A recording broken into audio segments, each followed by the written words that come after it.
Omega Deep, Sam Reilly, Book 12. Written by Christopher Cartwright. Narrated by David Gilmore. Prologue. Norwegian Sea, 6 weeks ago. It was 10:15 p.m. exactly when the cold, rigid plane of the submarine's sail deck broke the icy surface of the Norwegian Sea. The rounded belly of the steel Predator, a heavily modified and experimental Virginia-class Block 7 nuclear-powered fast-attack submarine, rose slowly until she was resting on the almost glassy surface. In the calm and moonless night, the sea looked like a series of fragmented shards of jet-black shale being slowly jolted together. The darkened sail deck made a silhouette barely the length and breadth of a small whale, but even that would be visible to the prying eyes of enemy satellites. A test like this would likely draw the attention of any number of enemy and friendly nations. In fact, they had made sure of it. Not letting the enemy know one's capabilities was as absurd as trying to maintain a nuclear deterrent without acknowledging one has nuclear weapons. Inside, the command center was abuzz with action. Commander Dwight Bauer planted his feet in a wide stance, closed his eyes, and breathed deeply. The air smelled vaguely of warm electronics, black coffee, and amine, the chemical used to scrub carbon dioxide from the air on board. It was the smell that had enveloped him for most of his adult life, the familiar scent of home. Beneath his feet, he could sense the life in her, the activity of the men, the nuclear propulsion unit, easing the 7,900-ton vessel silently along the surface of the sea. As the weight of expectation grew, conversations took place in subdued tones between crew members at their stations. The commander's mind was sharp and focused. Eyes from around the world would be on his submarine now, and if all went well, they would be provided with one of the most impressive feats of modern engineering since Thomas Edison publicly demonstrated the power of electricity in Menlo Park in December 1879. He pictured his behemoth craft, longer than a football field and 7 stories high, her sail and bow carving the surface waves. She was dark and formidable, an embodiment of intimidation and strength. She was unmatched for power, technology, and maneuverability by any other ship on Earth. At his word, she could effortlessly shirk the crushing weight of the Atlantic, diving to a cruising depth unfathomable in days gone by, disappearing into the deep waters below. A silent, deadly predator. Commander Bauer was still as trim as he was in his early 20s. A lifetime of discipline and calisthenics had given him the physique of a much younger man. The only sign of his 63 years of age was slight accents of gray in his dark hair. He raised the universal modular mast to its maximum height and brought its viewpiece up to his eyes. Unlike a traditional periscope, it incorporated 8 separate components: 2 photonic masts, 2 tactical communication masts, 1 super-high-frequency SATCOM, 1 snorkel, 1 AN/BPS-16 surface search and navigation radar mast, and 1 AN/BLQ-10 electronic support measures warfare mast, used to detect, analyze, and identify both radar and communication signals from ships, aircraft, submarines, and land-based transmitters. Bauer examined the viewpiece for the photonic mast. At the mast's core, it was a very powerful digital camera, which fed back to the command center via fiber optic cable. Although he was already on the surface of what appeared to be an empty sea, he wanted to get a better view of the area immediately surrounding him. The device rotated 360 degrees, and at its maximum height out of the water, could provide a range of 3 miles on a clear night. He made a slow arc in a counterclockwise direction. The sea was calm and clear of any visible vessel. His thick eyebrows drew together. It was impossible to think that no one had taken notice of his new command. Changing the view feed to radar, he grinned. Yes, he found 2 surface contacts, one at 8 miles to the north and another at 6 miles to the southeast. He fixed in on the contact 8 miles to the north. It had the outward appearance of a large offshore fishing trawler. Its nameplate was Russian, almost undoubtedly a spy vessel. The sight relieved him. What was the point of possessing the Omega technology if one couldn't terrify one's opponents with a demonstration of power? He made a note of the vessel's name, Vostok, and rotated to the southeast.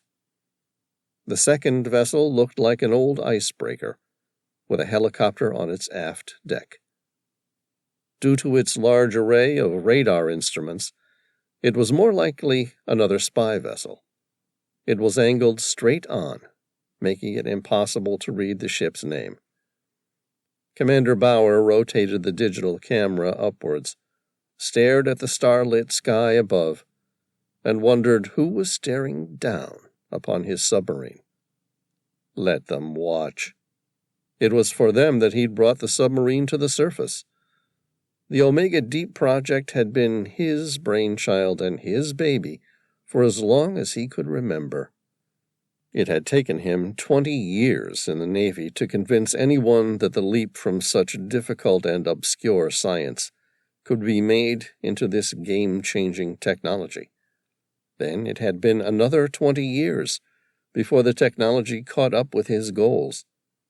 In the end, it was luck that had delivered to him the materials required to achieve his aspirations. Something not even from this world. Nearly 13,000 years ago, a large meteorite struck the Earth.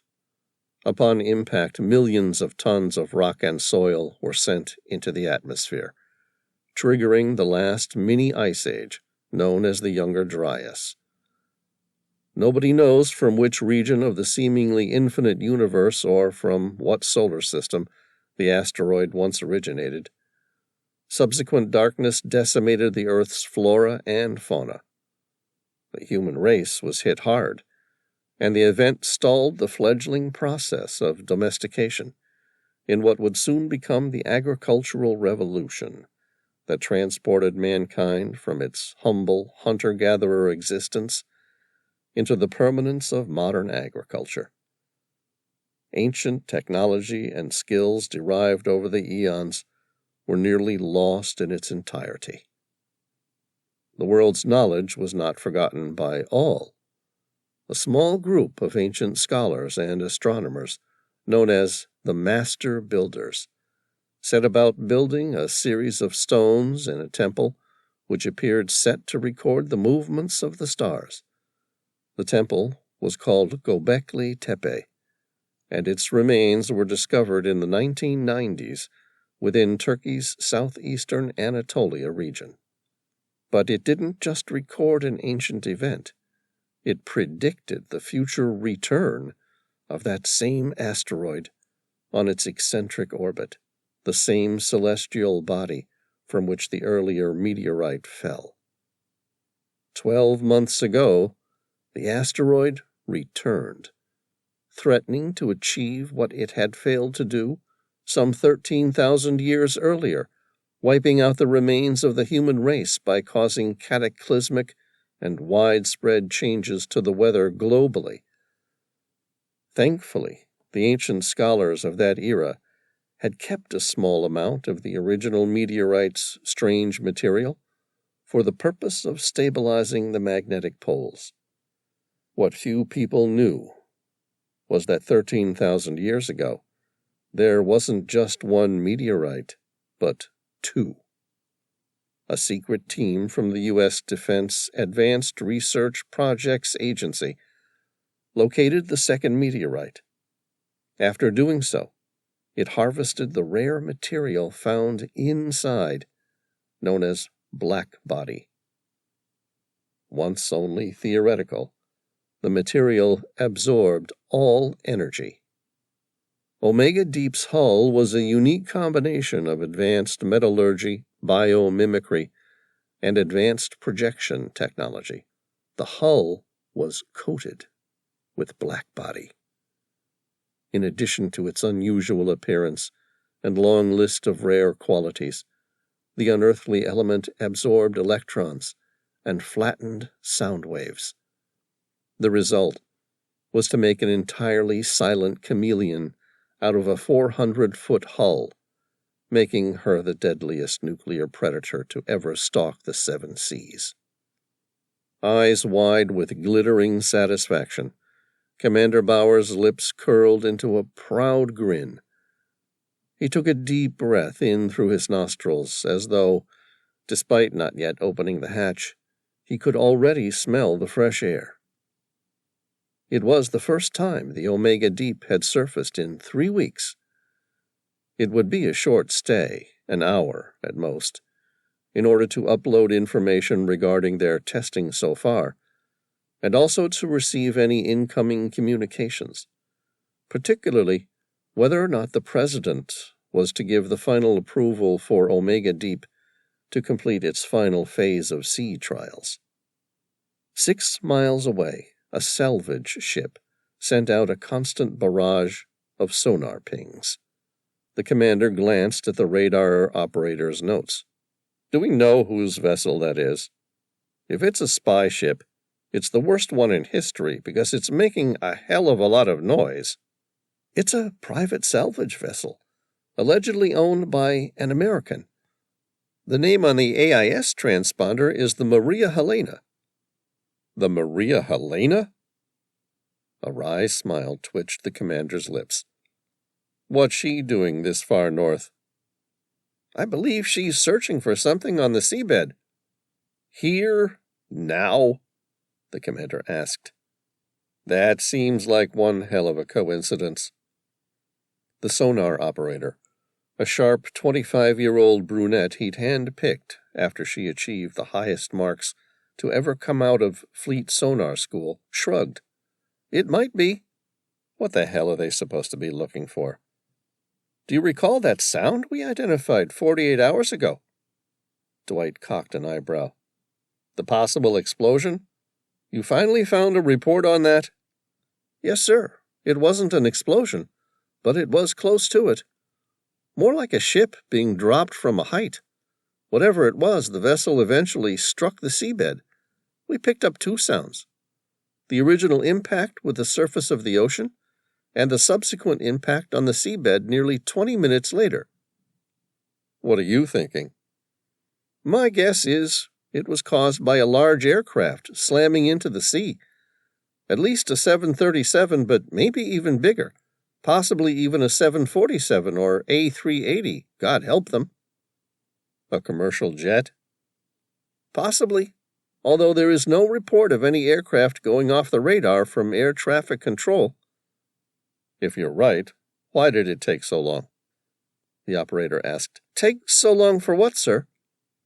"You said there were 2 distinct impact sounds, one when the aircraft, or whatever it was, struck the surface of the sea, and a second one when it hit the seabed." "Yes." "So why did it take 20 minutes?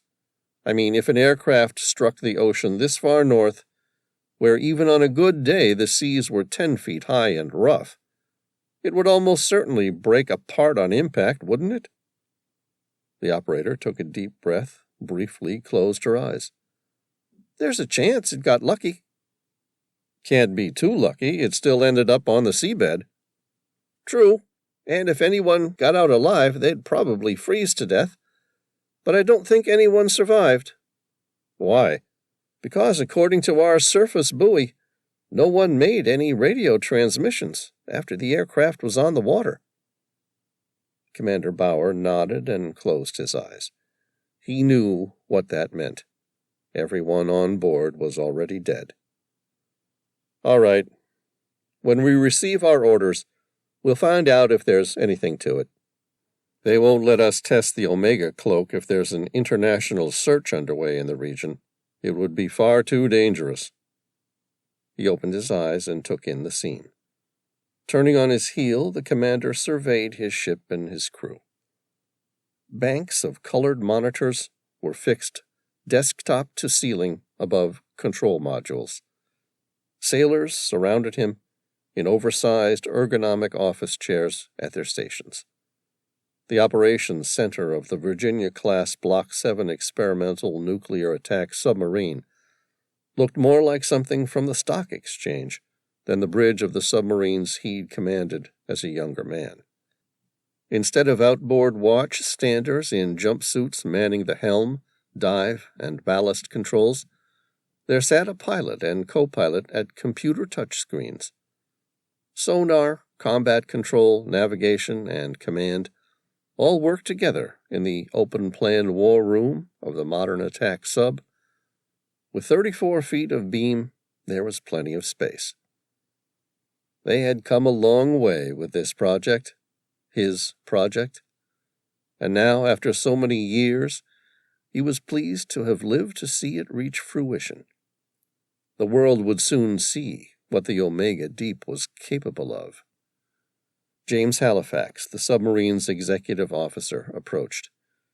At 5'2", he was a short, wiry, and somewhat unhappy fellow.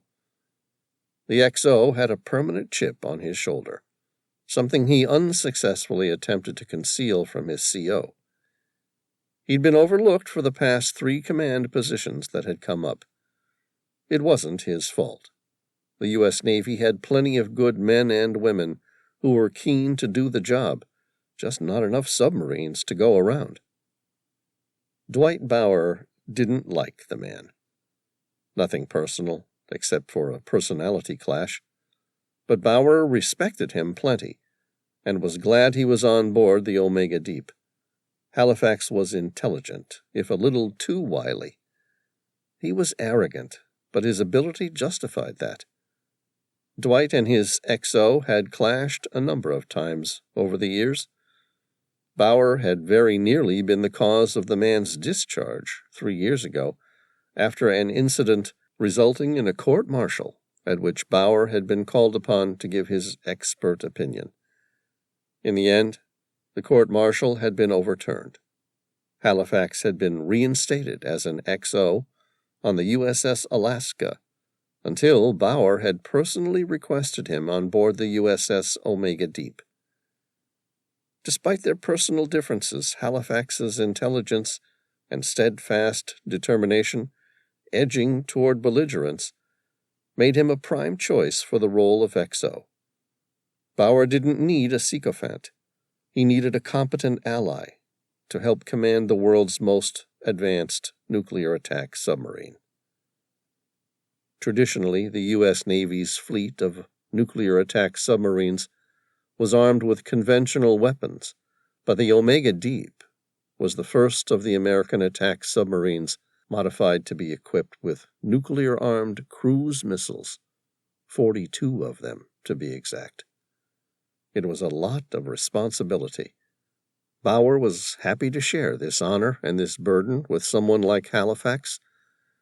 It was for this reason Bauer singled the man out for the position. Halifax met his eye and handed him a small piece of paper. "Communications have received a coded message from the Pentagon, sir." "Thank you, Mr. Halifax." He took a breath. "Any news regarding that explosion?" Halifax's lips thinned to a hardened smile. "Yes, it was a Boeing 747 Dreamlifter cargo aircraft en route to Quonset Point, Rhode Island."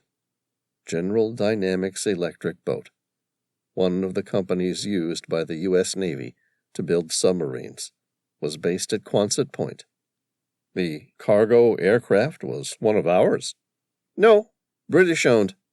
I'm not sure what sort of cargo it was carrying." "Okay," Bauer sighed. "Any survivors?" "No. 3 crew, none found, all presumed dead." "Does the Pentagon want us to assist in the search?" "No. Apparently the Maria Helena's located the wreckage, and the British Air Accidents Investigation Branch have requested the Maria Helena begin the retrieval of the flight data recorders." "Understood," Commander Bauer said, as he took the note and unfolded it onto the navigation table. His eyes swept over the note. The words were little more than gibberish.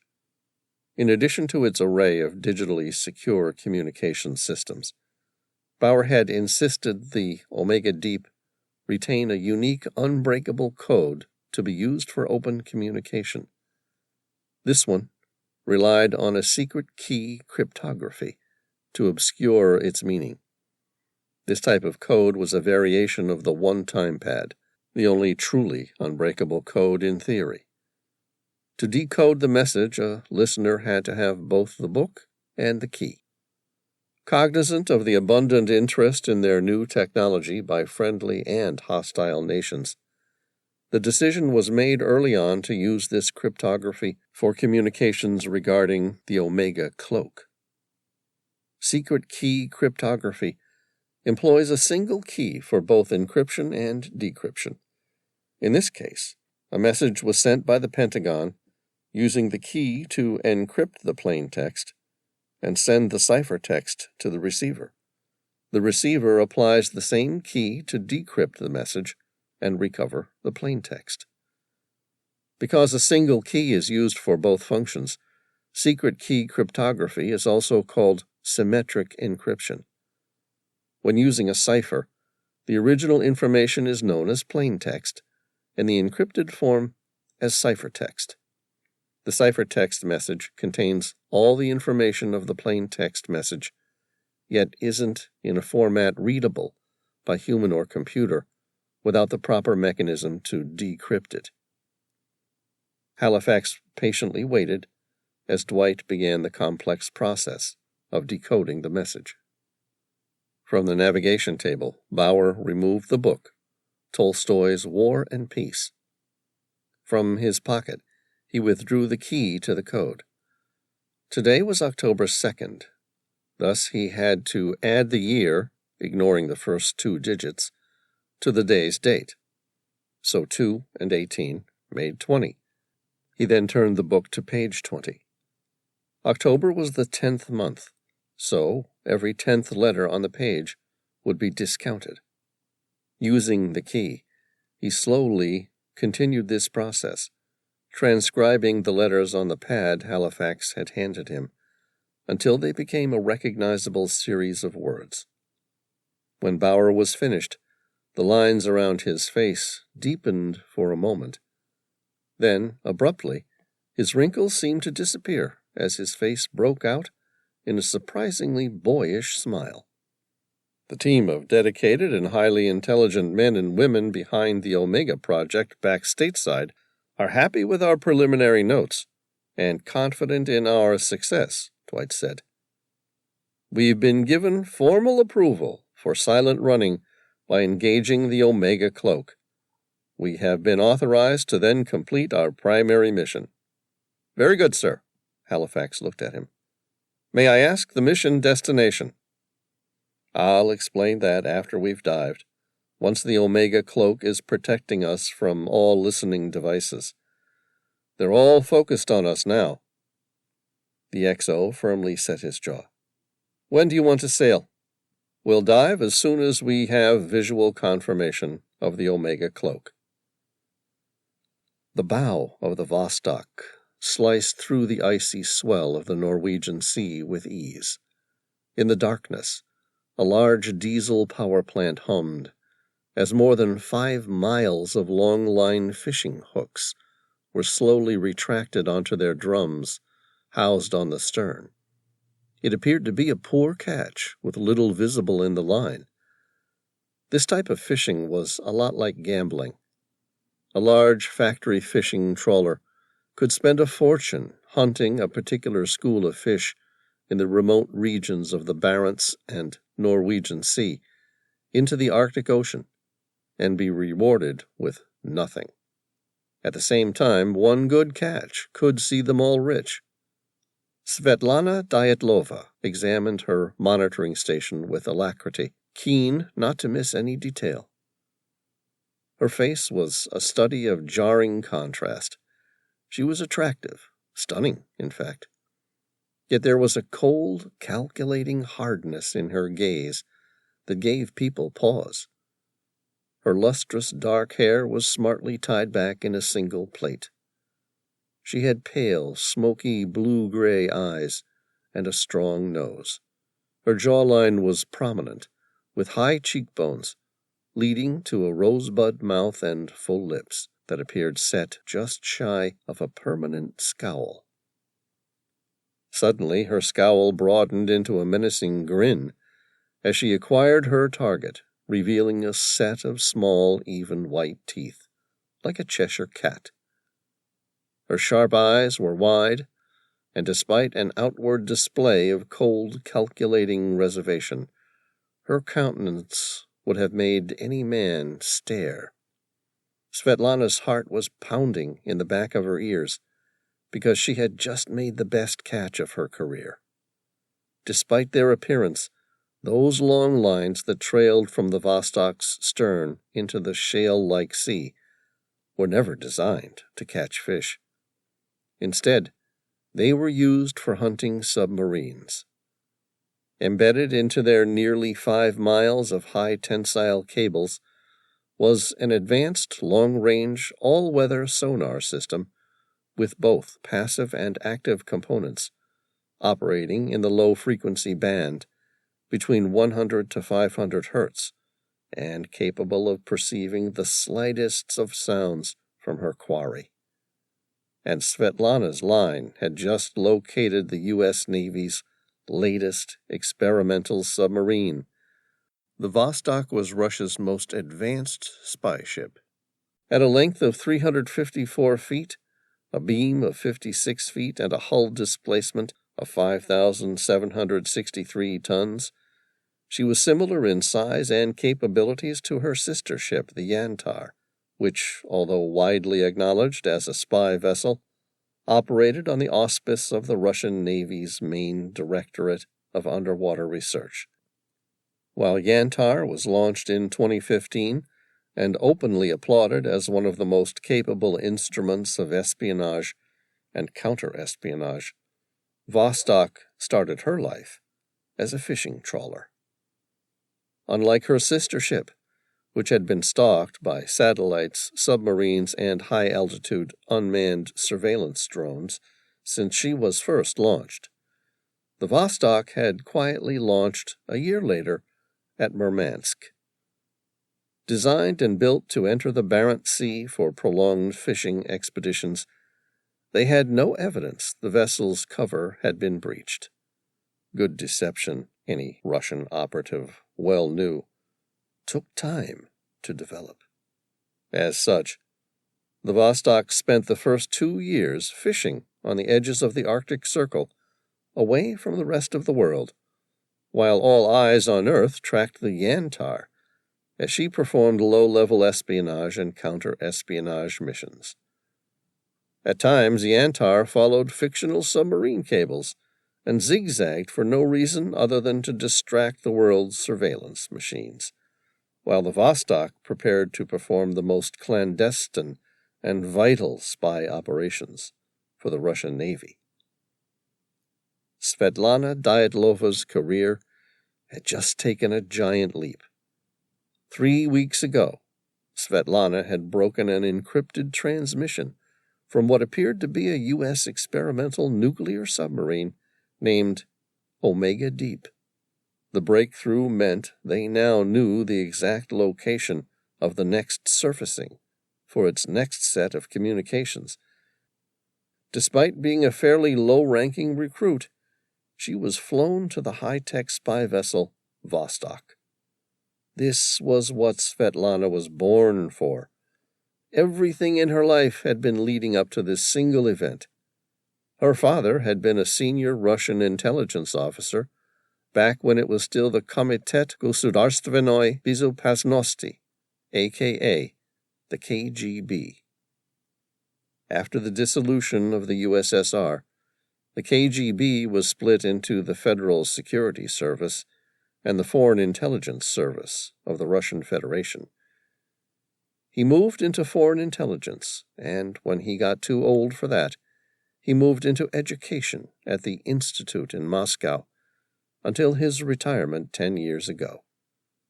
Svetlana, as a baby growing up in the Mikhail Gorbachev-era Soviet Union, had watched her country go through many changes.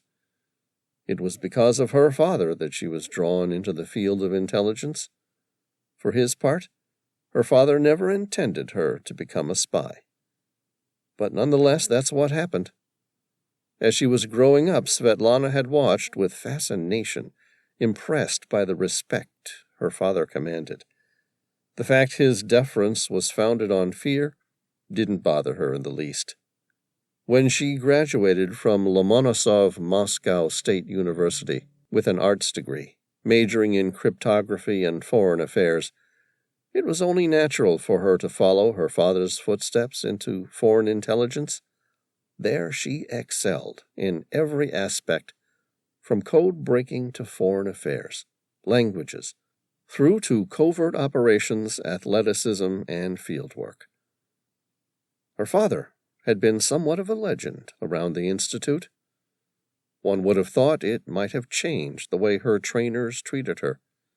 As it was, it had, but not in the way she might have hoped. Instead, she had a target on her back as someone who didn't belong and could never measure up to her father's ability. Her father would have been proud of her effort today if he was still alive. Svetlana was positioned in the dark bowels of the hull, where the cold fish storage would have been had the ship been a fishing trawler. Instead, it was the elite ship's command center. Dozens of complex instruments covered the walls. An array of technology included long and short-range listening devices, radar, sonar, and satellite hacking equipment. Lost in thought, Svetlana remained quiet for a while. Her eyes darted from monitor to monitor. Like a member of the audience at a magic show, she felt something was being mysteriously concealed from her.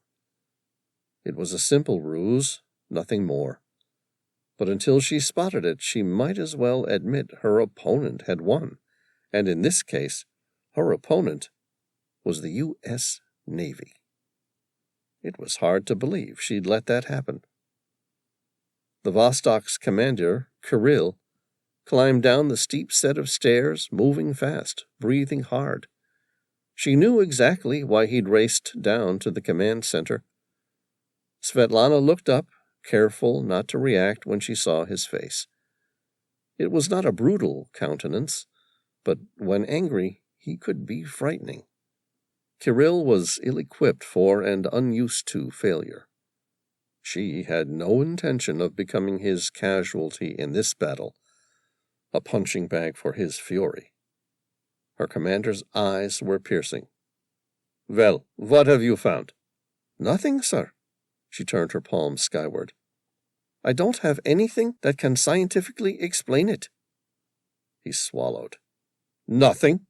"Not a thing. It's like the damned submarine just vanished." "That's impossible.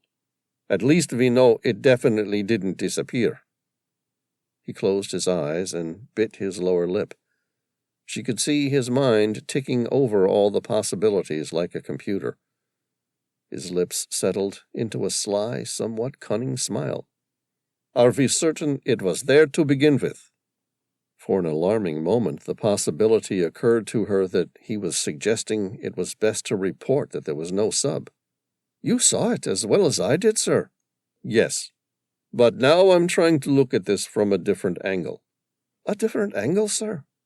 "If a magician wanted to use sleight of hand to remove a 7,900-ton submarine, or in this case, make him think it was moved, Wouldn't he have more easily placed something else in front of us to begin with? She cocked an incredulous eyebrow. You think the submarine was a fake? Don't you? He countered. Absolutely not, she said emphatically, but held her breath as she waited to see how her CO would take the news. How certain are you that what just happened was real? I'd swear on my life that it wasn't counterfeit. You saw it. His eyes lit up suddenly, his imagination caught by fantasy instead of science. The entire submarine disappeared. And yet it didn't. I'll show you. She turned to a digital recording of the footage taken from the event, moved her mouse, clicked through each image frame by frame. Look at this. Here's the entire submarine in this frame. And now it just disappears. If it were a magic trick, even a very good one, involving a holographic projection or a cardboard cutout of a submarine, it would be impossible to change it in a single frame. Standing with deference, she studied her commander's face. It was hard and stern, with a firm-set, thin-lipped mouth and a coldly intolerant eye. She was relieved that she saw no sign of rage. All right, he said. Sir? I believe you. If you can't work out how they've done it, or what has even happened, then the most logical explanation is that they've developed a concealing technology we're decades from reproducing, she said. I'm sorry, sir. He stood up and shook his head. Not your fault. Would you like to watch it again? She asked. He nodded, without taking his eyes off the screen. She pressed play. Her lips curled into an incredulous grin. There it was, the stars and stripes of the American flag. Nothing tremendously spectacular about such a thing proudly displayed off the sail tower of an enemy submarine, only in this case, it wasn't attached to anything at all. Its edges luffed in the passive wind, just shy of 12 feet above the water, as though it was being mysteriously pulled by some invisible force at 6 knots. But no submarine was visible. If this was where the video ended, she might have assumed that the entire thing was nothing more than a clever ruse or a magic trick done by strings, albeit a very good one. She clicked pause. Commander Kirill stared at the image. How are they doing it? She cocked a well-trimmed eyebrow.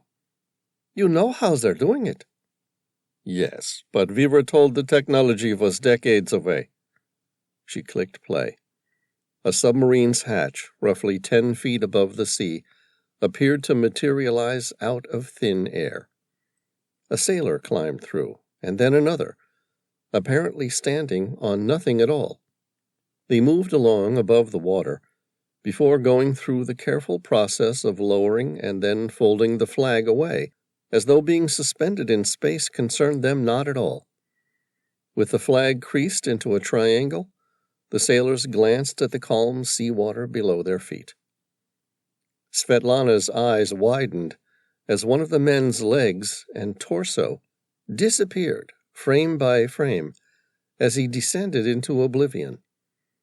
The process was repeated for the other sailor, and at the very end, he took one last look around and closed the hatch, leaving nothing but air and seawater in his place. Well, she asked, what do you think? Kirill said, I think we should have let them have space and concentrate on this technical knowledge instead. She agreed with him. Invisibility was the holy grail of the military industry, for both its defensive and offensive advantages. But like the grail of the Crusades, it seemed far out of reach to mere mortals. Cloaking technology itself was nothing new. It had been around for years.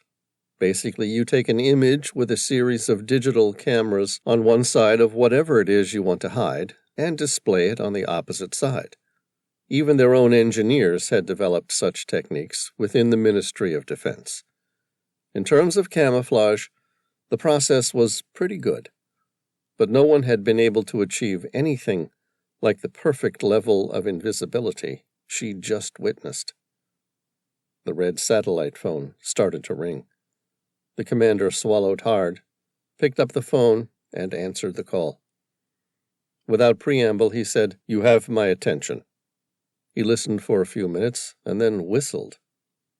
"No," the commander said. "The price is fine. Russia will pay. Just deliver us that submarine." Presidential Emergency Operations Center, White House, Washington, D.C. The PEOC was a blast-resistant bunker, situated deep beneath the east wing of the White House. During emergency operations, it could be utilized by the president as an operations center capable of withstanding a direct hit by a nuclear weapon.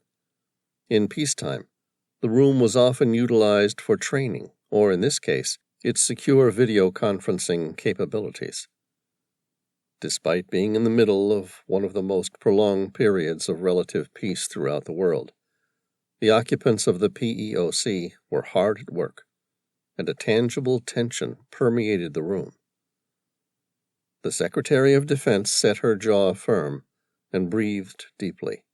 It was a practiced state of serenity, without which she probably would have resigned her position years ago. The overhead LED lights had been dimmed, and the video feed transferred to one of the PEOC's 6 large video monitors, which continuously displayed an image of the Norwegian Sea. The water was dark and glossy in the minimal light, like shards of obsidian, as the crest of each wave gently collapsed, leaving the small ripples of white water in its wake. The president stood up from across the table and looked straight at her. "What just happened to our video feed?" "Nothing, Mr. President," she replied. "It's still in working order." "Then can you please tell me why in God's name my submarine just disappeared?" She swallowed hard. "It looks like they've activated the Omega cloak, sir." The president smacked the table with the latest situation report. "I know what it looks like. I thought I made myself quite clear after the British Dreamlifter went down. Surely it was a dangerous time to test the device. The Omega Deep needed to utilize its array of high-tech and expensive scouting equipment to locate the plane wreckage, not to continue testing." "Your directive was clear, Mr. President," she confirmed. The president's eyes shifted toward Painter, his chairman of the Joint Chiefs of Staff. "And?" Painter spoke in a confident, measured rate, without hesitation. "We relayed information to Commander Dwight Bauer, Mr. President. The mission was to be canceled, and the submarine to join the search for the missing 747 Dreamlifter." The president's eyes narrowed, darting between the Secretary of Defense and Chairman of the Joint Chiefs of Staff, before finally setting angrily on her. "Are you suggesting he misunderstood my order?" A flash of alarm lit the Secretary's intelligent emerald eyes. "No, I'm afraid we're worried he might have intentionally disobeyed it, sir." 2 weeks later. The Omega Deep moved slowly through the submerged chasm, like an ancient predator. Commander Bauer examined the bathymetric charts of the sea floor. The Omega Deep was currently tracking along a south to southwesterly direction through remnants of an ancient submerged valley. The basin was most likely the remnants of the breakup of the supercontinent Pangea, which saw the supercontinent separated and fragmented into multiple continents more than 248 million years ago, and the Permian mass extinction, which killed approximately 96% of all species on Earth. The low area of land between higher cliffs was 3 miles wide and nearly half a mile deep. Omega Deep was currently at a depth of 300 feet, leaving a cool 500 feet below her keel. Coming off the main valley was a series of smaller vales, the remnants of tributaries that once flowed into the ancient river system. Bauer had taken the Omega Deep here to test her maneuverability in confined spaces with a cloaking device engaged. A rift in the rocky plates 3 miles wide appeared much smaller when you were threading a submarine of such immense length. Besides, this was the first time any of them had tried the new navigation system. Traditional submarine navigation systems rely on inertial guidance that keeps track of the ship's motion from a fixed starting point by using gyroscopes or through active sonar to map their surroundings using echolocation, like a bat. The Omega Deep was different. It was fitted with a series of digital video cameras providing real-time footage in a 360-degree arc in all directions around the vessel. Inside the command center, this live feed was projected onto a central dome, which allowed the crew inside to view their surroundings. In clear water, it appeared more like out a glass window. At this depth, with limited ambient light and poor visibility, the system used LiDAR, light detection and ranging, as well as infrared night vision, the same sort of technology used by ground soldiers equipped with night vision goggles. Basically, a set of lights projected infrared light, so that even in pitch dark, the sensors could then detect their surroundings.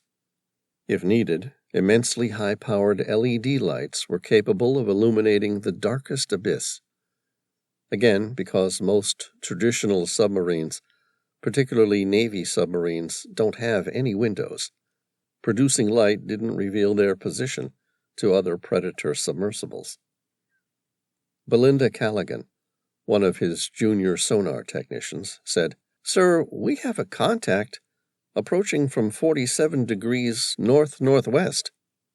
Commander Bauer felt a slight prickle in the hairs on the back of his neck. They were more than 500 miles from any major land source. "What have we got?"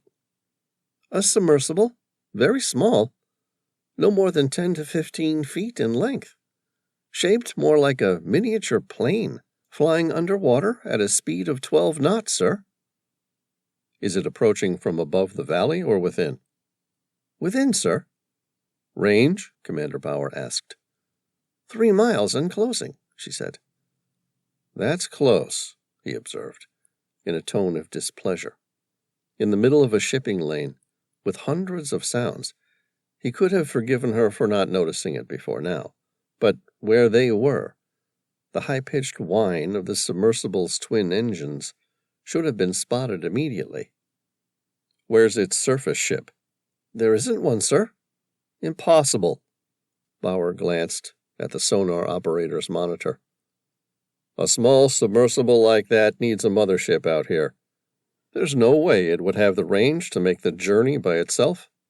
Locate the mothership." Callaghan stood her ground. "There isn't one, sir. The closest ship is the Antarctic Solace, and she's nearly 200 miles away." That jolted Bauer. "All right. If there's no ship nearby, the mini-sub is attached to something. That means there's another submarine prowling around here." "I'm on it, sir," she confirmed, adjusting her sonar monitoring to target the small telltale signs of a large submarine running silent. "Pilot, bring us to a full stop," Bauer commanded. "No reason to risk someone picking up our wake." The XO's deep-set eyes were hooded with concern. "Should we decrease our depth and put some more room beneath our keel just to be on the safe side?" Bauer turned to Callaghan. "What depth are you tracking the submersible at?" She replied without hesitation. 400 feet, sir." Bauer nodded. "All right, Mr. Halifax, that's 100 feet to spare. I'm happy to stay at this depth and let the sub pass beneath our keel." Meeting his XO's eyes and valuing the man's input, he asked, "What do you think?" "Agreed, sir.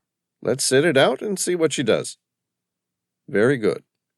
Bauer turned to the pilot and co-pilot. Pilot, maintain all stop. Maintaining all stop, sir. All eyes within the command center watched the large digital monitor, which displayed a synchronized image of the sonar screen. It counted down the distance of the approaching submersible. At first it registered miles. As it came closer, it recorded feet. Despite the hull's soundproofing, the crew became naturally silent. Commander Bauer smiled. "It's all right, everyone. The Omega Deep was built for this. There's no reason to remain silent. Nothing you can say inside the hull will be picked up outside." Then, as if to prove a point, he shouted, "Woo-hoo!" The sound echoed throughout the submarine. No one followed suit. And soon the command center was completely silent once more. The shallow breaths of the men and women who served were the only sounds that remained. A slow smile curled Bauer's lips. Once a submariner, always a submariner. The need to run silent was etched deep in every submariner's psyche. Callaghan broke the silence. "Sir, it should be in visual range any second now." "Thank you," he acknowledged. Bauer turned his gaze toward the downward-facing dome beneath the perspex flooring. Like the one above his head, which showed the area above, this one showed a 360-degree half-sphere vision of the area below the keel. Twin bright lights appeared in the speckled darkness below. At that distance, it could have been nothing more than a strange sea creature of the deep, like an anglerfish, the type that holds a light above their head. But as the range diminished, the lights increased, revealing the slightest shape of an underwater vehicle. Commander Bauer said, "Lieutenant Callaghan, can you please play any external sound received by the hydrophone on the overhead speakers?" Callaghan adjusted her control and removed her headset. "Yes, sir."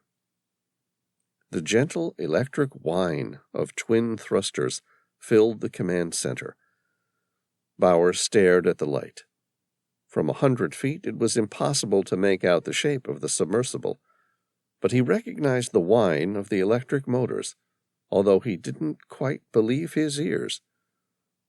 Bauer turned to his left. "Navigation, can you please get me a visual of that sub using LiDAR?" "Yes, sir." A moment later, a clear image of the submersible came up on one of the overhead display screens. The submersible's exact dimensions were 20 feet of length, beam 14 feet, with a 7-foot wingspan and a height of 5 feet. There were 2 glass bubble domes positioned forward and aft of each other, where a single pilot and co-pilot were housed. The overall shape of the submersible was sleek, like a sports car, or more accurately, a sports underwater airplane, with narrow wings and a V-shaped tail wing. The wings even had 2 large thrusters fixed, one to each wing, like jet engines on an aircraft. It was the sort of toy a billionaire would purchase. Commander Bauer breathed out, consciously feeling any tension that had developed slip away.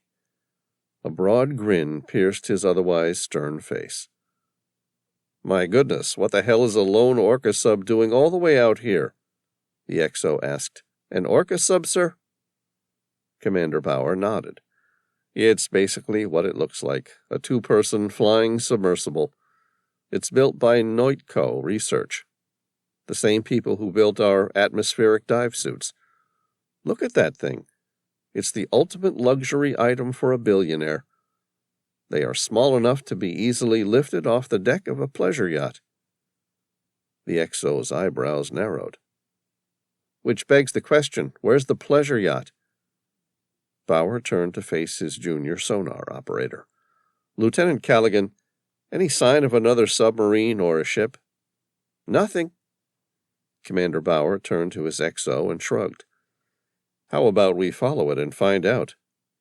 "Yes, sir," the XO replied expressionlessly. The CO was not known for reckless or fickle behavior. It was for this very reason that the XO was surprised to receive the order to pursue the unidentified submersible. It appeared that the old man's curiosity had finally gotten the better of him. No one aboard the Omega Deep could have guessed that they might end up paying for his decision with their lives. The promotion had thrilled Belinda Callaghan, sonar technician second class. With it came a position on the highly secret experimental Virginia-class Block 7 nuclear attack submarine, Omega Deep. Everything about her experience on board the Omega Deep had exceeded her expectations. She sat at her console, manning the large aperture bow-mounted sonar array. A state-of-the-art set of devices. It could glean the faintest of sonar impressions from the ocean, near and far. This was her second posting, but the first assignment to a new asset. Her exceptional results at Submarine A School in Groton, Connecticut, had seen her fast-tracked on board the North Carolina when natural attrition yielded an STS, Sonar Technician Submarine. During that tenure, she detected and correctly identified a Chinese Type 094 submarine in the South China Sea at a distance of 18,000 feet. She earned herself a founding position on the Omega Deep right then and there. Captain Bauer took careful note of her talents, and when the time came, he chose her. She knew that sonar was an art. A good sonar technician must be dedicated to that art. They must think, dream, and live sonar all day, every day, while on board. Listening to that feed and reading the screen takes a nuanced approach because it's the subtleties that make the sonar image. Callaghan's exceptional attention to detail and her methodical approach made her successful, and her dedication to continuous training made her competitive to a point. Her fellow techs knew they would one day be under her command. She could outchart and outplot any of them with the roughest of data.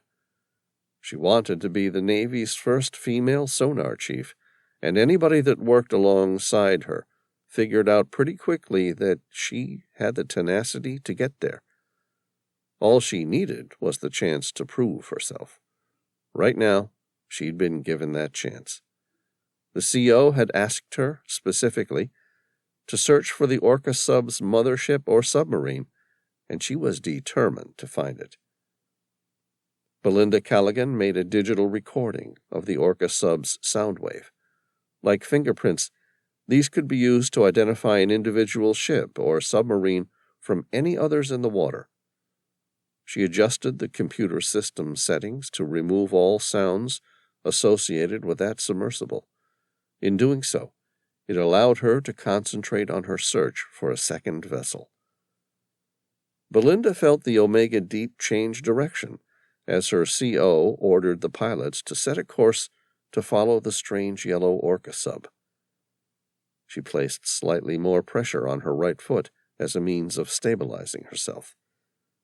Mentally, she detached herself from the submarine's movement and from attempting to gain a visual.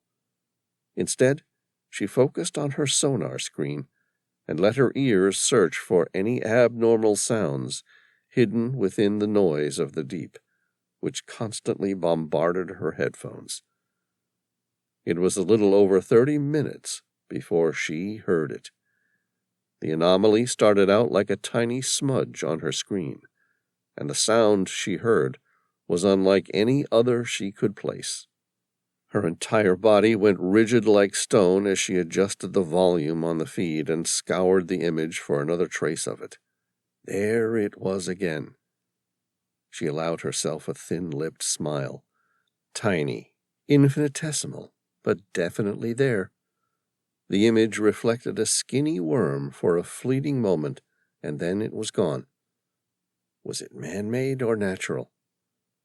Belinda closed her eyes and listened. She made the conscious effort to control her breathing and slow her heart rate.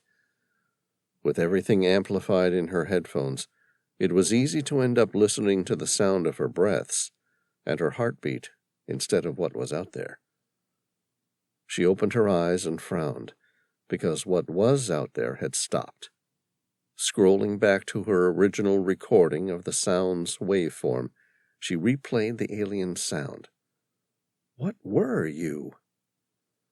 When you first start out as a sonar technician and put the hydrophone headphones on, all you hear is a discombobulated world of more than 1,000 marine sounds, both artificial and natural.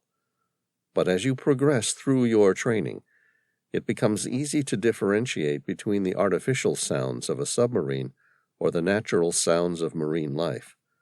Soon you can train your ears to differentiate between individual marine life sounds and artificial sounds. After more than 3,000 hours at the sonar station, it was unusual to find anything completely alien to her ears. She shook her head. Frustrated, she continued to search for the strange sound and the second submarine. Then she heard the alien sound again. She smiled. You've come back, have you? This time she was certain it was artificial. It was man-made. It must have been. No animal sounds like that. She dithered. Is it man-made? Do I interrupt the commander yet? She waited, silent as stone and motionless. She checked the log. 4 minutes passed, and still she waited. Nothing. She cursed herself. She tried to breathe silently and strained to listen over the sound of the blood slamming in her eardrums. She slowed her breathing in a technique she'd picked up in yoga as a means of slowing her heart rate, reducing her blood pressure, and being more in the present. Then, there it was, unmistakable, louder this time. She turned to the tech next to her just as he said it. Did you get that? What is that? She asked, excited now. I've no idea, he replied. But we'd better tell the chief. I'll start plotting it, Belinda said, hopeful of an opportunity to prove herself again. Callaghan squelched the controls on her sonar station to hone in on the heading given by the mysterious sound. The monitor she primarily used was a computer-generated visual representation of the soundtrack on the feed from the sensors. It produced a three-dimensional representation similar to modern radar.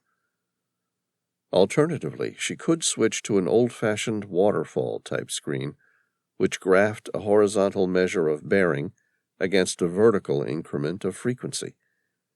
It was this type of device that she had trained on originally, and it was this one she fell back on when exploring the murky depths that the computer algorithms couldn't diagnose. The signal she searched was shallow, very shallow, which made it harder to detect and distinguish between the other sounds. To a sonar technician, depth is a friend. The deeper the signal, the less likely it is to be polluted by interference caused by sea life or debris. If you're lucky, the sound might travel through a deep sound channel, the perfect conditions for sound propagation. In this case, the sound was in shallow water, possibly even 100 feet. The sound image was difficult to make out because the wavelength was being bounced around through the underwater valley through which they were currently traveling. She let her eyes drift along in time with the leading edge of the waterfall display. She pushed the gain all the way to the maximum. Static and mechanical noise from the ship built a cacophony of baseline noise in her headphones. Widening it back just a touch, she found the noise again, this time with a heading and with a matching slug shape on the waterfall readout. A rush of adrenaline gushed from her kidneys straight down her spine, shooting into her gut like white-hot fire. Oh my God! It's a submarine! She hit the print detail button and continued scrambling her gear to get a precise reading. As it printed, the chief sonar operator reached over and tore off the glossy paper from beside her. With an encouraging pat on the shoulder, he indicated he was taking it to the commander, who was as yet unaware of the situation. The heading was 225 degrees southwest, at a distance of approximately 7,000 feet. It was coming together for her. She was on this thing. She took a deep breath to steady herself. Focus. Whose is it? She immediately knew what she was listening to. She set the audio scanner to 60 hertz and listened, waiting. A vessel runs its electronics on alternating current at a set frequency, measured in hertz.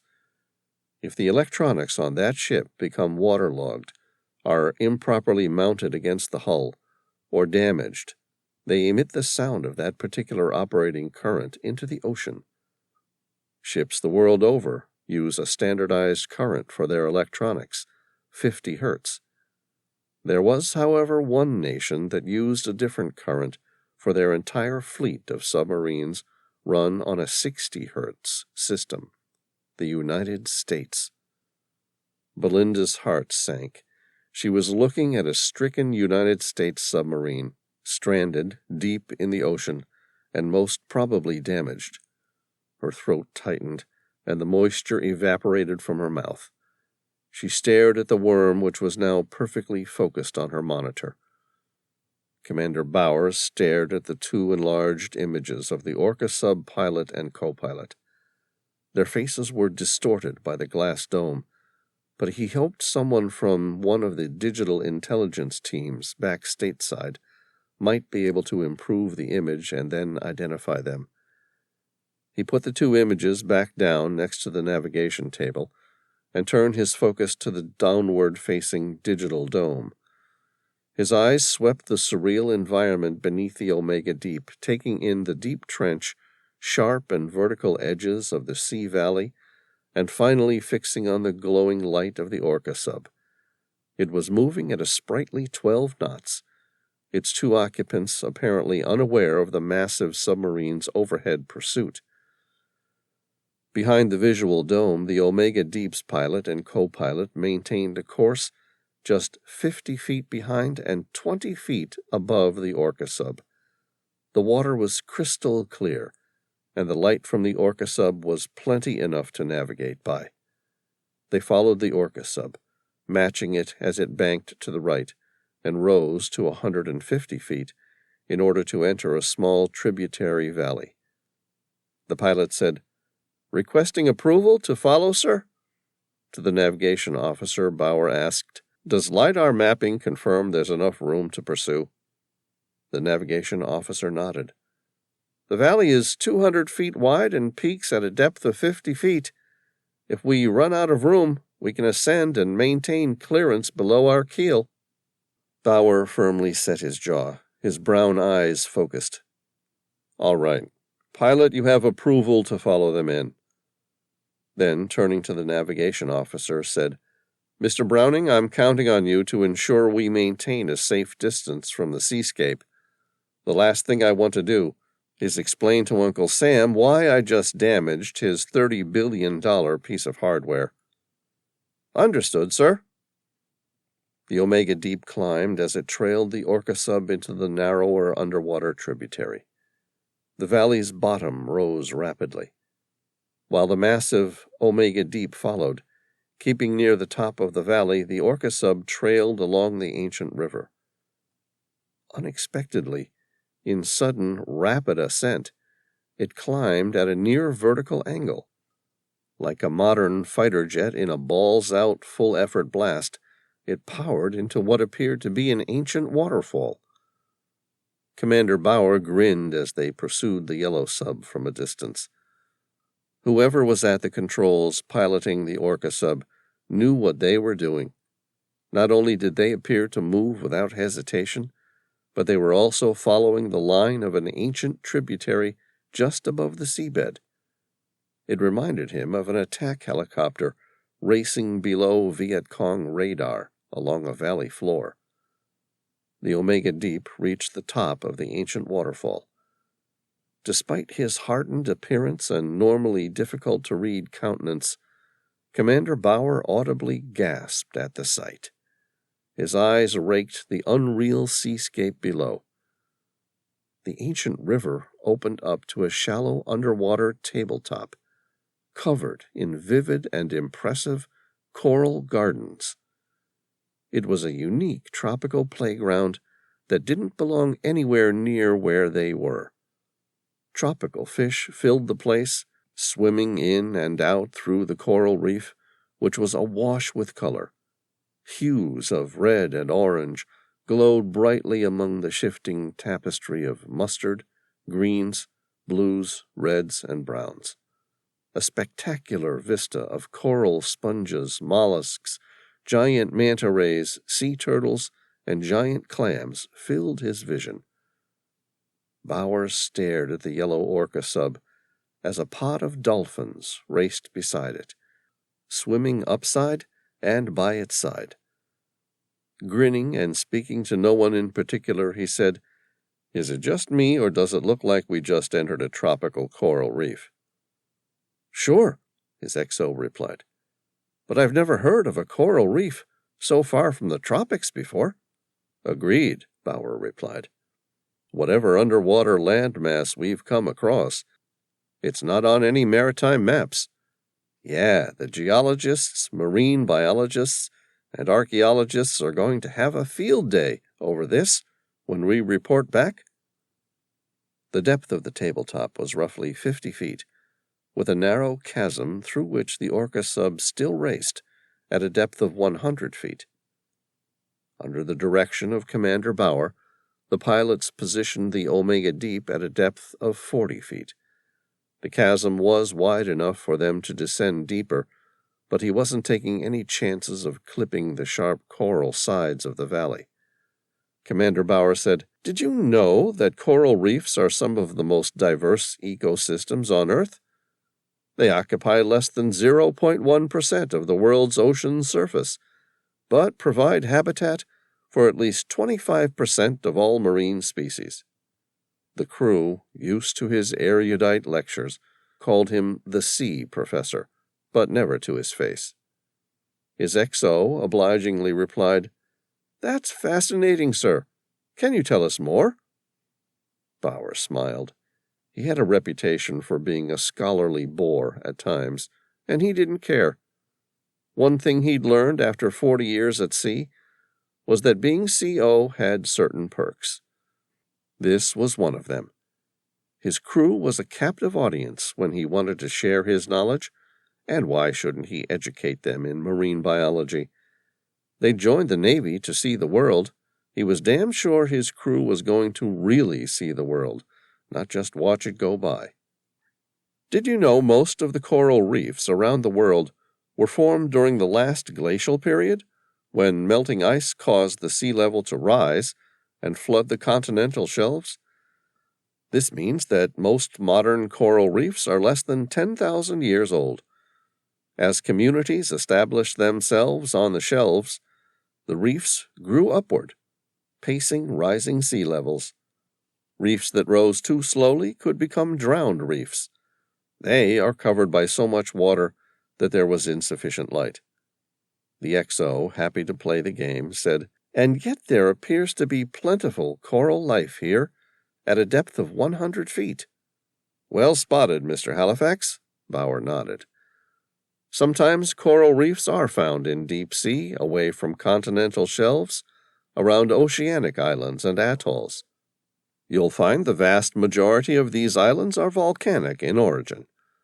The few exceptions have tectonic origins, where plate movements have lifted the deep ocean floor on the surface. But even in those conditions, the coral never survives as deep as 100 feet, which is why a lot of scientists are going to be pretty excited by what we found here today." His XO said, "Not what we found, sir. The owners of that private submarine appear to have known about it." "Indeed, Mr. Halifax." In the crystal clear waters through which crepuscular rays reached the seabed, the orca sub became perfectly visible. Bower squinted as he examined the now clearly visible faces of the pilot and co-pilot, encapsulated in their first-class seats on board the orca sub as it flew quietly through the secret tropical rainforest. The commander glanced around the command center. "Can anyone tell me what causes the unusual clarity of tropical waters?" Mr. Browning, his navigator, answered first. "Tropical waters contain few nutrients, thus no drifting plankton, which equates to clear water visibility." Bauer nodded, continuing his lecture on marine biology. "They call it Darwin's paradox. How can so much marine life flourish in such nutrient-poor conditions?" McIntyre, the co-pilot on shift, a gentleman in his 20s from Wyoming, who was on his second year out from receiving his coveted submariner dolphins, dutifully asked, "What's the answer, sir?" Bauer shrugged. "I've no idea." The crew laughed at his honesty. There seemed to be an uncanny air of relaxed joviality on board. And why shouldn't there be? The world's most advanced predator was stalking a billionaire's private sports submersible and had now located an ancient marine wonderland in the most unlikely of places. Up ahead, the Orca sub headed to the end of the chasm, where it ran straight inside the mouth of a large underground chamber, roughly 20 feet high by 30 feet wide. Bowers scanned the seascape for signs of where the submersible might have come out. There were none. The cave formed out of the mouth of a small rocky outcrop on the coral tabletop, like a monolith, with no sign of any place in which the Orca sub might disappear. Bowers said, "Pilot, all stop." "All stop, sir," the pilot confirmed. The command center remained silent while they waited patiently for the small sub to come out again, which it didn't. "What the hell is it doing in there?" Commander Bauer asked. "It could be trapped, sir," the XO suggested. "You know, it's gone inside only to get its multiple thrusters snagged on something inside." "I doubt it. You watched the pilot. He knew how to fly. Someone like that didn't enter a cave on a whim. He knew what was in there. No way he was going to get trapped." The XO nodded. It was a valid point. "Or it could be waiting." Bauer's eyebrows narrowed. "For what?" "For us to leave it alone." Commander Bauer met him with flat eyes. "Are you kidding me?" The XO shrugged. "They might have spotted us. It's possible." "How?" Bauer asked. "With the black body-coated hull, it should be impossible for the most advanced acoustic systems in the world to locate us, let alone some billionaire's private submersible sportscraft." The XO shrugged again. "I'm just suggesting the possibility, sir." Commander Bauer's vision narrowed, fixed upon that single image of the mouth of the cave. The pod of dolphins leisurely raced out again, as though bored by what they'd discovered inside.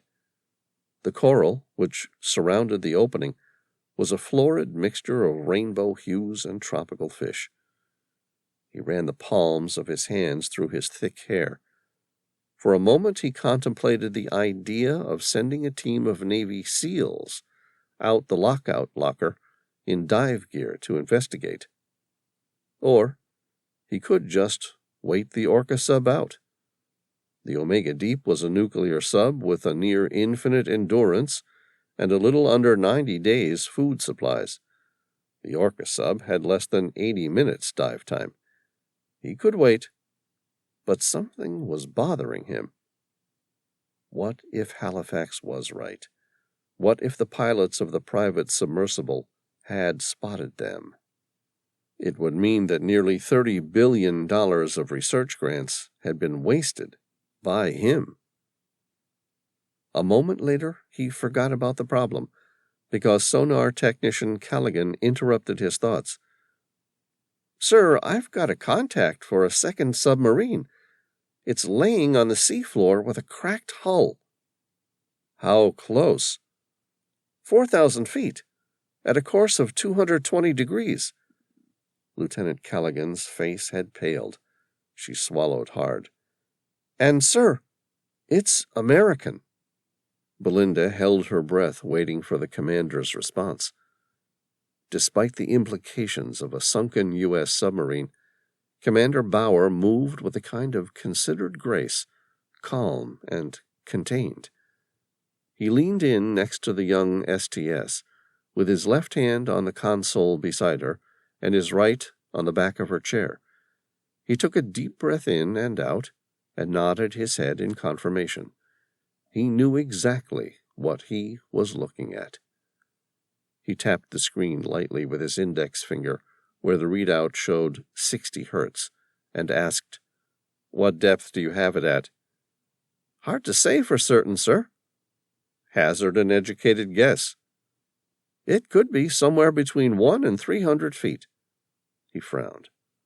"Nothing more accurate than that?" "No." "What's causing the difficulty?" Despite the circumstances, she smiled. He hadn't asked her why she couldn't do it. "We're not getting a direct line of sight from the sound. It's being blocked and bounced around some sort of submerged valley."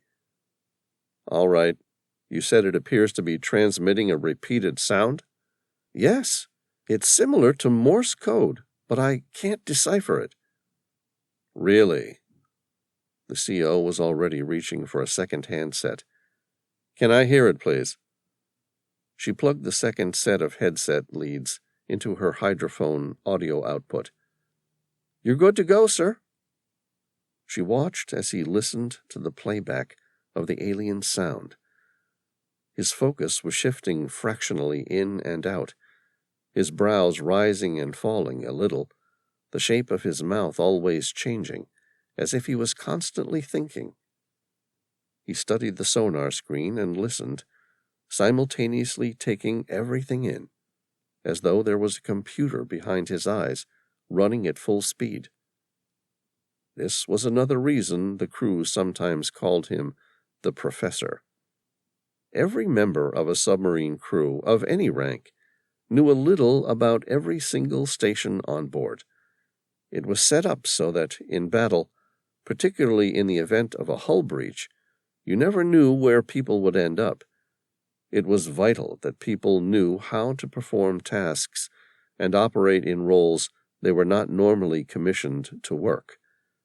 This went double-fold for a commander of a U.S. submarine who needed to demonstrate leadership at every level of the ship. The human ear of a healthy young person can hear at a range between 20 and 20,000 hertz. But by the time a person reaches 40, their high-frequency range diminishes to below 12,000 hertz. Professor or not, it seemed impossible to her that the CO could discern and identify the sound that appeared alien to her well-attuned ear. The CO bit his lower lip and removed the headset, handing it back to her. The lines in his face seemed to deepen and darken in the bare light. He took his time before he spoke. "I've heard that sound before." She cocked a well-plucked eyebrow. "Really?" "Yeah, you were right. It's similar to Morse code, but different. In fact, it is Morse code after it's been broken down using a cipher. The code is relatively simple. It had to be. You see, it was designed to be used by senior submarine officers, ranked XO and above, as a means of top-secret communication during an emergency." "Do you know what it says, sir?" Commander Bauer sighed heavily. "It says we've been sunk by hostiles, have tried to escape, unable to reach surface due to attackers." Commander Bauer was not known for reckless or fickle behavior, nor had he reached such a height in the U.S. Navy's command structure by being careless. He understood the only fight you were ever certain to win was the one you didn't enter. He would have never needlessly endangered his crew and the $30 billion piece of military hardware under his command. He should have surfaced to make an immediate satellite report to the Pentagon, who would have sent him another 2 submarines and an aircraft carrier at the least. But for some reason, one he would never have the time to understand. He made the worst decision of his career. In another 3 weeks, he'd complete his initial evaluation of the experimental stealth submarine. It would be his last command and a fitting send-off after an exemplary career. Commander Bauer had always followed protocol. 43 years in the Navy, nearly 30 of those in command, and he'd never broken from standard operating procedures. Until today. It could have been because retirement was around the corner. In another 4 weeks, after the completion of the initial testing of the unique stealth technology and his brainchild, the USS Omega Deep would return stateside, marking the end of his final command. In the back of his mind, all he could hear was the hull number at the end of the encrypted message. SSN 23, the USS Jimmy Carter, his first command. Now he was witnessing her firsthand, destroyed at the bottom of the ocean. His submarine, his men and women. If it wasn't for the chance discovery of the black-body material used to construct the USS Omega Deep, he too might have been among those lost. Either way, he made a decision then and there that went against the Navy's protocol. Instead of surfacing to alert his superiors, he gave a very different order, the biggest mistake of his career. Pilot, new course bearing, 220, full speed. Commander Bauer swallowed hard. Let's come around and see if we can find any survivors. Copy, setting a new course, bearing 220 degrees, full speed, sir. Weapons control, Bauer said in a cool and even voice. I want all available torpedoes ready to fire on my command. Understood, sir. The Omega Deep raced toward the stricken American nuclear attack submarine. Inside, the command center was silent. Every member of the crew focused on the task at hand within their respective stations. They were riding near the surface, their keel just 20 feet shy of the massive submerged rocky tabletop. Commander Bauer turned to Lieutenant Callaghan. Have you found our enemy target yet? No, sir, she replied. Keep looking. I know the CO of the Jimmy Carter personally. If he and his crew haven't reached the surface in this shallow depth, mark my words, there will be an enemy submarine in these waters preventing him. Understood, sir. To the navigation officer, he said, Have you got a LiDAR map of the wreck site? It's just coming up now, sir, Browning replied, pointing to an image, similar to a bathymetric map of the seafloor. The Jimmy Carter appears to be at the bottom of this shallow ravine here, at a depth of 100 feet. Is there room for the Omega Deep to descend to that depth?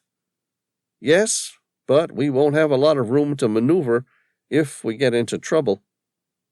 Understood, Bauer said. I think it's fairly safe to say we're going to encounter trouble. The Omega Deep slowed to a stop directly above the wreck site. Commander Bauer stared through the downward-facing spherical viewing dome. There his eyes swept the scene below, a relatively narrow ravine, approximately 100 feet wide and 50 feet deep, came to a rocky conclusion. The seabed was mostly black sand. Embedded in the middle of that sand were the wrecked remains of the USS Jimmy Carter. Bauer felt the bile rise in his throat at the sight, and his face twisted into a mask of incognizant fury. The submarine appeared intact, with its keel deep in the sandy seabed. Sonar, anything? He asked. No, sir, she replied. I've got good visuals up to 3 miles with no contacts. There's a chance a submarine is hiding inside one of the trenches farther out than that, but right now we're on our own.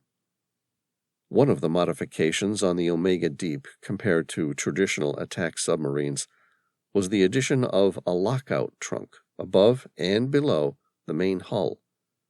This allowed for deep-sea rescue missions to be carried out, if needed, by direct connection to the other submarine. Dwight Bauer grinned sardonically. "Pilot, can you see their forward escape hatch?" "Yes, sir." "Think you can line up our keel-based lockout locker and make a connection?" "Yes, sir." Bauer glanced above at the upper viewing half-sphere. There were no boats or submarines in view. "All right. Weapons, let's be ready for any attack." "Understood, sir." Ballast control took on some more water, and the Omega Deep sank toward the wreck of the Jimmy Carter. The pilot and co-pilot adeptly maneuvered the bow thrusters until the Omega Deep was directly above the stricken submarine. A Navy SEAL team positioned within the keel lockout hatch said over the internal radio, "We're not getting a seal. We need to descend a little deeper, maybe another foot." Commander Bauer nodded at the pilot. "All right, take us down gently." "Copy that, sir." The Omega Deep dropped another half a foot. Bauer said, "SEAL team, report." "No good, sir. We're still not making contact. We're going to have to come down lower." "All right, will do." Bauer stared at the down-facing viewing sphere. Their keel was so close to the damned submarine. He felt he could reach out and touch it through the sphere. "All right, pilot, nice and easy. It's time to bump shoulders." The pilot took the Omega Deep gently downward. Commander Bauer's eyes widened as they appeared to continue their descent.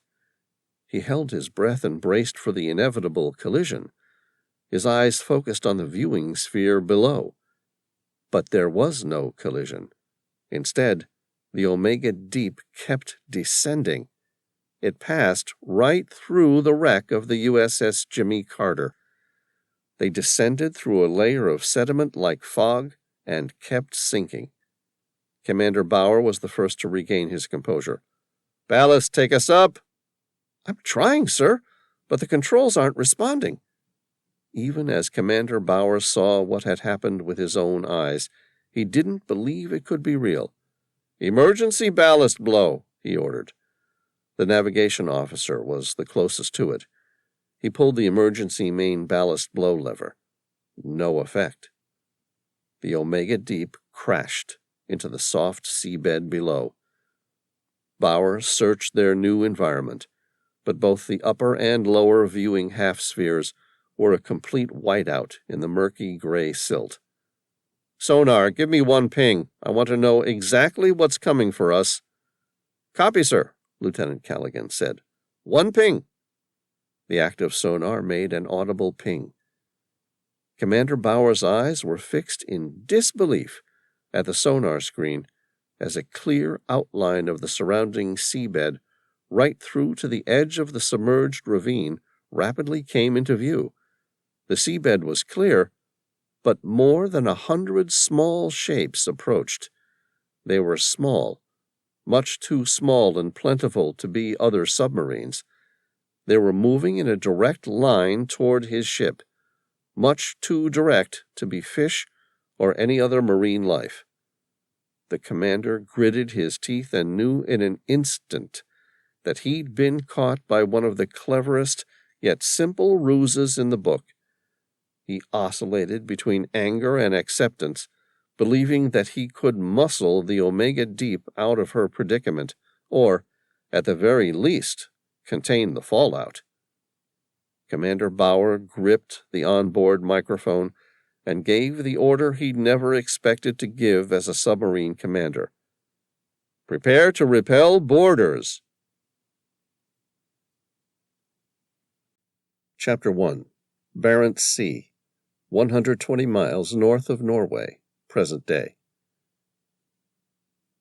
The Maria Helena swayed heavily under the large swell of the Barents Sea, some 120 miles above Norway. This close to the Arctic Circle, the seas were rarely gentle. And even if they were, Sam Reilly wouldn't have waited any longer. There simply wasn't enough time to do so. Every day they lost was another day where they were guessing what caused the bizarre crash of the Boeing 747 Dreamlifter. Another day of playing Russian roulette with some 30,000 commercial jets in service that may have the same critical fault with the aircraft's software. No one knew for certain if it was a one-off fault or the outcome of a coordinated cyber attack. If it was intentional, someone had achieved the extraordinary and compromised the highly secure computer controlling the most advanced and reliable flight and navigation system on board any modern jetliner, causing it to crash into the sea. Thrumming in the back of his head was the same terrible fear. Next time, it might not be a cargo carrier. Sea spray lashed the aft deck. It would be a miracle if they didn't lose their latched-down Sea King helicopter to any number of the tremendous waves.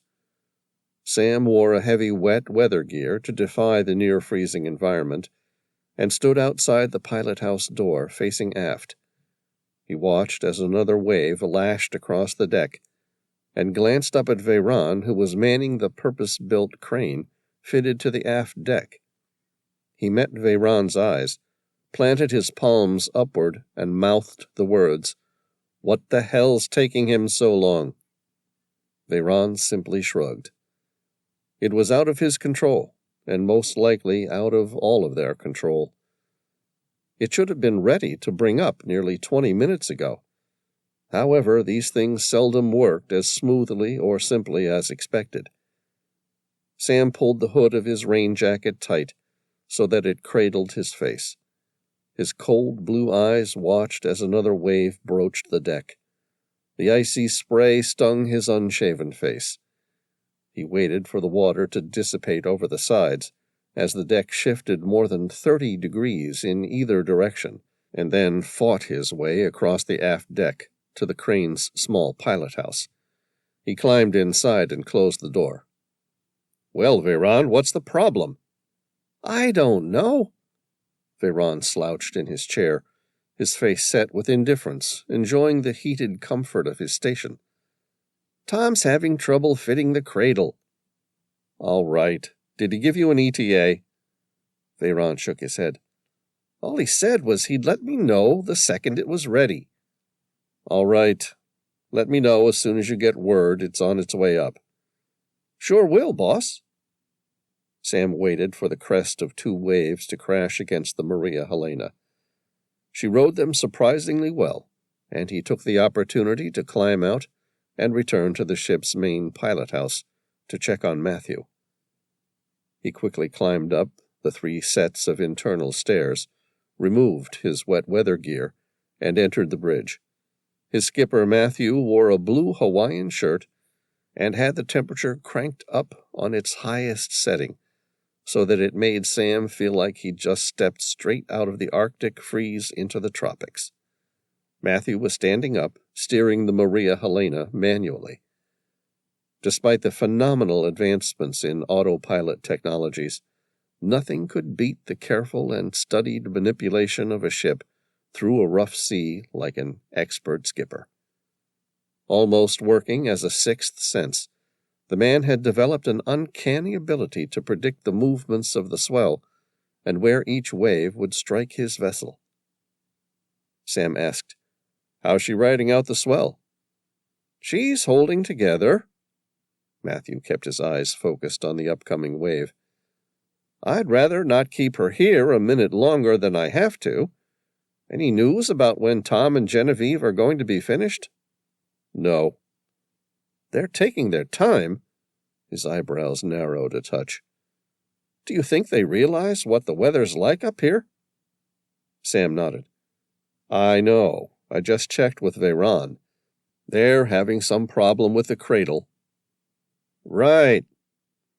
Matthew adjusted the wheel to take a giant wave on at a slight angle. "You might want to tell Tom if he doesn't have it sorted out soon, we might need to drop the cable and wait until the weather eases." Sam pursed his lips slightly. You know we can't do that. Matthew sighed. And we can't stay here, being bombarded by the waves indefinitely either. Sam said, Just a little while longer. There's too much at stake to give up now. And you know as well as I do that it might be a number of weeks until the sea gives anyone any respite. I'll do my best.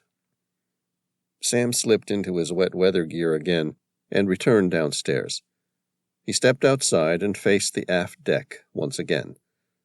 The series of cables riding over the end of the crane was taut. His heart raced, and he found himself holding his breath for a brief moment. Had Tom and Genevieve managed to get the cradle fitted and attached to the lift cable? He stared at the cable, and a moment later he heard the whine of the electric winch start to turn, and the lift cable started to move. On the side wall at the back of the pilot house, the ship-to-ship phone rang. He picked it up on the first ring. Tell me the news. We're in business, Veyron confirmed. I'll let Matthew know. Sam flicked the ship-to-ship call to the bridge. Matthew, we're finally bringing her up. Great. I'll reduce throttle and try and keep her steady in position, but you'll have to let me know if I start to drag backward. Okay, I'm on it. Sam watched as the wet cable retreated from the sea, ran across the long arm of the crane, and smoothly through a series of pulleys, and neatly around its holding drum. He breathed easily. The hardest part of the job was now complete. Any second now, the massive aft tail of the Boeing 747 Dreamlifter would open, and then Tom would make short work of locating the aircraft's black box.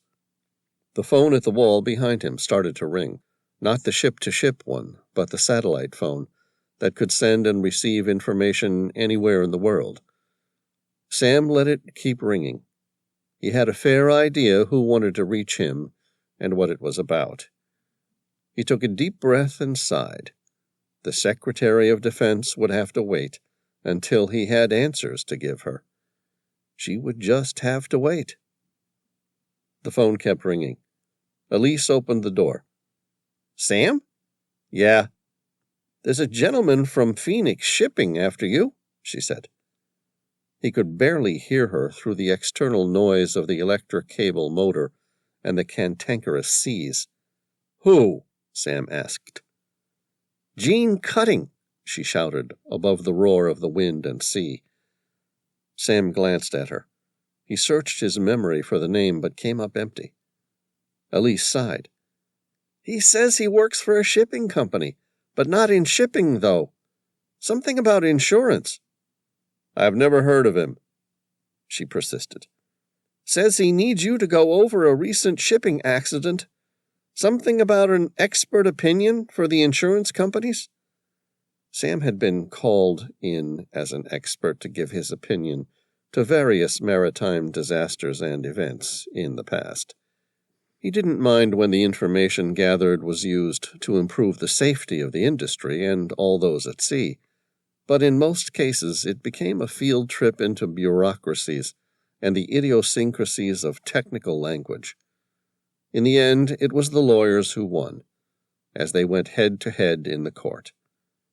Sam knew exactly why this man from the insurance company wanted to talk to him, and he wasn't interested. He made a dramatic sigh. Get rid of him for me, will you? Elise nodded. Sure thing. 30 seconds later, the cable winch stopped turning. It hummed louder for a few moments. Sam's gaze quickly swept the end of the crane's arm. The pulleys were intact, and the cable appeared taut. The pitch of the electric motor suddenly increased, and the winch began to turn again. Sam swore loudly because the cable had come loose, and they had lost purchase of their haul. The blue phone rang. This one used a communications cable along the lift cable, allowing ship-to-diver communications. He picked it up before it finished its first ring. What the hell are you doing down there, Tom? Sam asked. Are you trying to break my lines? No, boss. The tail appears to be a hell of a lot heavier than we gave her credit for." "Can you do it?" "Sure we can. We're just going to need a much larger cable." "You want me to bring you up?" Sam asked. "No, Genevieve and I will stay longer." "You'll overstay your decompression times." "I know. Tell Elise to warm up the hyperbaric chamber." "You sure?" "Yeah, it's safer than waiting around for another go at this." "Agreed." "Oh, and we'll need another cradle." "Ah, Christ. I'm going to have to come down there, aren't I?" Chapter 2. Sam checked his full-face dive mask, regulator lines, and tank one last time before climbing into his infrared-heated thermal undersuit, followed by a thick dry suit. He was diving with a single air tank. There was no need for elaborate dive gas mixtures at such a shallow depth, and he didn't intend to stay down very long. The Dream Lifter wasn't particularly deep at 100 feet, but the topside conditions were horrendous, and the Barents Sea was not known for its hospitality, above or below the surface. The Maria Helena bucked and rolled as Sam discussed the plan with Veyron on the intercom, whilst he was suiting up. Veyron had just returned from the deck after spooling the heaviest cable the Maria Helena could hoist onto the crane drum, with the largest cradle on board attached. Considering the conditions, he was nothing short of a magician, a master of his craft. Sam stood behind the door and gripped the handle with his right hand. In his left he held his fins and mask. Beads of water raced down the small window on the door, and he peeked out across the deck. He turned to face Elise, who was barely visible beneath her cord-closed hood and life jacket ensemble. He smiled at her. "You ready?" "You bet," came her muffled reply. Sam pushed the door out into the howling wind and spray. As he and Elise scrambled out onto the aft deck, the elements assaulted them.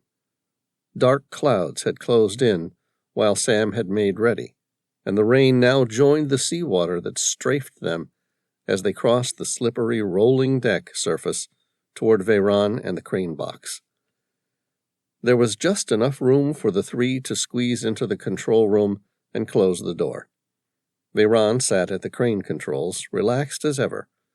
Sam and Elise were saturated from the brief exposure to the deck, and tried not to get water over everything as they finalized the ad hoc plan for the dive. With Tom and Genevieve waiting below, time was not their ally if they wanted to get it done today. Moments later, Sam stood at the starboard tow rail of the aft deck in his fins and mask, holding tightly to the lifeline. To his right, he watched the boom of the crane as it dipped and swayed toward the broken swell, accentuating the uneven movement of the ship. The dark green foaming sea reached up to his feet with the troughs between waves, and then sucked away deeply as the boat climbed another peak. He ensured his shoulder strobe was flashing and checked for his pocket EPIRB, emergency position indicating radio beacon. Rain and sea spray whipped at him as he checked his air supply once more. Time to go. Sam waited for the moment when the Maria Helena was at her lowest in the water at the aft. He planned to step out into the water, descending as quickly as he could, and getting as far from the boat as possible. Veyron prepared a running line for the 8-inch thick steel cable that Sam would bring down with him, with the attachments to make the new cradle. Sam ran his eyes across the cable appraisingly. "You're certain it will carry her?" Veyron nodded. "That'll carry as much as the Maria Helena is capable of lifting." "All right, let's get this thing done." Elise came out again, with the sat phone in her hand. "Sam, it's Gene Cutting." "Who?" "The guy who wants your expert opinion for the insurers." Sam shook his head. "Tell him I'm not interested. Tell him I'm diving." "I already did. He didn't want to listen." Said he appreciates you are busy. Says his company's willing to pay big just for your insight. Nothing formal. Doesn't want to drag you through the courts. Just wants some expert opinion on what could have possibly gone wrong. Apparently the Buckholtz, a large container ship, ran aground under some fairly unusual and mysterious circumstances as it was leaving Hamburg this morning.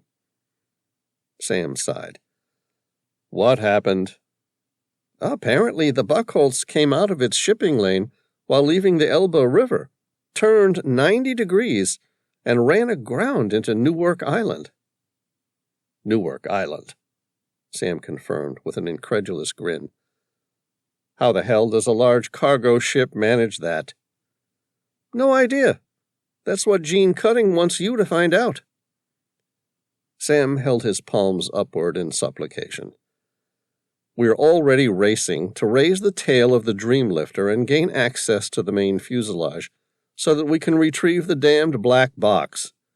If this isn't an isolated incident, and there's a generic virus or fault with the program, we're going to see a lot more 747s crash. And next time we might not be so lucky. It might be a commercial passenger jet that gets hit. So I'm afraid we just don't have time for him. He says he'll come to you. I'm not interested. Sam placed the full-face dive mask over his face, gripped the eye of the 8-inch cable with its hook, and dropped over the stern of the Maria Helena, disappearing into the dark waters below. Chapter 3. The icy water enveloped Sam's body in an instant. Despite his protective layering, the extreme temperature shift was enough to shock him into focus. He didn't wait on the surface to check his dive equipment. In the violent seas, the safest place for him would be deep below the raging waves. Without any air in his buoyancy control device, he immediately started to sink. The weight of the hook and cradle afforded Sam a gentle descent at the measured rate of the crane's cable. He had attached a lead line to keep the lifting tackle at a comfortable distance, to allow for the rise and fall of the boat on the swell above. He swallowed as he descended, allowing his ears to equalize to the new pressures. On his heads-up display, he watched as the depth increased rapidly. His eyes swept over the other gauges, confirming that his air supply readings remained where they belonged. The stormy conditions at the surface denied the sea much of its ambient light, making it difficult for Sam to see very far as he trailed the hook into the deep ocean water. But after closing half the distance to the bottom, he could start to make out the Boeing 747 Dreamlifter on the seabed. From his high viewpoint, the great jet already started to fill his entire vision. Tom and Genevieve's flashlights danced off the fuselage far below, like tiny stars as they prepared for the arrival of the new cradle. Sam took a deep breath and exhaled slowly.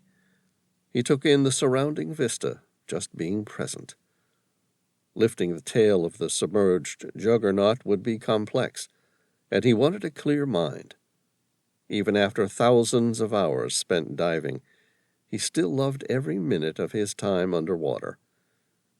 He allowed the chilly embrace of the water and the serenity of the seascape to engulf his thoughts, just for a moment. As the white mass of the aircraft loomed ever larger from below, the scale of the task at hand hit home. At 235 feet in length and a wingspan of 211 feet, the bulbous Dreamlifter was a beast of the air. Originally created to transport the pieces of the huge Boeing Dreamliner passenger jet to assembly locations, it is a monstrous creation. She had a payload of over 840,000 pounds fully loaded, the largest capability in the air. The entire front section of the airplane was compromised during impact, bashing in the nose of the plane like a squeeze box. This had rendered the side doors useless, leaving only one point of access, the articulating tail section of the aircraft. During normal operation, the entire rear end of the plane opened like a huge door. It swung away to the port side, facilitating full access to the cavernous 65,000 cubic feet of cargo space. With the first lift, Tom and Genevieve had successfully broken the suction of the fuselage from the seabed, so Sam hoped that they could hover the tail section a couple of feet off the sea floor using lifting bags and the new cradle. The Maria Helena would then drag the cargo door open after the divers manually disengaged the locking mechanism. It was a complicated and difficult maneuver, but Sam knew his tech diving crew well and trusted them to perform at the highest level. Veyron had sent the lifting bags down ahead of Sam, and when he arrived at the bottom, Tom and Genevieve had attached almost enough to hover the fuselage with the nose down. Genevieve was filling the second-to-last float to half full, and Tom was attaching the final bag. The aquatic lifting bags looked like 2 rows of miniature hot air balloons assembled for a race. "How long have you guys been down now?" Sam asked over the radio mic. "About 2 hours," Tom replied, consulting his watch. "I hope you put a good book in the decompression pod. You're going to be in there for a while." "Yeah, well, I've got good company, so it could be worse," he said, grabbing the compressed air tool line from Genevieve and filling the last lifting bag. "Too bad I can't say the same thing," Genevieve chimed in, swimming back to the other side of the sunken airplane. A puff of silt clouded up from the body of the aircraft where it met the ground, and the huge cargo plane's tail lifted ever so slightly. "We have liftoff," Tom said. "Nice. I'm hoping that the wings will stabilize this baby enough in the mud for us to swing the tail open. Let's leave her as low as we can now that she's off the floor," Sam said. "Genevieve, are you okay to check all the bags are secure? Tom and I are going to see about these locks," Sam said. "Sure thing." On the underside of the fuselage on both sides, there were emergency release levers for the hydraulic locks that keep the tail closed under normal conditions. Not requiring power, the releases break the seal on the closed fuselage, allowing emergency crews access to the stricken airplane. Sam and Tom took one of the levers each and broke the tail. The seal cracked, and a small amount of air escaped from the top of the body as the giant rear section opened about 2 inches. Step 1. Tom and Sam swam the cradle around the bottom of the tail section and the top edge of the fin, securing the crane hook and cable into the open loops of the sling, and adjusted it to fit securely on the starboard side of the aircraft. Sam reached up and toggled the switch on top of his mask. It adjusted the readout on the heads-up display inside to show a compass. "Okay, Matthew, she's laying almost due west. The heading is 268 degrees. When we're ready, if you can edge forward at the same heading for around 50 yards, with a bit of luck, we should see some movement on the tail." "Copy that. Heading of 268 degrees. "Okay, Veyron," Sam said into the radio. "Pull the hook in just enough to take up the slack." "Copy that, Sam. I'll luff around to mid-stern and take it up slowly. I've set my weight limit alarm, but let me know when it's tight. I can't feel much up here with all this movement." Sam watched as the thick steel cable started edging away toward the surface. "Just there, Veyron." It came to a stop, curved but taut. "Okay, everyone, let's clear out down here. Give it a good 50 feet. Genevieve, are you still happy with all the bags?" "They're all good. I've tech-screwed all the saddles to the fuselage, so they won't move now. Good to go." "Great. Tom?" "I'm clear." "Okay, Matthew, power on." "Copy that. Throttle to 50%. The Maria Helena's mighty twin screws took up the strain on the cable, and with her stern laying low under the strain from the crane boom, she dragged herself forward, displacing the swell and crashing through the breakers on her bow. "Okay, guys, that's getting close to my maximum weight alarm," Veyron said into the radio, with the sounds of high-pitched alarms following his voice in the transmission. "Matthew, how are you going?" "She's laying pretty low, but I've still got a little way to travel." "It's your call, buddy. No movement down here yet, though." "Okay, I'm going to dump some ballast and power up a little. Pumps up and engines to 70%. The Maria Helena dragged herself a little lower in the water, and the sea boiled angrily behind the stern as she ripped through the water, trying to produce some forward motion. Like a tugboat pulling a container ship, her stern swam side to side, heaving against the line. Far below, the metal cable twanged and pinged out a metallic whale song as it straightened up, straining under 40,000 horsepower of torque from the twin diesel power plants at the surface. Bang! The divers were startled as the cradle slipped a little higher on the plane's tail fin, finally seating itself, and then a mighty groan issued from the cavernous belly of the fuselage as the tail swung open. "We're in!"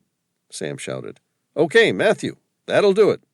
And Veyron, you can drop the hook now. Great work, team, really, great job." "That's why we get paid the big bucks, eh, Sam?" Matthew said over the mic, powering down the ship.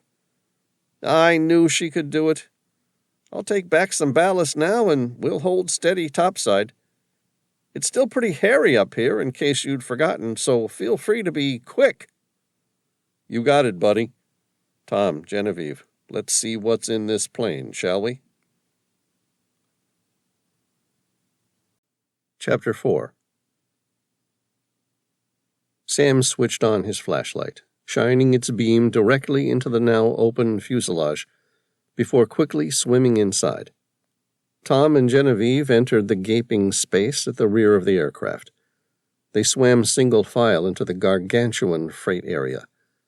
It was 65,000 cubic feet in volume, and all of it empty. Their flashlights bounced around the cavernous void as they entered, lighting up numerical distance markers on the wall and inactive emergency lighting strips that ran the length of the internal fuselage. Tom's beam flashed through the empty hold. "I thought this was meant to be fully loaded." "It was," Sam said. "Some sort of heavy machinery. I wasn't told any details." "Looks like someone's got the aircraft's cargo manifest wrong," Genevieve pointed out, matter-of-factly. "It's not like the heavy machinery's managed to fall out of the cargo hold without damaging the rest of the aircraft." "You're right." Sam kicked his fins, swimming toward the cockpit. "Someone must have got the manifest wrong." He felt dwarfed by the awesome capacity of the room. It was like standing in the center of a deserted motorway tunnel, about 100 feet under the water. Freight rollers lined the floor, stretching away into the distance. Their perspective joined on the visual horizon like train tracks on a prairie. The divers' lights seemed tiny as they beamed from one end of the aircraft to the other. The beams were uninterrupted by anything in the visual field they illuminated. The cargo bay was completely empty. There was nothing in the plane at all. "Good thing we're not here to retrieve its cargo," Sam said. "We've been hired to retrieve the aircraft's data recorders." "What kind of data recorders does this thing have?" Tom asked. "It should have a cockpit voice recorder, a separate flight data recorder, and a quick access recorder. The QAR is in the cockpit, but I doubt it will have survived." Tom nodded. "I should think it would be unlikely." The quick access recorder was an airborne flight recorder designed to provide quick and easy access to raw flight data through a USB drive, standard flash memory card, or wireless connection. Like the aircraft's flight data recorder, the QAR received its inputs from the Flight Data Acquisition Unit, recording over 2,000 flight parameters.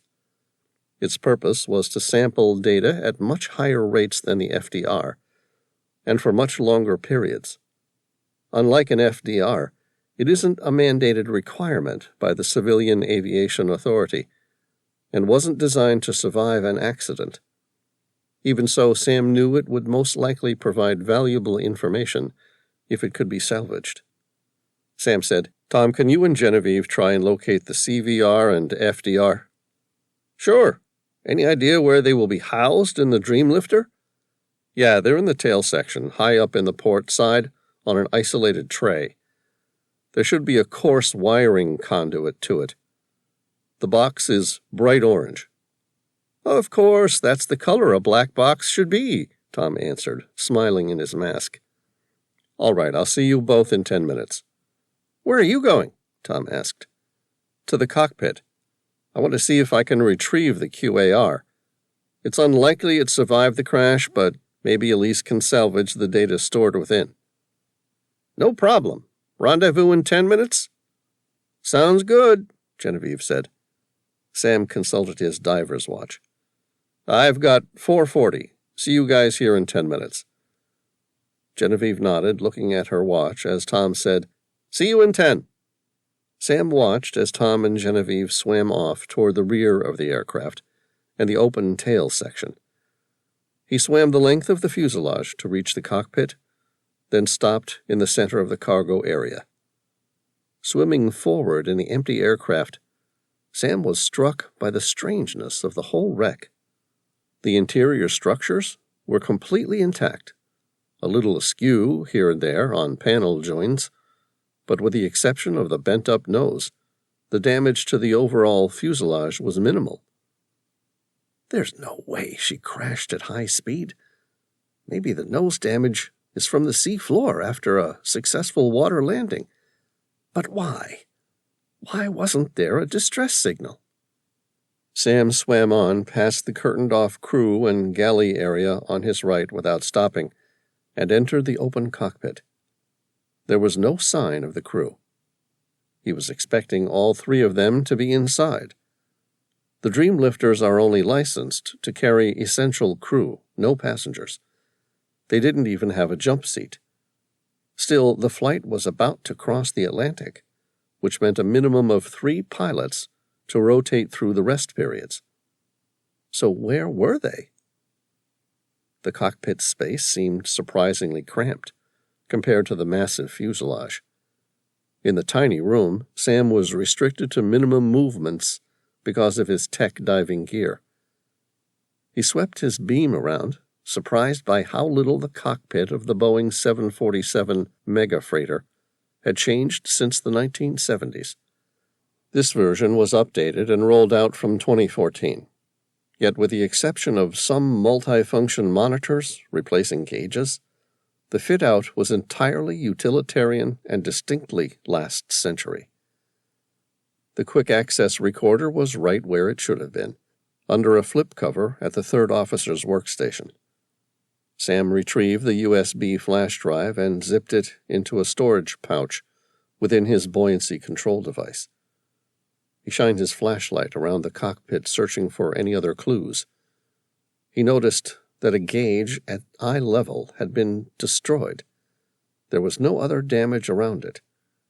He examined it closely and saw fragments of hair, bone, and blood. And just visible in the dead center of the dial, the base of a copper projectile. He immediately knew where the pilots were. Sam turned awkwardly in the doorway, his fins and gear obstructing his movements in the confined space. He pulled himself back along the tiny corridor with his hands and stopped at the galley. Drawing back the curtain and looking up, he saw the bodies of 2 men in flight officers' uniforms.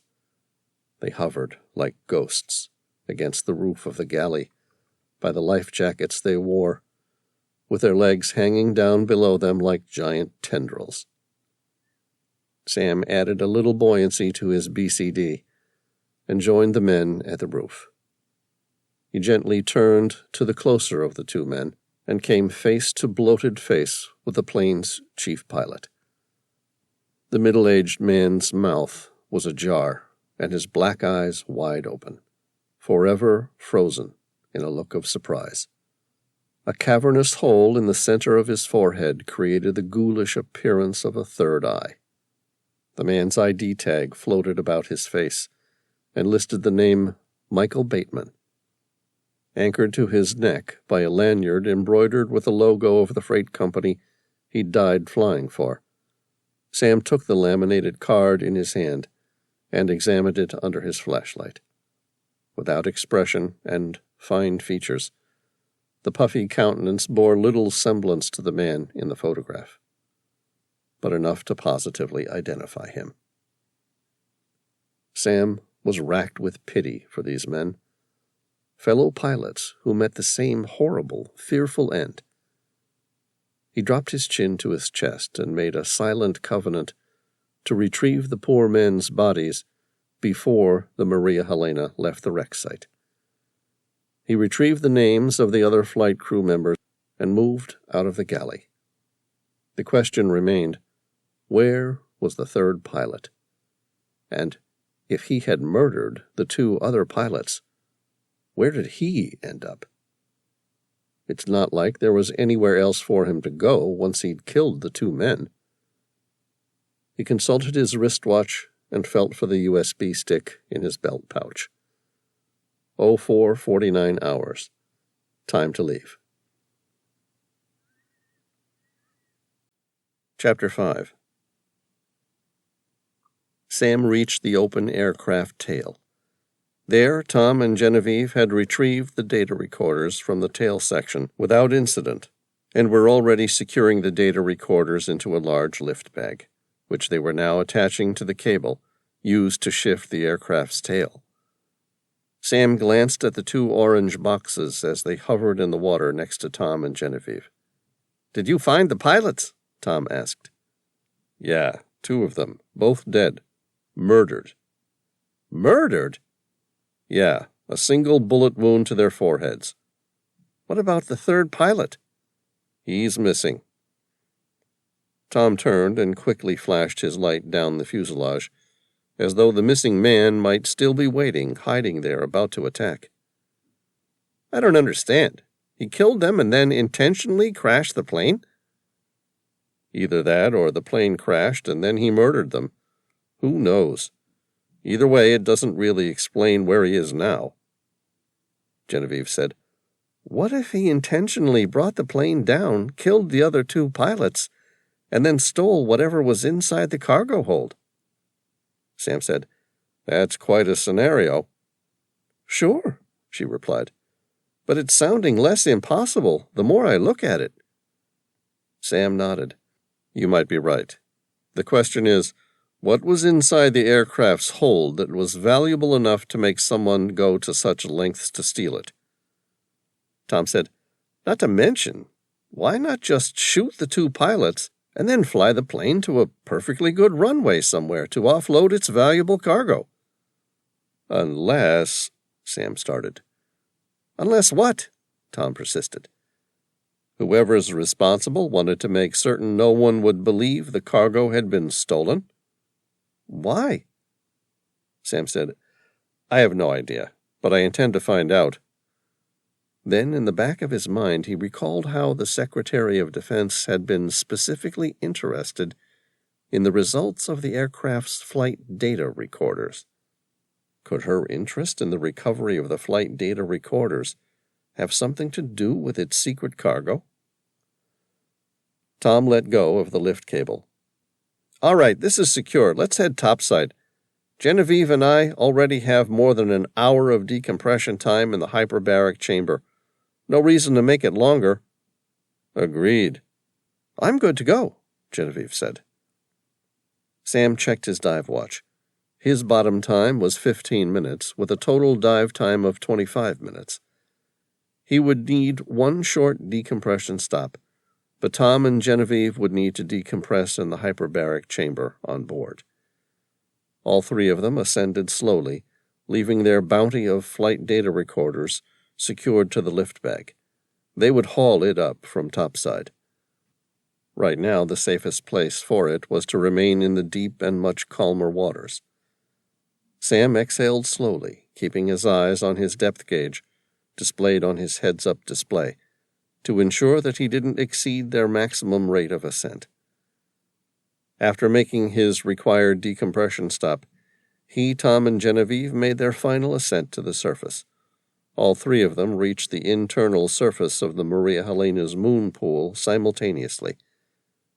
The moon pool was built in the middle of the Maria Helena's hull and served as a diving command center, as well as a relatively calm port to launch their mini-submersibles and to dive from.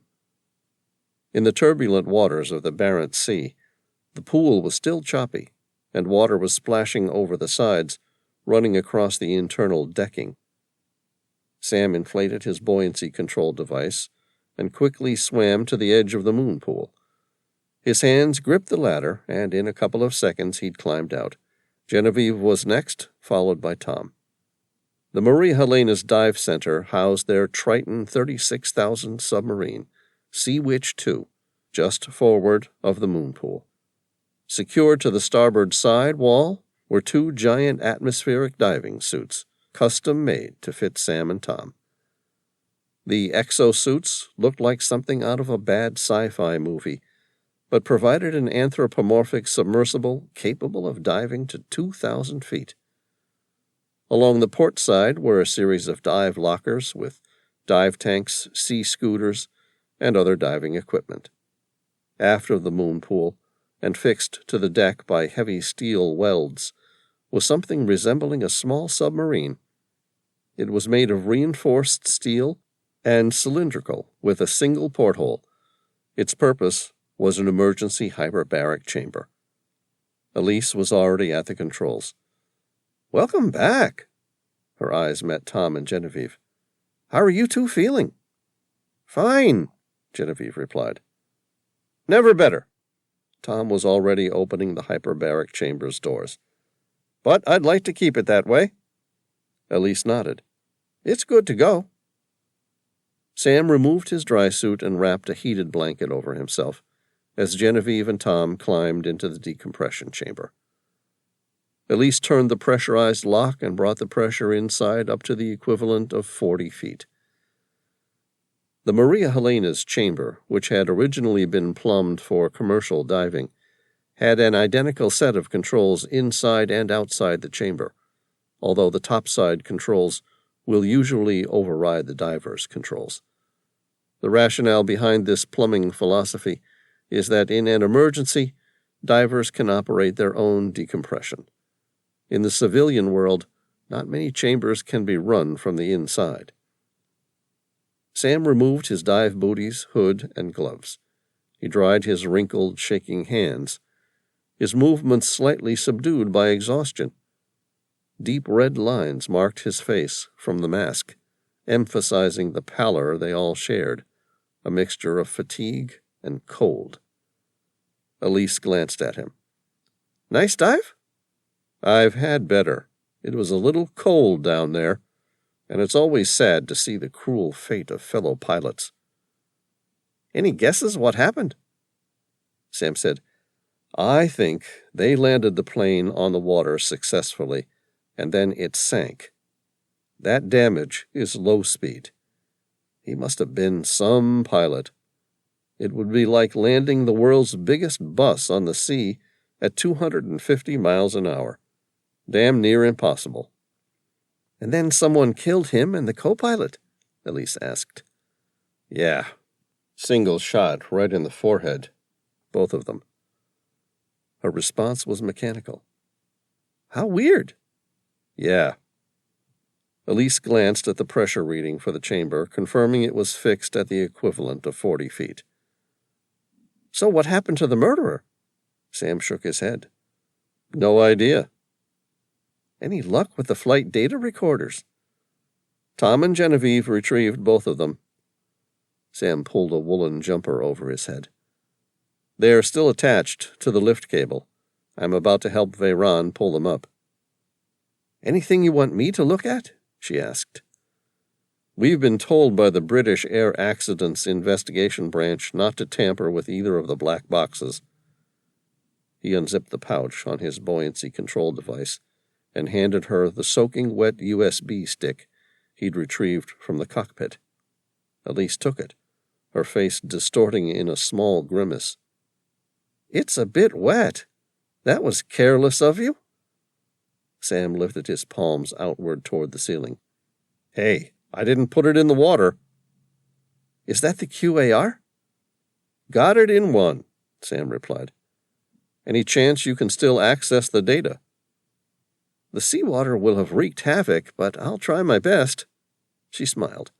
"As soon as Genevieve's decompressed, she's going to fly the data and voice recorders to Finland, where they'll be taken by a commercial jet to Heathrow, where the UK AAIB will take them apart, see what they have to say, and commence their investigation." "All right.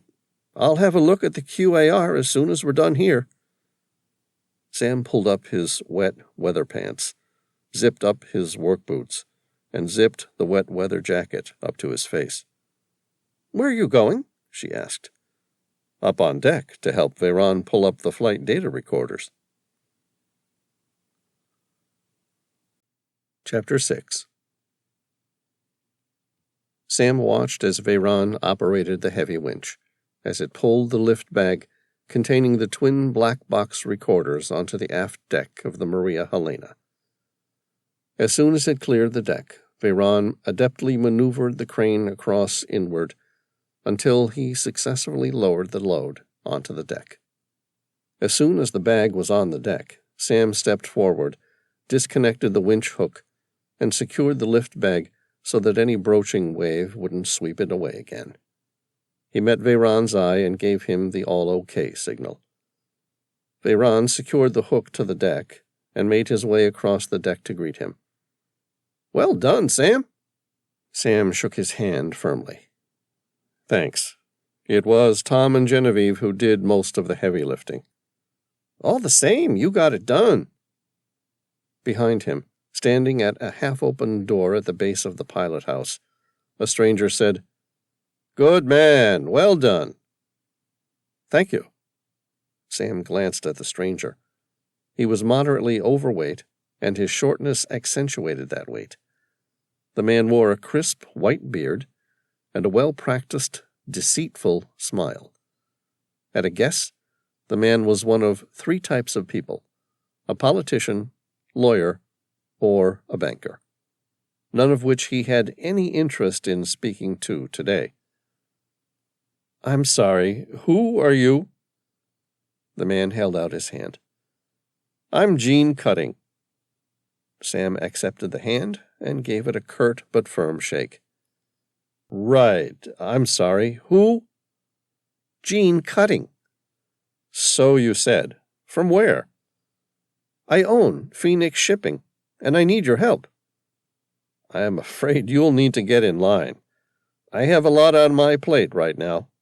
Are you a friend of my father's?" "No, I'm afraid I've been a competitor to your father over the years. Our dislike of one another has been entirely professional, I assure you. Your father's an amazing man." Sam glanced at the second helicopter, this one on the generally unused forward helipad. "Then what are you doing here?" "I have a problem." Sam nodded. "So you said." Gene continued. "One of our ships ran aground yesterday. We need your help."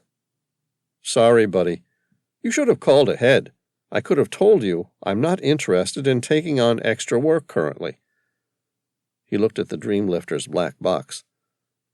"As you can see, I have a lot of work to do here." Gene ignored him. "I did call." Sam stared at the man through narrowed eyes. "You're the guy who's been trying to call me all day?" "Yeah." An incredulous grin crept up on his lips. "That makes you an asshole or a fool. Which one are you?" "Hey, I need your help." "We're willing to compensate you well for your time," Jean replied, nonplussed. "I already told you I wasn't interested." "I know, but this is important." "What I'm currently doing is important." Sam sighed and shook his head. "Can't you get one of the other experts to have a look at it?" "I already have." "What did they say?" "They said they have no fucking idea what to make of it." "Make of what?" "What went wrong with the Buckholz?" "I thought you said it ran aground." "It's a little more complicated than that. Let's just say the events related to this accident are a little more mysterious than simple error." Sam shook his head again. "Come into my office. We're heading off in less than an hour after a British Air Accidents Investigation Branch vessel arrives. You've got until then to convince me." Chapter 7. Sam opened the door to the briefing room. With his hand, he gestured for Jean to take a seat across from him. Jean nodded a cursory thank you and took a seat. Sam opened the forward door and yelled, "Elise, Matthew, Veyron, come into the briefing room. Our new friend here wants to tell us a story." Jean narrowed his eyes. His thick, curly brow closed together. "I'm sorry, the images I'm about to show are of strictly proprietary knowledge." Sam crossed his arms. "Hey, you came to me. And I want just your opinion. If this gets out, we might be in some real trouble." Sam took a deep breath and nodded at the rest of his crew. "All right, I'll hear you out, but if I accept the job, it means you take my entire team on, and no more secrets. Agreed?" "Agreed." Sam said, "All right. Elise, do you want to start preparing the black box for its flight?" "All right," Elise said. Sam turned his attention to Jean. "When Tom is out of the hyperbaric chamber, I will need to discuss this with him." Jean opened his mouth to protest. "But," Sam interrupted him, "I don't work without him. That's not negotiable." Jean opened his mouth to protest, took one look at Sam's hardened face, and closed it again. "The ship was the Buckholz. She was leaving from Hamburg on her way to the U.S. port of Quonset Point, Rhode Island. The captain was a veteran for the company with more than 30 years' experience and had made this particular voyage multiple times a year for the past 3 years. Sam set a glass on the table and poured a small amount of water in without asking whether his unwanted guest wanted one or not. He took a small sip of the drink and then looked at the stranger sitting down in front of him. "So, what happened?" "The ship ran hard aground on Newark Island." Sam studied the map and location of the accident. "What did the captain say went wrong? Anything short of a hurricane shouldn't have affected the Buckholz so much to send it on a direct collision course with the island." "He says he was following the channel and simply ran aground. Only it wasn't just mud, it was rock, and it took a 50-foot gash out of her backside. She sank stern down within minutes, with the bow dry and above water." "Any chance the captain was intoxicated?" "No. He was tested for alcohol and drugs an hour after the accident. Everything was done by the book. He had 3 witnesses who confirmed what he saw on 3 different systems: depth gauge, radar, and GPS-based navigational maps, all confirmed he was traveling through the channel at the time." "Do you think the sandbar moved?" "No. Everything was exactly where it was meant to be. I'm telling you, it looks like the captain, second in command, and watchman all just made a massive mistake." Sam leaned back in the big leather chair. "So, what would you like my help with? Are you having trouble getting the insurance company to pay or something?" "No." "So let the insurance company do their mandatory checks. They'll perform a root cause analysis and come up with an answer. Sometimes these things really are just an accident. Yeah, that's what we figured, but... What? There's something else. A camera inside the bridge records everything that happens, like an aircraft's flight data recorder. This can be used in the event of an accident or collision with another vessel to determine the cause and who was ultimately at fault. The recording provides crucial clues, including the position of the controls, the functionality of the engine, and bow thrusters. And what did it say? It confirms exactly what the captain and his 2 witnesses said. They were traveling up the middle of the channel, nowhere near the rocky beach. Any chance the tapes could have been switched? Not a chance in the world. The system has heavy security to make it difficult to do just that. If the crew had hours between the event and one of the company's boarding parties arriving, I would have assumed that was the case. But there was less than 5 minutes between the accident and one of our helicopters dropping a team on board. 5 minutes? Sam met him eye to eye. That's a pretty quick response for anyone. Gene shook his head. No, our engineers were on their way out to the vessel to perform some routine safety checks while the Buckholz was on her way out to sea when this happened. It's a fairly common procedure. Every day the ship is in harbor costs the company more than $1 million in lost revenue and demurrage. So it works out cheaper simply to fly out our engineering teams to perform the tasks, where possible, usually on the ship's outward journey. Did they see anything strange from the air? Nothing. It was nighttime. Not much could be seen from the air. What time was this? 9 p.m., just under 12 hours ago. Sam asked, Any chance one of the channel markers were out? Gene shrugged. Sure, but not all of them. And besides, the island stands out like a giant shrine on the horizon. No way the captain could have missed its silhouette against the shore. Stranger things have happened. Gene's satellite phone rang. He answered it and swore. All right. This changes everything. He nodded his head to himself, hung up, and turned to Sam. We have another issue. This one's a little more pressing. Sam said, Go on. The Buckholz was carrying an experimental piece of equipment inside one of its shipping containers. It was stored in the section of the hull that is now nearly 60 feet below the sea. We're going to need your help to retrieve it. What's more, it's vitally important that no one know that it was on board. Why? The item is the culmination of many millions of man-hours and more than $2 billion spent on research and development. If it's believed that the engine was lost due to the negligence of the captain, the news would wreak havoc on the company's share price. Sam nodded his head. He understood how these situations worked. Such companies had stretched their financial reserves to the breaking point, only to have bad luck bring them down, just as their big risk was about to pay off. What's happened?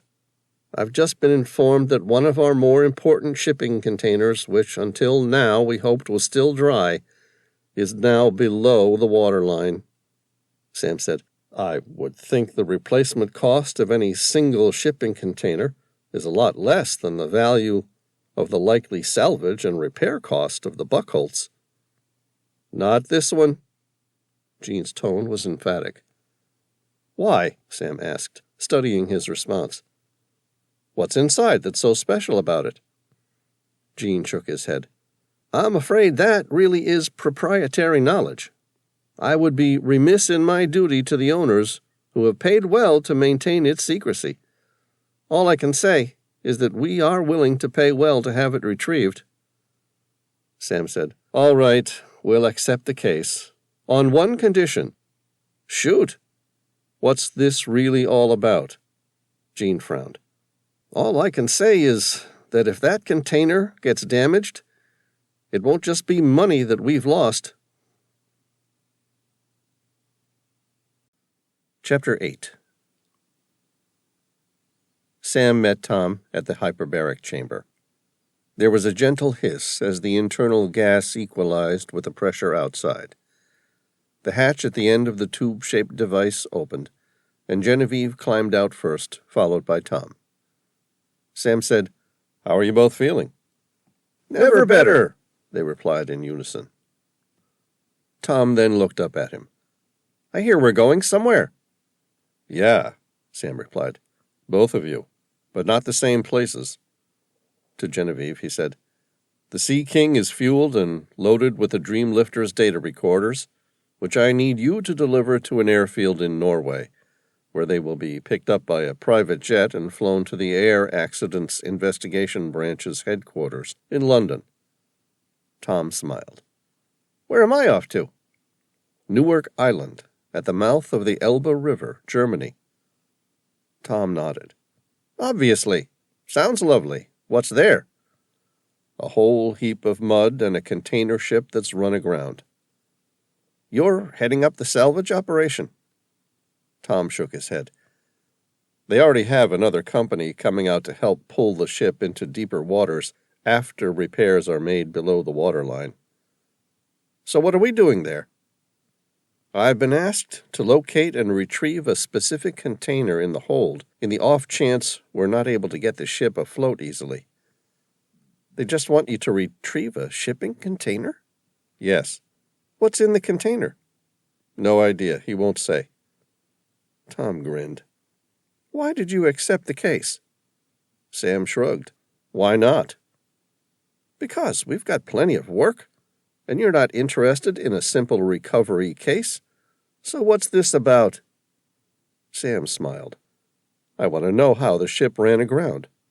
"Why? Accidents happen. It's a busy shipping lane." "Yeah, but this captain turned his ship 90 degrees and ran straight into the clearly visible island." Tom cocked an eyebrow. "You think he did it intentionally?" "No. I've seen the video from the bridge. It looks like he was following the navigation markers." "Then what happened?" "I have no idea," Sam grinned. "But that's what I intend to find out." Tom asked, "What about the Dreamlifter?" "The British Air Accidents Investigation Branch have a ship on its way to retrieve the bodies and the entire wreckage." "So we're done here?" "We're done. The rest of the recovery is their show." Chapter 9. Sam and Tom grabbed 2 small crates, pre-packed with all the equipment they would need to make the dive and assess the wreckage of the Buckholtz. The equipment was loaded onto Gene Cutting's Eurocopter EC-155M, where the man's pilot was waiting to take the 3 of them directly to the site of the accident. The plan was for the Maria Helena to make its way afterward, working its way down the Norwegian coast to meet them the following day. It was a long flight. The Eurocopter made a slow circuit of the wrecked Buckholtz in a counterclockwise direction. From the air, his eyes swept the landscape. Newark Island was a little oasis surrounded by more than 10 miles of mudflats. To its north were the 2 smaller orbital islands, Nigahern and Schahern. The helicopter banked farther to the south, where the mudflats reached Cuxhaven at the mouth of the Elbe. A row of poles, supporting steel cages 30 feet above the mudflats, marked the way across, where tourists from the mainland can navigate on foot for 6 hours of the day during low tide. The path's elevated cages were rescue pods. Should high tide catch a walker far from shore, the walker can climb into the pod and wait for the tide to recede. The Eurocopter circled the island again to the wreck site. The Buckholtz had a length of 1,312 feet, a beam of 193 feet, and a gross tonnage of 210,890. Her bow was high up along the beach at the northern tip of Newark Island, leaving her lower third submerged beneath the deep water of the North Sea. with the exception of the aft bridge and pilot house, forming an artificial island, nearly 5 stories above the sea. Sam stared at the sight, struggling to imagine how an experienced captain, with a veteran Channel pilot on board, could possibly make such an enormous mistake. It was almost impossible to believe the mistake was accidental. The Eurocopter made its final circuit of the stricken vessel. Jean, who was sitting up front next to the pilot, looked over his shoulder and asked, "Have you seen enough?" Sam nodded and pointed his thumb downward. "Yeah, take us down, and let's get a better look at the ship." "All right," Jean replied, turning to the pilot. "Take us down." The pilot nodded, banking sharply toward the Buckholz. The Eurocopter settled into a hover directly above the cargo ship's 5 stories high pilot house. Its skids touched the steel roof, which now sloped gently back toward the sea. The helicopter's rotors continued to whine as the pilot took up most of the pressure in case the pilot house became unstable. "End of the road, gentlemen," came the pilot's voice. Sam thanked the pilot, slid the side door open, and climbed out. The steel platform where the Eurocopter had put down toward the aft of the Buckholz provided him ground beneath his feet, despite its not-so-gentle 10-degree downward gradient. His eyes swept the platform. The place had been designed to be used as a helipad under normal circumstances. Right now, he guessed the Eurocopter could have shut down the engines on top, but it would have left the helicopter perched on an uncomfortably steep angle. Inside the Eurocopter, Tom pulled the 2 large crates to the edge of the door, followed by their 2 duffel bags, which contained overnight clothes, laptops, and toiletries. Sam lifted them to the ground. Gene Cutting stepped out of the front passenger seat, and Tom slid the side door shut. Overhead, the rotor blades whined, their pitch changing as the pilot took off again, sending several tons of downdraft on top of them, before banking quickly and heading south to an airport in Hamburg to refuel. Gene Cutting glanced at Sam and Tom, his deep-set and sullen eyes still in despondent awe of the scene. An unbelievable accident that would cost his company many millions to repair. The man's eyes took in the entire area before settling on Sam. "What do you think the project will take?" Sam made a thin-lipped smile. "I'm not sure. It depends." "On what?" Gene asked. "I'm told you're the best. Time is money, a lot of money. So the sooner we can get the Buckholz afloat, the happier I'll be. So what does it depend on?" "It depends on what sort of damage we have below decks. If we're lucky, we can make simple repairs by welding a sheet of steel over whatever gash lies below the waterline, pump the water out of her, and float her again on the next high tide. If we're lucky, all of that can be achieved in the next week. She's already resting firm on her keel, so after that, it's just a simple matter of setting up a rigging system of oversized pulleys to drag her off the muddy beach." Gene frowned. "And if we're unlucky?" "Then the gash has ripped a hole spanning multiple bulkheads. It might require extensive welding and engineering work beneath the water level. That can be difficult and time-consuming. Every day the hull remains beneath the water, the longer the Buckholz will remain out of action, being repaired at the shipyards." "Do you have a time frame in mind?" Sam shrugged. "It could be months, but I doubt it." Sam ran his eyes across the muddy beach. "You said this entire area is full of mud flats?" Gene nodded. "Yes?" Sam smiled. "I think you'll be fine. Tom and I will make a dive today and get a preliminary idea of the damage. It won't take long. I'd say by this afternoon we should have a rough idea what's involved." "That's great." Gene took a deep breath in, held it, and swallowed. "Look, there's a container on E-deck of particular value. If this is going to be longer than a week, I want to ask you something that might just sound crazy, But hear me out." A wry smile formed on Sam's lips.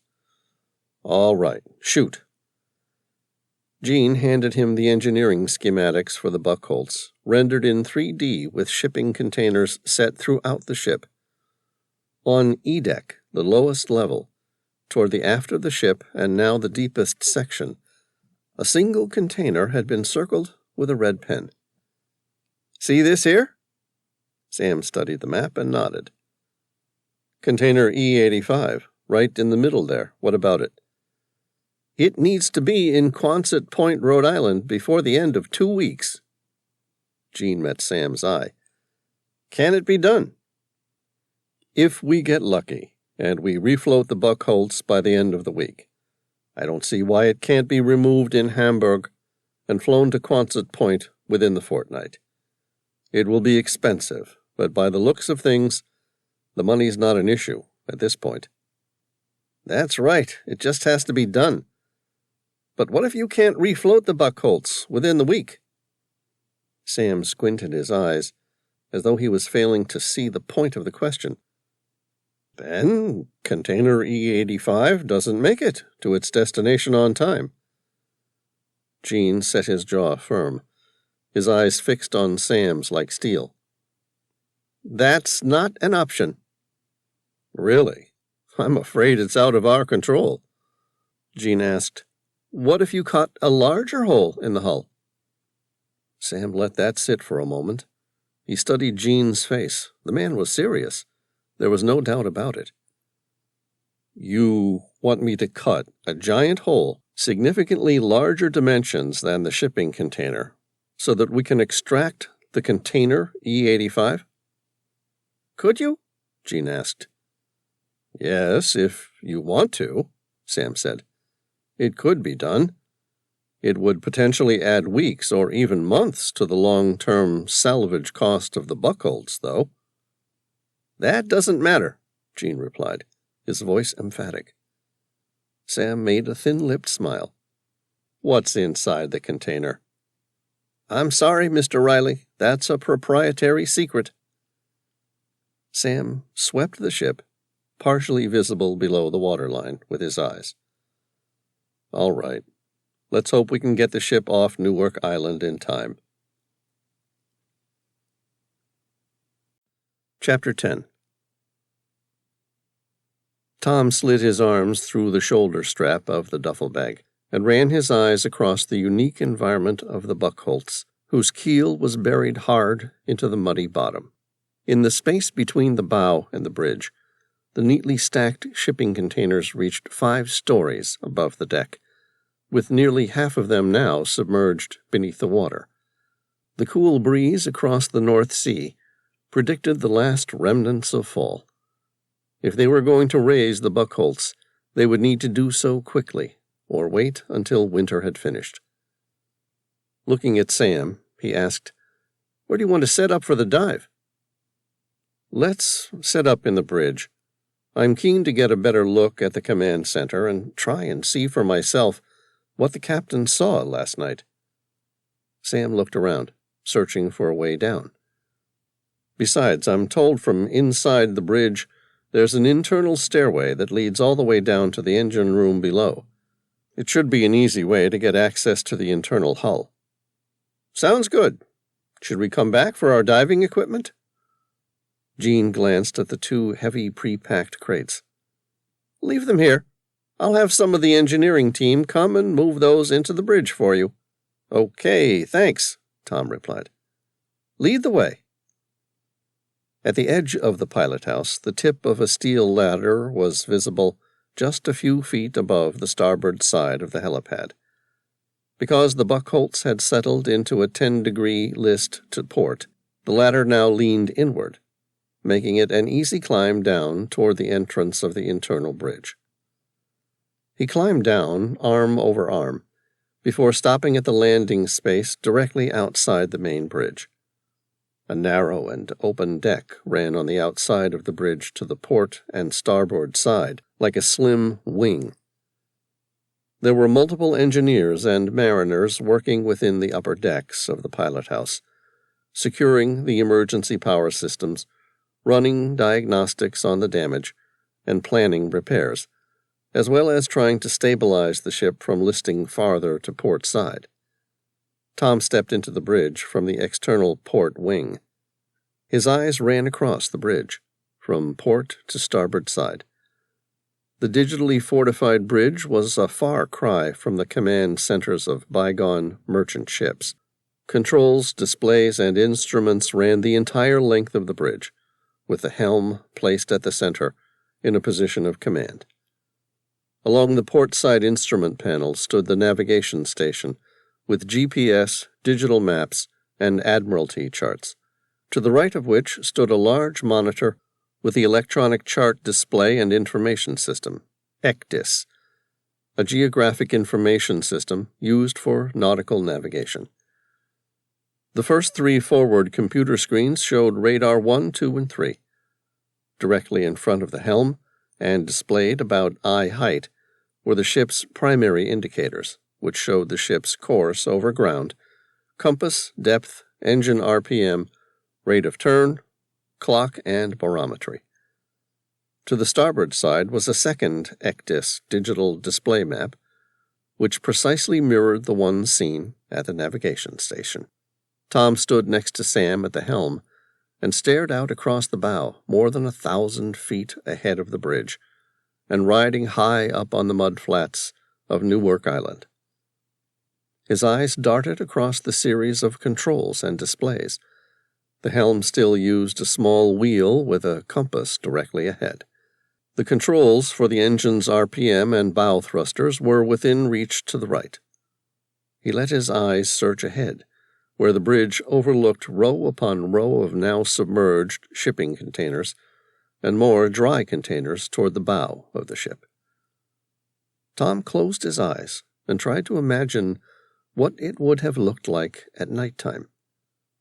The port channel markers were clear, and would have been flashing their warnings that the shallow mudflats of Newark Island were nearby. Even if they had failed, the island itself had a lighthouse and a series of small homes that would have lit up the otherwise empty coast. He opened his eyes and glanced at Sam. How does an experienced captain and Hamburg port pilot get things so wrong? Sam shook his head. Beats the hell out of me. Sam turned around. Behind the helm, through a green door, was an elevator that could be taken down to the engine room nearly 10 stories below.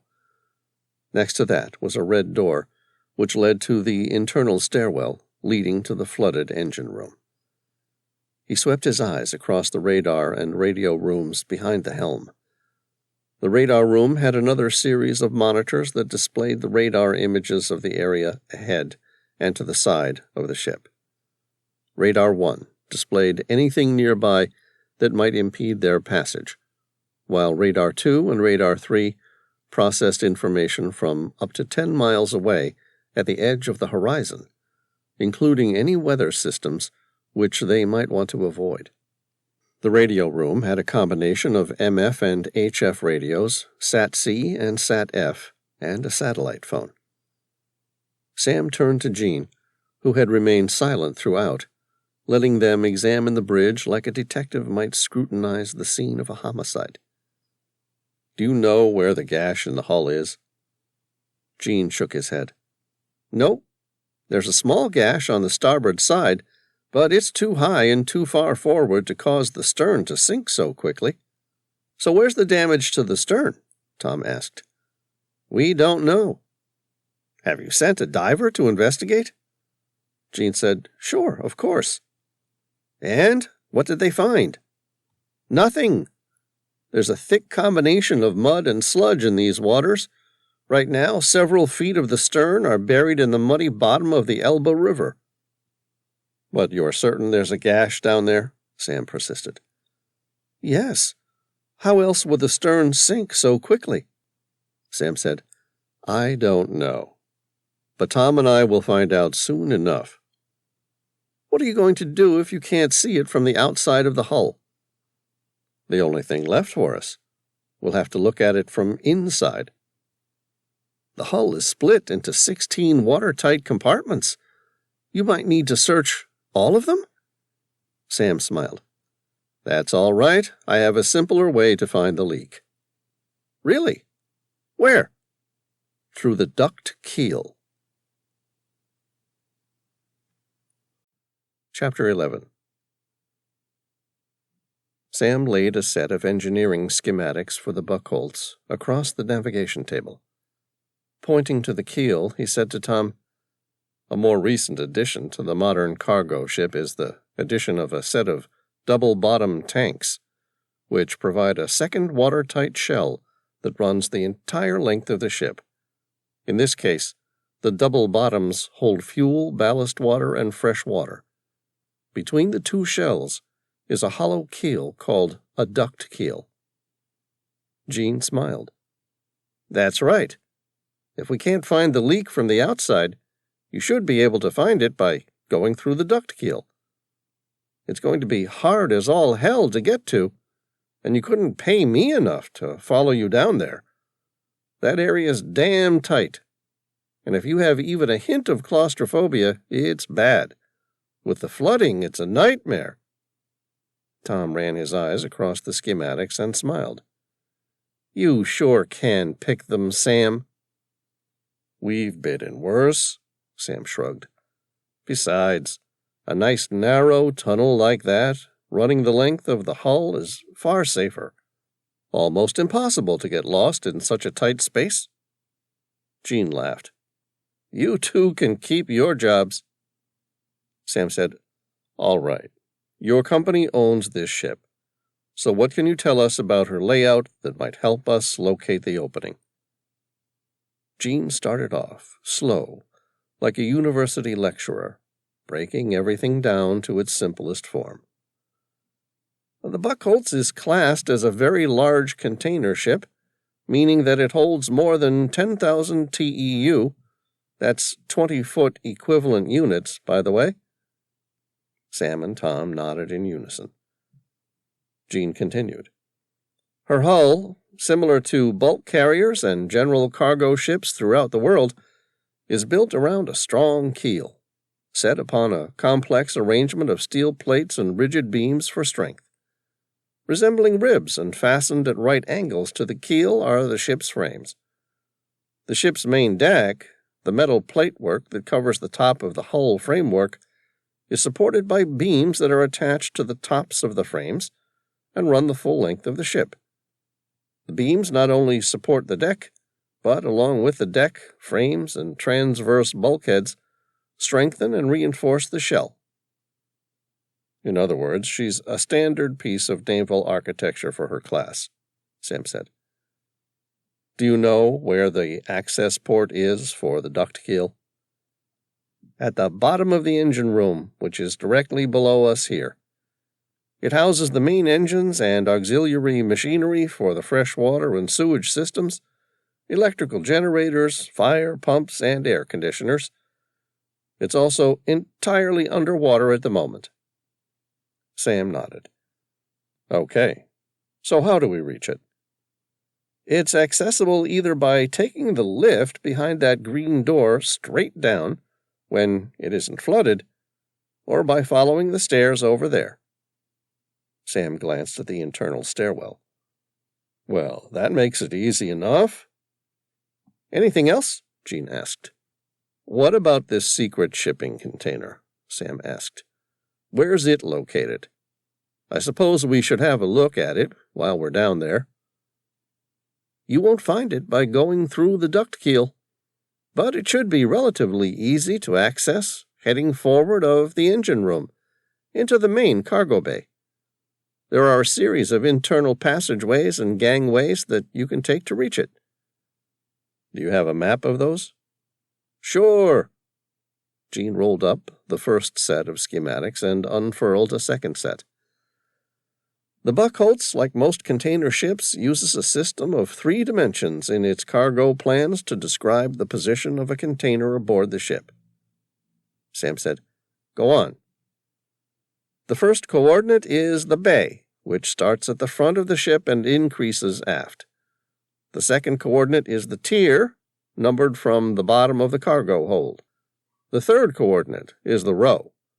Rows on the starboard side are given odd numbers, and those on the port side are given even numbers." "Right," Sam acknowledged. "And the rows nearest the center line are given the low numbers, and the numbers increase for slots further from the center line." Gene scrutinized his face, trying to determine how he'd come up with the answer. "That's right. I was about to ask you how you knew, but then remembered that your father owns Global Shipping. You must have spent plenty of time exploring container ships as a kid, am I right?" "Yeah, a fair bit of time." Sam grinned as he recalled some of the trips. "During a crossing from Panama to Gibraltar, my brother and I played some of the longest games of hide-and-seek in history, stretching through the entire length of the nearly 1,400-foot cargo ship." "What a playground for a couple of kids, eh?" Gene returned his focus to the task at hand.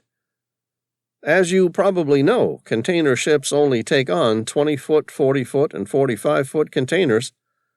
The 45-footers only fit above deck. The 40-foot containers are the primary container size, making up about 90% of all the container shipping. And since container shipping moves 90% of the world's freight, over 80% of the world's freight moves via 40-foot containers." "And what type of container are we looking for?" Sam asked. Gene smiled as though they'd achieved some monumental task. "It's a custom-built 60-foot container." Sam pictured the container. "So, it's a 40 and a 20 joined together?" "Basically." "And where did you store something that shape?" "At 10-14-08. Sam mentally pictured this. "That's Bay 14, about 60 feet forward of the bridge. Row 14, that's right up against the port side. And Tier 8, that's about 40 feet below the waterline right now, isn't it?" "That's right." Sam made a couple of notes on the digital notepad and said, "All right, let's go have a look."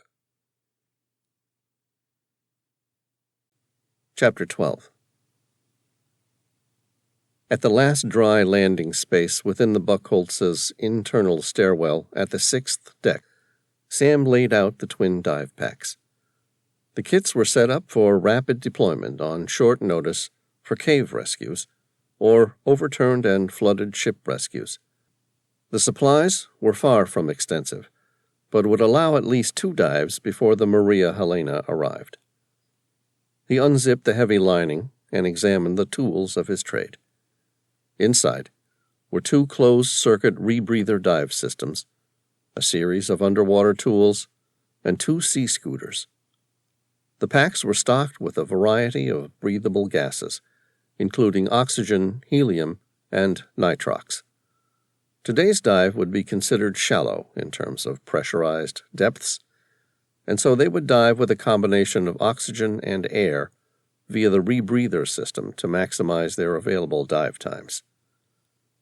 Sam and Tom quickly went through the rigorous process of setting up and testing their equipment. Sam opened the aluminum backpack.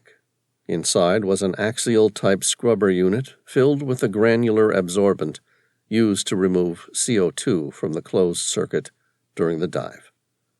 He removed the half-used cartridge and replaced it with a brand-new unit filled with 5 pounds of soda lime, and then reinserted it, locking the lid with a heavy-duty thread.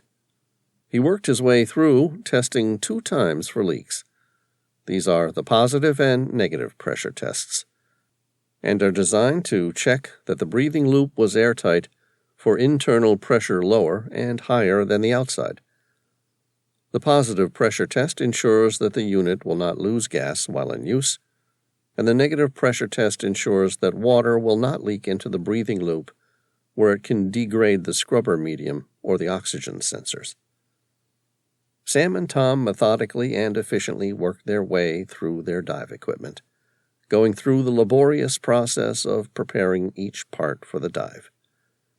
Confident that their systems were in working order and that their multiple redundancy systems worked too, they finally donned their thick dry suits. Sam pulled the hood of his neoprene dry suit over his head. "Are you good to dive, Tom?" Tom had already slipped his arms through the aluminum backpack of his closed-circuit rebreathing system that was designed to mold to his back. "I'm good. Whenever you're ready." "All right." Gene stepped down to the platform with one of the engineers. "How long are you going to be?" "Shouldn't be long," Sam replied. "Under an hour."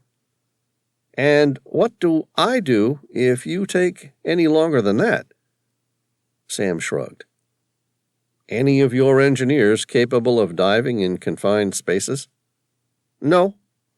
We have 2 commercial divers on board who can do some steel welding if required, but they're working with atmospheric dive suits, so there's nothing they can do for you if you get stuck." "All right. I guess you're back to waiting." "For what?" Gene persisted. "Until we get ourselves out of whatever trouble we found." With that final thought, Sam donned his full-face dive mask. He took a deep breath and started pre-breathing the unit, a process of breathing normally for about 3 minutes before entering the water to ensure the scrubber material gets a chance to warm up to operating temperature and works correctly, and that the partial pressure of oxygen within the closed-circuit rebreather is controlled within the predefined parameters. Sam inhaled effortlessly. The gas he breathed was humid and warm, rather than the dry, cold air divers are used to with compressed air and a scuba cylinder and regulator setup. In the frigid waters of the North Sea, that would be a welcome bonus. He checked his gauge for 2 things. 1, that CO2 levels weren't rising, meaning the new soda-lime scrubber was doing its job correctly, and 2, that the partial pressure of oxygen within the closed circuit remained within the initial set point of 1.3 bar. Sam ran his eyes across the top reading, where a non-dispersive infrared sensor showed that the CO2 levels weren't elevating. Below that, his glance stopped to examine the reading from the oxygen analyzer. It showed the partial pressure of oxygen as 1.3 bar. 3 minutes later, he radioed Tom. "I'm all good to go." "Sounds good," Tom replied. "Let's go see what went so disastrously wrong." Sam slipped his dive fins on, switched on his flashlight, and slid into the narrow space of the Buckholtz's flooded internal stairwell. The water was cloudy with mud, but the visibility was good enough to clearly make out the shapes of the steps and walls which made up the flooded stairwell. The beam of his flashlight was able to reach the engine room 3 decks below. He deflated his buoyancy wing until he was negatively buoyant and started his descent in a counterclockwise direction, following the stairs to a depth of 30 feet and stopped. There he checked his gauges, confirming on his heads-up display that his CO2 levels weren't climbing, and that the partial pressure of oxygen within the fully closed circuit remained within the predefined parameters. Sam glanced at his buddy. "How are you doing, Tom?" "Good," came Tom's cheerful reply. "All gauges in order." "All right, let's continue down into the engine room." Sam swallowed, equalizing the pressure in his ears and sinuses, and occasionally inserted a small amount of gas into his dry suit to prevent its compressed air from squeezing him tight. At a depth of 60 feet, the stairwell opened onto a level steel gangway. The engine room sprawled across 4 decks, making it the largest open space on board the entire ship. He flicked his flashlight around the engine room, its beam striking a series of large turbines and the massive prime mover engine used for the Buckholtz's primary propulsion, before finally settling on a closed hatch at the very bottom. Sam said, "That's it." Tom fixed his beam on it. "That hatch there?" He descended quickly, as the flooded compartment allowed him to skip what would have otherwise been a ladder spanning 4 decks. Sam played with the steel lever until the hatch came free, and he opened it fully. That's our opening to the duct keel. Tom said, "Why is it shut?" "What do you mean, why is it shut?" Sam asked. "It's meant to be shut. It's designed to be watertight. Otherwise, what's the point of having it?" Tom tilted his head to the side, as though Sam had already answered the question. "That's exactly why I'm wondering why it's closed." Sam swallowed. "You're right. If it was watertight, and the damage was done inside the duct keel, none of the water would have reached the rest of the engine room. And if the flooding occurred elsewhere, there shouldn't have been any water inside the duct keel." "Exactly. Any ideas?" "None. Unless there are two damaged sections of the hull." Tom shined his light into the dark tunnel.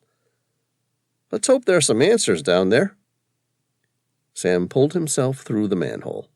It was small enough that he had to consciously position himself so that his arms and larger closed-circuit rebreather system could squeeze through, the same way he might during a cave dive.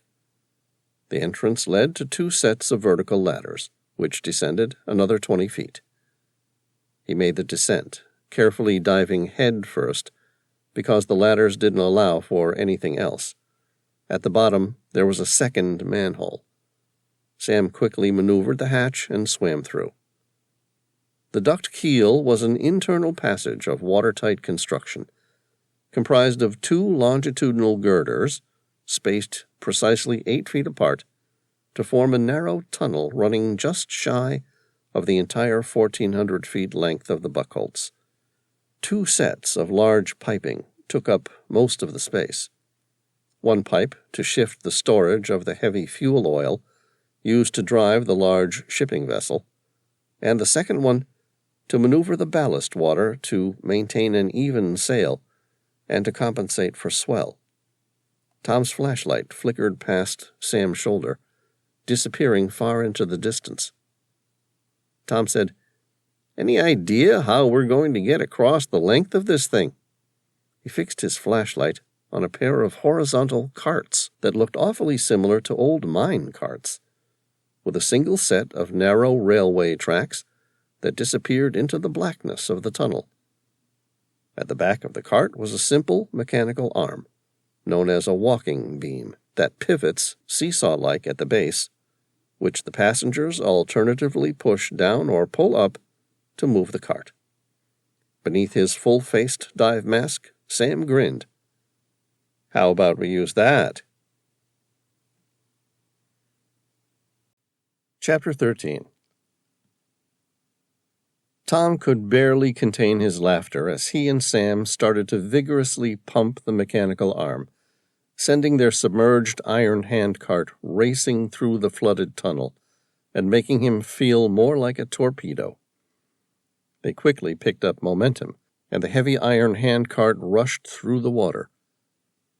Ahead, Sam's headlamp lit up the tunnel like the headlights on a train. The duct keel appeared sound and intact. Tom said, "Any chance the Buckholz grounded her bow on the muddy island, only to slide backward into the water and slice the side of her hull above the keel with an uncharted reef?" "It's possible," Sam admitted. "Unlikely, but possible.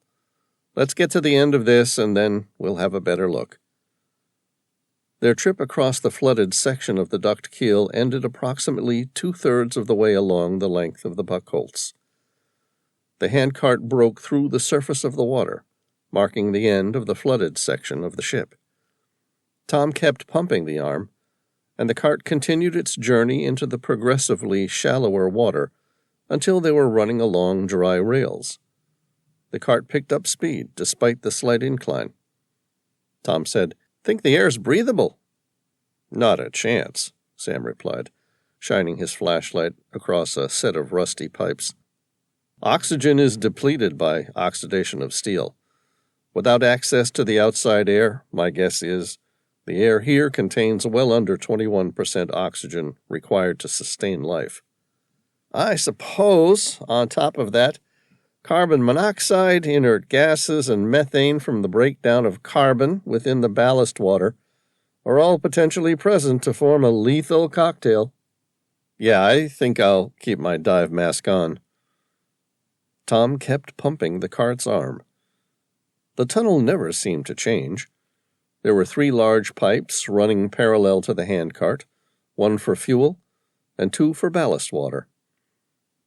Tom studied his surroundings as he moved, without finding anything that appeared out of place. You see anything? No, not a thing. Which means we will have to go back to searching the external hull. Sam lightly pulled the brake, and the cart came to a stop. Tom said, "Did we reach the end?" "No," Sam replied. "What is it?" Sam stood up, stepping off the handcart. He swept the area with his flashlight before settling on something lying on the middle of the tracks. That. Tom looked at the body. It seemed fairly intact, with little sign of decomposition.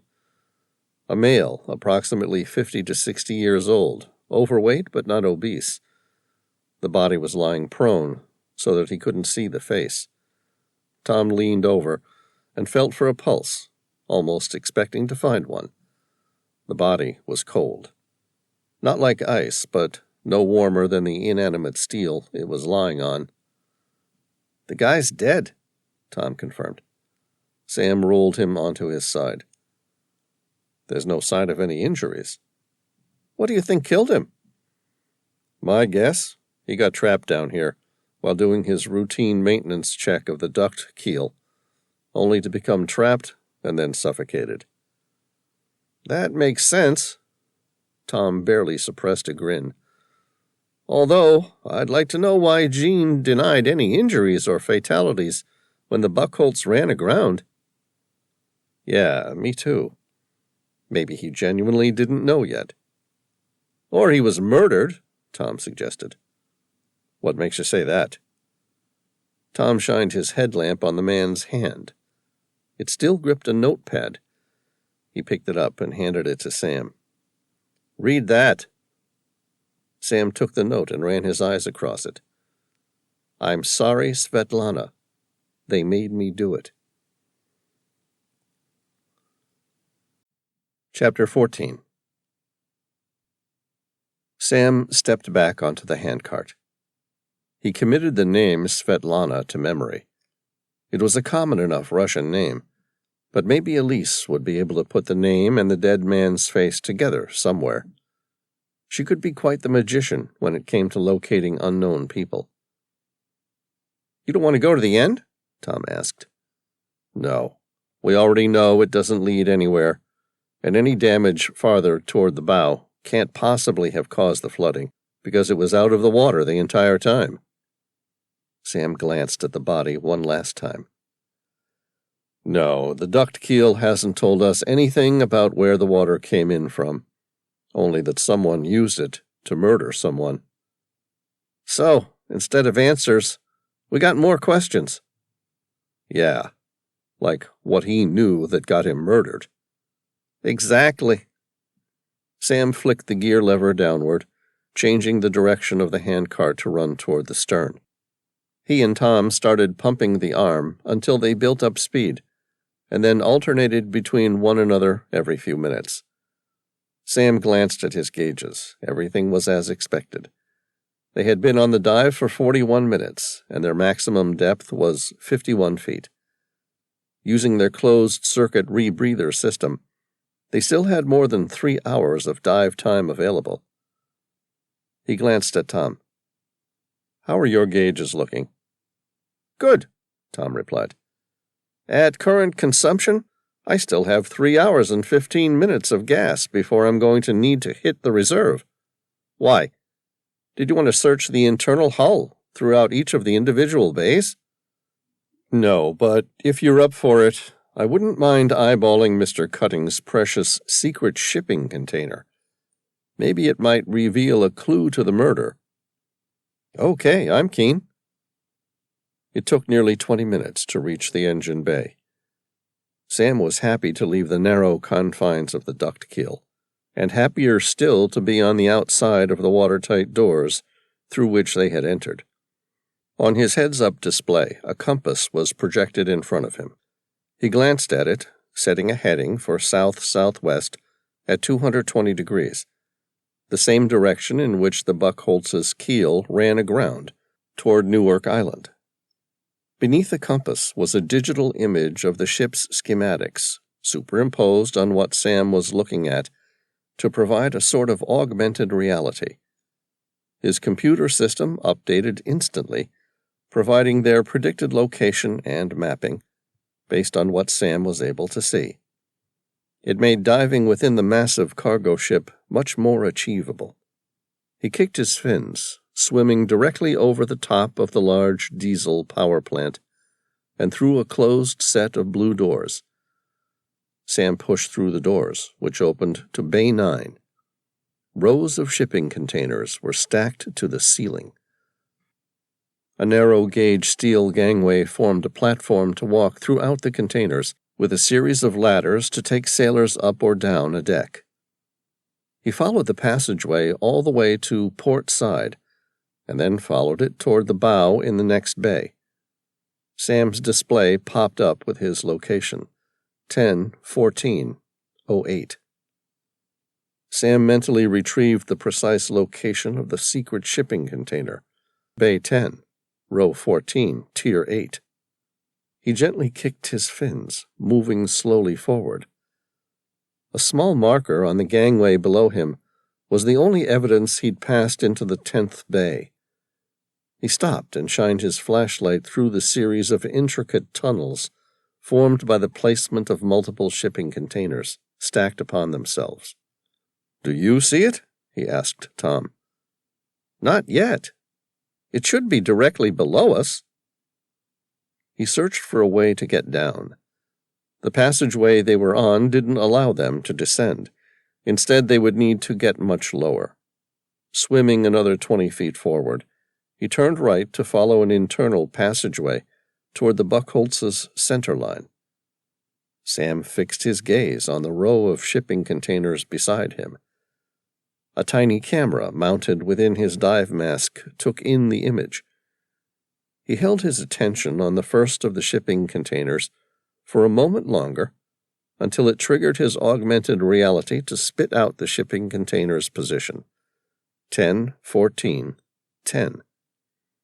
Sam said, "It should be directly below here." "Great! Can you see how to get down there?"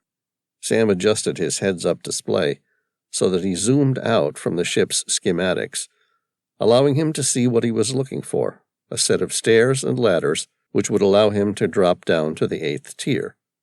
"Got it. There's a set of ladders that run all the way to the bilge." "All right," Tom said. "I'll follow you." Sam continued to swim toward the ladder. It wasn't that he needed a ladder to get down, but with the rows upon rows of shipping containers secured so close, it was impossible to move anywhere. Even the gangway and passageway that he was traveling above didn't have railings. It didn't need to. The shipping containers formed a natural barrier. He glanced at another shipping container. The location flashed across his heads-up display. 10-8-10. Sam kept swimming until he reached the internal ladder system. There he released a small amount of air from his diving buoyancy wing until he slowly sank downward. It took only a few seconds to descend to the 8th tier. Sam followed the narrow gap between the rows of shipping containers, heading toward the port side, and then stopped. A dark void filled the port side. He shined his flashlight around and then swore. The 60-foot specialized shipping container was missing. Chapter 15. Sam stared at the note being displayed by his heads-up display's augmented reality. 10-14-08. Shipping container missing. He shined the beam of his flashlight across the dark, empty space. It almost certainly matched the dimensions of the shipping container at 60 feet by 8 feet wide. Directly surrounding its edges were rows upon rows of shipping containers. Sam's lips formed an incredulous grin. "All right, I'll bite. Someone's stolen the damn thing." "Looks like it," Tom agreed. "The question is, how did they do it?" Sam flashed the beam across the bay. There wasn't even enough spare room for him or Tom to swim freely, without following the narrow passageways. It's not like they could have stolen the shipping container, but left the other 20 between here and the deck. No, which means they needed to get out through the side of the hull. Sam's head snapped around to row 14.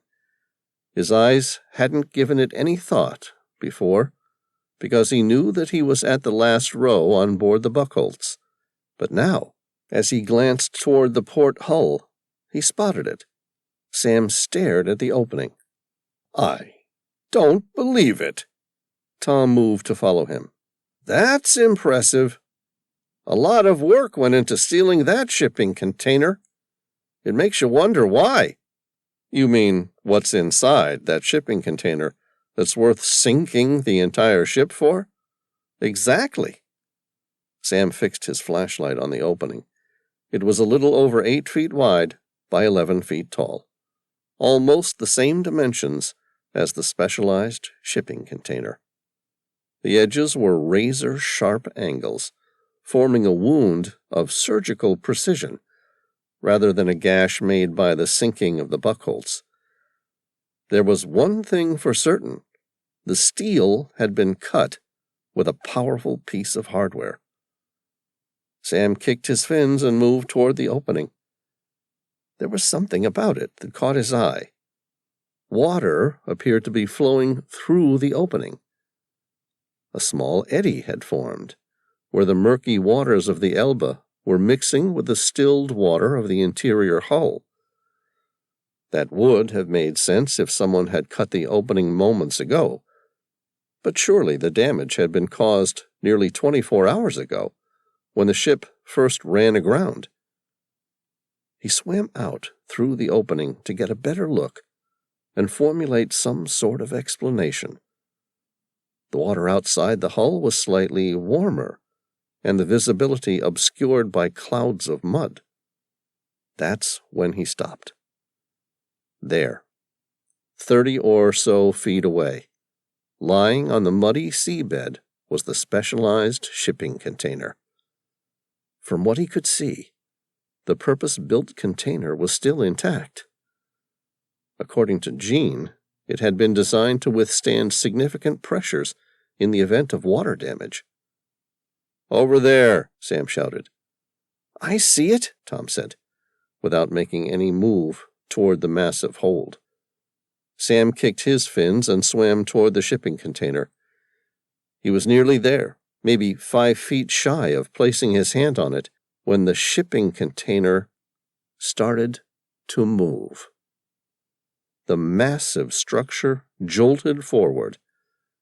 It looked like a magic trick, until he looked up and spotted the dark fin of the large submarine. Chapter 16. A series of divers had secured the shipping container onto a buoyant sled and then attached the front of that to the submarine. Mentally, Sam tried to orient himself to the shipping lanes. There was deep water to the north of Newark Island, where the North Sea began. Even a large submarine could conceal itself indefinitely in its depth. He had no way of knowing just how valuable the contents of the specialized shipping container might be, but that didn't matter to him. What counted was the fact someone had gone to such extreme lengths to steal it, and for that he was willing to put his neck on the line to stop them. Sam kicked harder until he reached the side of the shipping container. A series of thick nylon cables enmeshed the entire thing like a spider's web. He grabbed his dive knife and started to slice through the first one he could find. The container jolted forward again. It was a tentative movement, like someone was testing it and making certain its cradle would hold. They didn't have much time to cut it free, or the submarine would drag it off into the North Sea, where it would disappear for good. "Quick!" Sam shouted. "Tom, try and cut the other side." There was no reply. "Tom!" Sam looked over his right shoulder. Still no response. Holding on with his left hand, he flashed the beam of his light behind him toward the razor-sharp opening of the buckholts. The void was dark, and visibility nearly impossible beneath the recently disturbed muddy waters, but Sam spotted the series of large bubbles as they drifted toward the surface. There were too many, and they were too large to be the natural result of Tom releasing excess gas from his buoyancy wing. Had he been injured somehow? The fleeting thought dissipated as quickly as it had arrived. Sam's heart raced and the lines of his face creased with concern. Those bubbles looked like what you'd expect to see from a traditional scuba as the expired air bled into the water. In fact, those bubbles had come from 3 scuba divers. Sam forgot about the specialized shipping container and its precious secret cargo. He let go of the remaining nylon tie-down, switched off his flashlight, and raced toward the buckholts in cover of darkness. He took in the scene at a glance. They had caught Tom as he swam out of the hold, and in the process had somehow damaged his underwater radio, thus explaining why he hadn't called for help. It had taken 3 divers to get Tom down, but Sam couldn't see what they were trying to do to him. All he could see was that Tom wasn't going down without a fight. He struggled and fought like a frenzied fish. Hand-to-hand fighting is difficult in enclosed spaces, like the interior hull of the buckholts, but it was next to impossible in thick dive gear, while submerged in narrow spaces. The viscosity of water forces every move to slow down. Numerous weapons still fired underwater, but bullets rapidly lost their momentum, rendering any shots ineffective unless the barrel of the gun was pressed up against the enemy. Kicks and punches were mostly useless, too, for the same reason. A sharp, streamlined weapon, like a spear gun, was the most lethal. The fact that Tom was still alive suggested to Sam that the divers weren't expecting trouble, and thus weren't equipped to fight. They had most likely spotted him and Tom, and tried to kill Tom while he was on his own. Right now, they were working to physically maneuver Tom until he was face down and they could easily close off his oxygen supply. Sam gripped his dive knife firmly in his hand. There wasn't much time. 3 of them versus him and Tom. They had the advantage, but he might still surprise them, and once Tom was free, it would be a much fairer fight. Sam reached the diver closest to him. The diver had his back up against the internal wall of the buckholts. He was trying to work out how to shut down the oxygen supply to Tom's closed-circuit rebreather system. It was nearly impossible without dismantling the aluminum backpack, but the sight gave Sam an idea. The scuba diver's tank was directly in front of him. Sam reached forward and closed the attacker's regulator valve. Confident it was now closed, he positioned himself backward in the dark and waited for a few seconds. Sam watched as the diver realized something was wrong, and unable to do anything about it, broke free from the fight and headed toward the surface. The second diver turned to see what was going on. Sam watched as he peered out the opening in the hull, where the first diver was now making a rapid ascent to the surface. When the diver turned again to face Tom, Sam slid his knife into the diver's throat. The blade was razor-sharp, designed for slicing ropes and anything else that he might become entangled with, and he drove it straight through the attacker's windpipe. The diver frantically reached for his throat, as though he could somehow protect himself. Sam twisted the blade, causing further damage, and then yanked it free. It was a disturbing way to kill a man, but there was nothing else to be done. It was either the scuba divers or Tom and him. Kill or be killed. Given the options, Sam was happy with his choice. He stared at the diver. Sam's knife had inflicted a fatal wound, and the man knew it. His eyes were wide with terror, and his arms flailed frantically, searching for some sort of support. Sam stared at the stranger's eyes. There was something else there, too. Concealed within the man's death throes was another emotion, something that took Sam by surprise. Triumph. Sam tried to back away, out of reach, but he wasn't quick enough. The dying man's hand connected with Sam's full-face dive mask, and the man yanked it free. In an instant, his visibility was taken from him.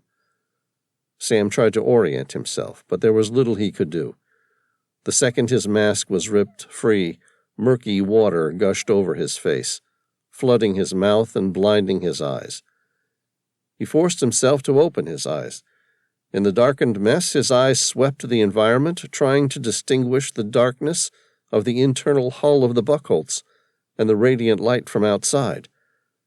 His only chance was to reach the surface, but until he got control and knew in what direction that was, he would end up doing nothing more than racing toward his death. The seawater turned white with bubbles gushing out of the end of the piping that should have formed his closed-circuit rebreather system, a system no longer closed with the destruction of his mask. Still, he needed to reach the end of that tubing. It wouldn't last long, but the air inside might sustain his life long enough to reach the surface. He groped in the dark for the end of the pipe, and then pulled it toward his mouth. The bubbles went everywhere. He couldn't seem to form a seal. Why not? Mentally, he struggled to come up with an answer. Had his attacker managed to rip the piping down the middle? It seemed impossible. He tried a second time to form a seal over the end of the tube, but failed. Next solution, locate his pony bottle. A pony bottle was a small tank with 50 bar of compressed air. It encompassed a small regulator and single mouthpiece. It was generally attached to his right leg as a last resort emergency breathing source, only now he couldn't reach it. He ran his hands all the way down his torso and thighs. It wasn't there. Could his attacker have managed to knock that off too? Sam shook his head. It didn't matter. Right now he needed to surface, but the darkness was overcoming him. He thought he saw the light and started swimming toward it. Only when he reached it, his world got darker again. The problem was that without vision or an air supply, it was almost impossible to determine in which direction the surface was. He followed the light as his chest burned with the tightness of suffocation. Sam felt his ears ache and swallowed to equalize the pressure. He should have been near the surface. Was he going deeper? The thought horrified him. He gritted his teeth and kept swimming. The world in front of him was bright, like he was nearing the surface. He reached his hands forward, expecting to break the surface of the water. Instead, they slammed into something metal. Sam stared at the light in disbelief and grabbed it. In an instant, full understanding dawned on him. It was a flashlight. Not his, but the other diver's. The light must have fallen free, dropping to the lower levels of the Buckholz's internal hull. He'd followed the light all the way down to the bottom, which meant he was now, 50 or possibly 60 feet from the surface? Terror stripped at his hardened resolve, and part of him was ready to take a deep breath and end it all then and there. But he'd never been a quitter, and didn't plan to make this the day of his death. So instead, he gripped the flashlight and kicked off the bottom of the hull in a desperate race to the surface. He kicked both of his legs in a slow and continuous motion. Despite his tenacity, Sam couldn't stay submerged without air indefinitely. His vision started to darken. He felt his world come apart as his oxygen-deprived brain struggled to make sense of his environment. Above him, Sam's hands struck steel. It was possibly the internal deck of the Buckholz, or even simply a gangway or passageway. It didn't matter. There was nowhere else for him to go. Sam stopped kicking. And why shouldn't he? It was now impossible for him to reach the surface. A ghost, or was it simply a figment of his imagination, told him to have a rest and take it easy. Everything was going to be just right. The ghost was big and friendly. It handed him something and told him to breathe. Sam kept pushing it away. No, thank you. I'm quite all right, dying here without your help. But the ethereal specter was insistent, until Sam finally felt something forced into his mouth. The creature patted him heavily on his back, encouraging him to breathe. I can't breathe this, it's just water. I'm dreaming, but I know I can't breathe water. He felt 2 more heavy blows to his back. The ghost was persistent, if nothing else. Sam no longer had the strength to resist. He took a deep breath in and waited for his lungs to fill with water. The breath was followed by another one. It felt good. Cold, but good. Not at all like what he expected drowning, or even death for that matter, to feel like. A moment later, he started to move. The creature was pulling him downward. Sam no longer had any fear. And why should he? Nothing can harm the dead, can it? It didn't take long, and he was pulled through an opening and dragged to the surface. Sam felt his head broach the sea. The mouthpiece was removed from his mouth. He closed his eyes. He took a deep breath of fresh air. It tasted salty but fresh. Next to him, the ghost was removing something that covered its face. He opened his eyes and stared at the specter. Tom? Tom suppressed a grin. Who the hell else did you expect to save your sorry ass from the bottom of the hull? Chapter 17. Sam climbed the ladder on the side of the Buckholz until he reached the bridge. It was 2:15 in the afternoon, and the sun shined warmly on the deck. Once there, he laid down over the warm external wing, taking in the radiating heat. He was exhausted and could have slept there for a week. Instead, he turned to Tom. Thanks. No problem. Like I said, if not me, then who? Besides, you came back for me in the first place. Tom crossed his arms. Obviously, I could have taken care of the 3 attackers by myself, but you did help speed the process up a little. Sam smiled. About that. Last I saw you were still fighting one of them. So what happened? It was easy. While you cleverly distracted him by losing your dive mask and nearly drowning, I knocked him off me. In the subsequent fight, he took one look at me and decided to swim after the container. Sam sat up. We should try and find it. I wouldn't bother. That team was filled with pros. The container was already being towed by a submarine. That submarine's well on its way into deep water, and we're never going to see it again. We might get lucky and spot it from the air if we get on the helicopter. Sure, but we'd need a helicopter first, and the Maria Helena won't be here for a few hours. Sam said, maybe we can resume the search once they get here.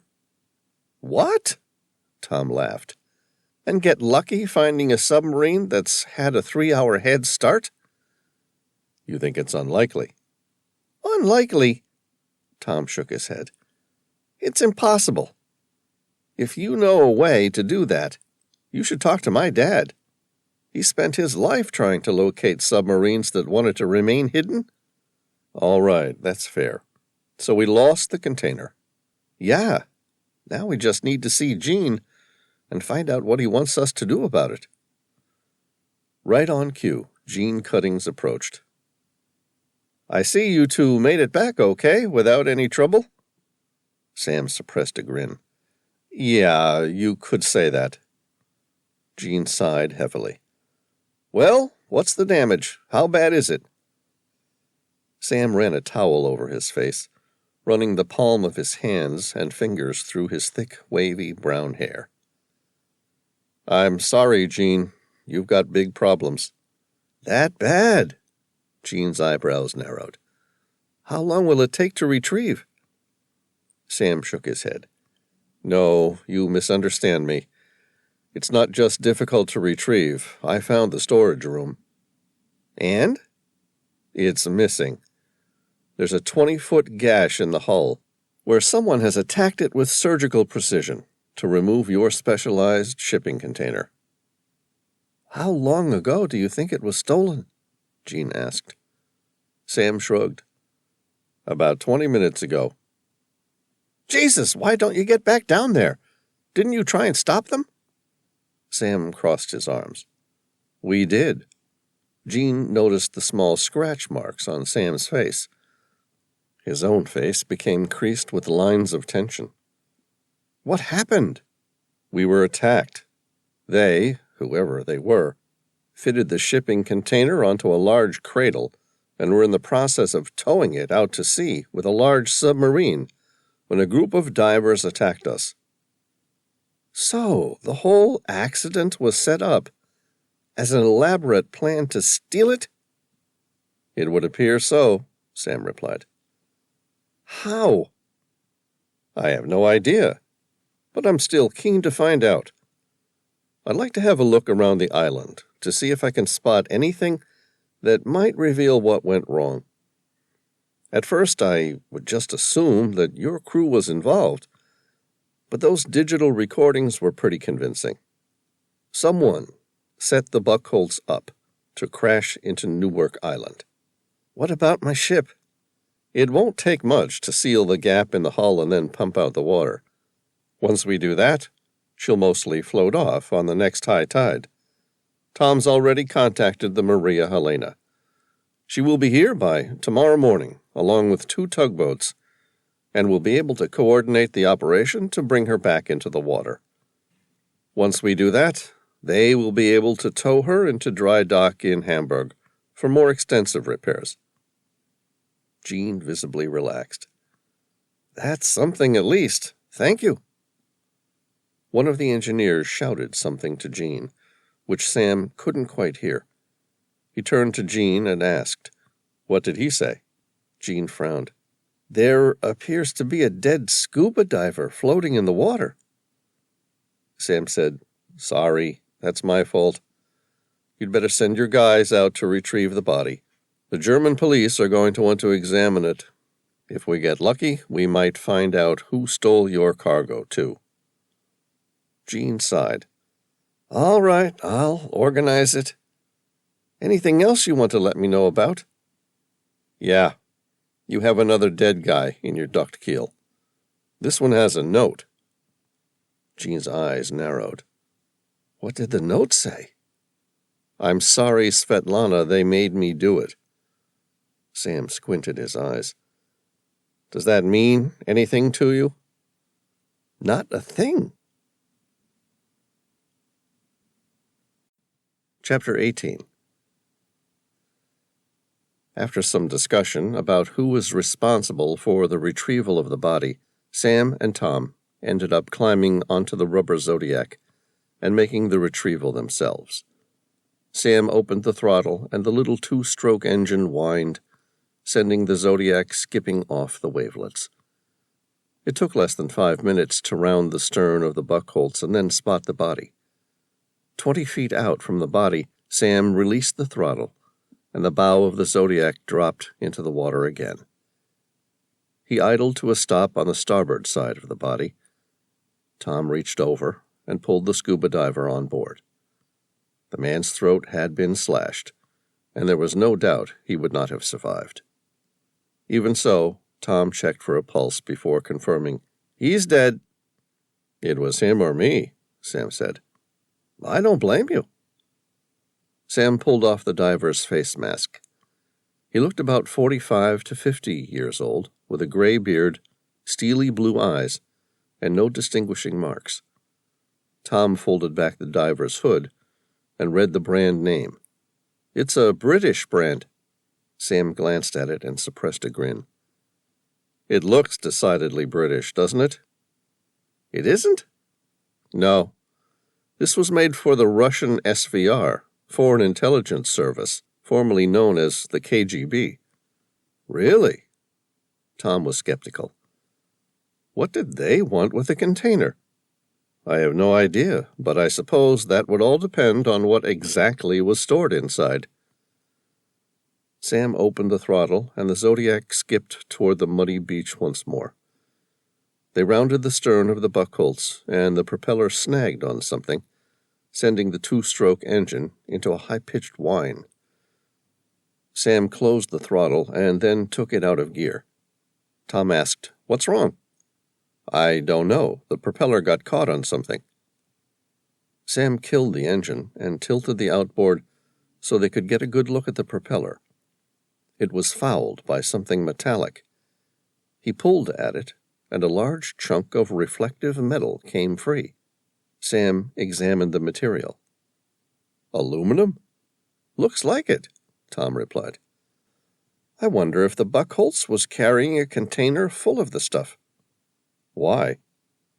"Just look at the water. The place is riddled with the stuff." "Really?" Sam squinted his eyes and swept the water. Broken and partially submerged were dozens, if not hundreds, of separate pieces of aluminum, giant sheets of foil, scattered throughout the water.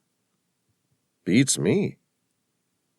Sam finished freeing the propeller, dropped it back into the water, and then carefully idled toward the shore. They pulled the Zodiac up on the beach. The beach was lined with a type of black cloth. At first, Sam guessed the material was used to protect the island from erosion, but the more he studied it, the more out of place the material appeared. Tom said, "What is it?"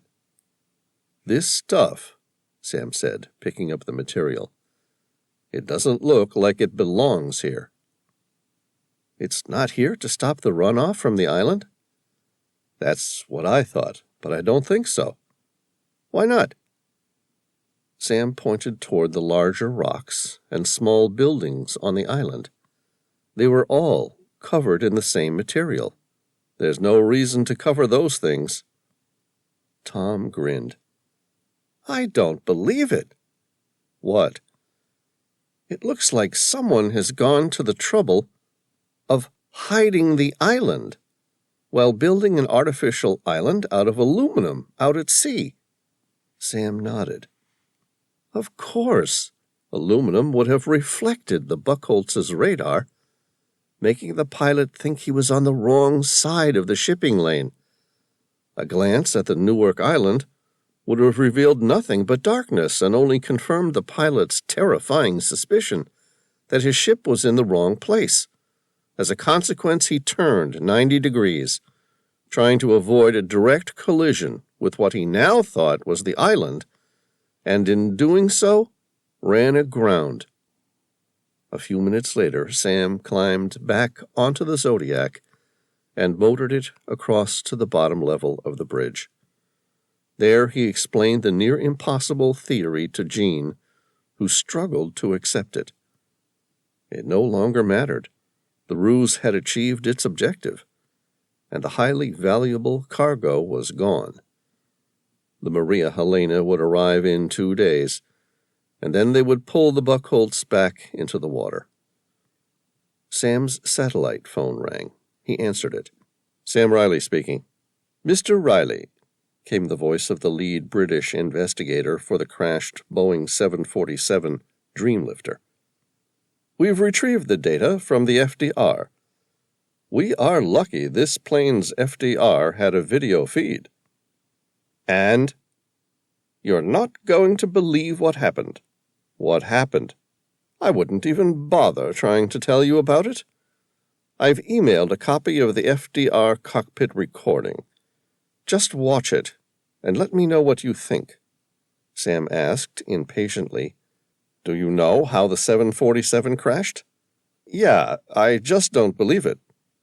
Why? What happened? Just watch the tape. It gets really interesting at 15:32. Chapter 19. Sam opened his laptop, downloaded the document, and pressed play. Next to him, Tom sat down and stared at the video feed. The flight deck recording depicted the view from a camera mounted directly behind the two pilots.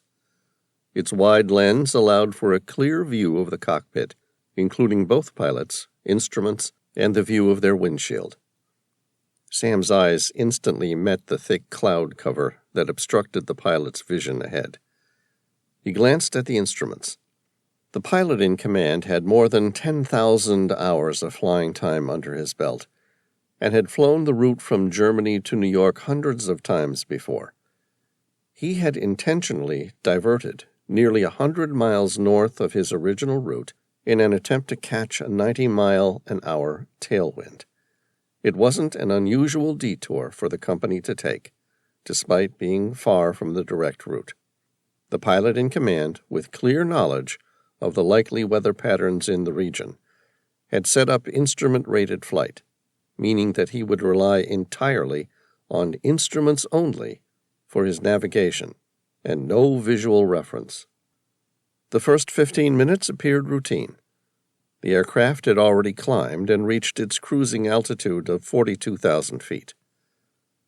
The co-pilot quietly completed a series of flight reports.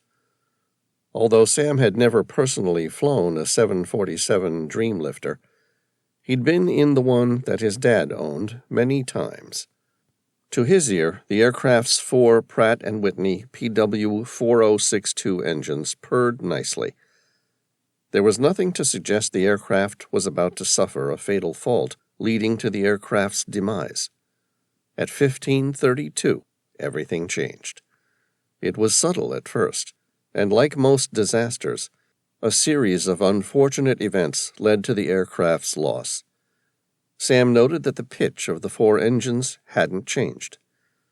The pilot on the left, the one in command, looked at the airspeed gauge. It showed their speed had suddenly dropped from 560 to 470 knots. Next to it, the altimeter showed their altitude falling at 100 feet per second. The captain turned to face his co-pilot with the calm authority of a man who'd spent his life in command of an aircraft. "What do you make of that?" The co-pilot shook his head, bewildered. "Maybe we've hit a patch of icy air and a downdraft." Both men glanced at the artificial horizon, the instrument that showed the aircraft's attitude, which is its angle of attack relative to the horizon. The image showed them flying straight and level. "I don't think so," the pilot replied. "You'd better go check the cargo bay. Make sure we haven't had a load shift." Sam found himself nodding in agreement. It would have been one of his first thoughts in the same circumstance. If a heavy load shifts mid-flight, it instantly changes the weight distribution of the aircraft, either sending it nose up, causing it to stall dramatically, or nose down, causing it to run straight into the ground. Either way, it was a logical explanation. On an iPad, the co-pilot flicked through a series of live video feeds showing the cargo bay. After the 4th one, the co-pilot put the iPad down and said, "No, the cargo's still intact." Sam rewound a few seconds and paused the image of the cargo bay. He felt the spiny prickle of fear pluck at the hairs in the back of his neck.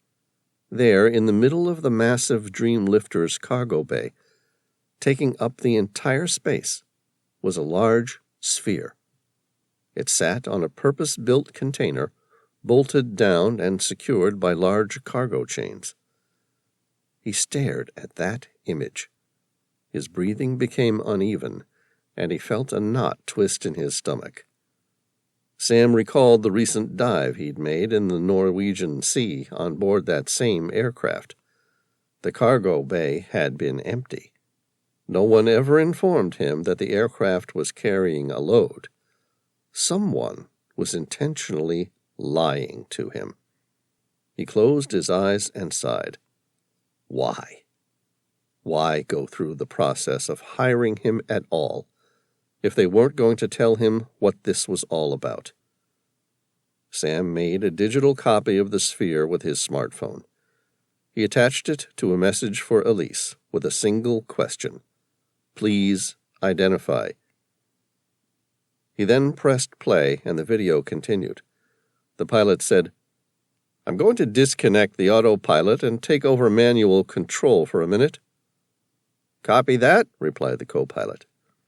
The pilot disengaged the autopilot and took over manual control of the large aircraft. Sam watched as the man gently eased the wheel forward, dipping the nose and then pulling it toward his chest. The artificial horizon showed their nose pitch downward and then upward, before the pilot gently leveled the aircraft to straight and level once more. The pilot shrugged. She seems to be responding fine. The co-pilot pointed to the altimeter. We're still descending. All right, let's increase power and see what happens. Agreed. The pilot increased power to all 4 Pratt & Whitney engines. Sam glanced at the altimeter.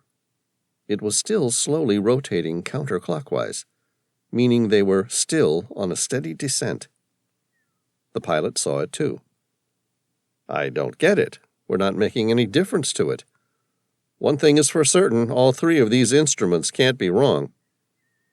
I'm running through the checklist now, the co-pilot said, opening the emergency checklist for primary flight display faults. He scanned the boldface information. These were the actions that were absolutely critical to survival, so-called because in their flight training manuals they were written in bold-faced capital letters.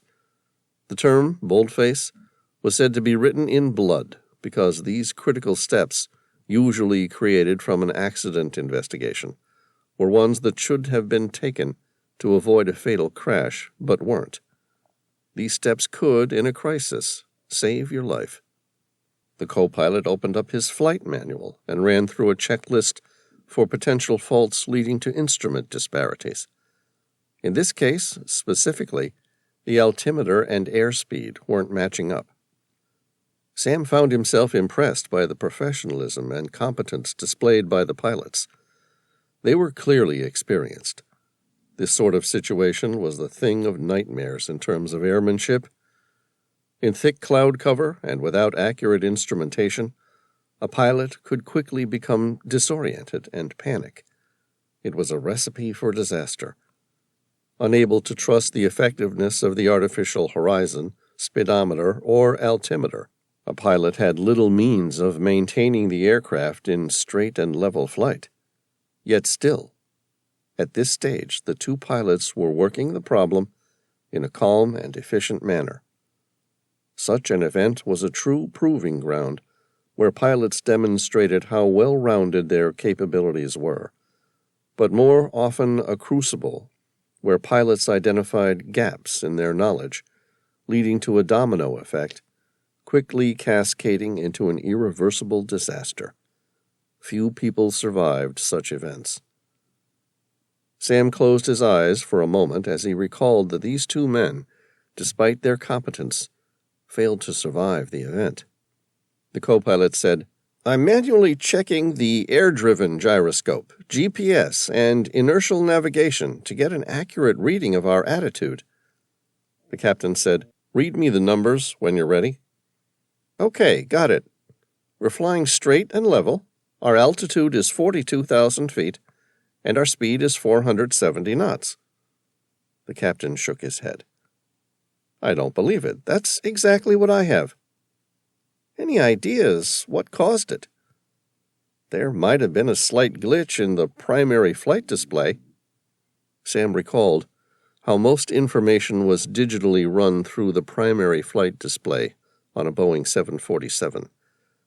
The PFD is a modernization of older, fully mechanical displays that present the critical flight information on a fully integrated display.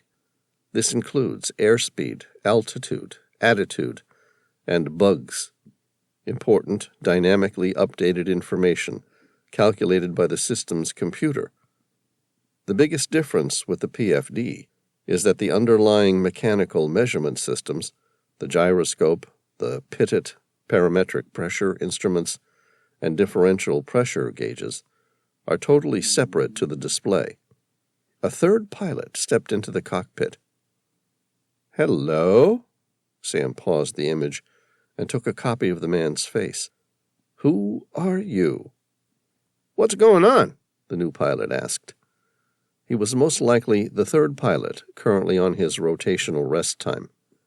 The captain said, "We had a problem with our primary flight display. Some of the data was being incorrectly displayed, but it seems to have worked itself out now." "Do you want a hand?" "Yeah. You want to plug the maintenance laptop into the bus and run a diagnostic test?" "Sure." "If you find anything, let me know, and we'll switch over to the secondary flight display."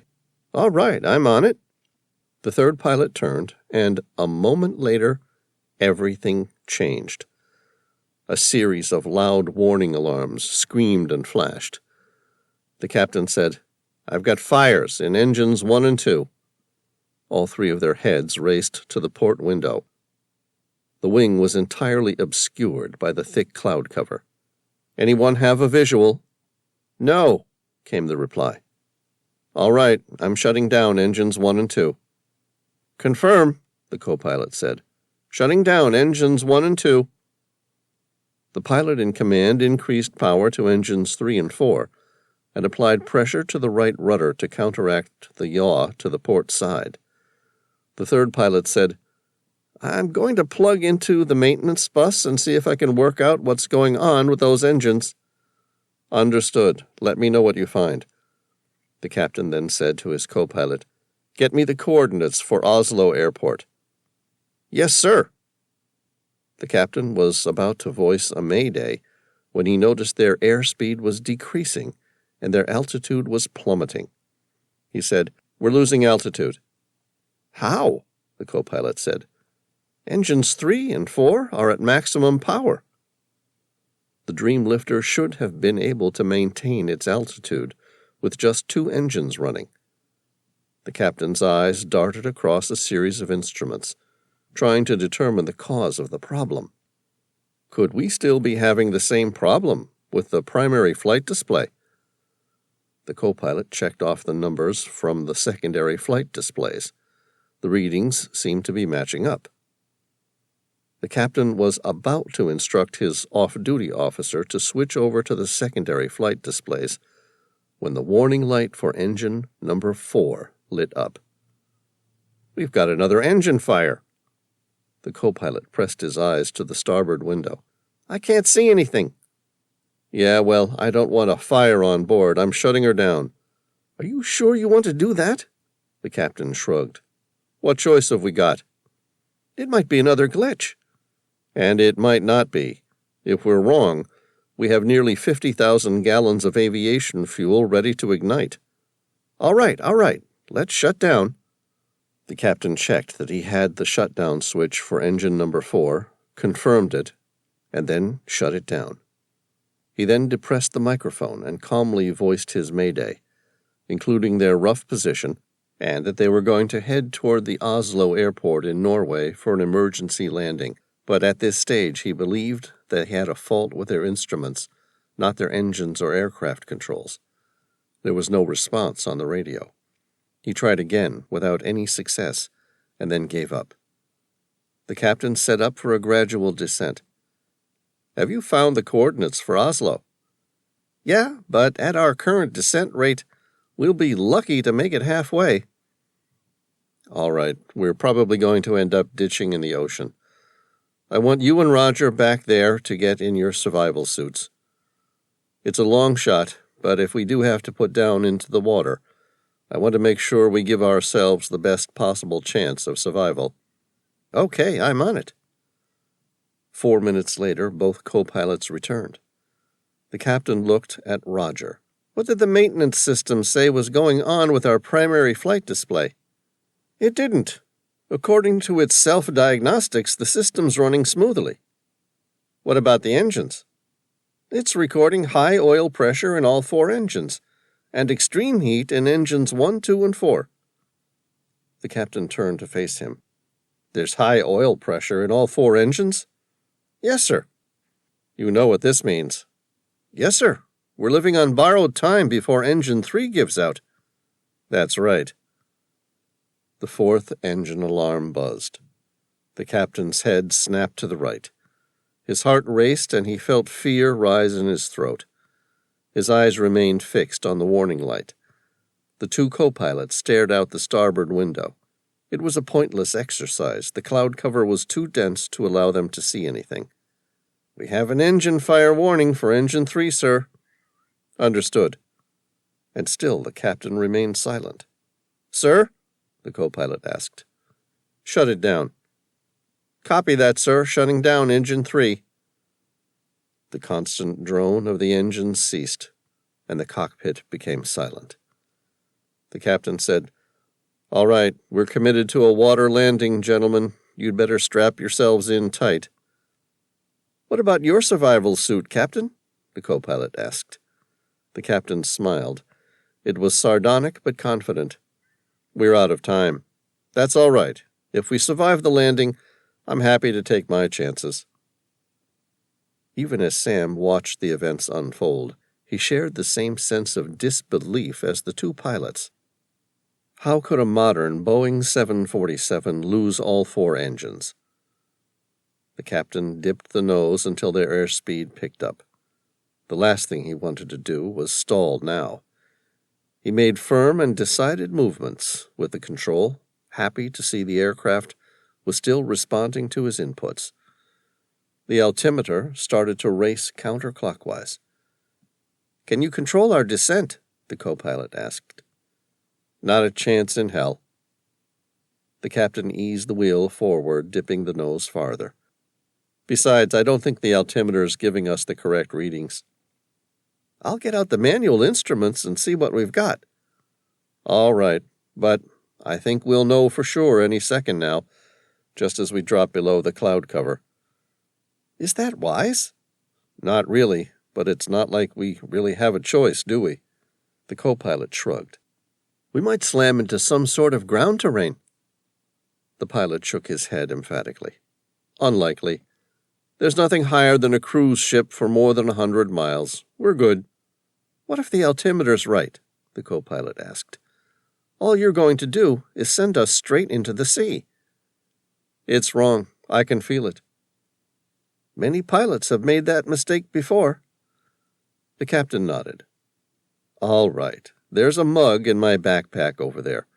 Can you please pass it to me? The co-pilot unclipped his harness and reached around to retrieve the mug. What do you want to do with it? Fill it up with some coffee from the thermos. Really? The co-pilot cocked an incredulous eyebrow. You feel like a coffee break right now? Fill it up and sit it in the middle here. The co-pilot looked dumbfounded, but did as the captain had asked. The captain grinned. The damn thing's nearly level. The dream lifter's nose punched through the cloud cover at 1,000 feet, revealing an almost perfectly still sea below.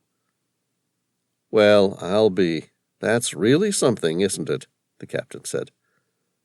I've never seen it so flat. In fact, neither had ever seen it so calm. It was like a mill pond, like the calm before a storm, or within the eye of a storm. They contemplated the necessity of a water landing. In a few minutes they wouldn't have a choice. The pilot set up for a landing and then spotted there in the middle of the sea a small island with a single runway. The captain set the flaps to their maximum setting and lowered their landing gear. His eyes swept the primary flight display for their glide ratio.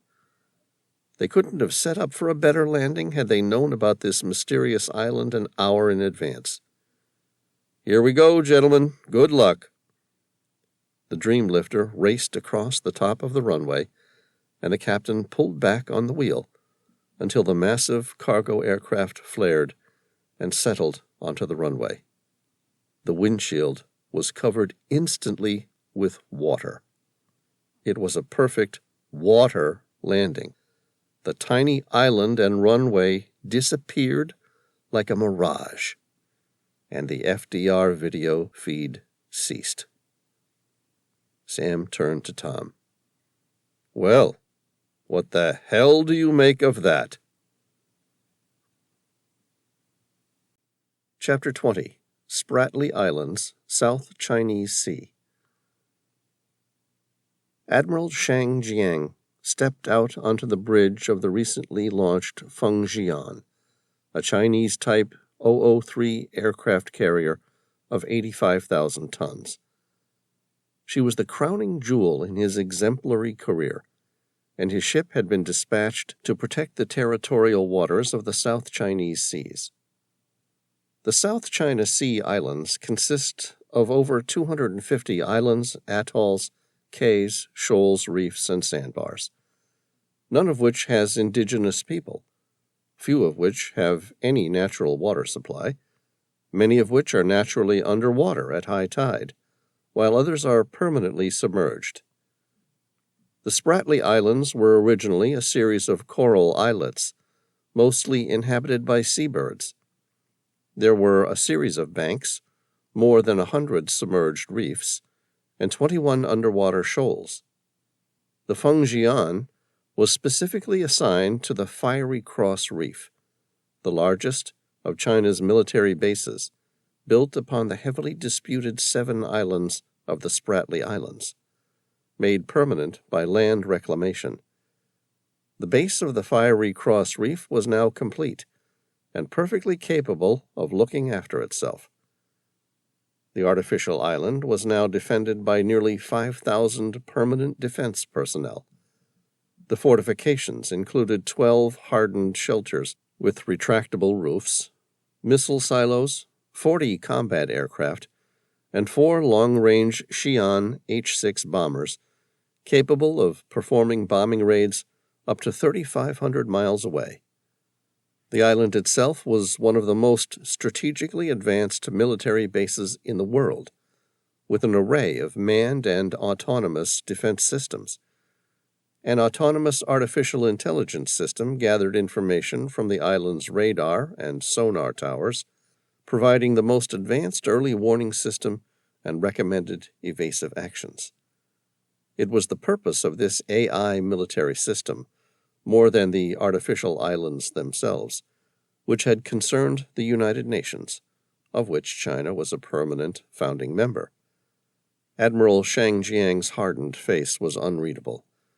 The Fiery Cross Reef was surrounded by shallow waters, which appeared a striking turquoise in the sun. He looked at the disputed islands that he'd been sent to protect with no great pleasure. Despite their paradise-like appearance, he believed the islands had been cursed with disharmony for his people, a scar of pain for the human race. It was only after the commencement of the Reclamation of Land project in 2013 that the world had really taken any notice. But their disputes weren't new. Feng Jian would have been just as happy to have detonated the entire set of islands, obliterating them, and sending them to the seabed 1,000 feet below. For his people, they represented a line in the sand, a decision to take charge and control of the safety of their sovereign waters and shipping lanes. In a perfect world, there would have been freedom of safe passage within international waters, but with everything at stake, it's hard to maintain an altruistic view on the human race. Feng Jian sighed. He believed in the good of mankind, but sometimes that good only came after the iron might of one's military. Mentally, he prayed that China's strong military influence within the region might be that altruistic force. The history of people in the South China Sea went back centuries, and the conflict had been building since the 19th century. In the early days before World War II, France, Britain, and Japan had tried to claim sovereignty. In modern times, Taiwan, Vietnam, the Philippines, Malaysia, Brunei, and China all claimed all or part of the area. Commercial fishing and considerable oil and gas reserves started the more recent rush, but in the big picture, the country that controlled the Spratly Islands controlled the South China Sea, and the region's shipborne trade, worth $5 trillion annually. The dredging and land reclamation done by China dwarfed previous efforts to claim the region. In all, China had reclaimed and militarized 3,000 acres of land, all part of a show of strength that Feng Jian was confident would bring peace to the region. It was a report from the AI observation system within the Fiery Cross Reef which interrupted his reflections on the past. Admiral Feng Jian immediately read the report. Afterward, he handed it to his commander. There were deep creases of concern embedded in his otherwise relaxed demeanor. The note reported what appeared to be an unidentified American nuclear attack submarine in the process of surfacing to the east of their position. It had originated well within the bounds of the known international shipping lanes, but was now heading much too close to the recently completed military installation on the chain of Spratly Islands. It was most likely a show of force, and a toothless appearance of disgruntlement over the island's military development.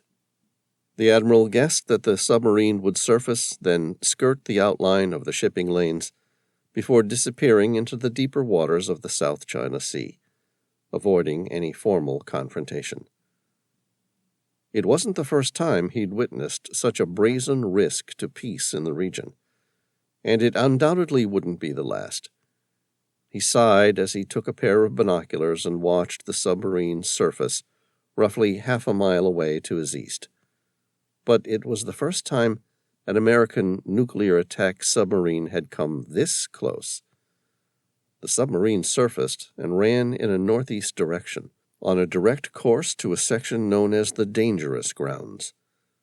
The area to the north of the Spratly Islands was known as the Dangerous Grounds because it was characterized by many low islands, sunken reefs, and degraded sunken atolls with coral often rising abruptly from ocean depths greater than 3,000 feet, all of which makes the area hazardous for navigation. The admiral's dark black bushy eyebrows narrowed as he wondered what the submarine commander's intentions could possibly be. It was an obvious display of power. If it were there merely on a reconnaissance mission, it would have remained submerged and probably undetected, but its commander had chosen to surface. It was a brazen threat, akin to a declaration of war. Admiral Feng Jian ordered the Feng Jian to pursue the renegade American nuclear attack submarine.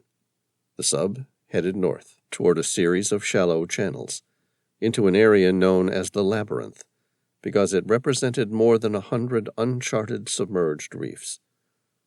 What was a lesser-known fact was that when the People's Republic of China commenced its land reclamation project in the region, it used underground dredging and boring machines to deepen a series of shallow channels through the labyrinth, as well as produce shallow water traps that would impede, if not make navigation impossible, by their enemies.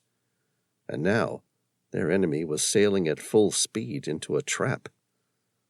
More surprising still, the purpose of attack submarines was to remain hidden. Stealth was paramount to its success, and for that they needed the ability to dive. So then, why would its commander willingly take the submarine into a region known for its shallow reefs and almost impossible navigation with no room to dive? The thought rested heavily on Feng Jian's mind as he ordered his crew to their attack stations and warned that the Americans were doing something they shouldn't be, so to be on high alert. He then took out his binoculars and examined the submarine again. There was no one on its deck. The conning tower was empty, which meant, presumably, its watertight hatches were closed. And despite the commander's brazen display of confidence, the submarine was ready to dive at any moment. It was a battle of wits and waiting. Feng Jian breathed. He hadn't reached the age of 72 by being jittery, nor had he done so by being complacent. He would pursue the offending submarine, careful not to start an international incident, while being prepared to fight if need be. The submarine turned to the east, into the labyrinth, into a trap. Feng Jian put his binoculars down. "Where do you possibly think you're going?"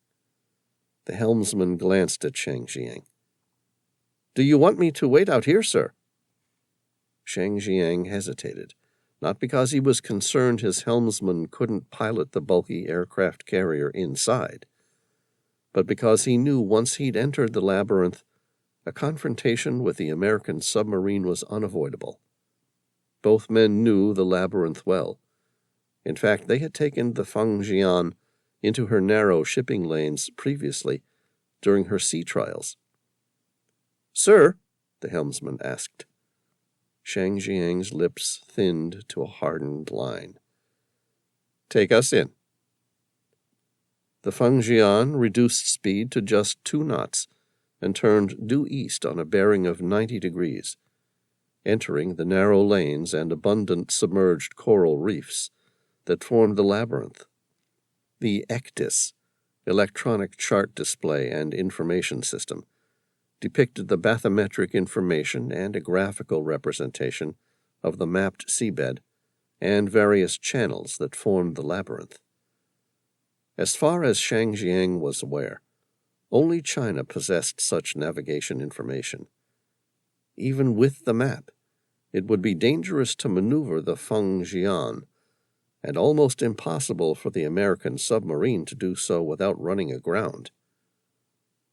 The ECDIS showed that there was only one entrance that any large vessel, be it an aircraft carrier or a submarine, could enter the labyrinth. That meant both vessels would need to return the way they came, but to do so, they would need to navigate all the way to the end of the main channel before making a series of sharp hairpin turns until finally turning back to the original route.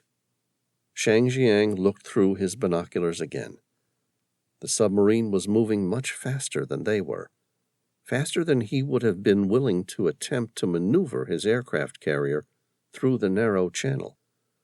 Although the submarine was also smaller, it was still longer than a football field, and navigation in these confined waters would be a challenge.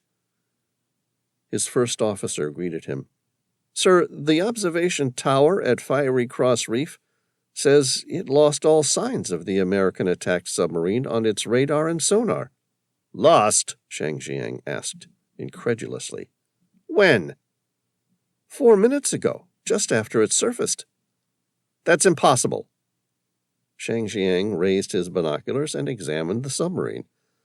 Less than half a mile away, and on the surface, he could make out the full shape of its dark conning tower and bow, where the white ripples of a bow wave broke into a nearby coral reef. "I can see the submarine with my own damned eyes." "Our own radar crew reports still seeing something out there, but whatever it is, it's much smaller than an attack submarine." Feng Jian met his eye. "Like what?" "I don't know. Maybe a small boat or something." "What does sonar say?" The first officer said, "There's definitely something out there. It could be a submarine, but their waterfall monitors are painting a very different picture to what we're seeing." Feng Jian frowned. "Like what?" "More of a sphere shape." "Really?" The first officer shrugged. "It's what they're saying, sir." Feng Jian's lips curled upward in the slightest of grins. "It's a holographic projector." "Excuse me, sir," the first officer asked. "I'm not sure I follow." "The American submarine. It's nothing more than a clever ruse, a magic trick. The thing's just a sphere projecting the image of a submarine." Both men stared at the submarine through binoculars. It certainly looked real, as it approached a small crescent-shaped atoll, which formed a navigational dead end. The submarine slowed to a complete stop. "Full stop," Feng Jian ordered. Then, addressing his first officer, he said, "Now let's see where they go." By the time the helmsman brought the Feng Jian to a full stop, the aircraft carrier had closed the distance between the two vessels to just 250 feet. The aircraft carrier now settled in a narrow channel west of the submarine. The passage out of the labyrinth involved a hairpin turn to the right up ahead, followed by multiple small turns that inevitably allowed them to return to the main channel. Feng Jian stared at the submarine. The coral atoll was just becoming visible on the outgoing tide. Across the bank, about 200 feet to the north, a second channel ran parallel to the main channel. The channel was small and shallow, making it almost unnavigable by the submarine, definitely with an aircraft carrier, and impossible to reach from the submarine's current position. The admiral made a weighted sigh. The childish game was about to reach its conclusion, and he just prayed that whoever commanded the submarine, or whatever it was, didn't decide to throw a violent tantrum because of the inevitable outcome. A moment later, the submarine rotated on its axis in a counterclockwise direction. It wasn't unusual to have a series of bow and stern thrusters to allow for such a maneuver. The submarine stopped with its bow facing the aircraft carrier. Recognizing that it would be impossible to pass the Feng Jian in the narrow channel, the submarine turned due north, its bow aimed directly at a coral reef that was only just now becoming visible on the outgoing tide. Feng Jian's eyes narrowed. "What are you thinking?" Angry white water erupted from the submarine's stern as it powered ahead at full speed. The submarine reached the coral reef and appeared to hover directly over it, crossing more than 200 feet of the atoll before sinking into the water of the smaller channel that ran parallel to the main one which the aircraft carrier was using. The submarine moved fast, much faster than a conventional submarine could possibly maneuver. It traveled more than a half-mile in no more than a few minutes. Coming to a complete stop on a second channel, this one ran in a north-southerly direction and was much too shallow for either vessel to navigate. The submarine was now stopped perpendicular to the Feng Jian. Feng Jian stared at the menacing bow of the submarine. The admiral stared at it with incredulity. "The damn thing's a fake. Nothing more than a holographic reflection. A trick done by mirrors." "It would appear so, sir," the first officer replied. Feng Jian swallowed hard, because out of the bow of the submarine, the water lit up with the white froth as something raced toward them. "Torpedo!" the admiral shouted. "Evasive maneuvers!" But it was too late. The mammoth Feng Jian was too large to maneuver in the tight confines of the labyrinth. There was no time to build up speed. The torpedo struck the Feng Jian amidships, tearing a 30-foot hole into her hull. The 85,000-ton aircraft carrier sank quickly, coming to rest in the shallow water as though she'd merely run aground. Chapter 21. Newark Island, Germany. The Maria Helena arrived the next morning. It took 2 days to make the repairs to the Buckholz and pump out the massive amount of internal seawater. The water was pumped out to the bow, where it naturally cut a hole in the sand and muddy debris, which still held the bow onto the island.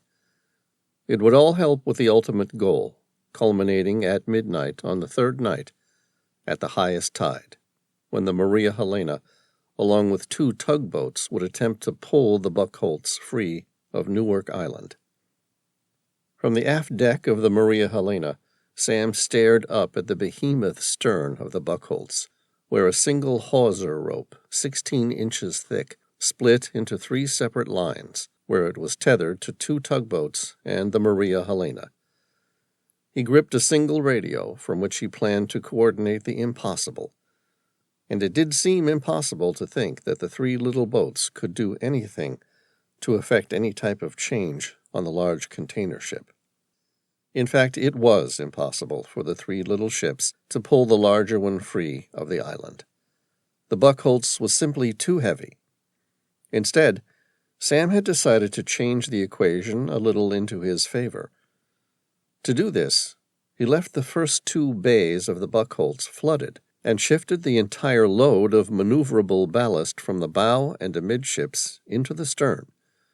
In doing so, the heavy stern of the Buckholtz sank into the deeper waters, while its bow naturally wanted to lift. Sam spoke into his microphone. "All right, let's gently take up the tension on the hawser." The 3 pilots slowly motored forward until the thick rope straightened as it became taut. Sam studied the angles. Everything was lining up perfectly. He checked his wristwatch. It read 0005. They had just reached high tide. "All right, on my mark, I want a gradual increase to full power."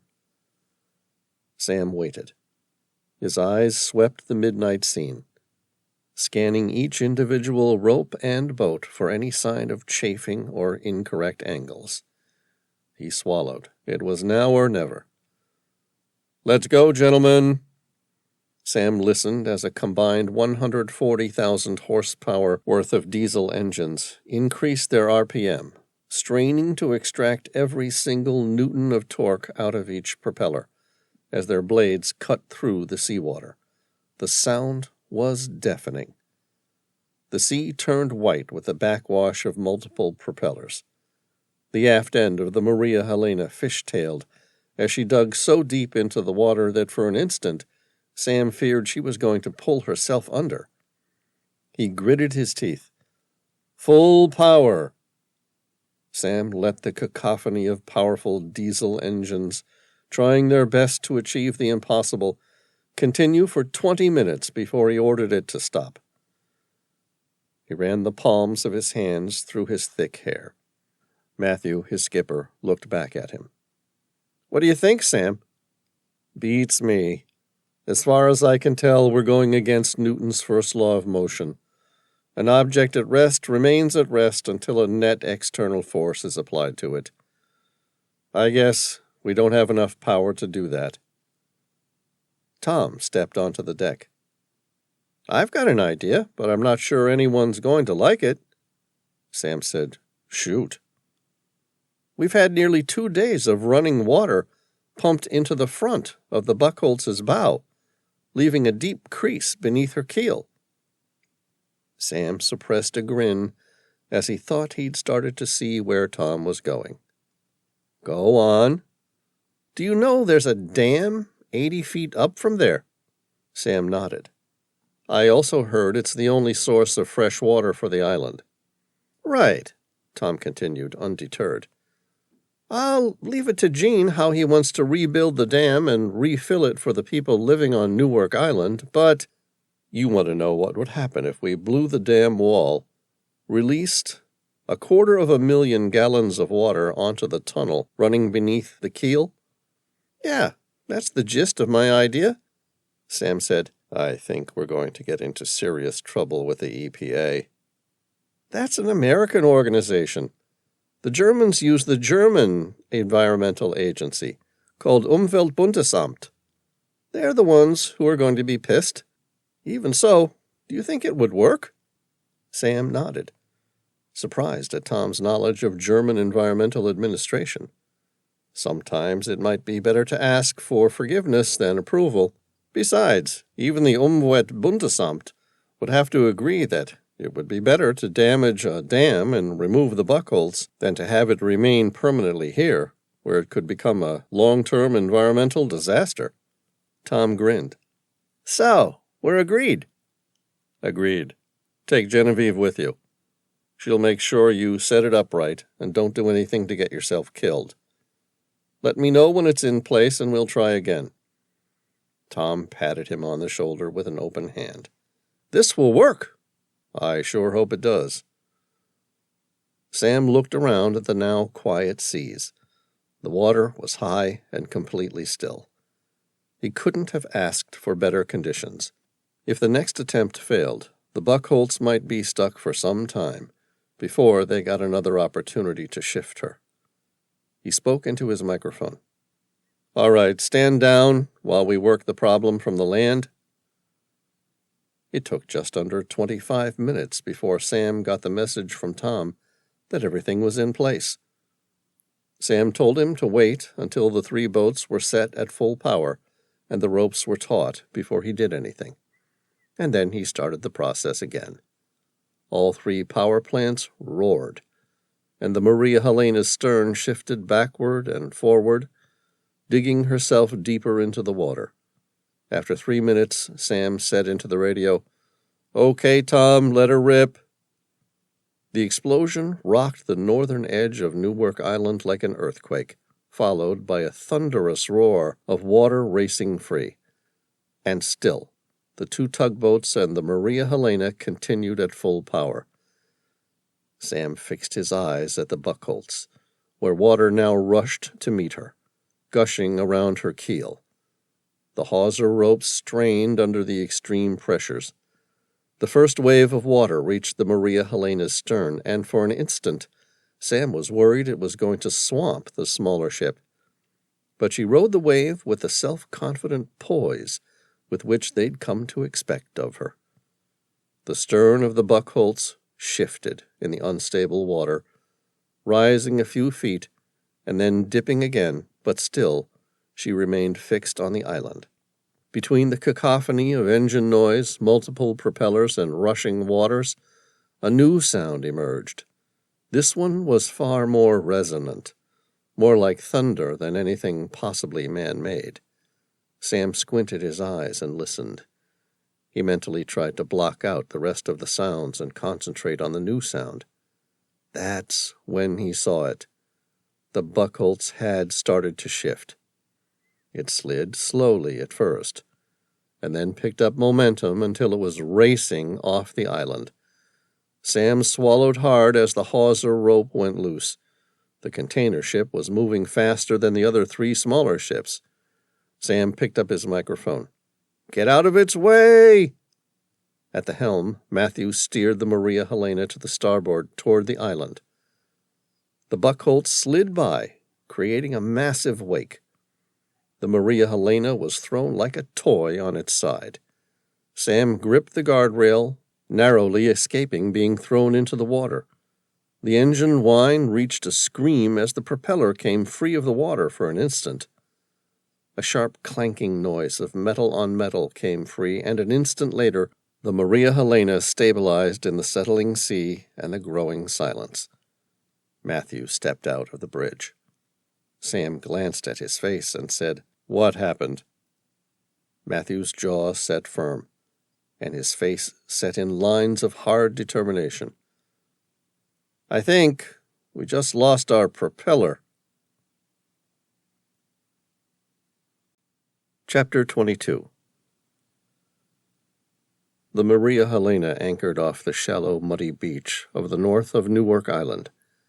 To the north, the Buckholtz was being assessed by a team of engineers before its tow down the Elbe into Hamburg, where she would be put in dry dock.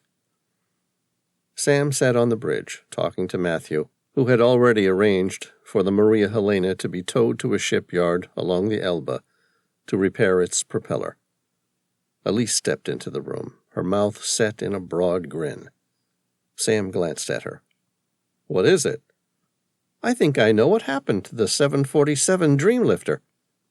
"Really?" Sam smiled. "What?" "It was the 3rd man." "The off-duty pilot?" "Yeah." "Sure, I'll buy that," Sam said. "It makes sense. There were 3 pilots on board the cargo aircraft. 2 were found dead, murdered, with large bullet holes through their head, execution style. The 3rd pilot was missing. He could have been kidnapped or simply washed out of the aircraft, but it's most likely he was the killer. Who was he, by the way? That's where it gets interesting. His name was David Townsend, obviously an alias, who was a locum pilot for the company. One of the original pilots had a minor car accident, which prevented him from flying on the day. The locum pilot was brought in last minute to fill in for him. Sam was incredulous. The transport company trusted a total stranger to fly their $100 million jet, not to mention whatever secret cargo they were carrying? No, the locum had been employed by the cargo company for more than a decade and was often used to fill in gaps just like this one. There's nothing untoward about David. He lives in London with his wife and 3 children. That doesn't sound like a guy who brings down a jet and kills his co-pilots. That's right, Elise confirmed. Only he wasn't David Townsend. Sam cocked an eyebrow. He wasn't? No. David Townsend was found dead in the trunk of his car, which had been parked in the long-term stay at Berlin International Airport. Sam said, Guess that answers how he got on board. It gets better. According to the lead investigator in Berlin, the ballistics match those of the 2 shots on board the Dreamlifter. Right, so at least we have our murderer. Well, the face of our murderer, Elise agreed. And before you ask, no, I can't find it on my system anywhere. Sam stared at the image of the murderer's face. All right, at least it's something. Someone somewhere is going to recognize this man. Tom stared at the face. All right, so now that we know this guy killed all 3 pilots, the question is why? That's obvious. They wanted whatever the Dreamlifter was transporting. Elise said, Sure, but when I checked with the aircraft's manifest, it reports being on a dry run to Quonset Point, Rhode Island. No shit, Sam asked, taking the iPad. Let me see that. Elise smiled. What are you thinking? I'd like to know why, ever since we started investigating the Dreamlifter, everybody has been lying to us. Tom said, Okay, so the bad guy causes the plane to make a water landing, which, may I remind you, is one of the deadliest procedures in aviation. With only a few successful cases in history with an aircraft of this size. For what purpose? Why doesn't he just shoot the 2 real pilots and fly whatever secret part was stolen to wherever it is that he wanted to take it? Because a Boeing 747 Dreamlifter is a pretty hard thing to lose. Radar would keep track of it during and after takeoff. It would be nearly impossible to land the aircraft somewhere without the owners finding out. So, instead, he set about an elaborate plan to bring the aircraft down in the Barents Sea. Exactly. All right, so how did he bring it down? Elise said, I can answer that. Sam smiled. Really? Elise smiled. Yeah, remember how he logged his laptop into the maintenance bus, looking like he was trying to correct the fault? Sure. He used the bus to hack into the aircraft's primary flight display, mirroring the primary flight data with a fictional data interface from his own laptop. In doing so, he made it appear that the instruments had returned to normal. Remember how he'd told the pilot and co-pilot that he'd switched to the secondary flight data system, and that seemed to fix the problem? Sam nodded his head in agreement. Go on. But instead of transferring the aircraft over to the secondary flight data system, our bad guy simply overrode the primary with his own version, mirroring the real primary flight display. He then carefully manipulated the values of each instrument, forcing the pilot to alter course to meet the artificial runway. But the pilots should have noticed that. And they might have. The 3rd pilot used a strategy designed to foil both pilots, despite their experience and systems that might have prevented the crash. He created a situation recreating the 2009 crash of Air France 447. The pilots in control of the Airbus A330 from Paris to Rio de Janeiro were relying on a highly automated fly-by-wire autopilot. This advanced autopilot not only did what the pilots programmed, but interpreted those instructions into a flight normally optimized for comfort and safety. The plane went into a storm, where they had zero visibility and icing conditions that caused the plane's pitot tubes, which measure airspeed, to fail. The failure in the sensors caused the stall protection to fail, and the pilot's inputs were over-corrected. The pilots kept the angle of attack too high and placed too much trust in their instruments. From there, pilot inexperience and the startle effect left the pilots distracted, correcting the wrong issues. The plane descended in a fatal stall until it crashed. Elise continued. The two pilots reacted very professionally. Modern plane and crew experience would have brought them out safely. The third pilot manipulated the situation by inserting warning alarms into the system so that the pilot's attention was focused on constantly treating other problems and not noticing what was really going on. Sam shook his head. How could you possibly have worked all that out? Elise shrugged. I pay attention to detail. Tom said, Hey, Sam and I have been pilots for a long time, and neither of us could work it out after spending the better half of a night staring at the damn thing. Come on, how did you work it out? Elise smiled. I got a phone call from someone at the British Air Accidents and Crash Investigators. And it turns out the QAR had an additional set of video cameras set up. One of them was set at the back of the cockpit where the third pilot used his laptop to access the bus and hack into the primary flight display. The video recorded everything he did. It showed him guilty as hell. There's no question about it. The third pilot brought the plane down exactly where he wanted it. Sam grinned. That answers that. But there's one thing I don't understand. Elise said, Shoot. Where did the island come from? Chapter 23. Elise put the additional video footage on. They watched the third pilot sabotage the Dreamlifter. From a different angle, Sam, Tom, and Elise could see everything, from the false instrument readings through to the sequence of false engine fires. Sam felt a surge of heat up his neck and was surprised by his own anger.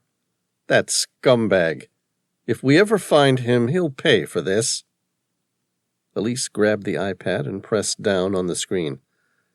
There's more. A separate video feed showed the cargo area. Light flooded in as the forward hatch opened up, and 10 men dressed in military gear flooded in. 2 flashes came from the direction of the cockpit, and in short order 2 of the men dragged the pilots' bodies into the cargo area. The 2 men joined the others, releasing the sphere, and assembling and inflating 2 large pontoons around the engine. In under a minute, the whole thing was set up. The tail door cracked open.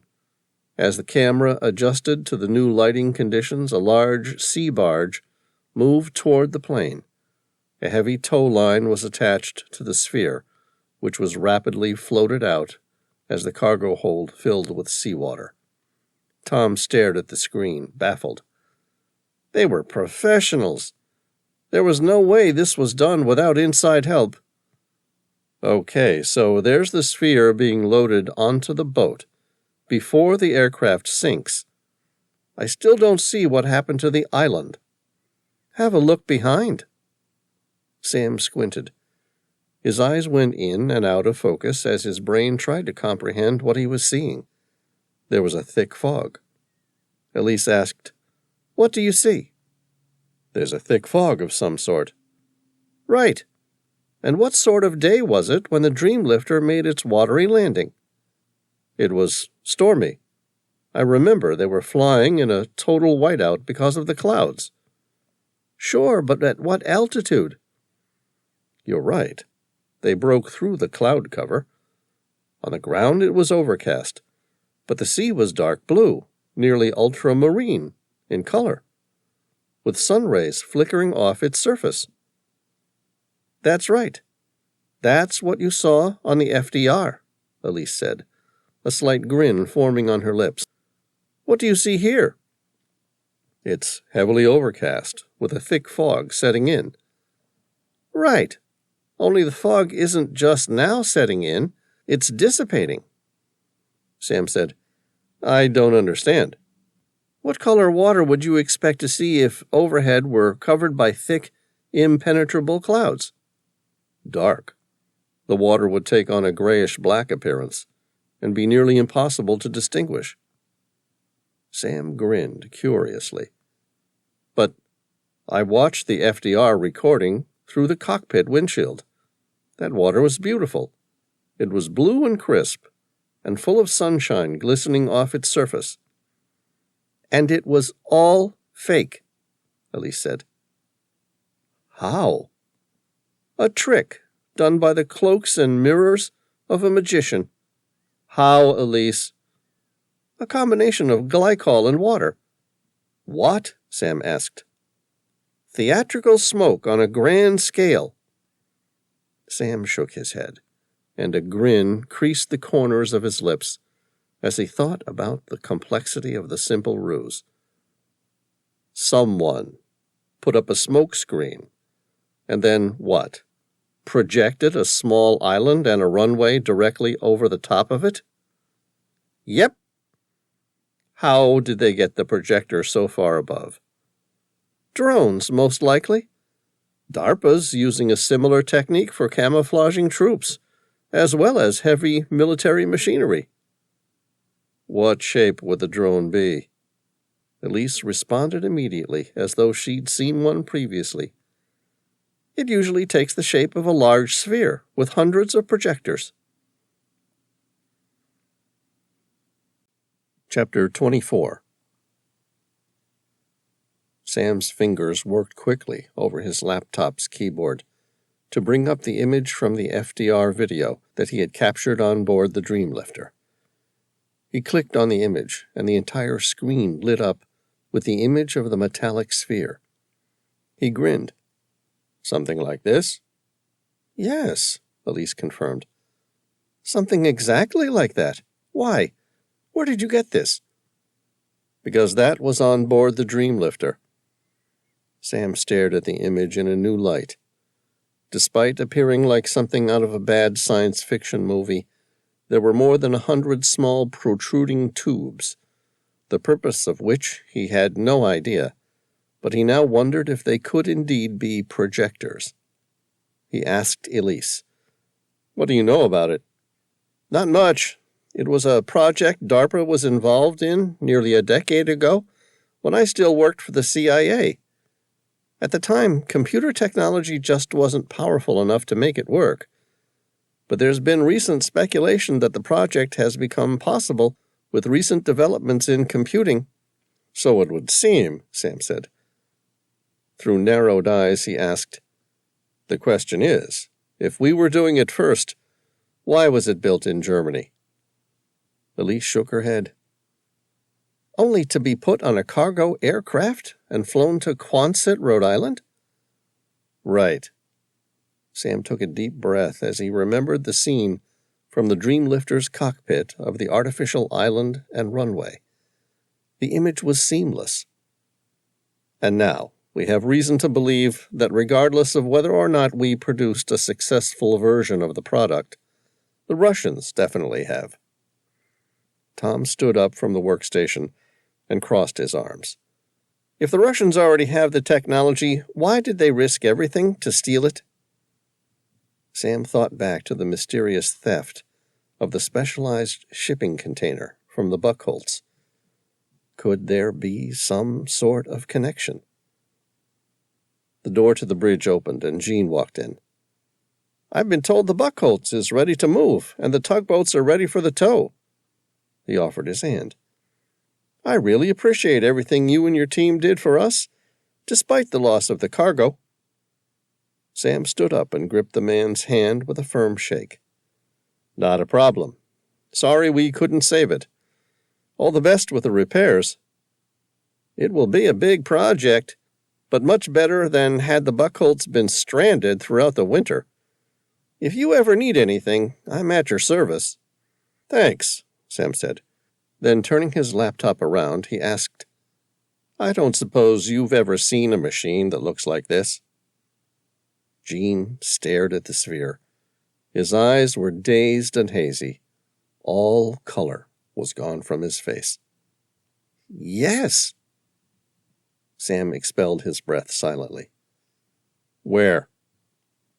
Gene opened his mouth, but nothing came out. His face twisted between horror and fascination. "Secured within the specialized shipping container." "That doesn't make sense," Sam said. "That shipping container was 60 feet long and 8 feet wide. The image I just showed you was a perfect sphere." Gene shrugged. "I was told it was for some additional equipment, but also as a ruse to prevent it being stolen." Sam ignored the irony. "Who owned the device?" "I'm sorry, Mr. Reilly, even after its loss, I'm afraid I cannot reveal who the owner was. I've already spoken too much. The loss was a tragedy, but there's a lot more at stake, and I cannot reveal any more details." Sam knew that Quonset, Rhode Island, built submarines, so there was very little doubt in his mind about who the buyer was. Still, he couldn't work out why America would be sourcing such technology from a German manufacturer. And more importantly, who would know enough to steal them? "I'm sorry I couldn't stop the theft," Sam said. "Any news about who might have stolen the device?" "No. Whoever was responsible certainly knew what they were doing." Sam met Gene's eye.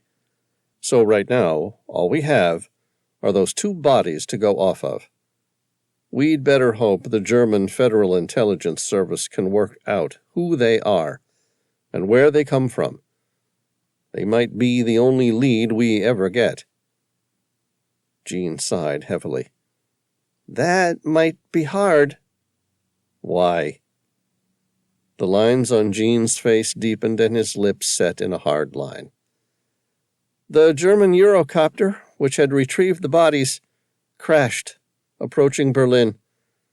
The helicopter exploded on impact, and there were no survivors."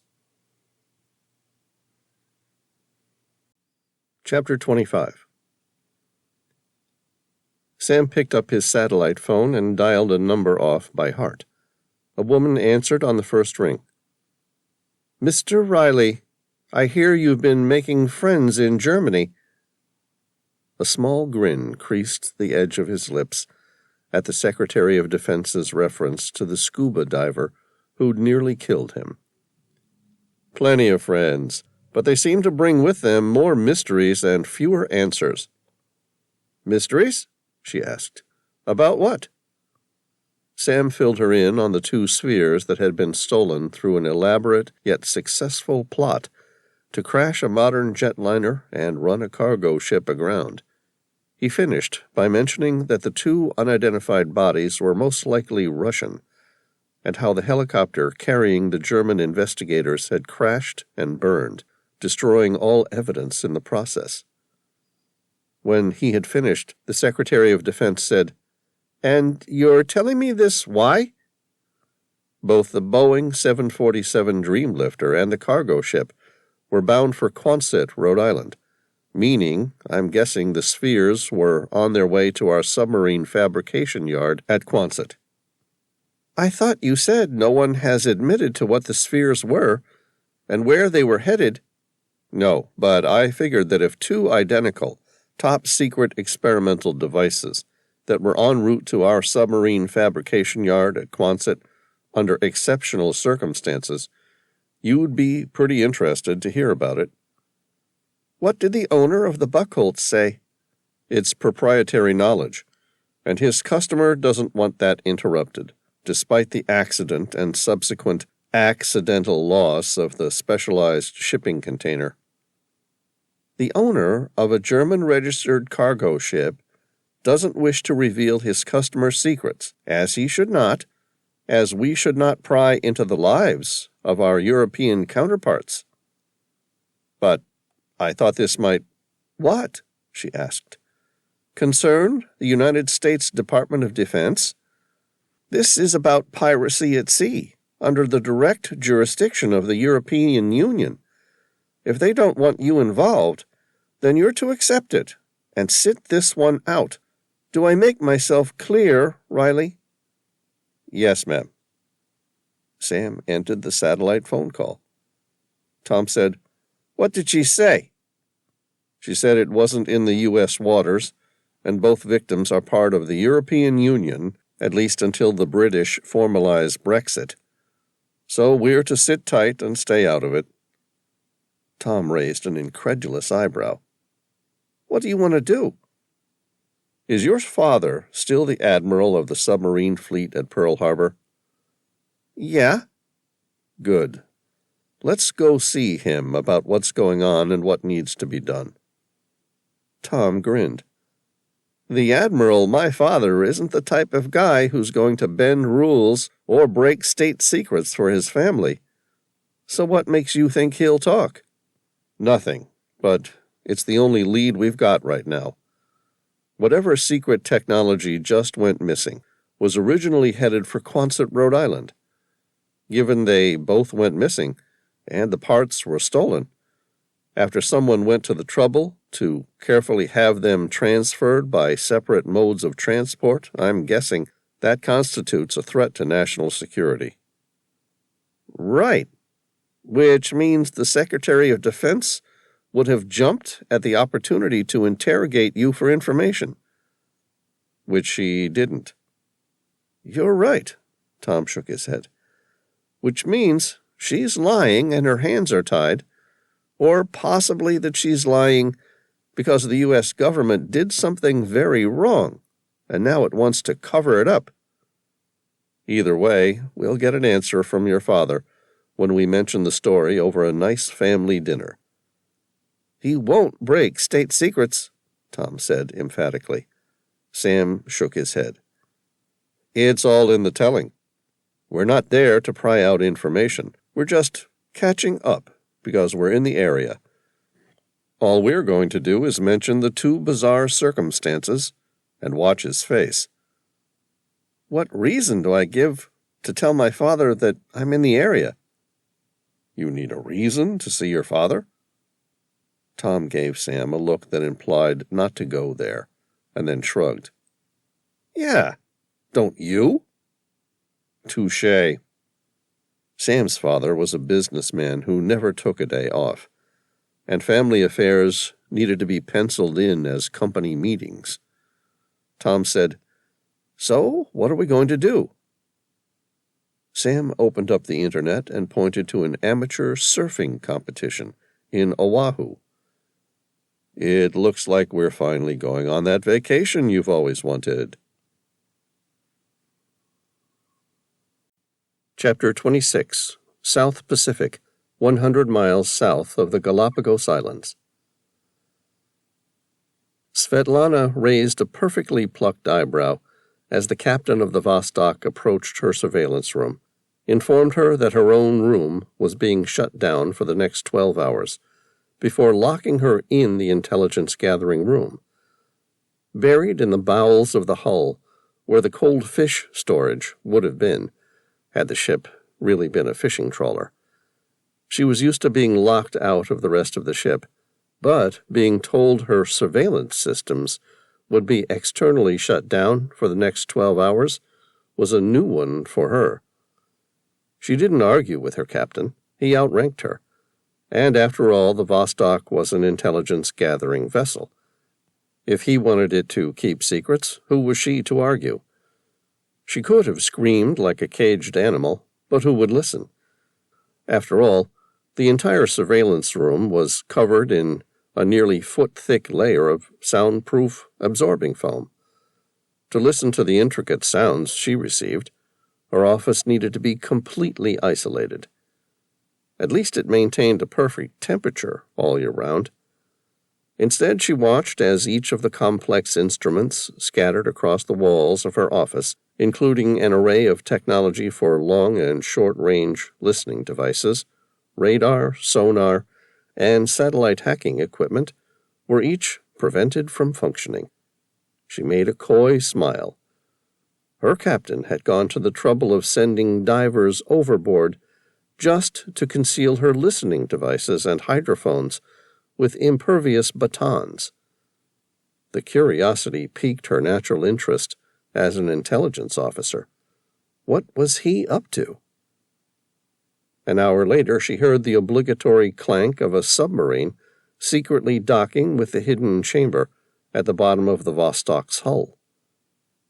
A memory of the phone call she'd witnessed, in which her captain had spoken with an unknown person who'd offered to sell the USS Omega Deep and its invisibility cloak, flashed up in her mind.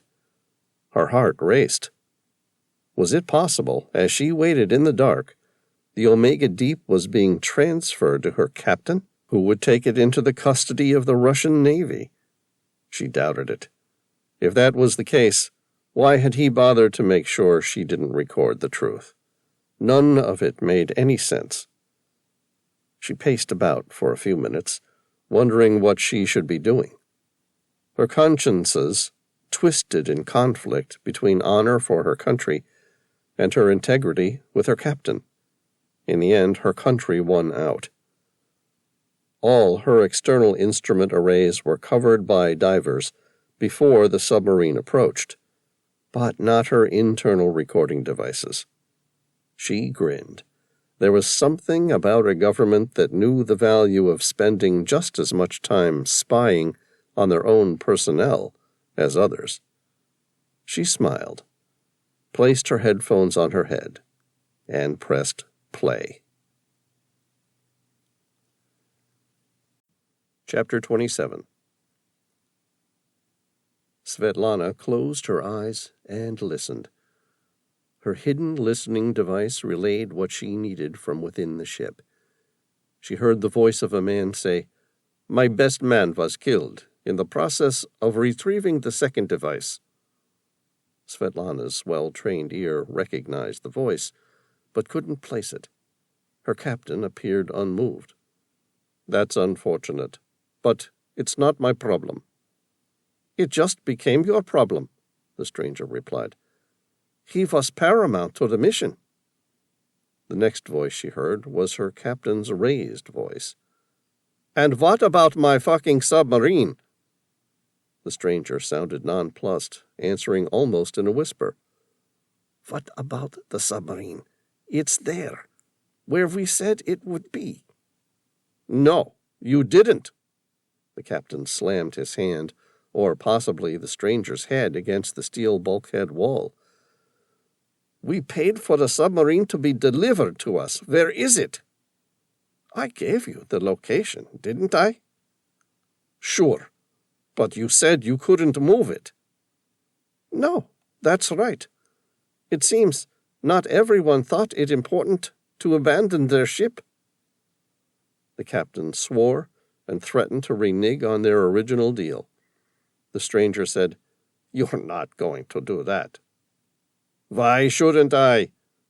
"Because I've brought you a small piece of the material used to line the hull." "You brought me a piece of black body?" "Yes." "I thought the U.S. military got the last piece." "They did. That's how they built the Omega cloak. What's more, I have the detailed engineering schematics for how they did it." "And that's all I need to camouflage my entire ship?" "Yes and no. I think you'll find the device is a little more unstable than given credit for." "All right. But what about my submarine?" "It appears someone's insisted on staying on board and changing the access codes." "So override them." "I'm afraid you underestimate the Americans. They didn't just spend nearly $30 billion on research and development only to turn around and lose it. So, what are you going to do? I'm happy to keep working the problem, but... There was more silence before the stranger spoke again. I've heard that some of your crew are still trained in some expert forms of interrogation, not necessarily recognized since the KGB's changeover to FSB during the collapse of the Soviet Union. Her captain didn't remark on the stranger's slur on what she knew he believed to be the Soviet Union's glory days. Instead, her captain merely said, So, what is the location of this missing submarine? For assistance purposes only, of course. Of course. Where? At the gateway to the 8th continent. Chapter 28. Somewhere over the North Pacific. Tom listened to the near-silent drone of the Gulfstream G650's powerful Rolls-Royce engines. They were softening, and he guessed they were about to commence their descent into Oahu. He picked up the satellite phone and dialed a number by heart.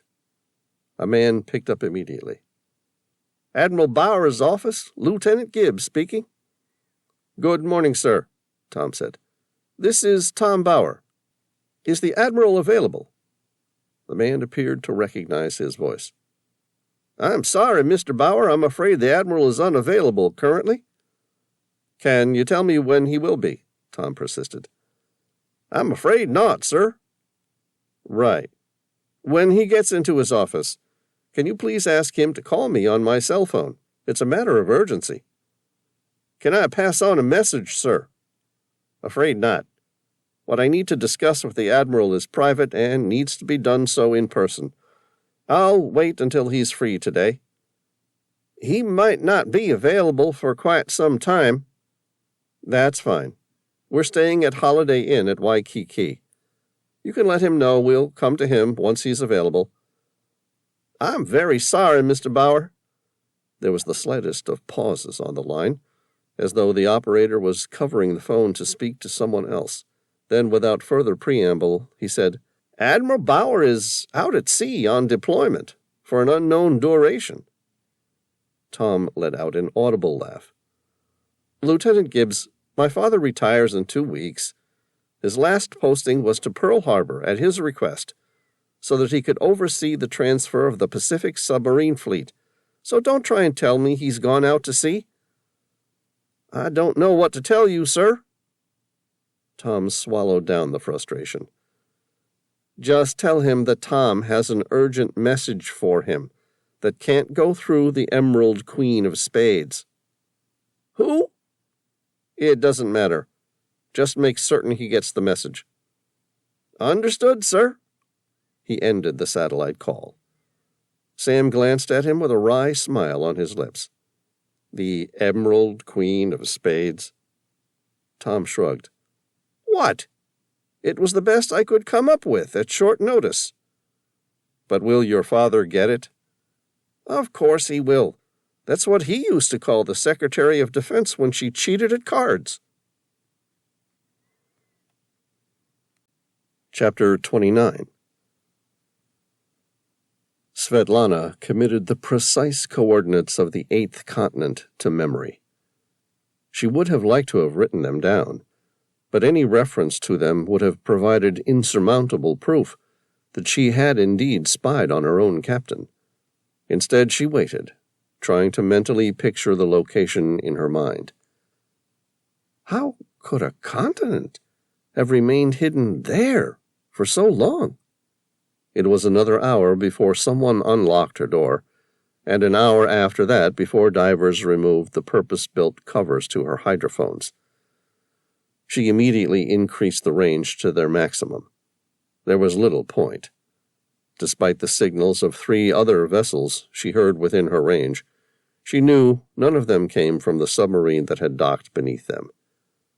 The Vostok continued to head south for the next 24 hours. She opened the thick soundproofed hatch and was on her way to the deck to enjoy her first view of the sky, albeit at nighttime, since she boarded the Vostok nearly a month ago when she heard the sound. Quiet at first, little more than a sibilant hiss as wind whipped through the array of radar and satellite dishes on the top of the Vostok's bridge. A moment later, she spotted the fine mist of water as it pummeled the deck. The warm seawater quickly turned to ice. Above her, she heard the sharp crack of the thick perspex windshields that lined the bridge being shattered by the icy pellets. Her head snapped around to the right, where the end of the passageway was starting to freeze solid. An intricate web of ice started to form. Small stars of ice formed on the doorway. Part of the wall broke apart, as though the entire thing had been struck by liquid nitrogen. Svetlana turned to run. Her breath misted and crystallized in front of her. She opened the door to her surveillance room and slammed it shut behind her. Inside, the room was silent. The temperature remained unchanged, protected by the thick layer of soundproofing. There, she waited. What the hell was that? After 20 minutes, she couldn't take it any more. She opened the latched door, which opened inwards. On the outside of the door was a solid wall of ice. She closed the door and screamed, her voice lost, trapped, and alone. Chapter 30. Rockpile Beach, Oahu, Hawaii. Sam was breathing hard from exertion as he made it over the crest of the final wave, between him and the relative safety of the deep blue water beyond the break. He sucked in the warm ocean breeze as it clipped the tops of the waves falling away behind him. Snapping himself up to sit on his surfboard, he glanced over his shoulder toward the sand at Rockpile Beach on Oahu's north shore. He raked the surf with his eyes, trying to see where Tom had gotten to among the whitewater rollers. He relished the ache in his triceps and back muscles after his hard work getting back out. He and Tom had been doing some hard surfing this morning, blowing off some steam on the first day of a long-needed vacation. Rockpile was usually the domain of veterans and kamikaze surfers only, renowned as one of the meanest breaks in Hawaii. And so far, it had delivered just what Sam and Tom were after: big, heavy waves. Half a minute later, Tom crested a breaking wave near Sam, paddling hard, whooping and laughing as he slapped down on the calm side of the break. He eased up alongside his friend, smiling from ear to ear. "Pull up a seat," Sam said, returning his friend's good cheer. "Oh, man," Tom said, with a satisfied groan as he sat up on his board. "It's been far too long between waves." "Couldn't agree more," Sam said, with one eye on the horizon, searching for the next wave, idly paddling himself with his hands by his side. There were a half-dozen other intrepid souls out the back of the break, spaced intermittently across the takeoff zone. There was a friendly vibe, the dangerous waves immediately placing everyone present in an exclusive club of high-caliber surfers. Sam looked at Tom to his right, and then followed his friend's smiling gaze across to a pair of girls, shoulder to shoulder astride their boards, 50 feet to their left. Without a word, Tom turned and paddled hard, racing toward a massive wave. Beside him, the two girls paddled swiftly, trying to catch it too. Sam knew he was too far back to catch the wave, so he kicked hard and duck-dived beneath it. On the other side of the wave, Sam watched as Tom stood up, lurching forward as he raced down the face of the 25-foot wave. On the same crest, the two girls were up on their boards, confidently riding the waves like pro surfers, which they probably were. Tom leaned forward, trying to carve his way into the barreling wave. It looked good, but he didn't quite have the momentum to keep it, and a couple seconds later the front of his board dug into the sea, and he fell head over heels, disappearing beneath the surf. Sam laughed. A moment later he watched as the two girls tried the same maneuver. One ended up the same way as Tom, while the other managed to make it stick, as she squatted down hard on her board and dipped her head. Sam lost sight of her as the barrel broke. He assumed she too had failed in her attempt, but a couple seconds later he spotted her head break free from the northern end of the barrel as she carved through the surf, veering to the crest on her right, before flipping her board 180 degrees and returning back on the same wave, heading south, riding it all the way to the shore. Sam clapped. Not that anyone could hear him. It was an impressive maneuver, and he guessed he was probably right about her being a pro surfer. Far behind the breakers, Sam was content just to sit for a while and enjoy the peace and quiet. He was in no hurry. There was nothing about the ocean he didn't love, so he just soaked it all in for a while. When Tom returned, he came up from a duck dive under a wave, emerging between Sam and the two surfer girls. Sam watched him strike up a conversation with the nearest one, a brunette, athletic girl in a short-sleeved wetsuit. Just out of earshot, he watched as she returned Tom's chatter, smiling with brilliant white teeth and giggling. With that, Sam took off on his own wave, and was suddenly soaring down the face of a beautiful azure wall of hissing, diamond-speckled water. He was exhilarated as his feet took up the weight of his body on his board beneath him. He flew out the front of the face of the wave as it opened up, tiny bumps on the flat water at the bottom of his run, slapping underneath his board and testing his feet's ability to hold on. He bent his legs and sprung himself with vigor back up the face of the wave, cutting in to attack the rise of the water and feeling it surge powerfully beneath him. Turning back once more, he settled into a groove just in front of the breaking white water and set his eyes on the point where the water meets the sand as far off in the distance as he could see. He adjusted his balance, hunkered down, and placed his right hand tenderly on the wall of water curling upward beside him. He gripped the left rail of his board with his other hand and relaxed. The wave enveloped him. The sound of curling, sucking water eddied around him on all sides as he carved between the thick walls of the wave.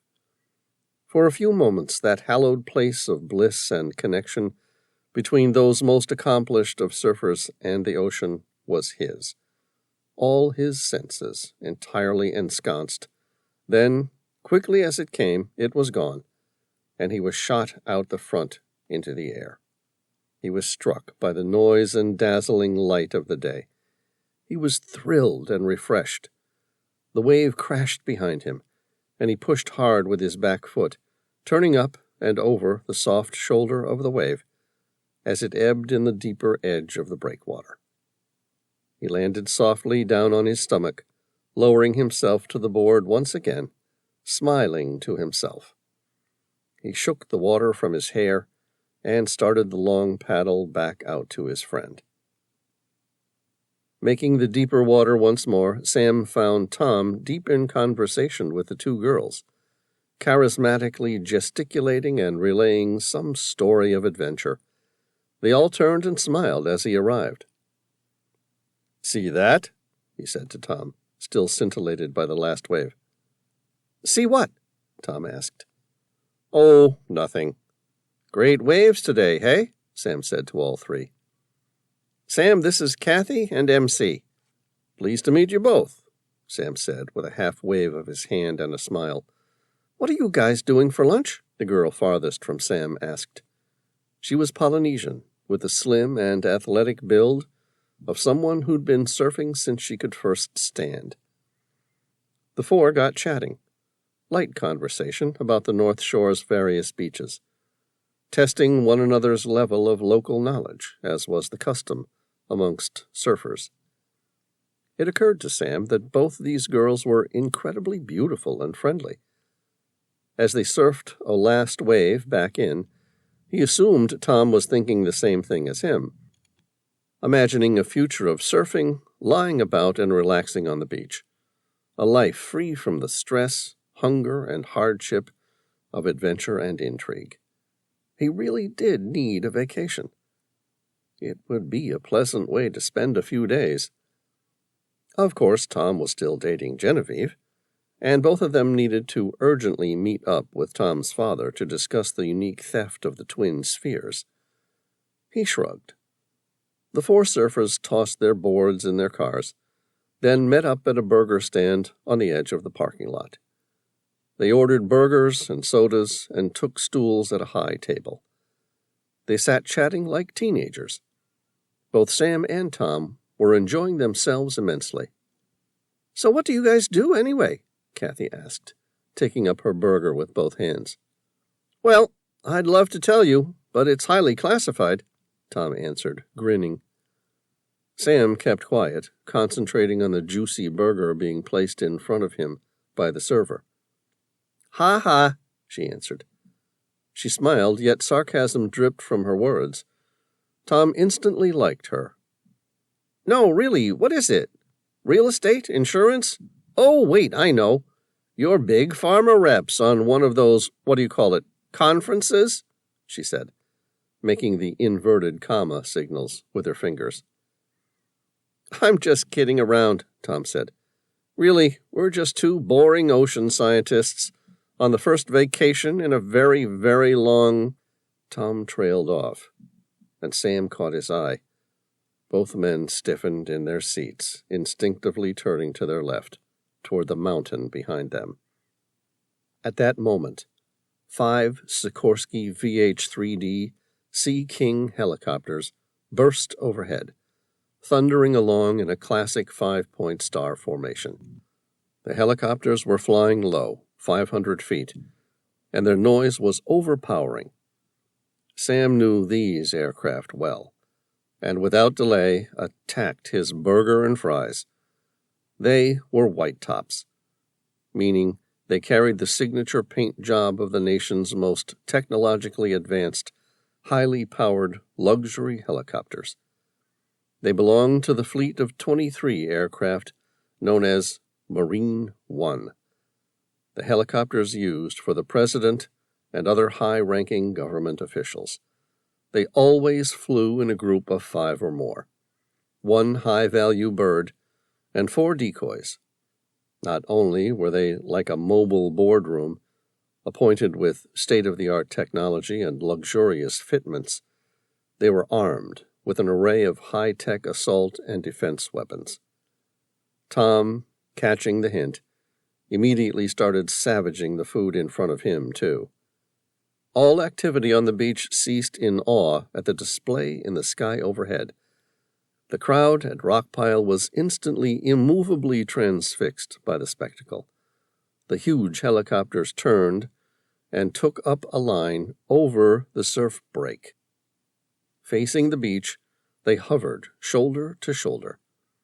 2 of the hulking birds broke ranks and came forward, touching down on hastily cleared-out sand, which whipped up in all directions. The landing helicopters came to rest side by side, 150 feet apart. The rotors slowed in almost perfect unison, and from the 2 opposing internal doors, seemingly identical Marines in full-dress uniform stepped down, taking up positions at attention near the stairs. The other 3 helicopters, still roaring overhead, turned in 3 different directions and took up a high circling formation, a constant show of power and intimidation. Sam and Tom wolfed down their food and slurped their sodas empty, then started tidying themselves up. From one of the helicopters, a tall, broad-shouldered man wearing a navy dress uniform, glittering with color bars and brass, stepped down onto the sand. He was shadowed by 2 Marines, wearing the marine blue Charlie Delta dress uniform and carrying assault rifles. Awkwardly, the trio traversed the sand toward the burger stand. Sam and Tom collected their personal effects from the table and shoved them into their half-turned-down wetsuits. Both men stood up as the party approached their table. Half a French fry fell from the open mouth of one of the utterly aghast girls the men were lunching with. The dressed Marine stopped at their table. "Which one of you is Sam Reilly?" "That would be me, sir," Sam replied. "You'd better come with us. The President would like to speak with you immediately." The dress officer glanced at Tom. "You too, Mr. Bauer." Chapter 31. Sam became suddenly conscious of the dripping wetsuit, pulled down to his waist. He turned to the dress officer. "Do we have time to get changed?" "No," came the officer's curt reply. "Someone will offer you a change of clothes once we're airborne." Sam glanced at the 5 Sikorsky VH-3D Sea King helicopters. They had probably chewed up several $1,000s worth of aviation fuel already, just in the time they'd circled. "Understood." He then turned to Kathy and MC. "Thanks for the surf. Hope you enjoy the rest of the day. I'm afraid duty calls." MC cocked an incredulous eyebrow and gave a sharp smile. "Of course. Another salvage job?" Sam shrugged. "No idea, ma'am. You have a nice day. It was a pleasure watching you two carve up the surf, while we mere amateurs simply tried our best not to get killed in the process." She smiled at the compliment. "Take care." The dress officer said to Tom, "Someone will be along shortly for your boards and vehicle." "Okay, thanks," Tom said, handing his keys to the extended palm of one of the Marines. "It's the 56 Jeep." "We know, sir," replied the Marine, taking the keys. "I'm sorry for the interruption, ladies," the dress officer said. "No problem, sir," Kathy replied. She then turned to Sam and Tom. "Ocean scientists, huh?" Tom and Sam smiled and shrugged. "Thanks for lunch," Tom said, being hustled away by Sam to catch the trio ahead of them. "Duty calls." The Marines broke free and double-timed it to the bird on the left, climbing in ahead of the door guard in full dress, who flipped up the stairs and climbed in, sliding the door closed. The Marine at the open door of the other chopper saluted the Admiral as he took the back stairs ahead of Sam and Tom. Over his shoulder, the Admiral said, "There's a cabin on your left, boys. Get yourselves cleaned up, and I'll see you in the main section in 5 minutes." "Thank you, sir." Sam stepped up into the helicopter. "Any idea where we're heading?" The President of the United States answered from inside with his renowned calm and authoritative voice. "Pearl Harbor. We have a lot to discuss." Chapter 32. After getting changed out of their wetsuits in the tiny lavatory cabin, Sam and Tom entered the main passenger area of the helicopter wearing jeans and white T-shirts. The whole room was fitted out with the same tan leather and plush pile carpet as Air Force One. They both immediately noticed how stunningly quiet and free from vibration the helicopter was. As they looked toward the back, tired-looking aides and staffers in civilian clothing cradled laptops and tablets, talking quietly among themselves. Most of them looked like they hadn't had a chance to change their clothes in the last 36 hours. In the rear sat Margaret Walsh, the Secretary of Defense, General Louis C. Painter, the Chairman of the Joint Chiefs of Staff, and the President of the United States. Sam and Tom sat down, facing the Secretary of Defense and the Admiral. A waiter came and placed glasses of cold water with ice in small wells in the fuselage side armrest of the recliners, and offered both men coffee. They both asked for black, and the waiter disappeared. The Admiral smiled awkwardly as the three men sat in silence, waiting for the secretary to look up from whatever it was she was typing. Sam and Tom looked out their windows at the other helicopters flying in formation with them. After a minute, the secretary snapped her laptop closed and took off her glasses, letting them hang on the cord around her neck. "Listen, I'll get right to it. We need your help." Sam nodded. He wouldn't have been summoned by the president if they hadn't. His mind raced to their original reason for approaching Tom's father for information. Had the Secretary of Defense somehow intervened? Sam opened his palms in a conciliatory gesture. "We're here to help. Anything we can do, ma'am." The secretary nodded. "I'll let the president inform you of the problem. What he's about to say, only 3 other people on Earth are fully aware of, so it is with serious gravity that we are taking you both into our confidence. As such, nothing you are told is ever to be repeated." "Understood, ma'am," Sam and Tom replied in unison. The president said, "As you already know, a British Boeing 747 Dreamlifter crashed under unusual circumstances 9 weeks ago. After that, the Buckholz, a large container ship, ran aground at Newark Island. Both of these seemingly random events were orchestrated for the most serious purpose of stealing some of the most advanced stealth and chameleon technology ever produced." Sam nodded. He'd already gathered that. What he didn't know was why American technology was being built offshore, and what the president wanted him to do about it, so he remained silent. "What you probably don't know is that since then the Chinese aircraft carrier Feng Jian was sunk by what they are insisting was an American nuclear attack submarine." Sam studied the president through narrowed eyes. "What circumstances, Mr. President?" "The Feng Jian pursued what appeared to be one of our nuclear attack submarines into a region of the South China Sea known as the Labyrinth because of its dangerous submerged reefs and atolls. When the submarine reached a dead end, it appeared to hover out of the water and race across a coral reef. Just when they thought for certain it was nothing more than a holographic projection, the strange vessel launched a torpedo. The Feng Jian couldn't maneuver within the narrow channel and was struck, causing it to sink into the shallow waters." Sam asked, "So what fired the torpedo?" "We don't know.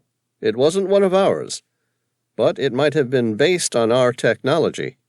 "Really?" Sam asked. "What makes you think that?" The president sighed heavily. "The Feng Jian's radar crew reported they were unable to see any sign of the submarine, thus suspecting it to be nothing more than a projection." "But what did they see?" Sam persisted. The Secretary of Defense clicked on an image on her laptop and then turned it around to show Sam and Tom. "This," she said. Sam swallowed. It was a perfect replica of the strange sphere they had seen on the FDR recording of the Dreamlifter's cargo hold. "It was one of ours?" Sam asked. The president scowled. "It might have been, or someone else certainly wanted it to look that way." Sam said, "Ji Dao Sha Ren." The president looked confused. "What?" "It's an old Chinese military strategy," Sam said. "It means to kill with a borrowed knife. The concept was to trick a third party to attack, using the strength of an ally instead of one's own army to win a battle." A series of worrying lines loomed on the president's forehead as he frowned. "So far, we have a crashed British aircraft, a German cargo ship aground, and now a Chinese aircraft carrier torpedoed. The question is, risk of war threatens our nation. Who is most positioned to gain from such a war?" Sam said, "I'm sorry, Mr. President, my expertise is more in the area of ocean salvage and archaeology. My guess is you have plenty of military advisors who might offer better opinions." I'm asking your opinion, Mr. Reilly, the president said tersely. When Tom and I dived the internal hull of the Buckholz, we were attacked by another scuba diver. In the struggle, he was killed instead. The diver was wearing a dry suit known to be manufactured for the Russian elite Foreign Intelligence. German Federal Intelligence Service investigators retrieved the body. Unfortunately, the Eurocopter used in the transfer crashed en route and incinerated on impact, destroying the remains. The secretary asked, "What are you suggesting?" Sam expelled a deep breath. "I believe the Russians are behind this attack." The president said, "That's impossible." "Why?" The president frowned. "Because the Russians were the ones who gave us the technology." Chapter 33. Sam felt his world shatter. He closed his eyes, trying to concentrate and put things into logical order. The greatest superpowers in the world had all been thrown into direct conflict. It was impossible to believe that the world was going to race toward World War III, and even more unlikely that the Russians were now helping them by providing advanced stealth technology. Sam opened his eyes and met the president's eye. "I don't understand, sir." The president grinned. "China wasn't trying to force their opponents to fight one another. You were on the right track, though.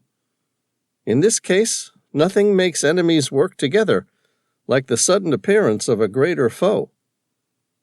Sam listened, but unable to get where the president was leading, remained silent.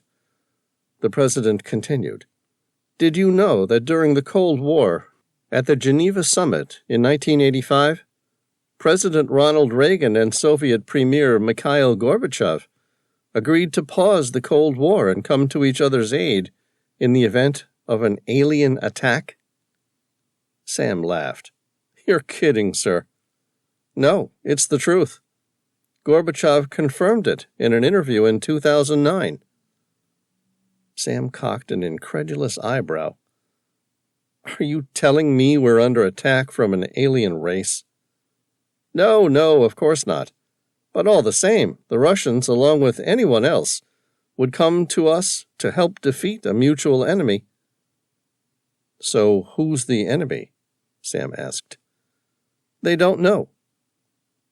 The slightest of smiles formed on Sam's lips as he waited for the president to explain.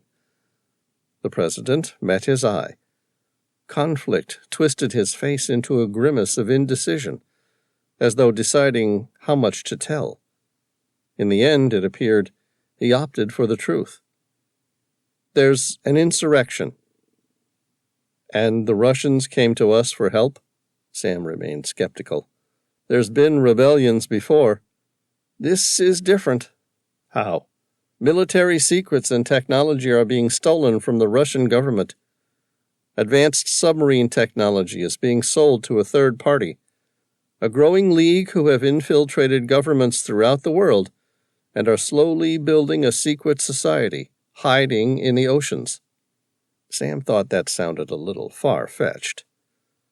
"What makes you so confident the Russians are telling the truth?"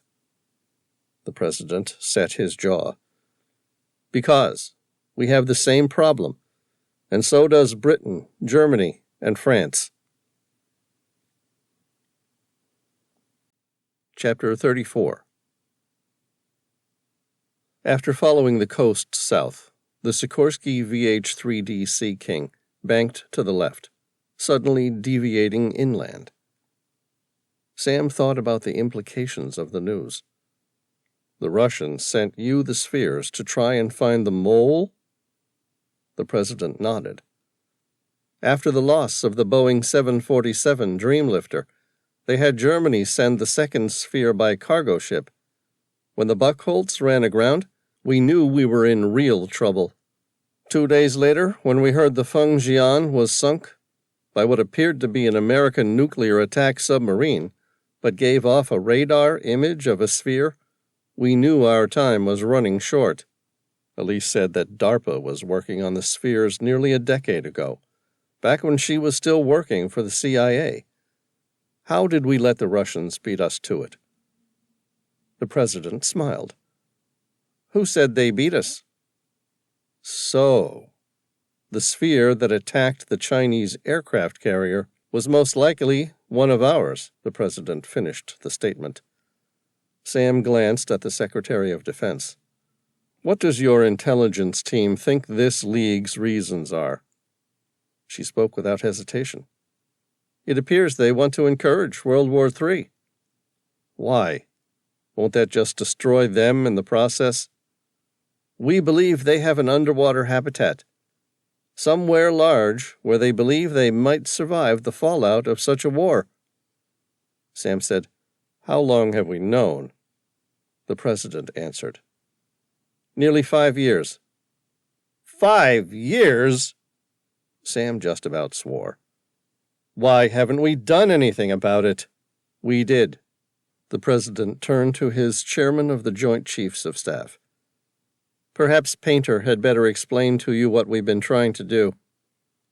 Sam glanced at General Painter, the highest-ranking officer in the U.S. military, and direct military advisor to the President and the Secretary of Defense. Sir? More than a decade ago, we commenced research and development into a perfect submarine, something entirely undetectable. Go on, Sam said, knowing that stealth was the golden aim of all submarines. Recently, the project reached its successful fruition with the discovery of the material known as black body, found on a 13,000-year-old meteorite. We were given the medium needed to make a truly undetectable submarine. Sam knew plenty about the strange element known as black body. Microscopically, it was similar to an atomic sponge, capable of soaking up all surrounding subatomic particles. The ancient master builders knew about the material and had devised a method of controlling the stones to protect the Earth from extinction after the magnetic poles rapidly switched positions, causing catastrophic changes to the weather. The material was highly unstable and capable of destroying the world if mishandled. It horrified him that his government would try to use such a material to advance its military. Even so, it also amazed him. As far as he was aware, the last of the unearthly element had been destroyed. Where did you obtain it? I thought the entire meteorite had been thoroughly mined. Painter nodded. We discovered the meteorite found near Göbekli Tepe in the southeastern Anatolia region of Turkey, broke in two upon entry into our atmosphere. Originally, it was assumed the second piece broke up in the atmosphere, but after a long search it was discovered in a field near Portland, Oregon. And you took it to produce the ultimate submarine? Exactly. It was called the USS Omega Deep, and to date, it was the most advanced submarine on Earth. The submarine was launched nearly 3 months ago now, and was on a mission to find this secret league's underwater habitat. The Sea King turned on to its final approach to a helipad at the Joint Base Pearl Harbor Hickam. Sam frowned. You said it was the most advanced submarine on Earth. Painter nodded. I'm afraid we've lost it. How? We don't know. It might have been a mechanical malfunction. It might have imploded. It could have run aground into a submerged mountain. An accident with a torpedo bay. Painter sighed heavily. Or, what? Sam asked. It was the president who finally answered.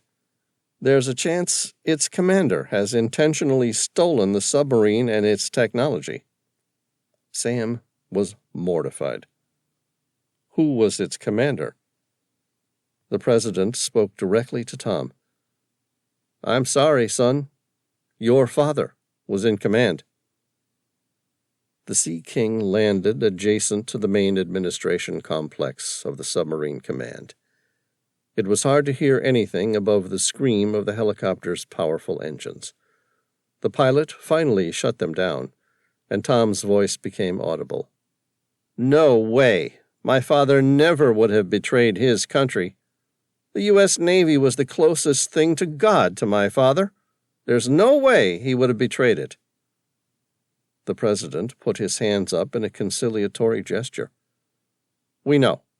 Your father has served his country for more than 4 decades. No one is really suggesting he's behind this, but we can't rule out the chance that someone on board did." Sam asked, "How many on board?" The Secretary of Defense answered without hesitation. "There were 192 submariners, men and women, the absolute cream of the crop. They were hand-picked by Admiral Dwight Bauer himself." Tom took a deep breath, exhaled slowly, and pushed his hand through his hair. "How long can they survive if the submarine's lying on the seabed somewhere?" "Painter," the secretary intoned, turning to the chairman. "Around 120 days, give or take. She's equipped with a symbiotic drive which can theoretically support the homeostasis system on board indefinitely. The crew still need food and water, though. She's equipped with a new cloaking engine which absorbs all sound, making her completely undetectable by sonar. She's also the fastest nuclear sub ever built, by a fair margin, which, unfortunately, in this situation, significantly widens our search area." "No distress beacons were recovered?" Sam asked. "None." "Well, at least theoretically, we have plenty of time, right?" Tom asked. "Assuming they're just stuck?" Painter turned to the secretary, waiting for her response. "No," she said. "Time is something we don't have a lot of. We lost contact 78 days ago." 78 days? Tom said, exasperated. "All right," Sam said, placating his friend. "So what's the plan then?" The president faced him directly and said, "Right now, we've exhausted our options, and we're looking to you and Tom to find a needle in a haystack without knowing which ocean that haystack resides." Chapter 35. The U.S. Navy Undersea Rescue Mobile Command Center was housed in a basketball court, which had been appropriated for this specific mission. The large room was abuzz with people working around the clock to avert the tragedy. Sam took in the sight of more than 100 people who worked across an array of desks, laptop computers, communication stations, satellite feeds, and in a private meeting, liaising with people from submarine search and rescue throughout the world. The President of the United States, the Secretary of Defense, and the Chairman of the Joint Chiefs of Staff disappeared to attend a briefing with the ComSub PAC, Commander, Submarine Force, U.S. Pacific Fleet, leaving Sam and Tom in the hands of the commander of the U.S. Navy Undersea Rescue Unit. A man in his mid-50s greeted Sam with a firm handshake. "I'm Commander Benjamin Woods. I'm currently in charge of the sea and rescue operation for the USS Omega Deep. I've been involved with the deep submergence rescue program since the 1980s, having originally trained on the DSRV-1 Mystic back when she was still in service." "Sam Reilly," he said, shaking the commander's hand. "And this is Tom Bauer." The commander greeted Tom with a hard smile. "Pleased to meet you, sir. I knew your dad for nearly 4 decades. He's a good man." Sam was pleased that Woods hadn't yet written Tom's father off as deceased. Commander Woods said, "Chairman of the Joint Chiefs of Staff, General Painter, has briefed me to bring you up to speed with the project so far. I'll fill you in what we know and don't know. Then we'll send you back to the Maria Helena to head off a secondary search and rescue plan. That way we're not doubling up, and I pray you come up with more than we have." "Understood," Sam said. "Where do we start?" Commander Woods said, "I'll start by telling you exactly what we know about the USS Omega Deep and what happened when she disappeared." Sam listened as he was filled in on the Omega Cloak's unique capabilities. what tests its commander had already performed, and what, if any, were the submarine's known faults. When they were finished, Commander Woods started to point out the senior officers heading up the investigation from their respective branches, including seismic listening posts, real-time satellite imaging, sonar and radar bases throughout the world. In addition to the U.S. Navy's team, there were civilians, too. Scientists, meteorologists, hydrologists, naval engineers, and submarine specialists, who were all there to provide expert advice. Sam noted with surprise that they weren't all American. A team from the British Submarine Parachute Assistance Group, and also ISMERLO, International Submarine Escape and Rescue Liaison Office, were there to help. "Any questions?" the commander asked. Sam made a wry smile. "Yes, I thought this would be more protected. You mean regarding the experimental side of the Omega Deep?" "Exactly. The two of you and I are the only ones in this building who know the truth about the submarine. What does everyone else think they're looking for?" "Oh, they know that a Virginia-class Block 7 nuclear-powered fast-attack submarine has gone missing," Commander Woods said with a suppressed smile. "But they don't know about its Omega cloak. As you can imagine, that's heavily classified. You've been brought up to speed because of your need-to-know status, and the fact that the Secretary of Defense was adamant that you both had explicit first-hand knowledge of the material, black body, which she thought you might use to your advantage." Tom asked in a whisper, "How are they supposed to find the submarine without knowing about its unique invisibility capabilities?" "It doesn't matter. Those capabilities were designed to make it undetectable. The fact that it's disappeared hasn't changed that," Sam persisted. "Still, how can the world find it if they don't know what they're looking for? If the Omega cloak is still activated, we'll never see that submarine again. It's as simple as that. All this," Commander Woods glanced around the packed mobile command center, "is in the off chance we get lucky and the Omega cloak is no longer activated." Sam continued with the practical issues of the rescue. "If we find it, then what?" "The U.S. Navy Undersea Rescue Unit has a pressurized rescue module known as PRM-1 Falcon."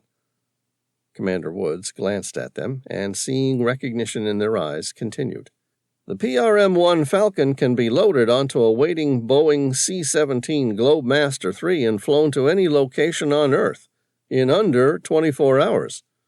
From there, it can be installed onto a vessel of opportunity known as a VOO and delivered to the location of the distressed submarine." "All right," Sam said.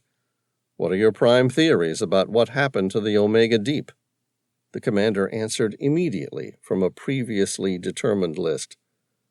"We've narrowed it down to one of two possibilities." "Go on." "One, the submarine ran aground on an unmapped, submerged valley, ripping a hole in her hull and flooding her." Commander Woods pointed out a number of known submerged valleys in the region where the Omega Deep was last sighted. "This would explain why no communication buoys were ever received identifying her location." "And the second possibility?" Sam asked. "She's been stolen, either by her CO or any other member of her crew, in which case she's probably already been sold to the highest bidder, and we've lost $30 billion worth of research and development and the greatest naval advantage over the world's oceans we've ever had." Sam thought about that for a moment, staring at an enlarged world map, nearly 5 feet tall and stretched out against the wall. He studied the areas already searched, and the known submerged reefs, valleys, and mountains. He pointed to the Atlantic. "What about over here, off the continental shelf?" "Too deep," the commander dismissed the suggestion. "No chance the submarine would have collided with anything down there." "What about a malfunction causing her to dive uncontrollably?" "Impossible." Woods was emphatic. "Why?" An implosion anywhere in the Atlantic would have been picked up by more than a dozen seismic listening posts on either side of the ocean. Heck, even Wisconsin's hydrophones would have picked it up, Commander Woods cited. In fact, none of our seismic listening posts have detected any acoustic anomaly throughout the submarine's last known coordinates, or anywhere around the world, which means it's unlikely the submarine has reached its crush depth and imploded. If that had happened almost anywhere in the world, we'd have heard it. All right, Sam said, accepting the point. You said that the Omega Deep was last sighted on the surface of the Norwegian Sea. At the time, satellite imaging showed my own ship, the Maria Helena, in the same vicinity, searching for the downed British Boeing 747 Dreamlifter, and also the Vostok, a Russian fishing trawler suspected of being an intelligence-gathering vessel. That's right, the commander confirmed. Sam asked, Do you know where the Vostok went afterward? It didn't follow the Omega Deep, that's for sure. It would have been impossible. All the same, do you know where it went? The commander brought up the last known coordinates for the Vostok. It remained in the Barents Sea, Norwegian Sea, and the North Sea for another month under the pretense of deep-sea fishing, and then headed south toward the Atlantic Ocean. I can have one of my aides find its current location for you. Thanks, Sam said. Now, you said the commander of the Omega Deep confirmed that he would cancel the original mission and focus on assisting with the search of the wrecked aircraft? That's right. How did Admiral Bauer do that? Commander Woods said, Through a secure coded transmission. Sam asked, Is it possible anyone else might have made the transmission? Woods considered that possibility for a moment. It's unlikely, but I suppose it could be possible if they were to gain access to Admiral Bauer's secret codes. So, as you say, it might not have been Admiral Bauer who betrayed the U.S. Navy. It's definitely a possibility, Commander Woods said, happy to deflect from the more likely possibility that Tom's dad was guilty of treason. Sam said, What was the original mission? Woods said, It was a series of tests to see how undetectable the submarine could be. Have you checked those locations? No. It's highly unlikely the submarine would continue on with its original mission, isn't it? You didn't search the original route? Sam asked incredulously. Of course not. Why would we? The Omega Deep was given the express order to surface and engage in all efforts to search and rescue the crashed Boeing 747 Dreamlifter. And it never occurred to you that he refused the order, only to continue on with a primary mission objective? No. Woods smiled in that almost condescending way which said, That's a stupid waste of time even thinking about that. That's daft. Think about it. You don't refuse a direct order from the President of the United States only to pursue your original mission objective, testing and displaying the formidable power of... He paused, turned his gaze from Tom's hardened gaze, and said, I'm sorry, Mr. Bauer. I knew your father well. He was a legend in these parts, and I don't believe he has betrayed his country. But the fact is, the USS Omega Deep received express orders to help with the search and recovery of the crashed Boeing 747 Dreamlifter, but instead activated its Omega cloak and disappeared. So, we have to assume someone on board is no longer following the President's orders. Do you have a copy of the original route the Omega Deep would have taken had they been ordered to continue with their primary mission objective? Woods thought about it for a second. Yeah, sure. Why? Because right now that seems like the only lead we have. It's a massive long shot, but it is the only lead we have. Woods opened his mouth as though he was about to argue the point, and then, meeting Sam's eye, thought best of it, and brought the image of the original route up on a 100-inch LCD screen mounted to the wall. The digital image encompassed North and South America across to the coastal regions of Mediterranean and Russian ports. You're not going to be able to see anything from here. Why not? Because if the Omega Deep continued to utilize her cloaking technology, there's no way you're going to identify her from satellite images. What about drapes? Commander Woods thought about that for a moment and then grinned. Not a chance in hell. During the Cold War, the U.S. Navy laid a fixed network of underwater hydrophones on the ocean floor called the Sound Surveillance System, known as SOSUS, to detect Soviet submarines transiting from their bases to patrol areas in the Atlantic and Pacific Oceans. Listening arrays placed in strategic choke points that those submarines would necessarily have to transit, like the waters between Greenland, Iceland, and Scotland, the so-called GIUK gap. Notionally, let the United States know every time a Soviet submarine entered the North Atlantic, allowing the U.S. Navy to direct its own ships or submarines to track them. In 2016, that system was updated and extended throughout more of the world in a program named the Deep Reliable Acoustic Path Exploitation System. Sam was incredulous. The Omega cloak is that good. No, Woods smiled proudly. She was better. Part of what made the Omega Deep special was her sound-absorbing hull. Whatever sound she produces is completely absorbed. No way our hydrophones could pick her up, even if we knew exactly where she was to focus our listening arrays. Sam nodded and studied the route, trying to determine any location where the submarine would have been forced to surface and might have thus been spotted using satellite imaging. The course spanned a long route from the British Isles south into the Mediterranean, through the Dardanelles Strait, Bosporus Sea, Black Sea, and Sea of Azov within Russia. From there it returned, making it out of the Mediterranean Sea and across the Atlantic, through the Panama Canal, and on toward the Pacific. Sam stopped. I can see why you're keen to keep this experiment under wrap. You would have upset many nations by admitting that you penetrated their coastal regions under stealth. Woods made a thin-lipped smile. As you can see, our allies wouldn't be too impressed either. But it was paramount to the experiment's success that we tested it with high fidelity. Sam's eyes ran across the route along northern Africa, down the Skeleton Coast, across the Atlantic, and finally landing on Panama. His eyes narrowed. Was this the end of the experiment? Woods shook his head. No. So, what was supposed to happen here? Was the Omega Deep meant to surface and report, or go somewhere else? No, there was more to the experiment. Where?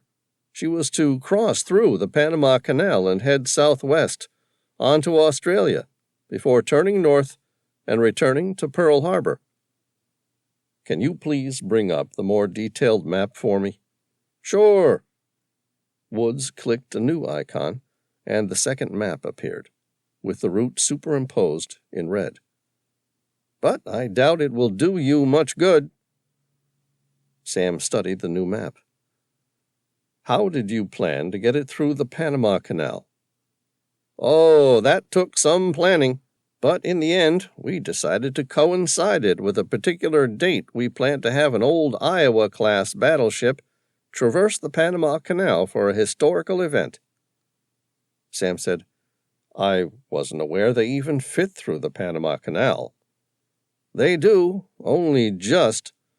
The Iowa-class battleship is the largest vessel in the world that's allowed to make the crossing. At 108.6 feet, she only just squeezes into the 110 feet wide Panama Canal. How would that have helped you squeeze the Omega Deep through?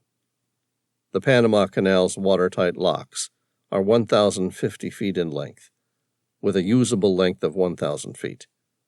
No way you're going to get a battleship and the Omega Deep through in one go. Of course not. The engineers at the Panama Canal insisted that we pay for 2 allotted spaces, so that they could have a dry run after the Iowa-class battleship made its traverse.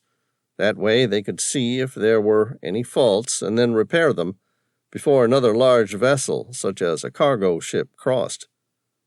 Sam grinned. And in that dry run, you were going to bring the USS Omega Deep. Exactly. Was there any way you could have spotted the submarine had it passed through the canal? Not if it maintained its Omega cloak and its crew didn't want to be spotted. Originally, there was a plan, but obviously things have changed. What was the plan? Sam asked eagerly. During the filling of the 3rd lockout, someone on board the Omega Deep was going to release a helium-filled balloon in the shape of an American flag. To any casual observer, it would appear that the balloon had just floated into the area, but it would be a confirmation the submarine had passed through the region. Sam said, "Do you have recorded footage of that date?" "We don't, personally," Woods said. "But there's a live feed from the top of the lookout tower. They keep records. I can bring those up if you want." "Yes, please." Woods raised an eyebrow. "You don't think the crew decided to rub our noses in the fact that they stole $30 billion worth of military hardware by giving us a sign, do you?" "As you said, it's unlikely, but stranger things have happened." Commander Woods searched the Panama Canal's security records on his laptop, entering the exact date and the time the USS Omega Deep was supposed to travel through the canal, and pressed search. The recording of the live feed came through. The image captured the Iowa-class battleship leaving the waterlock. Woods fast-forwarded the section until it showed the battleship leaving and an empty waterlock, now 30 feet lower. Woods glanced at Sam and pressed play. "Here you go." Sam watched as the heavy steel watertight locked doors and the empty lock filled with water until it was now another 30 feet higher. Through squinting eyes, he searched the surface of the lock.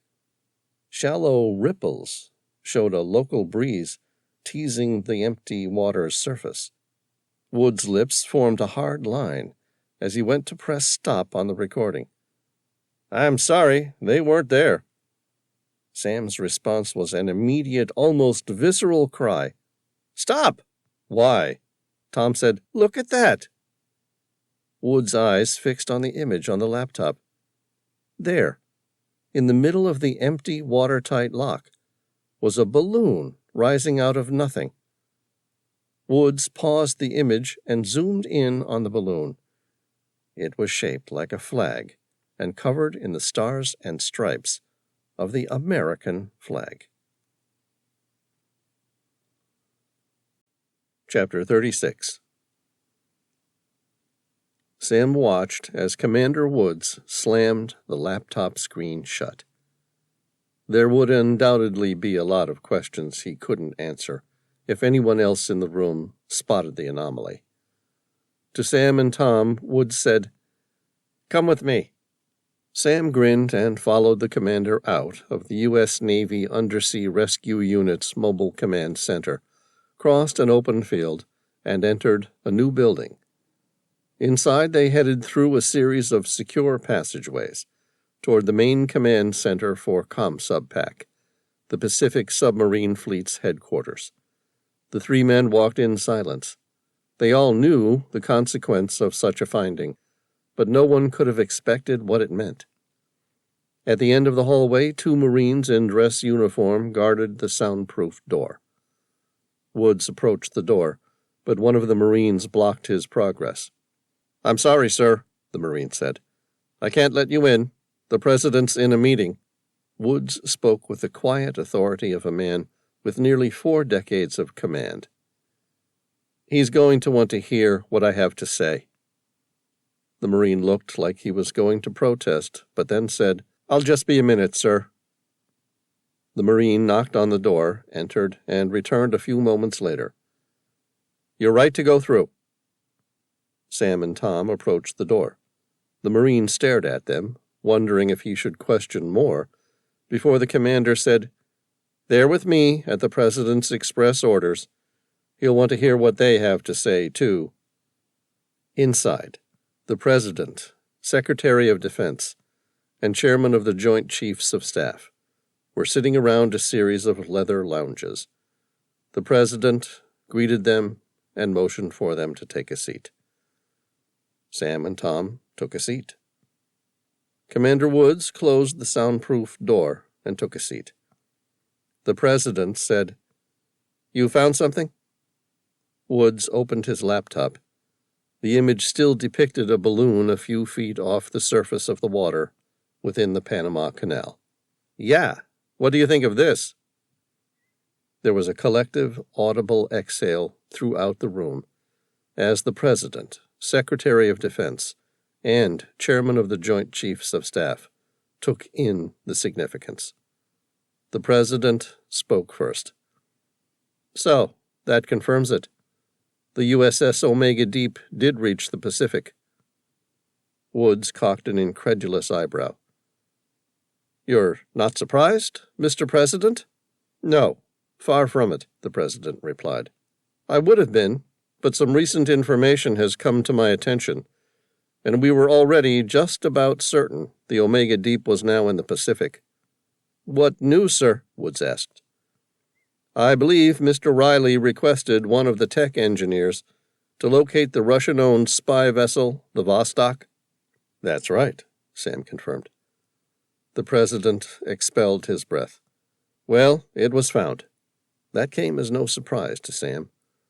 The Russian intelligence-gathering vessel disguised as a fishing trawler was a poor national secret. He had no doubt that the U.S. Navy would make short work of finding its present location. "Where is it, sir?" he asked. "The South Pacific, roughly 200 miles south of the Galapagos Islands." Sam made the connection immediately. Could it be that their Russian counterparts had achieved what the entire U.S. Navy couldn't, and located the USS Omega Deep? The thought intrigued him as well as terrified him. "Have they found the Omega Deep?" Sam asked. "No," the President replied. "We're unsure what they were doing there, but it's almost a certainty they've had contact with our missing submarine." "Why?" The President addressed the Secretary of Defense. "Perhaps you had better explain it to him, ma'am." The Secretary nodded. "The Vostok appears to have succumbed to an accident, rendering it lifeless. The entire ship is currently drifting helplessly."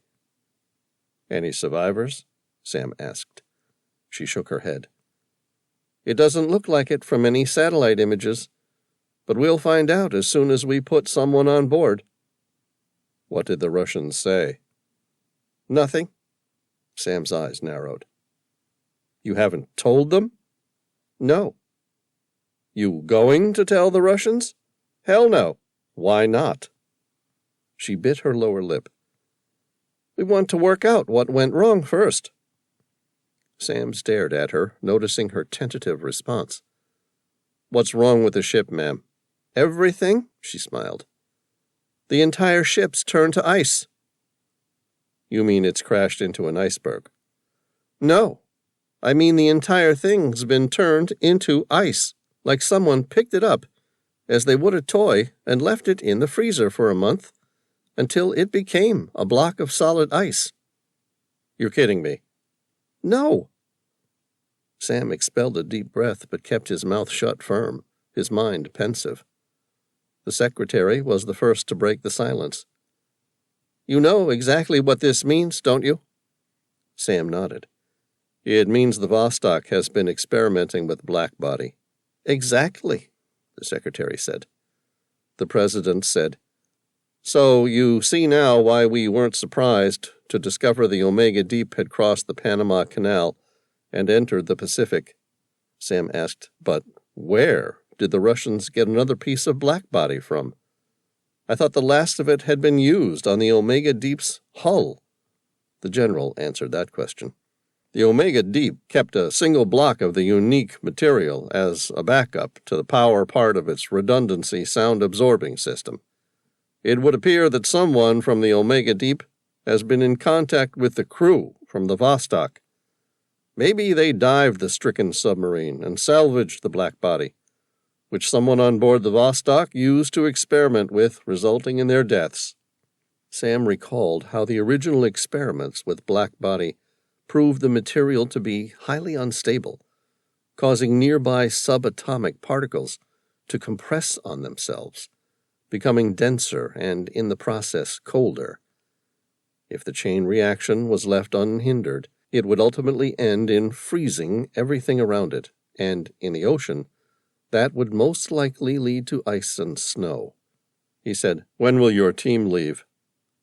"Any minute now. We're still gathering the members of an elite team to investigate the Vostok. Also, we're taking no chances of someone else finding the Omega Deep, so we've deployed an aircraft carrier to the region, the USS Gerald R. Ford." Sam asked, "Who were you thinking of sending to investigate the Vostok?" The president leveled his gray eyes at him and said, "You." Chapter 37, Galapagos Islands. Sam chartered a private aircraft, a Cessna Citation CJ-3, from Hawaii to the Galapagos Islands. The aircraft banked to the south, revealing an island surrounded by azure waters, as the pilots set up their final approach onto San Cristobal. It was the easternmost island in the Galapagos archipelago, as well as one of the oldest geologically. According to his briefing notes, the island's official Spanish name, San Cristobal, comes from the patron saint of seafarers, St. Christopher.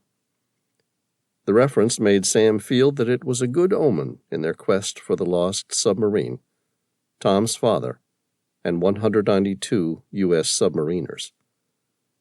The Cessna landed on the short runway, its pilots easing her gently onto the blacktop and braking hard, before taxiing to the newly built hangar. Across from him, Tom remained sound asleep. Sam waited until the pilots shut down the engines, and then woke Tom up. "We're here." Tom sat up, unclipped his seatbelt, and glanced out the window. It was a warm day, with a crisp blue sky, and the ocean breeze kept the temperature to a balmy 85 degrees Fahrenheit. Tom smiled with appreciation. "Nice place." "Don't get too enamored with it. We've got a pleasure cruiser waiting for us at the beach to take us away from the Galapagos Islands, due south to the Vostok." Tom shrugged. It wasn't the first time Sam had teased him with a nice work environment, only to be torn away to the middle of nowhere. "Tell me again why the USS Gerald R. Ford is en route to the location, but we have to hire our own yacht to get there?" "Plausible deniability," Sam said. "The Secretary wants us to investigate without involving the U.S. Navy." Tom nodded. "That way, if the Russians discover their vessel's been damaged, the Secretary doesn't have to explain why she kept it secret." "Exactly. How long until the Maria Helena gets here?" "Another 2 days." Sam grabbed his gear, and he and Tom made their way through the airport. Outside, a local tour guide met them with his jeep and drove them the short distance to the harbor. "San Cristobal Island," the guide said, "is composed of 4 fused volcanoes, all extinct. It is home to the oldest permanent settlement of the islands, and is the island where Darwin first went ashore in 1835. The jeep took them east, along the coast, to Puerto Chino. Sam took in his environment, devouring the sights like a Thanksgiving feast. The island was host to a number of unique flora and fauna, including frigate birds, Galapagos sea lions, Galapagos tortoises, blue and red-footed boobies, tropic birds, marine iguanas, dolphins, and swallow-tailed gulls. Some of its more famous flora included the Galapagos rock purslane and cut-leaf daisy. The ride ended quickly, and Sam and Tom climbed out with their duffel bags. Anchored in the bay was a Prestige 620 pleasure cruiser named Matilda. Its naval architecture was a combination of rich teak and ultra-modern carbon fiber flybridge and cabin. It was powered by twin 700-horsepower Volvo Penta D11 IPS 900 engines, allowing the pleasure cruiser to reach a cruise speed of 18.1 knots. A local tourist operator met them at the harbor, and the operator ferried them out to the yacht in a small tender. Once on board, Sam and Tom quickly checked over the yacht. She was kept in pristine condition, and originally there for a rich guest who would arrive in another 2 weeks. Sam had promised to have the yacht back in a matter of days, with plenty of time to spare. Confident the yacht was in a safe condition, Sam pulled up the anchor, and Tom set a course due south toward the last known location of the now drifting, stricken Vostok. It took nearly 24 hours to reach the Vostok. Sam switched off the sports cruiser's autopilot and took control of the helm. He eased the yacht in a slow cruise around the much larger Russian vessel. From the outside, it certainly looked like it had once been a fishing trawler. Of course, that's what it was supposed to look like. It no longer mattered. The entire vessel was now frozen solid. Whatever secrets it once knew would never be told. Thick ice caked its deck, and several pieces of the overhead rigging had collapsed under the weight. Tom expelled a breath. "It's a wonder the entire ship didn't sink under the weight." "Yeah, that surprised me, too. I suppose it shows that the internal hull is hollow and not filled with water for its live holding tanks. Otherwise, that too would have frozen solid, and then the entire thing would have lost its buoyancy." After the second reconnaissance trip, Tom said, "Should we tie up alongside the trawler?" Sam shook his head. "I don't like the idea. If something changes and the Vostok goes under, I'd rather it not take our little pleasure cruiser with it." "Agreed, but what other choice do we have?" "We could take the little runabout across." "Sure, but then what do we do with Matilda? The water's too deep to anchor out here, and there's only you and me, so someone's going to have to stay on board." Sam shrugged. "It's okay, you can stay here. Just bring me closer to the Vostok, and I'll climb aboard. Keep your eyes out for me on deck. I'll give you a wave when I'm done." "You want to go and explore a frozen ghost ship by yourself?" "No. You have a better idea?" "Not really." "Okay, so that's the plan then." Tom adjusted the twin throttles as he gently maneuvered Matilda in beside the Russian trawler. Sam, standing on the bow, waited until the two ships were nearly touching, and then leaped across onto the lower aft deck of the Vostok. Chapter 38. Sam's feet landed on the icy deck and slipped out from under him. His back struck the solid ice with force, winding him. He gritted his teeth, rolled onto his side, and carefully stood up. His boat shoes were poorly designed for walking on ice. Over his portable radio, he heard Tom say, "Are you all right? That looked like it hurt." Sam thought he could hear the slightest snigger as Tom tried to restrain his amusement. "I'm fine, Tom. The deck's a little slippery, that's all."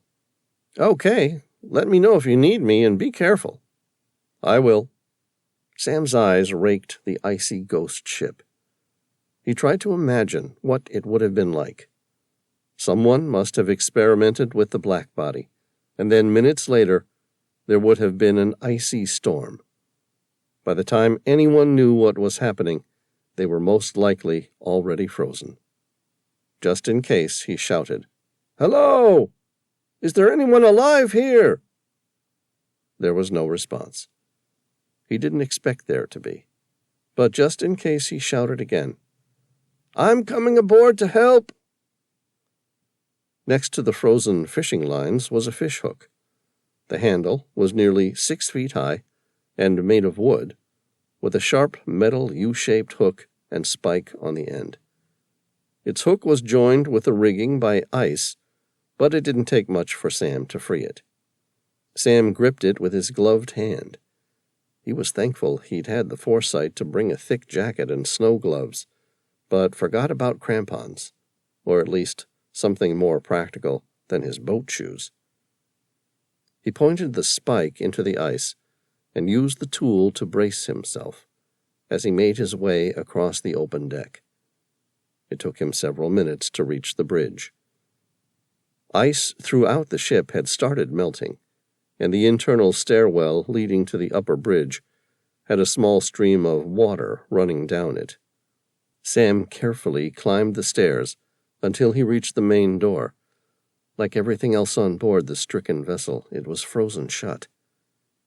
He took the fish hook and used the spike to chisel away at the thin layer of frozen ice. The ice was already thawing and came apart easily enough. Sam carefully opened the door. Inside were the bodies of several sailors, snap-frozen in time. Sam took in their appearance in an instant. Despite being frozen, he could make out some of the telltale signs of seasoned fishermen, including heavily calloused hands. For a moment, he wondered if the U.S. Navy had gotten it wrong. Maybe the Vostok was indeed a fishing vessel. He glanced at the instruments. The digital course plotters, radar, depth sounder, and engine readings were all destroyed. He would have loved to know where they were heading. At the back of the navigation table was a pair of Admiralty charts for the region. There were a few penciled notations and some comments regarding continental shelves, deep reefs, and other high-yield fishing spots. Sam put them back. They were nothing more than a simple ruse. After all, why would a Russian fishing trawler need to travel all the way to the South Pacific to find its catch? No, this was an intelligence-gathering vessel, despite its clever facade. So far, all he'd found confirmed what they already knew about the Vostok. What he needed to do was locate where the crew had been conducting their experiments with the black-body material, and that meant getting below decks. He carefully made his way back down the icy cascade of the internal stairwell. Sam scoured the frozen deck for a means of accessing the areas below the deck. It seemed like someone had almost gone out of their way to remove all evidence of the multiple decks below. On his second lap of the main deck, he spotted the little hatchway near the bow. It was frozen over with 3 or 4 inches of ice, but visible. He chipped away at it using the fish hook, the same way he had done with the doorway to the bridge. Sam was getting better at the technique, and within about 15 minutes he'd broken through the edges of the hatch, allowing him to dig the hook into the hatch and pry it open. It was dark inside. Sam retrieved a small flashlight from his jacket and shined it into the hold. A vertical ladder led at least 10 feet into the deck below. He felt like he was entering the frozen cool room at the butcher's. At the bottom of the ladder, he swept the room with his flashlight. The place looked like it was one giant hold for live fish. Of course, there was no water and no fish. It was most likely more of the subterfuge used by the Russians to promote their image of a legitimate fishing trawler and not an intelligence-gathering vessel. At the end of the hold, there was a closed doorway that appeared to lead toward the stern. Sam turned the door handle. It was a little stuck, but gave way with a little bit of forceful encouragement. The door opened, and it led to a single passageway that ran the length of the ship. Sam slowly made his way aft, shining his flashlight into every room he passed. This section of the ship appeared to have been more affected by the icy event, with every wall and room covered in thick ice, at some parts more than a foot deep. He heard the crackle of Tom's voice in his portable radio. "Sam, you've been there for nearly an hour. Is everything all right?" Sam depressed the microphone and replied, "All good over here, Tom. It looks like a frozen ship. No survivors. No answers." "Are you ready to come back?" "Soon. I'll do one more reconnaissance sweep, and then I'll come and get warm." "Give me a call when you're ready." "Will do." Sam turned to make his way back to the original hold and up the ladder. He gripped the first rung of the ladder and stopped. Behind him, he heard the sound of someone chiseling away at the ice. Sam stepped back down the ladder and shone his flashlight around the room. The sound continued to echo in the hold, but he couldn't quite make out its precise location.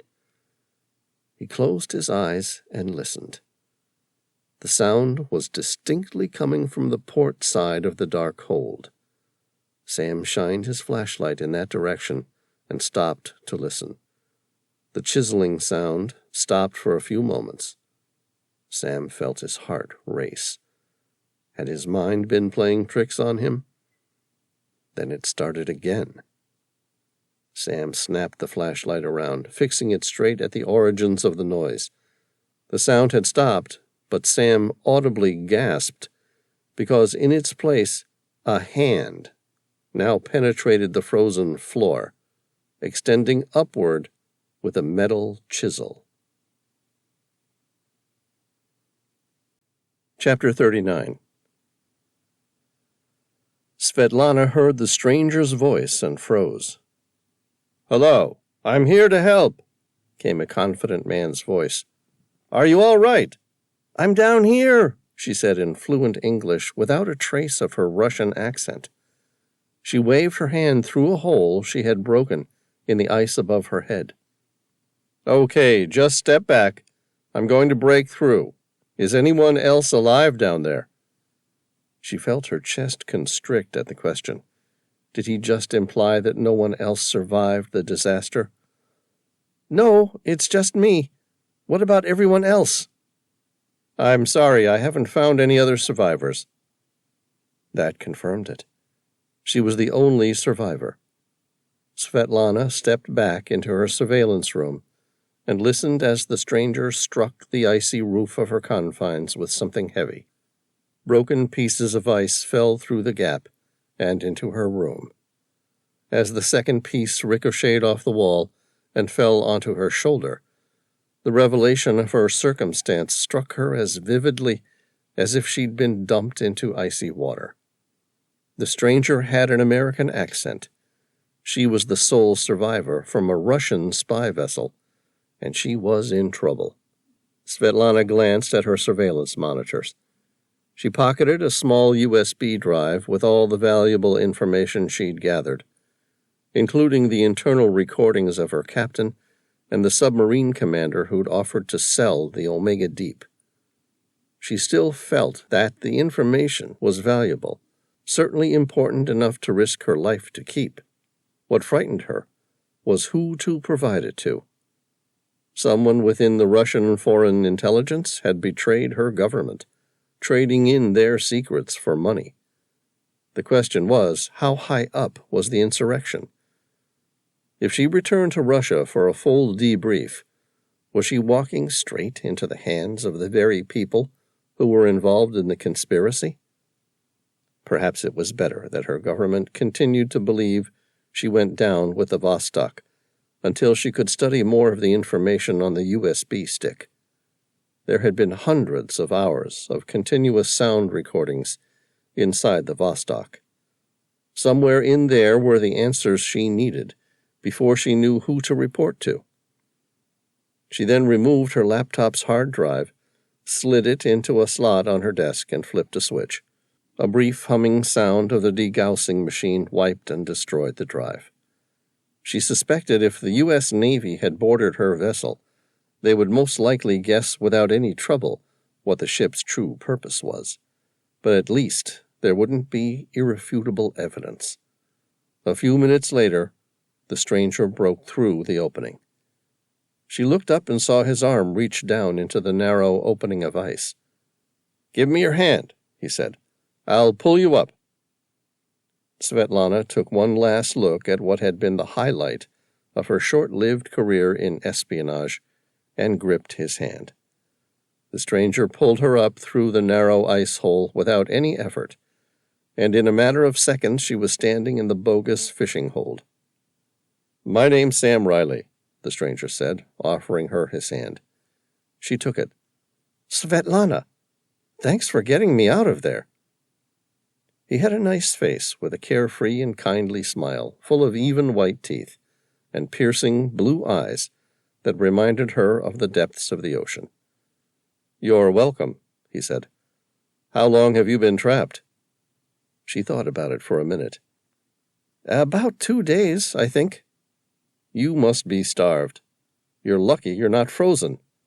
Come on, my friend and I have a yacht. You'd better come aboard and have something to eat and get warm. We can notify the authorities and get you back home." "Sounds great," she said. She couldn't believe her luck. The Vostok must have been spotted by local sailors or tourists. Of course, that luck would only last so long. The U.S. Navy would investigate as soon as her rescuer notified the authorities. It didn't matter. She would have to work out a way to deal with that. Svetlana hardened her resolve. If she needed to, she might have to kill the man who'd come to her assistance. Only if she had to. She followed him up the ladder onto the deck. Into a portable radio, Sam said, "Tom, do you want to come alongside now with the Matilda? I have one survivor."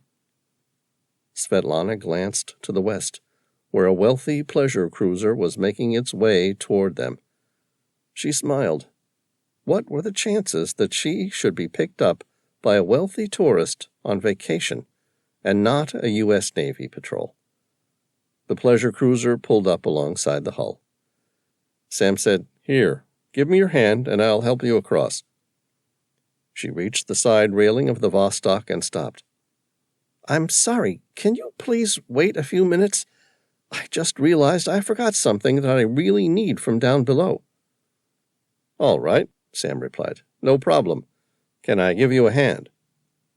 She made her best smile, tilting her head to the side in that coquettish way that came unnaturally to her, and said, "I'm fine. I'll just be a minute." Her eyes met his. She bit her lower lip, hoping that he would buy it. If not, she wondered whether she would need to dispose of him. She had no doubt she could kill him by surprise, inside the dark confines of the Vostok's hold. But what about the other men on board the pleasure cruiser? How many were there? Would she be able to take them out too? No, it would be best if Sam just left her alone. The stranger said, "All right, I'll just wait here. Let me know if you need anything." She smiled. "Actually, can I borrow your flashlight?" "Sure," he said, handing it over to her.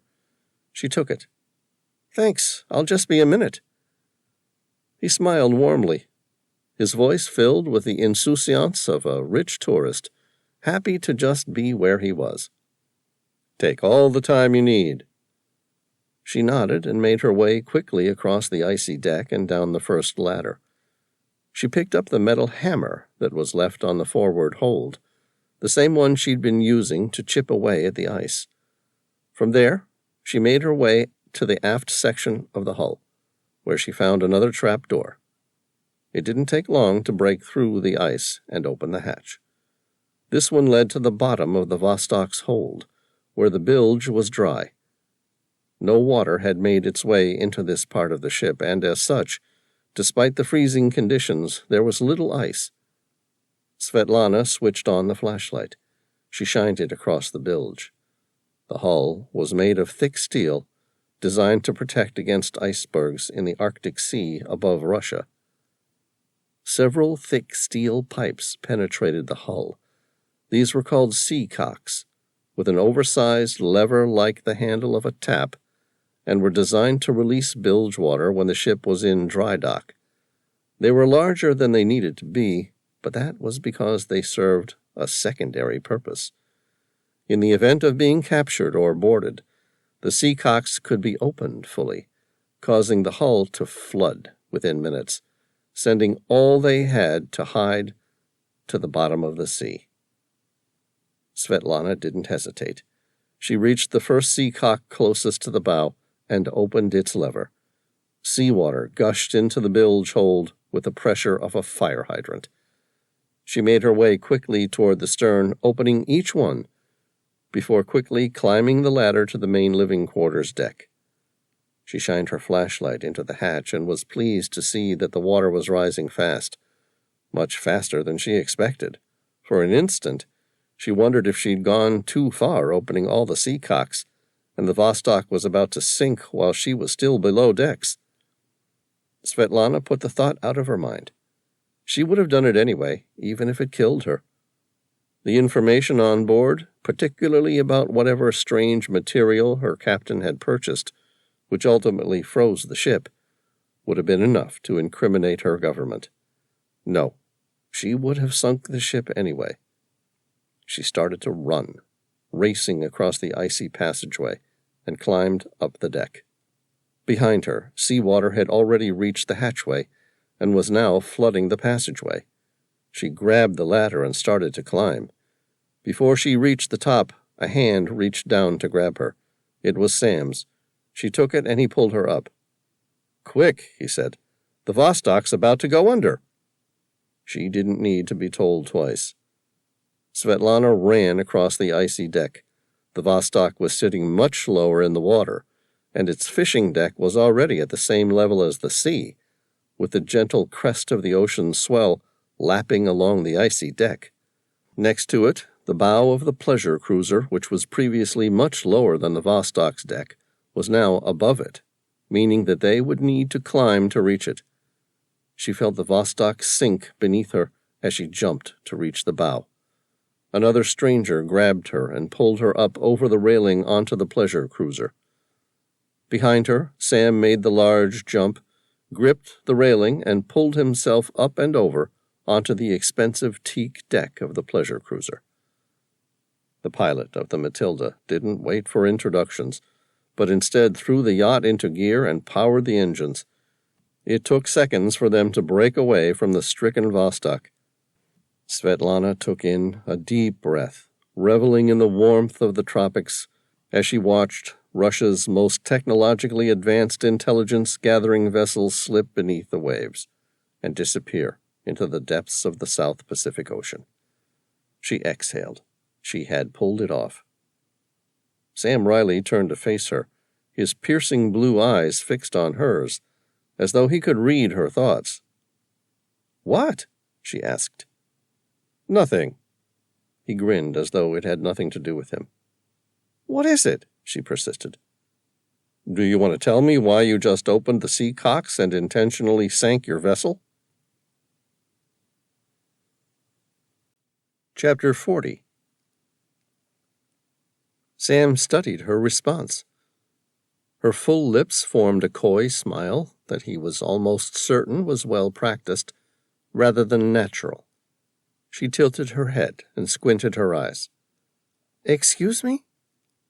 A wry smile formed on his lips and his eyes narrowed.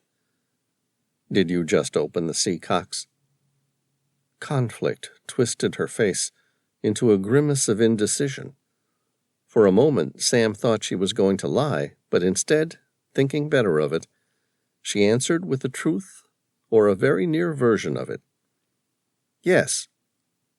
"Why?" "We're a scouting trawler. Some of the places we go aren't strictly legal for international fishing, and some of the locations and in-depth fishing analysis are the company's intellectual property. I figured the best thing I could do was to sink the ship. It's not like it was going to be repaired. Besides, it would have served as a dangerous hazard to any other would-be rescuers. Sam knew she was lying, but that suited him fine. Oh, okay. Maybe next time, don't open all the sea cocks, or your vessel might drag you under before you get a chance to get free. She put her palms upward in a placating gesture. Okay, I'll remember that. I'm sorry. I don't know what I was thinking. Are you all right? Fine. Sam stood up, recalling his manners. He said, You'd better come down below and get warm. Are you hungry? Famished. Well, we'd better find something for you to eat, too. Sam stepped onto the flybridge. He said, Tom, meet Svetlana, the only survivor from the trawler. Tom had taken the Matilda back to an idle and cut the engine. The swell was calm, and there was no point heading anywhere until he knew where they were heading. Tom glanced at Svetlana. Pleased to meet you. I'm Tom. Make yourself at home? There's food in the fridge there. Sam will grab you some warm blankets. Let me know if I can do anything for you. You've no doubt been through a lot. Thank you, she replied, taking a seat and wrapping a warm blanket around her. Sam opened the fridge. It was stocked with fresh seafood and a variety of sandwiches with fresh meats. Hope you're not allergic to seafood. That's all we appear to have stocked. Wait, it looks like we have pre-made sandwiches, too. I'll take the sandwiches, thanks. She took a large swig of water from the cup. Sam put out a plate of seafood and one with sandwiches. Help yourself to whatever you like. Thank you. You've been very kind. Not a problem, Sam said. We have a satellite phone on board. Do you want to use it to call someone? Svetlana finished drinking her cup of water. Soon. There's a lot of people to call. I'm not really sure who protocol dictates I should contact first. This is the first time I've been on a ship that's sunk. I bet you're the only person who's been on a ship that froze in the tropics, Sam said. I don't suppose you have any idea what caused the accident. Not a clue. I work in the dark hull, beneath the waterline. My expertise is in bathymetric imaging, which normally refers to sonar-generated 3D mapping of the seafloor. But I was employed on the Vostok to study fish life and their environments. Interesting, Sam said, impressed by how easily the lie rolled off her tongue. And you have no idea how that whole crazy freezing thing happened. Sorry, like I said, I was below decks at the time.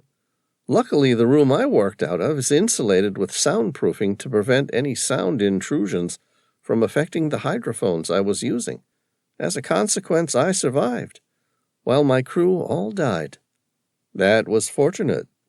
Pity we'll never know what happened. Svetlana shifted uncomfortably in the leather lounge, uncertain if she was being reprimanded for intentionally sinking the Vostok, and thus destroying any evidence of what happened. She appeared to regain her composure quickly and asked, What are you and Tom doing here? Fishing. Really? She sounded incredulous. Where did you come from? San Cristobal, Galapagos Islands. That's nearly 200 miles north of here. Sam shrugged. We like offshore fishing. Well, you won't have much luck out here. There are more than 2,000 feet of water below our keel. I wouldn't think there'd be a lot of fish out here, and I'd know. I'm an expert fish finder. Right, Sam said, and they both knew each other was lying. How long will you stay in the area? She asked. 2 more days, possibly 3. We're waiting to meet up with my ship. Your ship? She cocked a delicately trimmed eyebrow. I thought the Matilda was yours. No, just a rental. My ship's on its way. What sort of ship do you own? She sounded impressed. It's an old icebreaker, actually. Sam smiled, ready to end the game of secrets. But it's been refitted to work in ocean salvage. Her name's the Maria Helena. You might have heard of her?" "Really?" she said, unable to conceal her interest. "What's she doing out here? I hope you don't expect to salvage the Vostok." Sam laughed. "No way in hell. As you pointed out, we're in more than 2,000 feet of water here. There's nothing on board the Vostok to enhance me to drag her out." Svetlana asked directly. "So what are you looking for?" "A missing nuclear attack submarine called the USS Omega Deep." Her face paled. "What makes you think it's out here?" "Nothing. I was hoping you might be able to tell me where it is." "Why?" She couldn't contain her concern now. "What makes you think I know anything about a missing submarine?" Sam smiled. "Well, for a start, you were in the process of tracking her when your strange weather event occurred." Chapter 41. Sam studied her face in silence. Svetlana was attractive, not just beautiful, but striking. Earlier, she had flirted with a coy and coquettish appearance that didn't match her obvious intelligence. That facade had been stripped back like the curtains at the opera, revealing a cold, calculating hardness in her gaze. Her lustrous dark hair was smartly tied back in a single plait. She wore no makeup whatsoever. She had intelligent, smoky blue-gray eyes and a strong nose. Her jawline was prominent, with high cheekbones, leading to a rosebud mouth and full lips that now appeared set with defiance. She didn't deny the truth, nor did she refer to it. Instead, she said, "Now what?" "Now we wait until my ship arrives. When it gets here, it will be with a support vessel. You may, if you choose, decide to join our support vessel, which should be able to accommodate you and find a means of transport so that you can return home." Her eyes narrowed. "And what will you do?" "Tom and I will continue to search for the Omega Deep." "You're in the U.S. Navy?" "No, like I said, we work in ocean salvage. Our ship's racing here as we speak, and when it gets here, we intend to find the submarine if it has indeed ended up on the seabed somewhere." "You're civilians?" "Yes." "What's a nuclear attack submarine to you?" "We're Americans. You could call it patriotic duty to help. We have the technology, and we're going to try to help, if we can, as we would if there was any other stricken submarine of any nation. Of course, for us, the Omega Deep is personal." "Why?" "Its commander just so happens to be Tom's father." Sam had a bite of roast beef sandwich. In the excitement of the past few hours, he hadn't realized he'd neglected to eat lunch. Svetlana was the first to break the silence. "So, you're willing to let me go?" "Of course," Sam said, his face a show of mock indignance. "What sort of people do you take us for? As soon as we meet up with our support vessel, you can go aboard and see what they can do to help you get home." "Don't you want to interrogate me and find out if I know where the Omega Deep is?" "No. You already said you didn't know." "And you believe me?" "Sure." "Why?" "Because I know how its cloaking technology works, and we can't track it, so there's no way for you to track it." "But you knew the Vostok came into recent contact with the Omega Deep?" "Yes." "How?" "The way your vessel froze all of a sudden. It's a problem with the highly unstable material black body, which I presume some of your crew were experimenting on.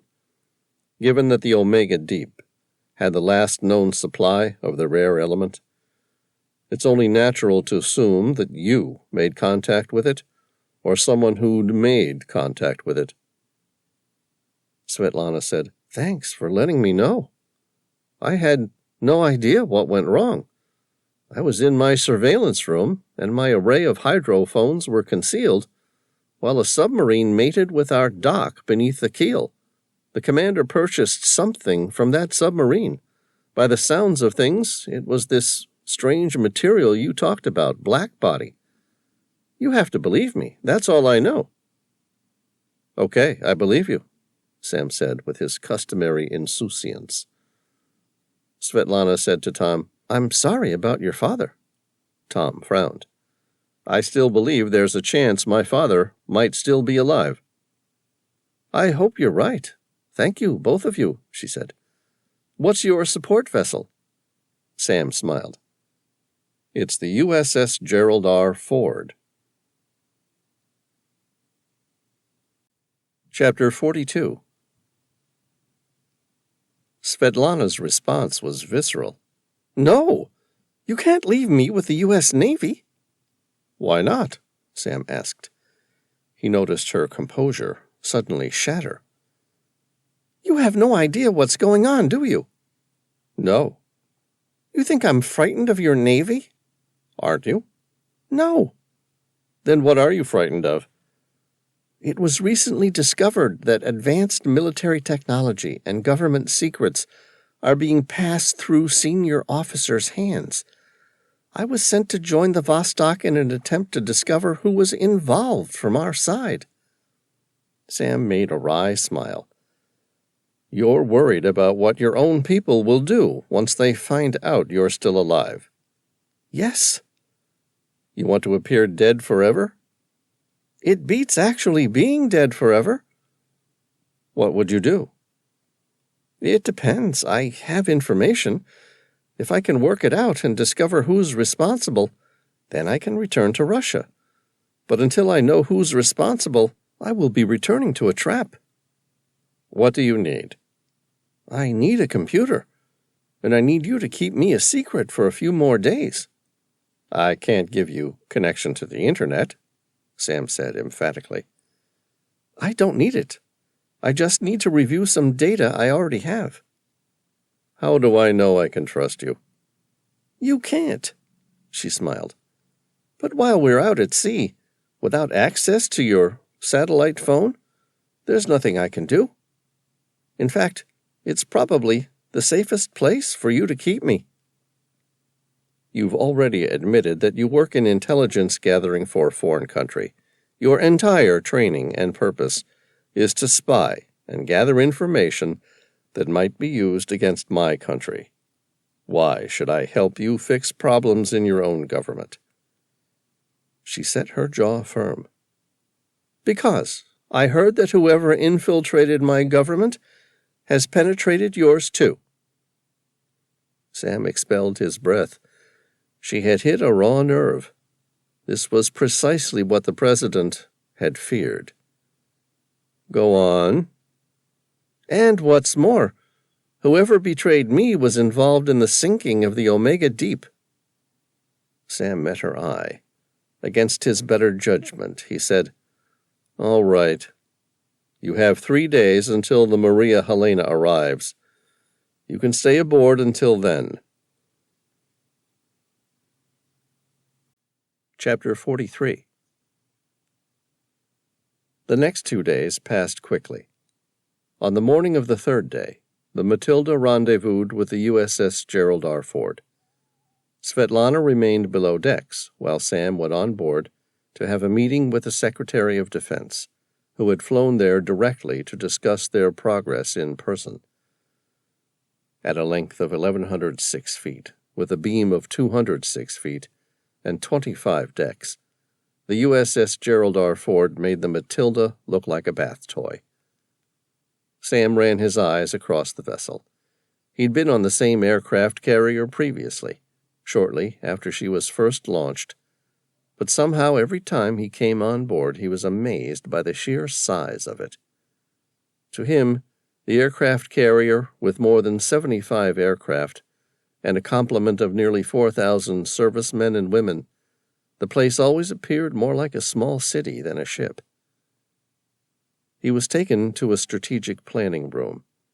With its leather chairs and mahogany table, the place looked more like the boardroom of a Fortune 500 company than the meeting place for military strategists. The officer who had escorted him asked him to take a seat. Sam took a seat, and a moment later, the Secretary of Defense entered the room, closing the door behind her. "What did you find?" she asked, without preamble. "On board the Vostok?" "Yes, on board the Vostok. Why else do you think you were sent here?" Sam ignored her derision. "She was frozen solid." "Any survivors?" "No," Sam lied. He didn't trust Svetlana, but he had accepted her case that they shared a common enemy. Someone had infiltrated a high level of both their governments and militaries. It was a long shot, but if she could find out who, then he was betting it would be worth his time to give her the opportunity to do so. Besides, the Secretary of Defense had already admitted they believed they had a leak in the U.S. government. The secretary fixed her emerald green eyes on him, as though she could see his discomfort. "What did you find, Mr. Reilly?" "Like I said, ma'am, the entire place was frozen solid. I broke into the iced-over frigid bridge.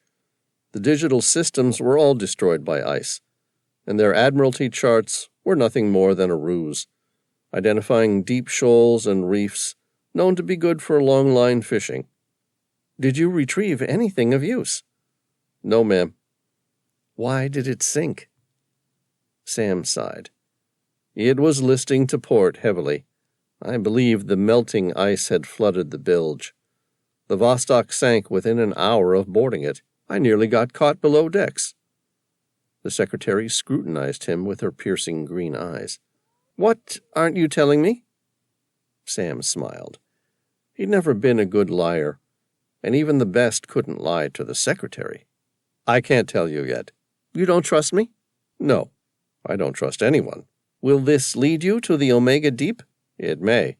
"All right," she asked. "How long do you need?" "Another week. Then one way or the other I can reveal what I know." "Okay, after that I'm bringing you back in, and I expect you to give me a full, unadulterated report." Sam stood up. "Understood, Madam Secretary." "Sit down, Mr. Reilly," she said. "You're not finished yet." Sam swallowed but remained silent. "I have someone here who has something that may help you find the Omega Deep." She pressed an intercom and said, "Please send the professor in." Sam turned to see Professor Douglas Capel enter the room, an astrophysicist and astronomer, the same man who'd first identified the strange material, now known to be blackbody. Sam stood up to greet the professor. Professor Douglas Capel said, "Hello, Mr. Reilly. It's good to see you again." Sam shook his hand. "You too, Professor." The professor was tall for his generation, standing eye to eye with Sam. Wiry gray hair sprouted from his head and made his eyebrows look like those of a mad scientist. The same hair sprung from his ears like coiled antennae. His skin was surprisingly smooth in contrast. His blue eyes twinkled with good humor. A ready smile, somewhat crooked, gave him the appearance of smirking below a large, well-shaped nose. Both men took their seats. The professor handed Sam a metallic suitcase. "Madam Secretary has brought me up to date with our problem." Sam met his eye. "And you found a solution?" "I found a tool that might help you, but first you need to find the rough location of the USS Omega Deep." Sam asked, glancing at the metallic case. "What have I got here?" The professor smiled. "Radioactive isotopes." "Of course," Sam said, willing to accept anything. "As I'm sure you will remember from your high school chemistry, an isotope is an element which contains equal numbers of protons but different numbers of neutrons in their nuclei, and hence differ in relative atomic mass." "Sure," Sam agreed. "In that case, you have naturally occurring cadmium, which is composed of 8 isotopes. For 2 of them, natural radioactivity has been observed, and 3 others are predicted to be radioactive, but their decays were never observed, due to extremely long half-lives." "Right." Sam squinted as though it would help him put everything together. "And how is this going to help me locate the Omega Deep?" "It won't.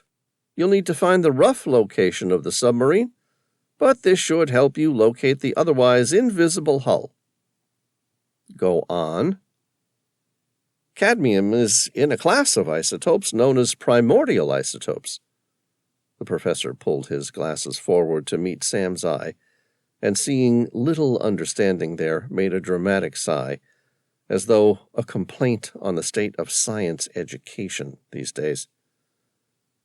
"Primordial isotopes were present in the interstellar medium from which the solar system was formed, and were theoretically brought together during the Big Bang." Sam simply said, "Of course. This is important for you because when we were running tests on Blackbody, we discovered that it had an extremely powerful affinity to the unstable isotope of cadmium.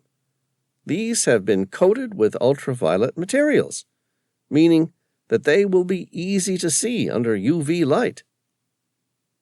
Understanding finally cleared the mist of Sam's confusion. "When we find the rough location of the Omega Deep, we can scatter some of these particles into the water and—" "What? They will be drawn to the hull of the Omega Deep?" "That's exactly right." "How much range?" "Definitely up to 10 miles, but it might be longer. I have also included a device you'll need to mount onto your keel if you want to track it." "Thank you, Professor." The professor, realizing that he'd been dismissed, stood up and said, "Good luck, Mr. Reilly." The professor left, and a Navy officer entered the room. Without preamble, the officer handed Sam a second metallic suitcase and left. Sam's eyes swept across the 2 suitcases and landed on the Secretary of Defense. "Do you want to tell me what the second one is for?" "As you're aware, China and Russia are both up in arms regarding the USS Omega Deep. Everyone is searching for the submarine. As much as I hate to admit it, there's a significant chance Commander Dwight Bauer has gone rogue. Are you following what all of this means?" Sam said, "I need to find that submarine and fast before it escalates to World War III." The secretary spoke slowly and clearly, so there could be no confusion.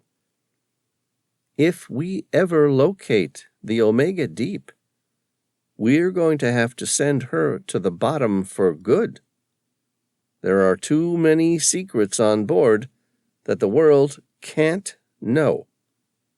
Too much of a risk that Dwight Bauer's gone rogue. We need to destroy it." "Are you sure we don't want to try and salvage it?"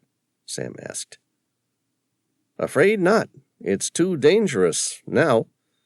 The Russians and the Chinese have both sent their own aircraft carriers into the region." Sam opened the suitcase. There were 3 magnetic beacons with a single switch at their center. "What do I do with these?" "They're homing beacons. Attach them to the hull and flick the switch."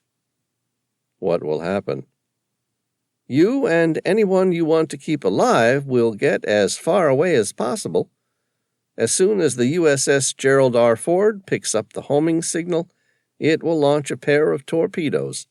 In the end, you'll have less than 5 minutes between flicking the switch and the complete destruction of the submarine."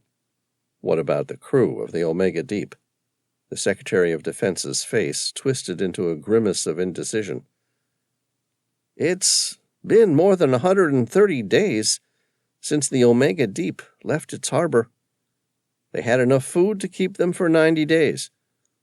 I think one thing's for certain, Mr. Reilly. We're never going to see the crew of the USS Omega Deep again." Chapter 44. 10 miles west of the Skeleton Coast, Namibia. Sonar technician Belinda Callaghan's head hurt. Not just her head. Her entire body was sore. She had blisters on her hands. Her tongue was dry, and her skin was burned. Even just breathing took effort. She tried to roll onto her side, but that only hurt more, and she still couldn't see anything. Where was she? She felt the ground beneath her back move. It was enough of a surprise to jolt her into action. She tried to sit up, but struggled to find her balance. She was lying on some sort of rubbery canvas. Again, the ground seemed to move underneath her. Her original fear that she was being attacked by some sort of giant snake had now been quelled, but as yet another ripple of movement knocked her onto her back again. She was still no closer to determining where she was or what had happened to her. Belinda gritted her teeth, utilized every piece of energy she could muster, and sat up fully. Still, all she could see was yellow. She reached the edge of the shallow wall and pulled herself up onto it. Her eyes peered over the edge. A carpet of ultramarine blue blinded her vision all the way to the horizon. "I'm in the middle of the fucking ocean." The sudden understanding of her location didn't provide her with any relief. The fact it didn't filled her with terror, just proved how lethargic her mind was at the moment, and that it was unable to process what she was seeing. How did I get here? She considered the last few things she remembered. She was at her station on board the USS Omega Deep. There was an accident. Something happened. The Omega Deep ran aground. They all had to escape via their submarine escape immersion equipment, SEIE. She glanced at the side of the life raft. It was part of the SEIE suit. That's why she was on her own. But how long had she been out at sea? Something seemed wrong. What happened after she and the rest of the crew surfaced? That's right. They were attacked. Everything was coming back to her in incoherent bits and pieces. She closed her eyes. There was a cave, a massive cave, and a sandy beach with a small aircraft at the end of it. Large trees reached for the top of the world in an ancient forest. There were delectable fruits, wild animals, and a small freshwater river with plentiful fish that ran straight through the heart of it. Something about the place made her feel warm. It felt like some sort of utopia, a prehistoric Eden. How long had the rest of the crew been there? Did they all make it? She couldn't remember. But something went wrong. What went wrong? Why did they ever leave the place? Her heart started to race, and her chest felt heavy at the memory. She opened her eyes. That's right. They were attacked. By wild beasts. Monsters as big as cars. Some covered with giant spikes. Others were more than 10 feet tall and capable of jumping 20 feet at a time. Her memories seemed so incredibly real, yet at the same time entirely impossible. She put the thought out of her mind and returned to reality. How did I get here? "Hello there!" someone shouted in the distance. "Is anyone alive?" She squinted. Was that someone calling for me or just my imagination? "Hello!" The voice was getting closer. "Are you alive?" The sound was too clear to be anything but real. Belinda tried to answer. "I'm here." Her voice was a dry croak. Relief and hope and dread were jamming her tongue into the roof of her blistered mouth. The voice continued as though the owner hadn't heard her. "We're coming about. Yell if anyone is alive." She tried to yell, but the sound came out as an inaudible hiss. She fumbled with her safety vest. There were several attachments. One of them was a whistle. She fumbled with it until she could get it into her mouth, and then blew multiple short, sharp whistles. I hear you, the voice replied. We're going to come get you. Belinda rolled onto her back. A dark shadow blocked the burning sun. Her eyes went in and out of focus, trying to make sense of the sight that towered over her. Then she spotted someone waving their hands. A man climbed down to greet her with a bottle of water. Are you all right? The stranger asked. I am now, she replied with a level of enthusiasm she didn't quite feel. The stranger opened the bottle of water. Here, drink this. Belinda took a small gulp of water. It burned her blistered mouth, but seemed to soothe her dry throat. She looked at the man who rescued her. Thank you. You're welcome. Where did you come from? I don't know. I was on a submarine. We must have struck some sort of underwater mountain. There was a hull breach, and the submarine flooded. You're American, the stranger said, noticing her accent. Yes. Where were you when the submarine wreck occurred? I'm not entirely certain exactly, but somewhere in the South Pacific Ocean. The stranger stared at her. Even in her confused state, she spotted the incredulity in his face. I'm sorry, that's impossible. Why? You're 10 miles out off the West African coast. No way you could have drifted all that way. Chapter 45. South Pacific Ocean, on board the Maria Helena. The Maria Helena made its rendezvous with the Matilda at 8:15 a.m. Genevieve had flown the Sea King out to San Cristobal to pick up a company skipper for the Matilda, who took possession of the vessel, and by 9 a.m. exactly, the Maria Helena was making its way due south. At the navigation station on the bridge, Sam Reilly stared at several neatly arranged Admiralty and bathymetric charts. Next to him, Matthew and Veyron examined the map. What makes you certain the Omega Deep is headed this way? Matthew asked. Sam answered without hesitation. Because that's where I would go.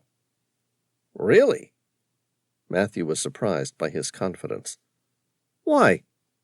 That submarine could be anywhere in the world right now.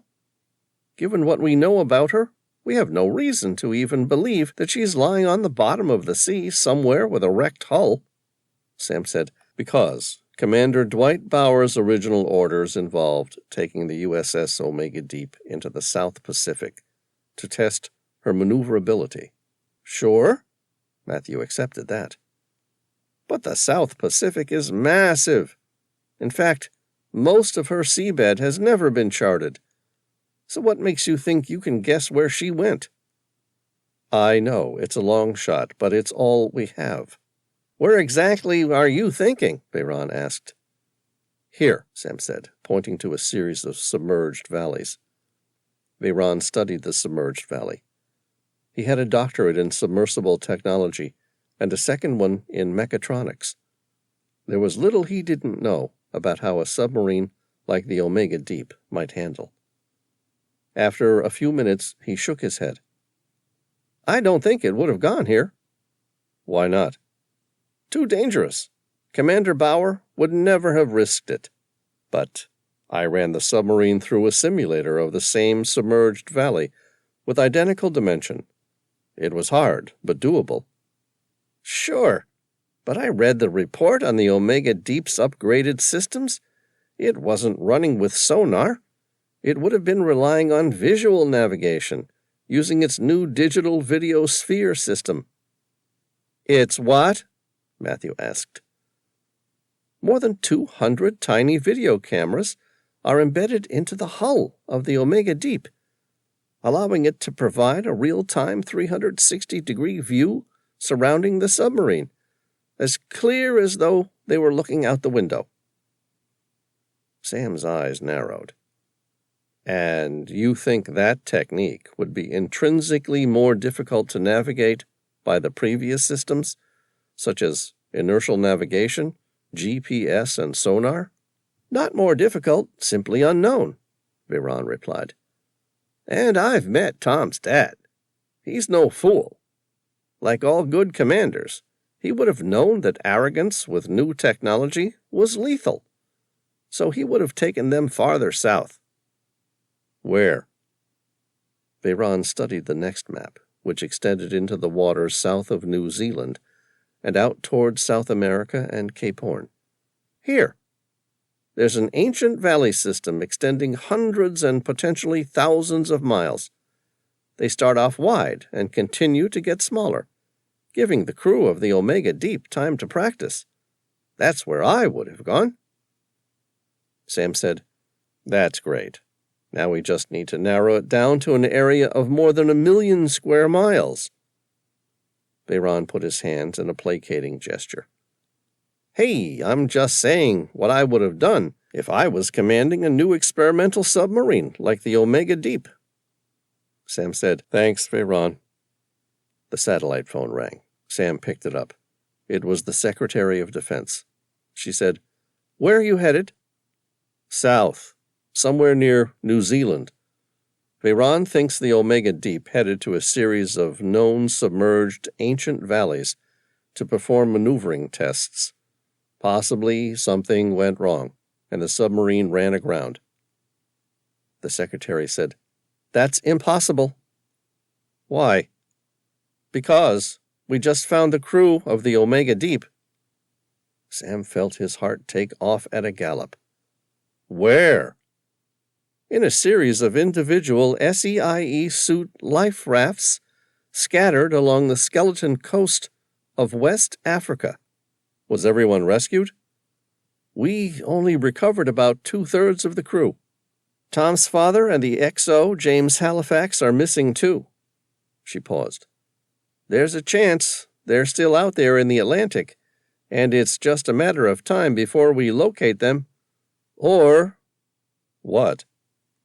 Or it just proves they were responsible for the theft of the Omega Deep. All right. What are the crew saying happened? None of them can remember. They were following a private submarine, an Orca sub, into a valley, but something went wrong. They all seem to be giving conflicting stories. Some say the submarine's hull was breached and flooded. Others say they made an emergency exit using the SEIE suits. Others say they surfaced and abandoned the submarine for life rafts after mechanical faults, and the 2 most senior officers went below to scuttle the submarine. You have to remember, they were all sleep-deprived and dehydrated, so they aren't quite making any sense yet. How bizarre. Was there any similarity between their stories?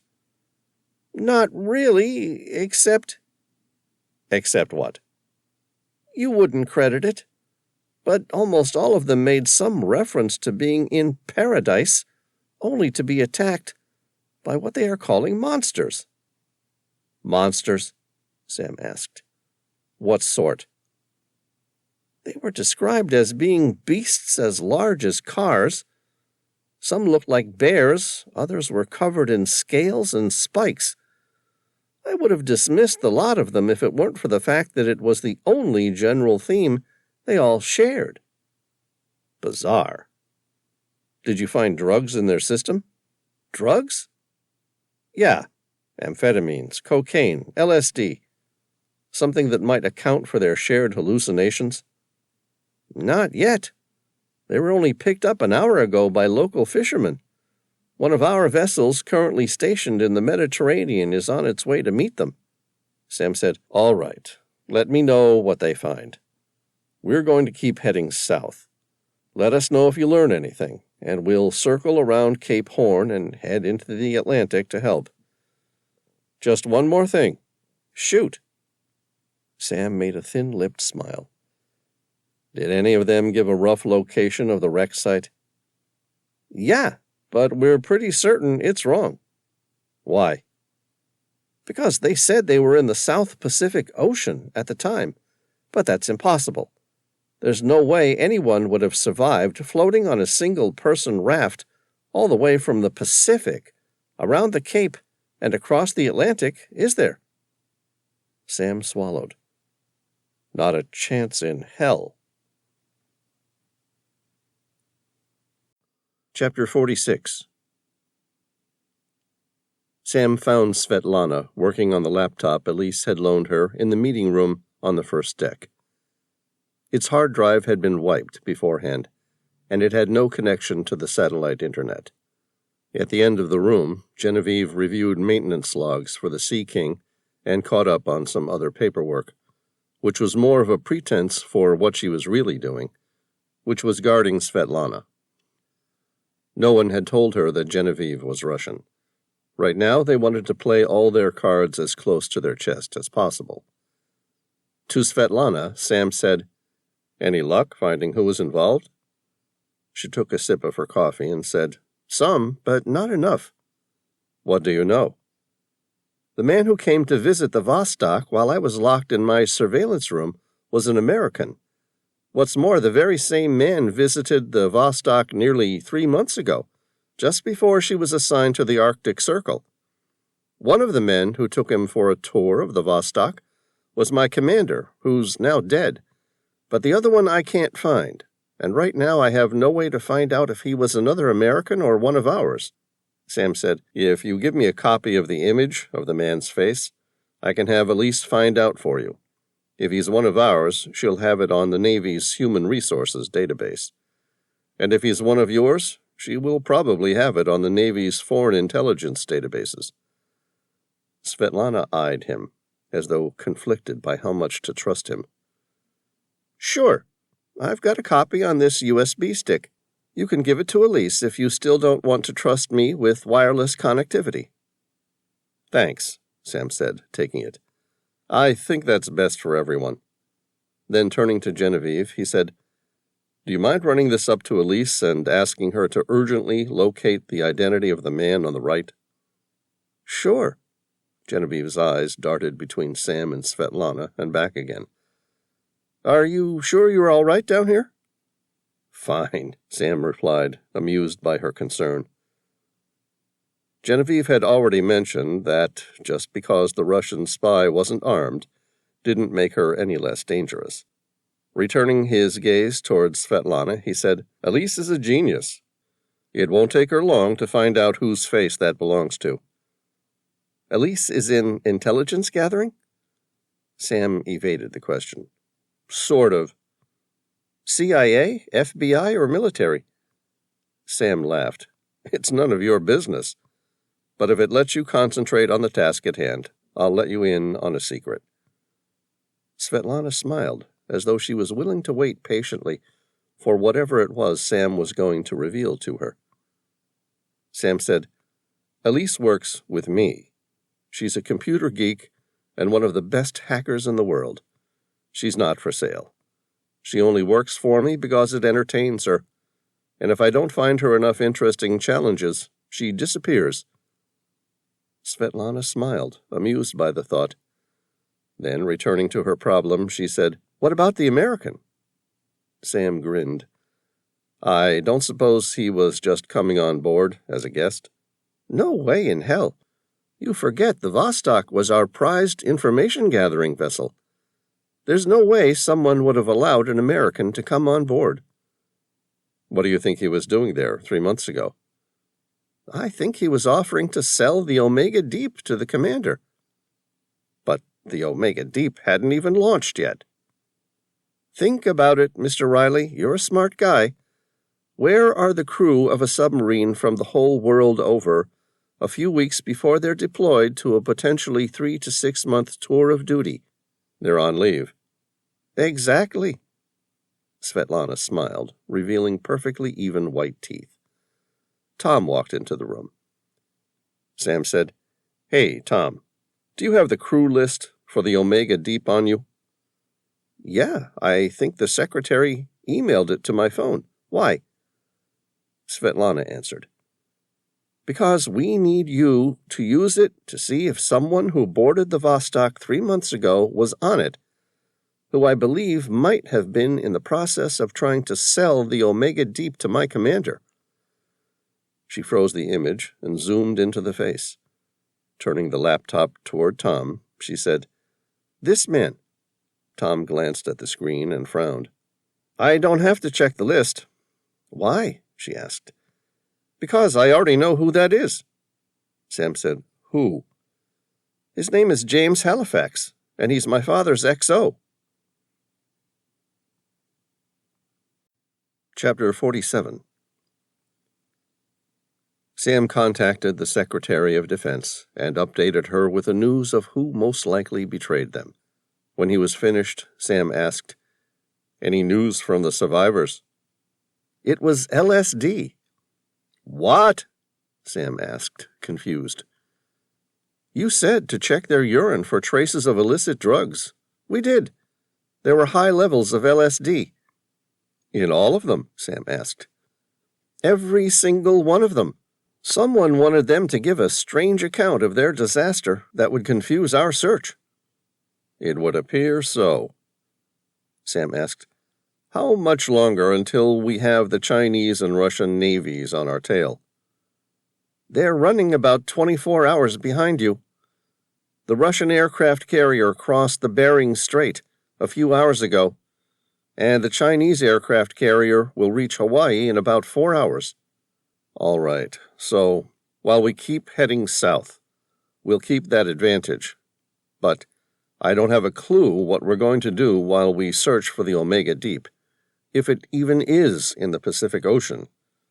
Like you said, no matter which way you look, it's almost impossible to think that the survivors have all traveled from the South Pacific Ocean in small life rafts." "About that." "What?" The secretary said, "It appears some of the survivors might be telling the truth." "How so?"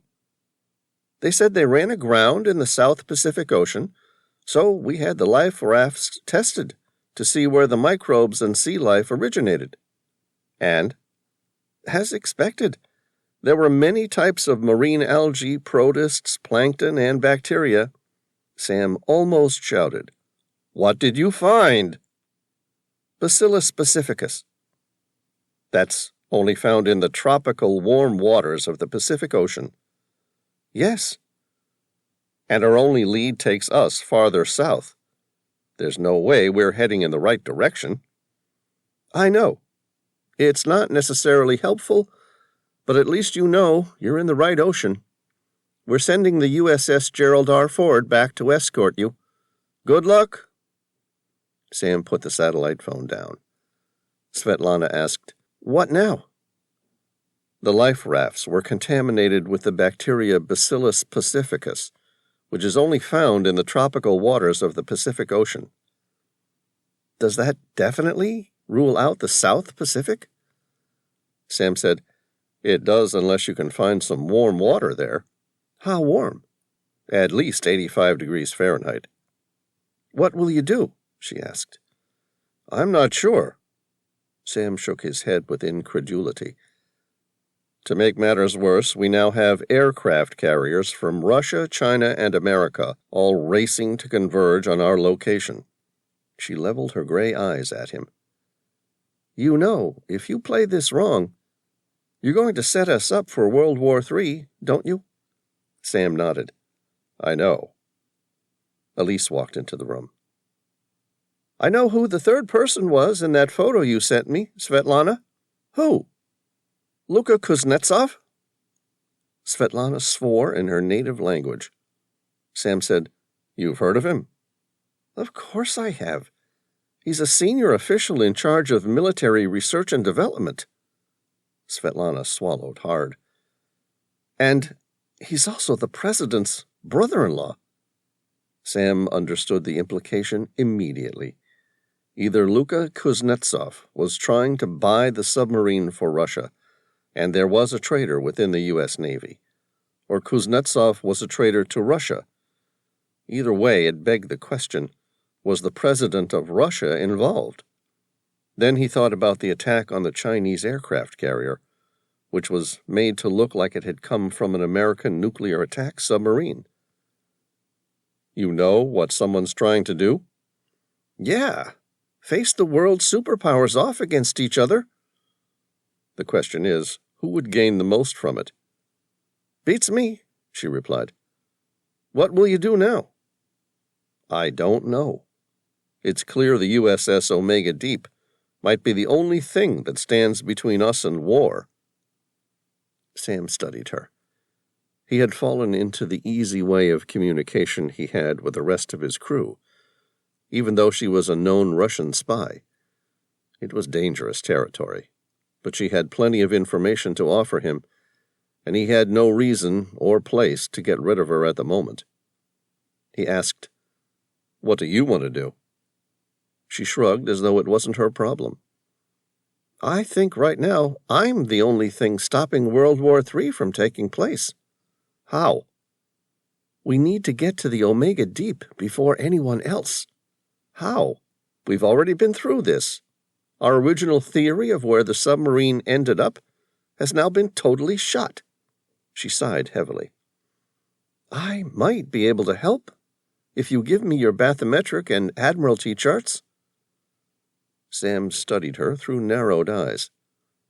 Why should we trust you? Because I have the coordinates for the wreckage of the Omega Deep. What? You knew all this time?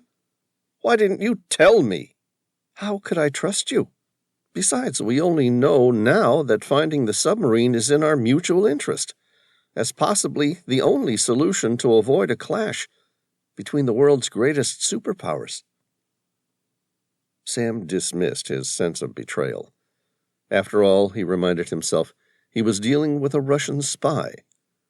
Instead, he turned to the problem at hand and asked, Where? Svetlana grinned. Somewhere inside the 8th continent. Chapter 48. The Submerged 8th Continent, 500 miles south of New Zealand. The Maria Helena reduced its speed to a gentle cruise of just 4 knots. Sam shook his head in disbelief.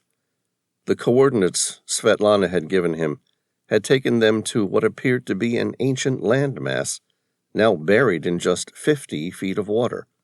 The rough waters and large swell of the Southern Ocean were replaced by the perfectly still waters that concealed the 8th continent.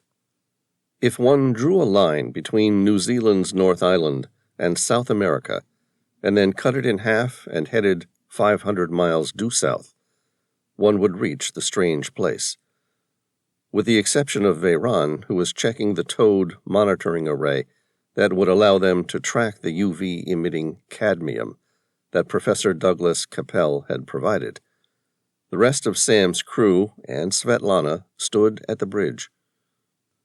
With Matthew at the helm, adamant that no one except himself would touch the wheel while the Maria Helena explored such uncharted areas, Sam and Tom simply studied the calm sea out through the windshield. Elise studied her laptop, which constantly received updated bathymetric data, and correlated it with any location that might be concealing the USS Omega Deep. Svetlana studied the newfound land, her eyes sweeping the flat surface of the sea in awe, while Genevieve kept an eye on Svetlana, almost daring her to do something dangerous. Sam struggled to understand how the place had remained hidden for so long. His mind turned to the Dutch explorer Abel Tasman, who discovered Van Diemen's Land, now named Tasmania, in 1642, before returning on another voyage in 1644, when he passed the coast of a mighty landmass, naming it Nova Hollandia. That landmass was later charted by British explorer Lieutenant James Cook on board the HMS Bark Endeavour and named New South Wales, before later being named Australia. Cook's charts depicted a coast very different to the one Abel Tasman produced. No one ever came up with a logical explanation for the discrepancy, but now Sam wondered whether or not the Dutchman had in fact discovered the eighth continent, back when it still existed above the water. Could such a landmass have been destroyed in so little time? Studying the bathymetric readings, Sam ran his eyes across the ancient river which opened up to a shallow underwater tabletop, covered in vivid and impressive coral gardens. A digital camera, designed for just such a purpose, was dropped overboard so that he could get a better visual of the submerged environment. That image was displayed in color on a monitor next to the bathymetric readings. Sam grinned. It was a unique tropical playground that didn't belong anywhere in the Southern Ocean. Tropical fish filled the place, swimming in and out through the coral reef, which was awash with color. 15 minutes later, the Maria Helena reached the exact coordinates Svetlana had given them. Sam studied the bathymetric reports, which provided a 3D image of the seabed below by using an array of hydrophones, which combined to provide the sonar image of the seafloor. Matthew steered the Maria Helena in a counterclockwise search grid in an outward spiral. Sam stared at the digital image of the sea below. The water was so clear and the visibility so good that he could make out every intricate detail on the seabed. He crossed his arms. "Anyone see anything?" There was a general murmur of no. Tom said, "Shall we use the good professor's cadmium?" Sam's face hardened. Typical. We found a wonderful new coral ecosystem, and already we want to poison it with cadmium. Tom shrugged. According to the professor's instructions, nearly all of it should be absorbed by the blackbody paint on the Omega Deep's hull. That's only if we're within 10 miles, close enough for the two elements to find their natural affinity with one another. Tom met his eye. I don't think we have a choice. It's not good, but it's still only a small amount of cadmium, and a lot less destructive than nuclear radiation. If we can't find the Omega Deep, and this thing goes bad. Agreed. Sam switched on the powerful UV lights and camera, which would track the movement of the cadmium. The monitor showed very little, except the brief outline of the seabed. He depressed the button on the local VHF radio microphone and said, Veyron, can you please release the first canister of cadmium? Understood. Releasing the cadmium. Sam watched as the heavier-than-water cadmium sank into the water. He involuntarily held his breath as he watched the toxic element drift slowly to the south, before eventually getting caught on a rising submerged atoll, which prevented it from going any farther. He cursed. All right. Anyone got another idea? Svetlana said, It seems to me that the material worked. It showed us that the USS Omega Deep is out there, presumably somewhere to the south of us. You're right, Sam said. Matthew, can you please take us across that reef? Matthew's eyes ran across the bathymetric image of the reef, taking note of the exact depth at its highest point, and landing back on Sam's determined face. It will be shallow, but we should have a few feet to spare beneath our keel. All right, let's see what's on the other side of that reef. Matthew eased the twin throttles gently forward, and the Maria Helena's bow slowly edged toward the reef. There was a concerned silence on the bridge, broken by the depth sounder's warning. It came on whenever the keel suddenly got within 5 feet of the seabed below. Matthew eased the throttles into reverse, slowing their forward momentum to a near standstill. The Maria Helena drifted forward across the shallow reef, revealing a narrow valley or ancient river running southeast at a depth of 50 feet. Sam's lips curled slightly upward in relief. We've crossed over. Of course we have, Matthew replied. You don't really think I would have put the ship into any danger Just because you wanted me to follow one of your whims, do you?" Sam and Tom laughed. Matthew was by far the most conservative member of the crew. It was a good trait to have for a skipper, and his high aversion to risk often came to clash with Sam's carefree, risk-taking behavior. Sam returned to the task at hand. "All right, Veyron, can you please drop the second canister of cadmium?" "Understood. Releasing it now." Sam stared at the UV monitor and smiled as the cadmium followed the ancient river along its southeastern course. Matthew didn't need to be asked to follow. Instead, he shifted the throttles forward, and the Maria Helena began her pursuit. The cadmium followed the river for nearly 15 minutes before its weight finally caused it to catch on some coral. Sam stared at the UV monitor as the fine particles thinned until there was nothing left to follow. But it was obvious now that the submarine would have had trouble leaving the ancient valley, so they continued, taking the same route the USS Omega Deep had before them. The submerged valley below opened up into a large open space, nearly a mile wide, and ending in a concaved atoll which rose nearly all the way to the surface. Sam said, "This is it. There's no way the USS Omega Deep would have cleared that reef."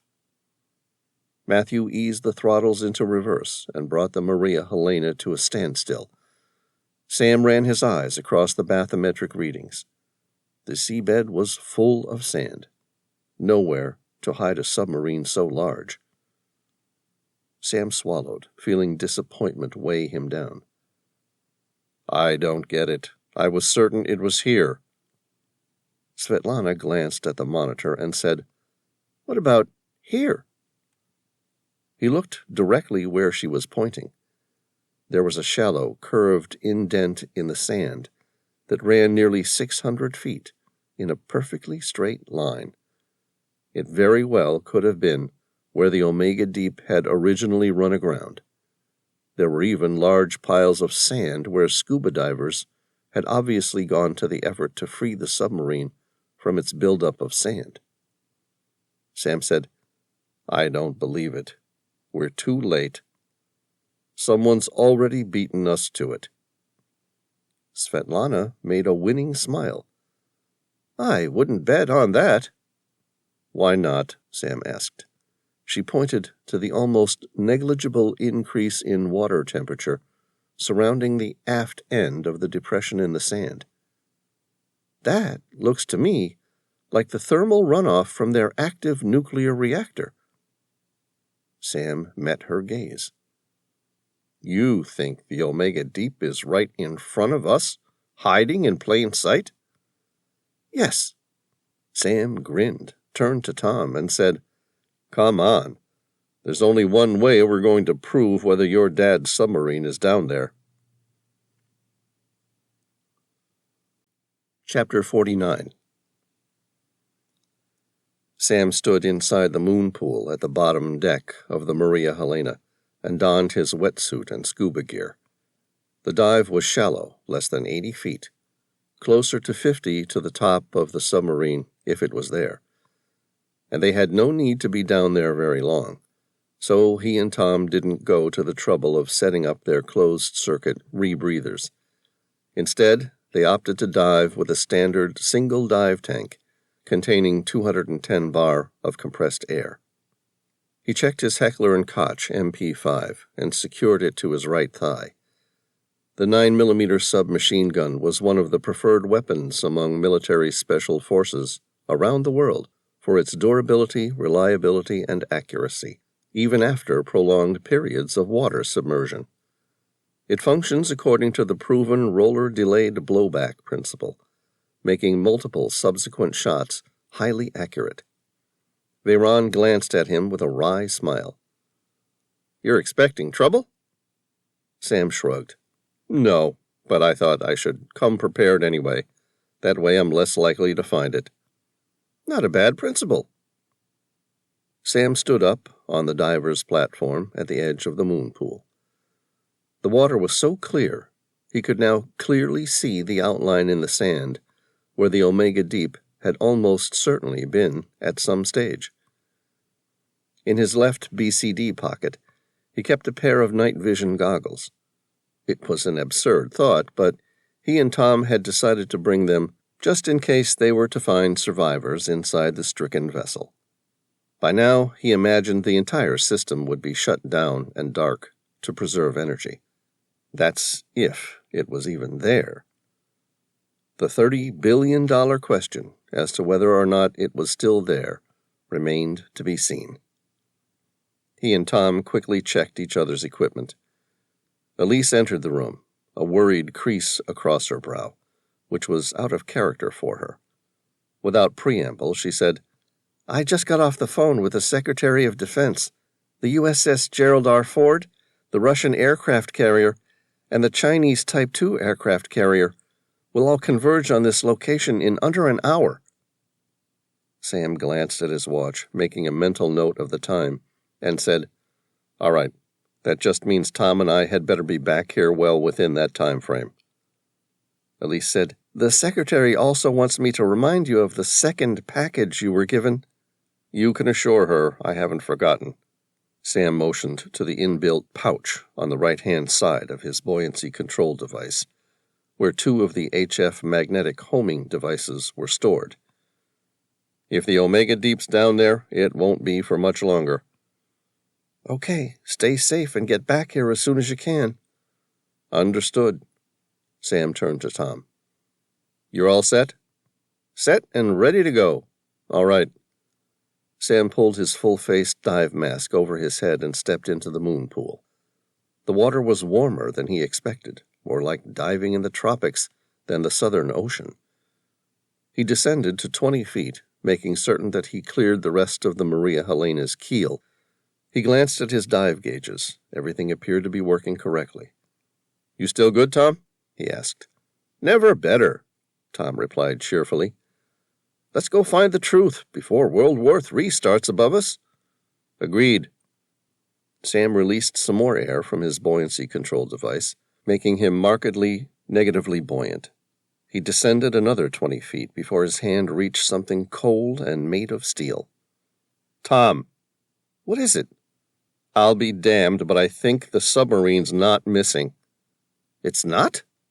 "No, it's just hidden very well." Sam ran his hand along the cold, invisible steel as he and Tom descended on the port side of the hulking, dormant submarine. At the base of the indiscernible object, he dug his hands deep into the sand and covered the top of the submarine with it. The sand scattered over the clear surface, slowly revealing the shape of the submarine's conning tower. He ran his hand along the hull on his way down to the seabed, making certain that he didn't accidentally crash into an invisible exterior of the naval predator. He grabbed some more sand and started back toward the sail deck, hoping to discover the USS Omega Deep's registration plate and definitive proof that he had the right submarine. Sam thought about the horrible task he'd been given. He needed to destroy the submarine. There was no doubt about that. But first he had to be certain. His gaze extended outward, along the sandy seabed, across a small coral reef that caught his attention. It was a colorful mixture of deep reds, greens, and purples, vibrant and exuding life. His right hand felt for the homing beacons in his BCD storage pack. What a terrible waste. Behind him, he heard Tom yell, "Holy shit!" Sam snapped his head around, instinctively reaching for his knife, as though it might protect him from a shark or something. Instead, he was confronted by a much larger predator, the USS Omega Deep. Her Omega cloak, a technological masterpiece, had been unraveled like a magician's cape, revealing her in all her glory, and confirming that someone was still aboard. Sam followed Tom down to the port side of the massive sunken sub. He watched as Tom swam out in front of him, dwarfed by the scale of the black monster that lay silent on the seabed. The submarine was matte black, and its exterior fuselage featureless. Sam noted the absence of the usual rubber anechoic tiles, which reduced sound reflection and transmission. Somehow, though, the whole ship seemed to still absorb light completely. The divers approached the stern of the submarine and located the escape trunk hatch. Unlike its predecessors, the Omega Deep was fitted with 2 escape trunks, one on each side, each with horizontal access doors in place of the vertical escape chutes fitted to previous craft. Tom shined his flashlight inside the narrow opening before going inside. Sam said, "Are you sure you want to do that?" "No, but I don't think I could live with myself if I don't. 1/3 of the crew is still missing. I have to know the truth before we destroy what should have been my father's legacy." "All right, I'll come with you." "It's all right, Sam. Prepare the magnetic homing beacons. I'll be back out within a few minutes." Sam followed him inside. "No way. We go together. You've got 10 minutes, not a second more." Inside, there was a backlit numerical keypad, which lit up red when a hand was close by. Sam entered the override code supplied to him by the Secretary of Defense's office, and the keypad color changed from solid red to flashing green. The pad flashed while the escape trunk filled with water, equalizing the pressure gradient on both sides of the door. After 2 minutes, the number pad turned solid green, and the escape hatch opened outwards. Tom ushered Sam in with a wave of his gloved hand, and Sam entered the lockout trunk. A 10 by 6 foot room, the escape trunk can accommodate 22 swimmers without gear, or 10 fully loaded Navy SEALs. Sam smirked at Tom, who somehow managed to fill most of the rest of the space with his massive frame, weapon, and diving kit. They closed the hatch and locked it off. Sam operated the pump switch on a simple control panel to empty the room. The 2 men stood and doffed their headgear as the water around them drained out of grates on the floor. Once the hatch was empty, they relieved themselves of their dive gear completely and checked the status of their weapons. Sam pulled night vision goggles for both of them from his pack, and they placed them on, checking the ambient light settings.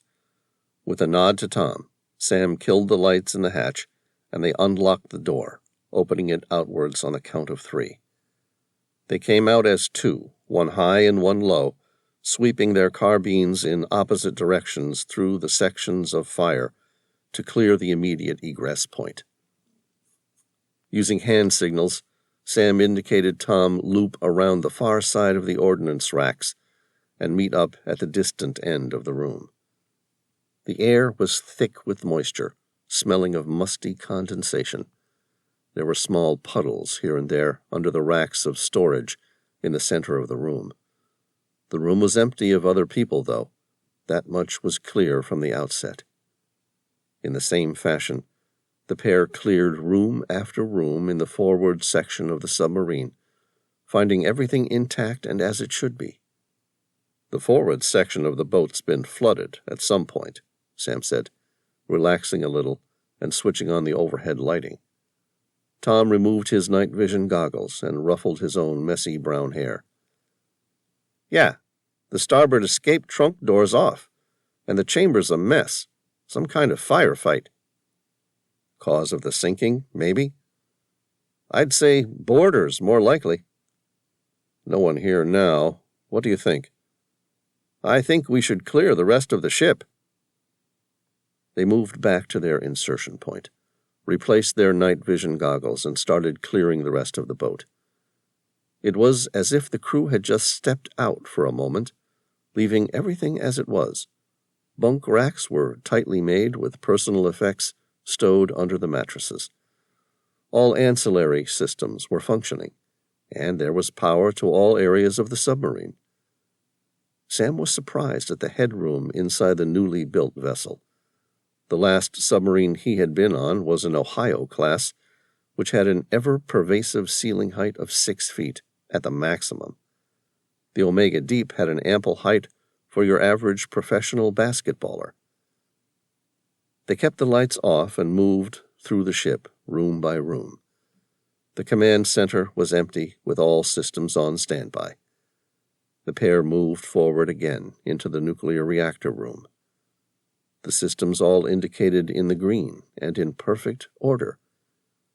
Using his override login again, Sam ran a diagnostic on the batteries and backups, all of which showed operational and on standby. He was at the reactor's main interface console when he felt it. The uneasiness of being watched. Tom knew it too. Sam sensed him take 2 steps back and flick the safety on his carbine. Sam slowly moved his hands to his own MP5. "You won't be needing those, gentlemen. I'm the only other living soul on this vessel at the moment." In night vision, the specter of the emaciated, heavily bearded old man was all that much eerier. He had a heavy, fatigued shuffle, and was leaning heavily on the apparatus surrounding the companionway. The man made his way into the glow from the monitor in front of Sam. With facial features negative in the green glow, hollow black eyes with iridescent white irises that stared out into the gloom. "Dad?" Tom asked. "In the flesh," the old man answered. Chapter 50. Command Center, USS Omega Deep. Tom took his father's right hand in a firm grasp. There was strength in Commander Bauer's return grip, but it was born of tenacity and emotion, not the latent power Tom was used to feeling there. The skin of the hand was dry, raspy, and tough. Tom could sense the bony features. He looked his father in the eye and placed his other hand on the commander's left shoulder. It was the closest they ever got to a hug. "Been down here long, Dad?" "Long enough, son, long enough." Looking at his father, Tom could see the strength and suffering in his face. Tom was overwhelmed with compassion and pride for this man, commander of the most advanced undersea weapon in the history of the world, his mentor, a man reduced to an emaciated state in the pursuit of his duty, and never for a moment wavering in his resolve to serve at any cost. "It's really good to see you, sir." Tom paused.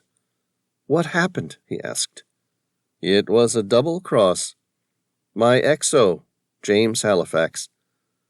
Whoever he was working for is well-funded and highly organized. They had a dummy sunken hull the size of a sea wolf, and from it transmitted the secret distress code." "There's a secret distress code?" Tom asked. "Yes, there is. Detectable by sonar. There's a U.S. Navy captain-to-captain coded distress message sent over a particular bandwidth. It's commander security clearance and above, intended for use only in the case of a stricken submarine."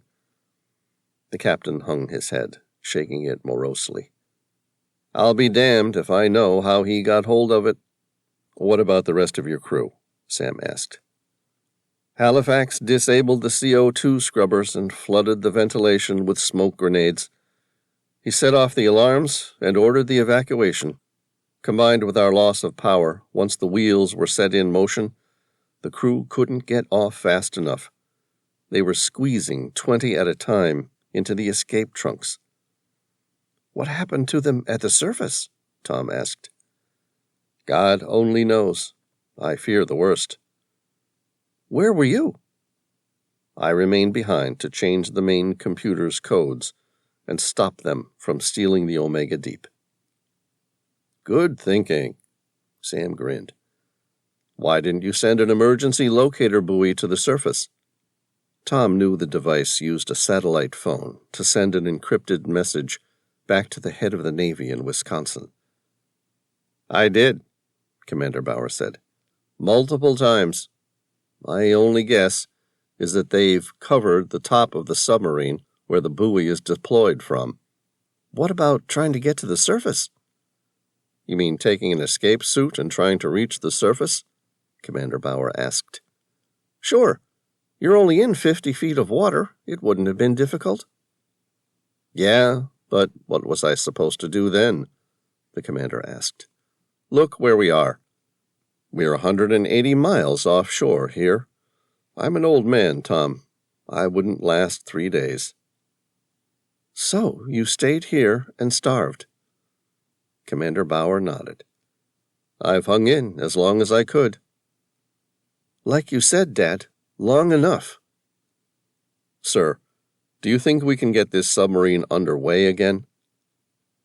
We'll need more than the 3 of us, but I don't see why not. Halifax's efforts were more subterfuge than actual sabotage. Over the past 6 weeks, I've rectified faults and restored power to the propulsion intakes, the ventilation circuits, and ballast pumps.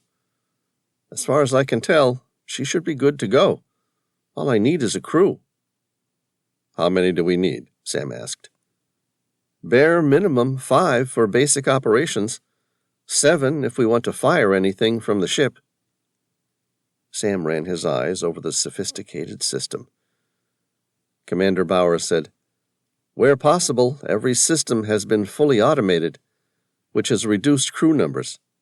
Even so, we're going to be limping into Pearl Harbor with a crew of 7. Sam said, We have aircraft carriers from Russia, China, and the USA, all about to converge on our location. I've been ordered to destroy your submarine if I can't make it disappear before they get here. So it's your call. Can it be done? Commander Bauer grinned through a thick beard. You're damned right it can be done. A crisp, audible ping came from the passive sonar station, once the confines of the lower decks, distant from the command center, and Sam glanced at the monitor. It showed a submarine approaching from nearly 800 feet away, making no attempt to cover up the sound of its propulsion as it raced ahead. The passive sonar made another sweep, revealing only 2 possible enemy targets. One was a surface vessel, which Sam knew was the Maria Helena, while the second one was the unidentified submarine, which appeared to be making a straight line toward the Maria Helena. Sam swore. To Commander Bauer he asked, How long before one of your torpedoes are available to fire? The thick creases of the commander's face appeared to deepen and harden with concern. 5 or 6 minutes at least. They're not armed. Sam said, You and Tom get onto it, now. He watched Tom and his father disappear to the main torpedo room at the speed of much younger men. Sam picked up the VHF radio, depressed the mic, and said, Maria Helena, you've got an incoming submarine. Chapter 51. On Board the Maria Helena. Svetlana heard the radio and raced to the active sonar monitor. The outline of a large Predator submarine lit up the screen. At a distance, she knew it was too short to be an American, French, or British nuclear attack submarine. Its hull was too wide to be a nuclear bomber, too. It looked similar to one of Russia's new Yazan-class nuclear-guided submarines, but even that seemed unlikely.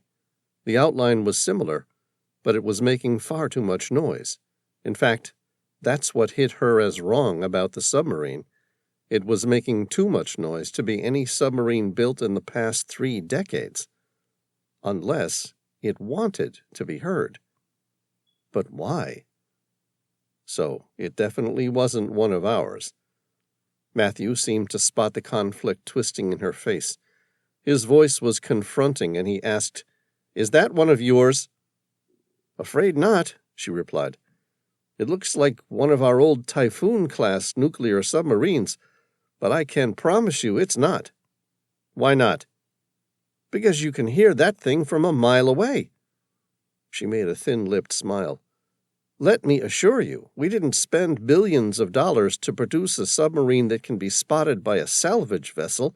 Besides, we sold a lot of them in the early 90s. Touché, Matthew grimaced. But that doesn't reveal what it is doing here. Svetlana studied the shape a little more closely. You know what? I do believe this is an old Typhoon-class nuclear submarine that has been heavily modified. How so? She pointed to the bow, where a sphere rose like a strange wart. That doesn't belong there. If anything, it adds more noise and increases the size of the submarine's natural wake. My guess is that it's been retrofitted, but I couldn't even guess what purpose it serves. That slowed him. His face pale and disturbed by her reference to the sphere, Matthew said, I can. Really? She asked, now curious. What? You'll see soon enough, he said, his eyes fixing on the sonar monitor. That submarine appears to be surfacing. Her eyes darted from the monitor across to the calm surface of the sea, half a mile off the port bow. The submarine rose fast, disappearing from the view of the Maria Helena's array of active sonar transducers. Nearly 2 minutes later, the submarine still hadn't surfaced. She turned to Matthew and Elise, who were searching the bathymetric and sonar monitors. Where did it go?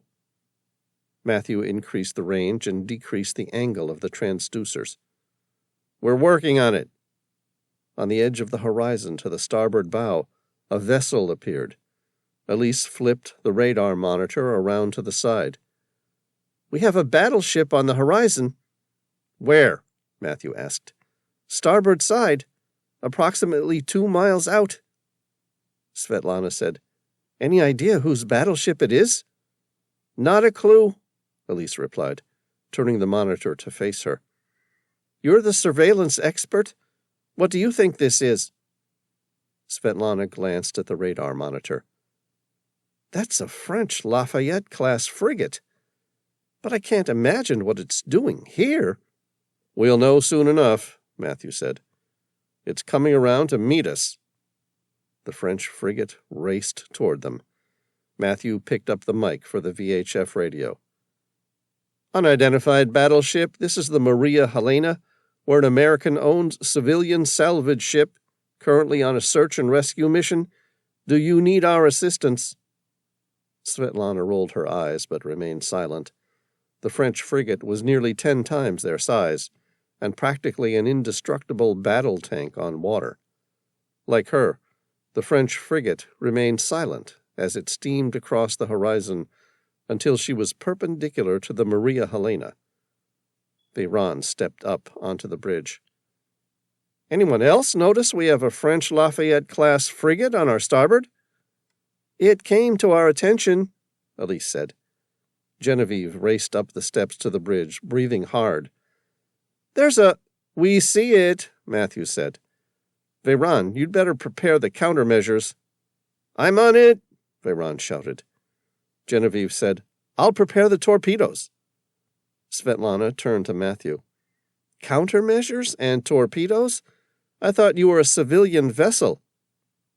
Matthew shrugged. Sometimes we work in some pretty unfriendly locations. Consequently, we have a pretty advanced weapons and defense system. Svetlana swallowed. I doubt it's going to do anything against a frigate. Yeah, I don't suppose they will, Matthew replied. I'm still hoping an outright confrontation can be avoided. Toward the forward third of the frigate, a 100mm TR automatic gun rotated on its turret 90 degrees until it lined up square with the Maria Helena. Diplomacy's out, Svetlana shouted. Fear rose in her throat. Her heart pounded in the back of her head. What weapons have you got? She didn't hear a reply. Instead, the 100mm TR automatic gun began to fire. The barrel lit up with flame as its multi-purpose artillery pieces fired at a rate of 78 rounds per minute. Svetlana closed her eyes, accepting her death. But it didn't come. She turned to Matthew. "What the hell happened? How could they have possibly missed?" "Don't look too relieved. It was a ruse. A holographic distraction." "What?" Matthew said. "The Lafayette's not real." "It isn't." "No. That submarine must still be out there."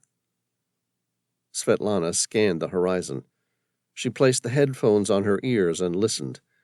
Instinct taking over, she instantly turned the array of sounds into usable information, giving her a visual image of the submarine nearby. She closed her eyes and listened. In the distance, she heard the blast of a torpedo entering the water, followed by the whir of its electric propeller and the closing of the submarine's torpedo hatch. A moment later, she spotted the torpedo. It was half a mile away, running just below the surface. It could have been a shark if it wasn't running so damned fast. Matthew responded surprisingly quickly. He depressed the mic for the shipboard PA system and said, "We've got a live torpedo approaching at 270 degrees. Veyron shouted back, "Countermeasures in the water." Svetlana glanced out the port side, where an ANSLQ-25 Nixie torpedo decoy raced to meet the incoming torpedo. She grinned and held her breath. What sort of civilian salvage vessel carried torpedo decoys? The torpedo wasn't to be distracted. Instead, it glided past the decoy, undeterred, racing straight for the Maria Helena. Svetlana said to Matthew, "You got anything else in that bag of tricks?" Matthew set his jaw with disbelief. There were tiny tremors where all color was gone from his face.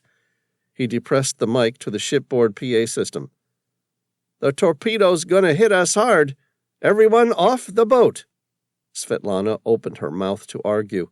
Her eyes darted from Matthew to the incoming torpedo. The sight confirmed what she already knew. They had run out of time. They had seconds to get off the Maria Helena. Elise was already out the starboard door. Svetlana followed at a sprint. Matthew shouted, "Jump!" Svetlana jumped. Behind them, the torpedo ripped through the Maria Helena's hull. By the time Svetlana's feet touched the water, the time-delayed detonator fired, and the torpedo exploded. Its blast ripped through the Maria Helena as though its steel bulkheads were made of plastic. Chapter 52. Genevieve's head broke the surface first. She ran her hands through her short brown hair, wiping it out of her eyes. She opened her eyes. Parts of the Maria Helena were scattered throughout the sea for hundreds of feet. The bulk of what was left of her hull was now being pulled down by her stern. Gone. After braving some of the worst storms in history, their trusted ship had made her way to the bottom in a matter of seconds. The ship had been Genevieve's home, her reprieve from a previous life of violence, and a place she shared with a crew who were closer to her than her own family. A moment later, she spotted with relief the heads of the rest of that crew as they surfaced, and Svetlana, the Russian spy, who, by now, she had to admit, was unlikely to have been involved in the attack. If there had been more time, she would have wept. Instead, her blue eyes gazed on a surfacing submarine less than a half a mile away. Squinting, she spotted someone on the conning deck. He gripped something in his hand. It was too far away to see it clearly, but she had no doubt about what it was and what the submariner's intentions were. If there had been any doubt, it was removed a second later when the machine gun opened fire. Seawater sprayed into the air where the shots fell short of their desired targets. There wasn't time for a debate about their options. In fact, they didn't have any options. On the surface, they were unable to defend themselves. Even if they had weapons, They would have been of little use against a nuclear submarine. Genevieve shouted, "We have to reach the Omega Deep." "It's nearly 60 feet down," Svetlana said. "It's too deep. There's emergency regulator mouthpieces attached to compressed air inside the lockout trunk," Genevieve said. "If we can reach that, we'll be all right." Another round of shots, fired closer. Genevieve started hyperventilating. Svetlana said, "60 feet it is, then." A third set of shots raked the water, progressively approaching their heads. Genevieve took one last deep breath and dipped under the water. She kicked hard, all the way to the bottom. Sam had marked the top of the lockout trunk with a red marker, so that it could be spotted, despite the Omega cloak. Her chest burned with that unforgiving and relentless desire to take a deep breath. Reaching the horizontal opening, Genevieve entered the code into the keypad, and the outer hatch swung open. She swam inside and fumbled around in the dark for the mouthpiece. Her right hand made its connection, and she shoved it into her mouth and took a deep breath. The air was cold and sweet. Next to her, Matthew shined a waterproof flashlight that he must have had in his pocket. Genevieve handed her mouthpiece to Svetlana, who was the last to enter the lockout trunk. Genevieve made her way to the opposite end of the trunk to locate another regulator mouthpiece. When all 5 of them were attached to the internal breathing apparatus, Genevieve closed the external hatch and vented the water, leaving them inside a dry chamber. The lockout trunk filled with air, expelling the last of the seawater. When the pressure equalized with the internal hull, Veyron turned the lock, and the watertight hatch opened up. Sam Reilly looked up from inside with a grin. "Welcome aboard!" Chapter 53. Inside the Command Center of the USS Omega Deep. Sam brought the rest of his crew up through the forward passageway into the command center. He swallowed and breathed deeply. The adrenaline rush would soon ebb, and he would be forced to acknowledge the deep pain and loss he felt for the Maria Helena.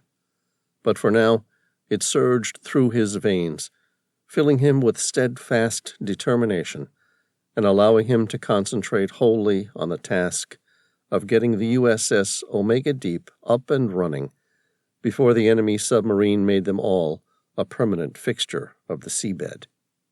They were bruised and battered, but in remarkably good shape, given that the Maria Helena had been torpedoed seconds after they jumped overboard. Genevieve had a small laceration above her right eyebrow that she appeared not to have noticed, and no one had any fractured bones as far as he could tell. Genevieve spotted Tom at the helm, where he and his father were quickly working their way through a series of checklists to start up all the submarine systems. She came up and gave him a passionate kiss on his lips. It was short and sharp. They both knew there was plenty of work to do if they wanted to live much longer. Tom said, "I was worried about you." Genevieve shrugged. "It takes more than a torpedo to kill me." Sam laughed. In her case, she probably meant it.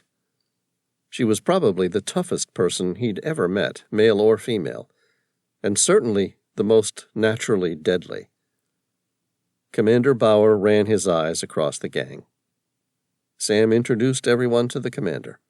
"I believe I've met your entire crew except Svetlana," the commander said, before his eyes landed on Svetlana. "I don't think I've met you before. What do you do?" "She's a spy," Sam said, matter-of-factly. "Oh, good. One of ours?" "Afraid not. She's Russian. Actually, she was in the process of trying to track your submarine." "Of course," Commander Bauer said cheerfully. "How did she end up here?" Sam sighed. "It's a long story." Svetlana glanced at the sonar monitor. "We've got incoming." Sam said, "Another torpedo?" "No depth charges," she replied. There was nothing the Omega Deep's countermeasures could do about it. Commander Bauer said, "Brace for contact." A nearby depth charge rocked the Omega Deep.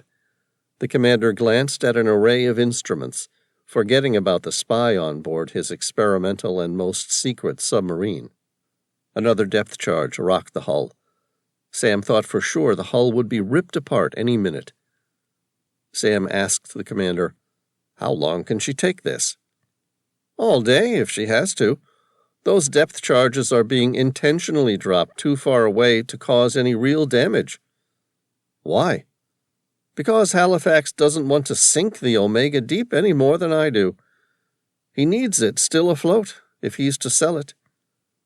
"They know where we are?" Sam asked. "Sure they do." "How?"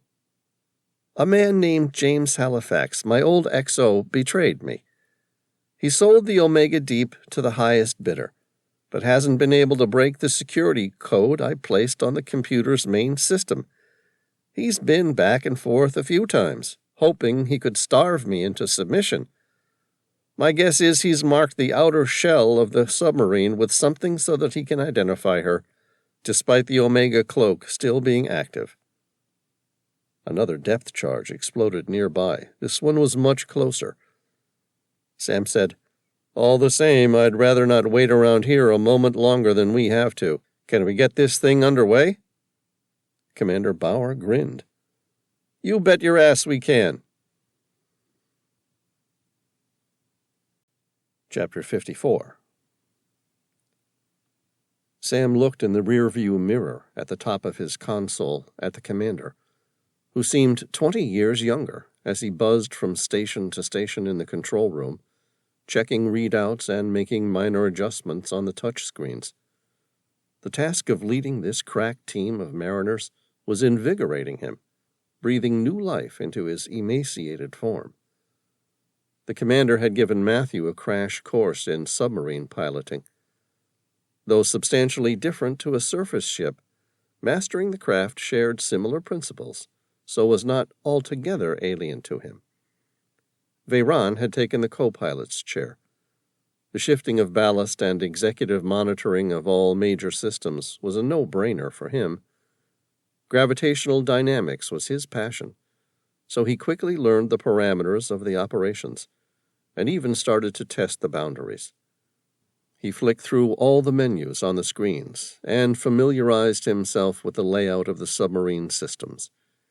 He customized a desktop for himself, prioritizing his access portal to the various functions of the ship under his control. Every command was given to the pilot team by Commander Bauer and repeated back to him as the movements and adjustments were completed. Sam watched the old captain's excitement as his ship came back to life around him. Svetlana manned the sonar systems, Tom the navigations, and Genevieve weapons systems. They all shared the command center together.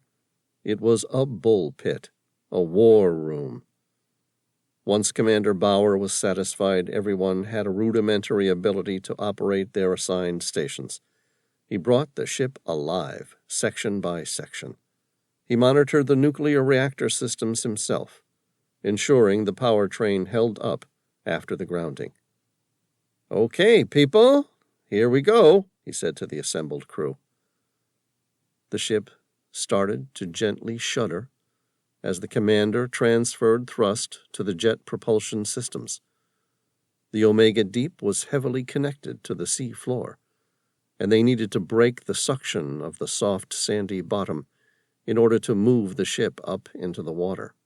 He set an initial power as a baseline and waited, monitoring the readouts on the screen before him. He called orders to Veyron and Matthew, asking for adjustments of the ballast, rudder, and bow planes. He sought to extract every bit of movement he could from the ship without stressing her hull too much. He had been aboard this ship since it was 3 giant pieces in a Massachusetts hangar by the slipway. He knew exactly how much she could and couldn't withstand.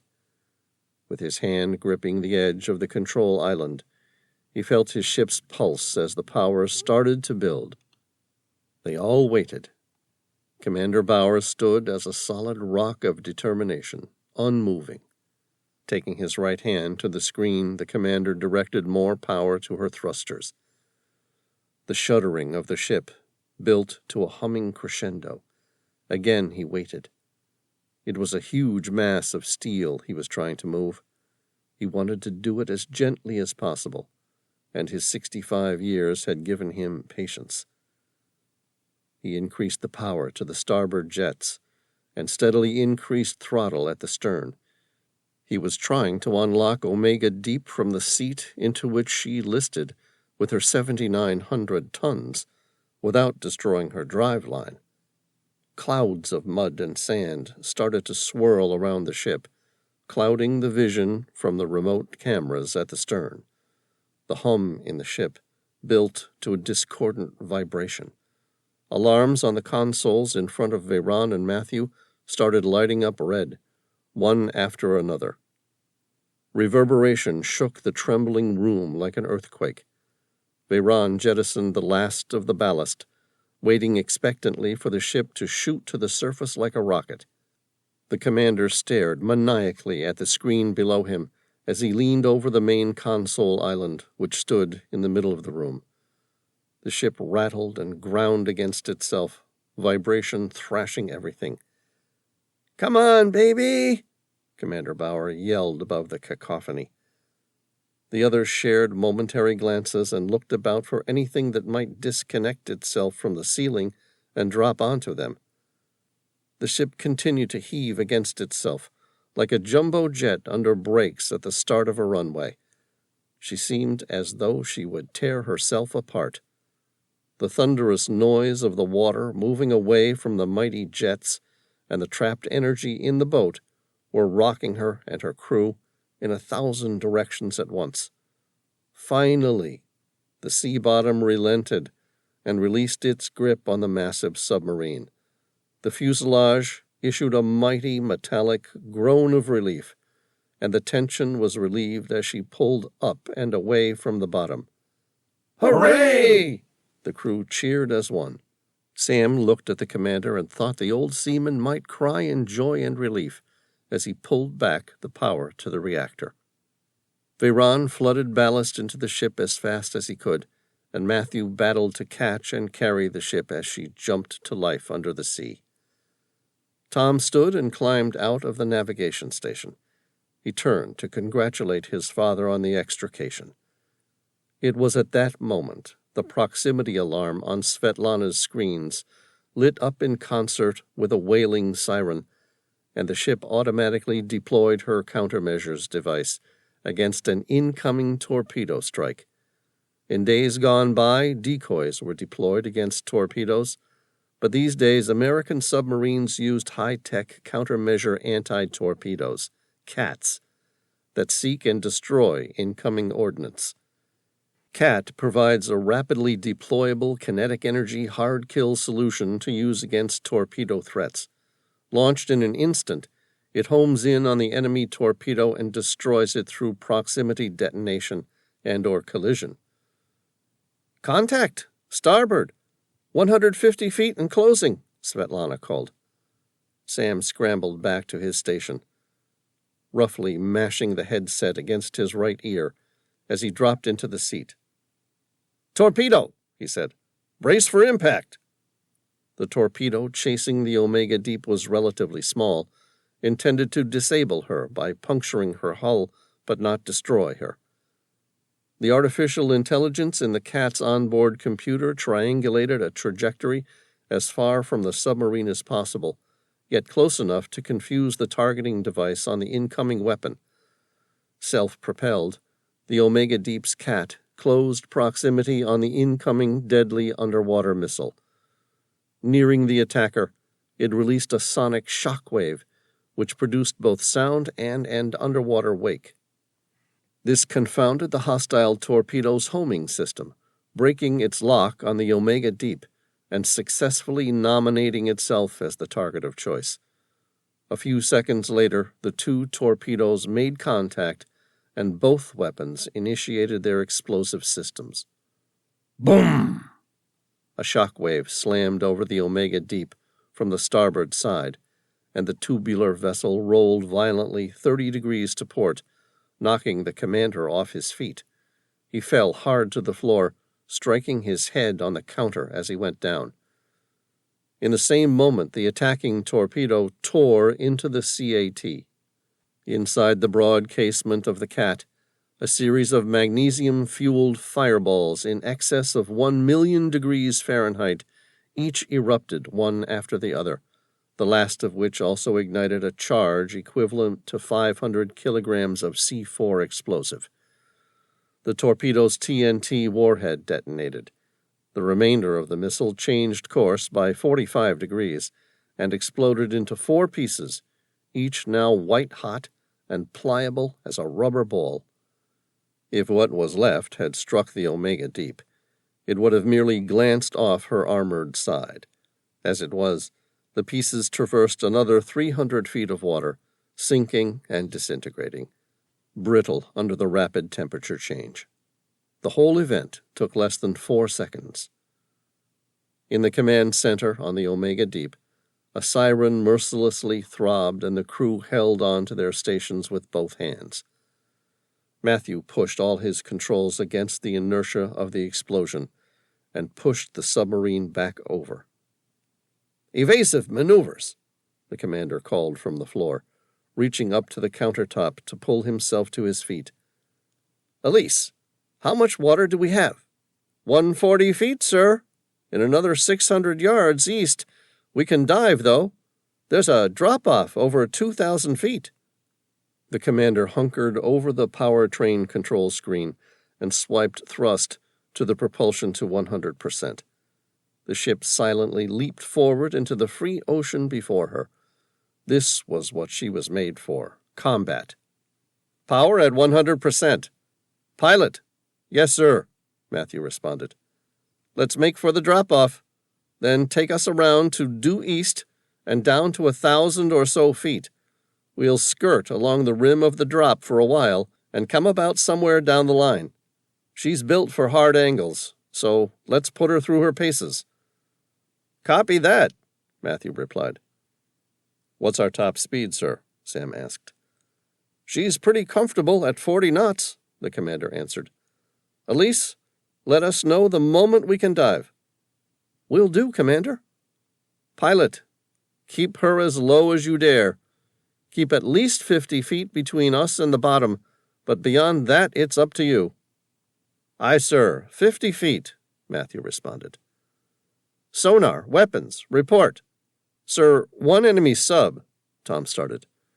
"Computer identifies it as a Russian Typhoon class, whatever that is." "A Typhoon?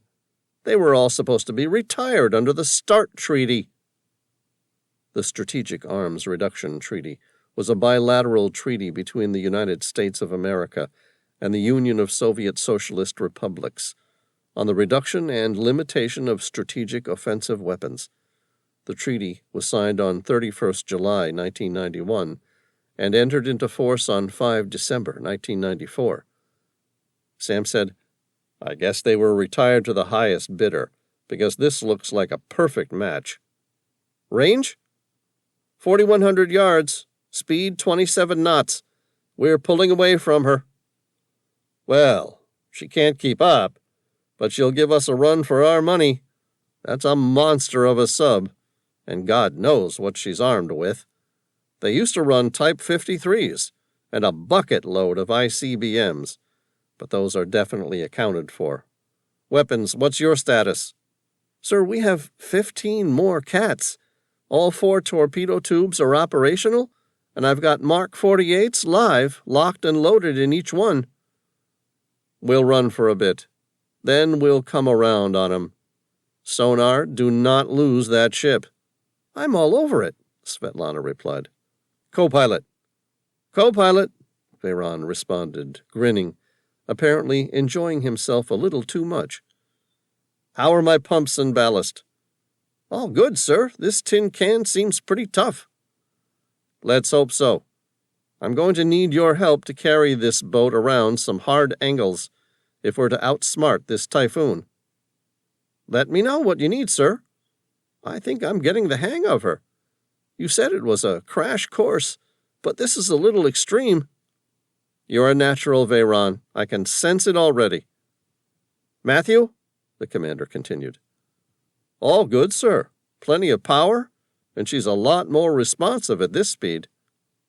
Just don't rip the bow fins off of her and we'll be fine." "Aye, sir. I'll baby her all the way." "Good man." Commander Bauer leaned in towards Sam's station with a hand on the back of his chair. "Hell of a team you've got here, Mr. Reilly. Hell of a team." Chapter 55. On board the unidentified enemy submarine. James Halifax looked around the deck of the Arkhangelsk. It was a Russian-built behemoth of a craft, 574 feet in length, with a massive beam of 75 feet. A nuclear submarine built as a launch platform for the now extinct Sturgeon submarine-launched ballistic missiles. His financiers had purchased her at a steal from the shipyard colonel in Severodvinsk. If you call $50 million a steal, that is. She came equipped with 12 Type 53 torpedoes, which have always been, in his opinion, some of the most effective ever produced. However, there were no cruise missiles, no SLBMs, no mines, nothing else.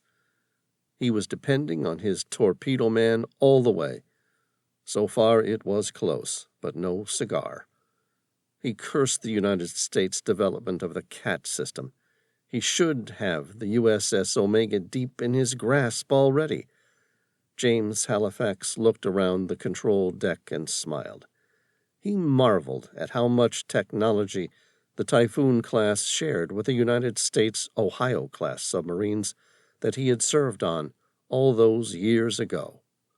Crewed by Russians, and one of the safest war subs ever conceived, this ship ran as smoothly as anything he had commanded, and was a good deal wider in beam, which had its comfort advantages.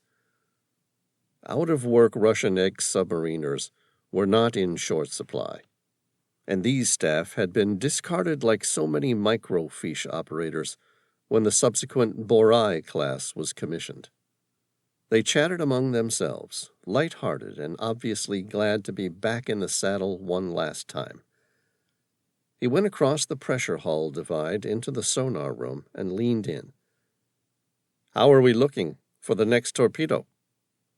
The pasty, gaunt, heavily bespectacled Russian replied in a thick Georgian accent, "They're still within range of the 53s, but since we only have 11 of them left, I'd like to be a little closer before we engage again. They're pulling away quickly, but the torpedo is much faster than they are. Lock one on as best you can. I'd like to take the rear end off that thing and sink it to the bottom before they make the edge of the continental shelf and dive. They're already diving hard. So hurry up, goddammit!" The sonar operator lifted a microphone handset and passed the message in Russian, including coordinates for the programming of the torpedo. The scratchy voice on the other end came back, arguing with the sonar man. The conversation ended abruptly, and the sound of the torpedo launch bay doors rang through the hull as another Type 53 was issued. The sonar man tracked the torpedo as it settled into the groove of wake left by the Omega Deep. It sensed turbulence in the water and snaked back and forth across the disturbed water layers that defined the previous location of its intended target. This time, however, it appeared that his enemy was waiting for him, and the torpedo was destroyed by another cat, this time at a range of 350 feet from the Omega Deep. "God damn it all!" the tall man barked at the screen. The Russian sonar operator said nothing, and stared at the green waterfall-style sonar monitor. "Let me know when we're closer," he yelled at the skinny submariner. "Yes, Commander," he replied, without moving a muscle. Halifax stormed off, returning to the bridge and berating the men with orders to speed the ship up, seek out, and disable that damned submarine. The sonar room light started flashing at the co-pilot's control station, and his phone rang. A moment later, the proximity alarm began flashing silent, bright red light through the command center. After answering the phone in Russian, the co-pilot lifted the handset above his shoulder and looked to the tall man. "It's for you," the sonar operator said. "We've got an incoming torpedo. It's running hot." "A torpedo?" Halifax replied. "Where the hell did Bauer get a crew to fire a damn torpedo? Evasive maneuvers, countermeasures, fire." Chapter 56, Command Center, USS Omega Deep. Sam glanced over Svetlana's shoulder at the sonar monitor. Their Mark 48 torpedo raced toward the enemy submarine. He found himself unintentionally holding his breath as the 650-pound warhead raced through the water at a speed of 55 knots. 2 interceptor cats were fired from the enemy submarine. The first one failed to make contact, but the second one struck their Mark 48, causing it to detonate instantly. The subsequent shock wave rocked the Omega Deep. Sam met Commander Bauer's hardened stare. "How long to load and fire another torpedo?" "Too long, I'm afraid," the commander replied. "The enemy ship has a full complement, which means they'll be able to get off multiple shots for every one of ours. We can't keep this up. Our best bet is to break free of these shallow waters and dive." "Could we fire multiple torpedoes at once?" Sam asked. "Afraid not. If we had a full team, we might be able to shift them quickly, but with our skeleton crew, it would be impossible. Our only hope is that we can reach the open ocean, dive beyond their crush depth." Sam said, "I have a better idea." "I'm listening." Sam pointed to the navigation table. "Can you take us into this narrow valley?" Commander Bauer raised a thick eyebrow. "Anywhere in particular you want to go?" Sam pointed at a small grotto about a half-mile in. "Right there." "No way! The Omega Deep's going to enter that cave." "I don't plan for it to," Sam said.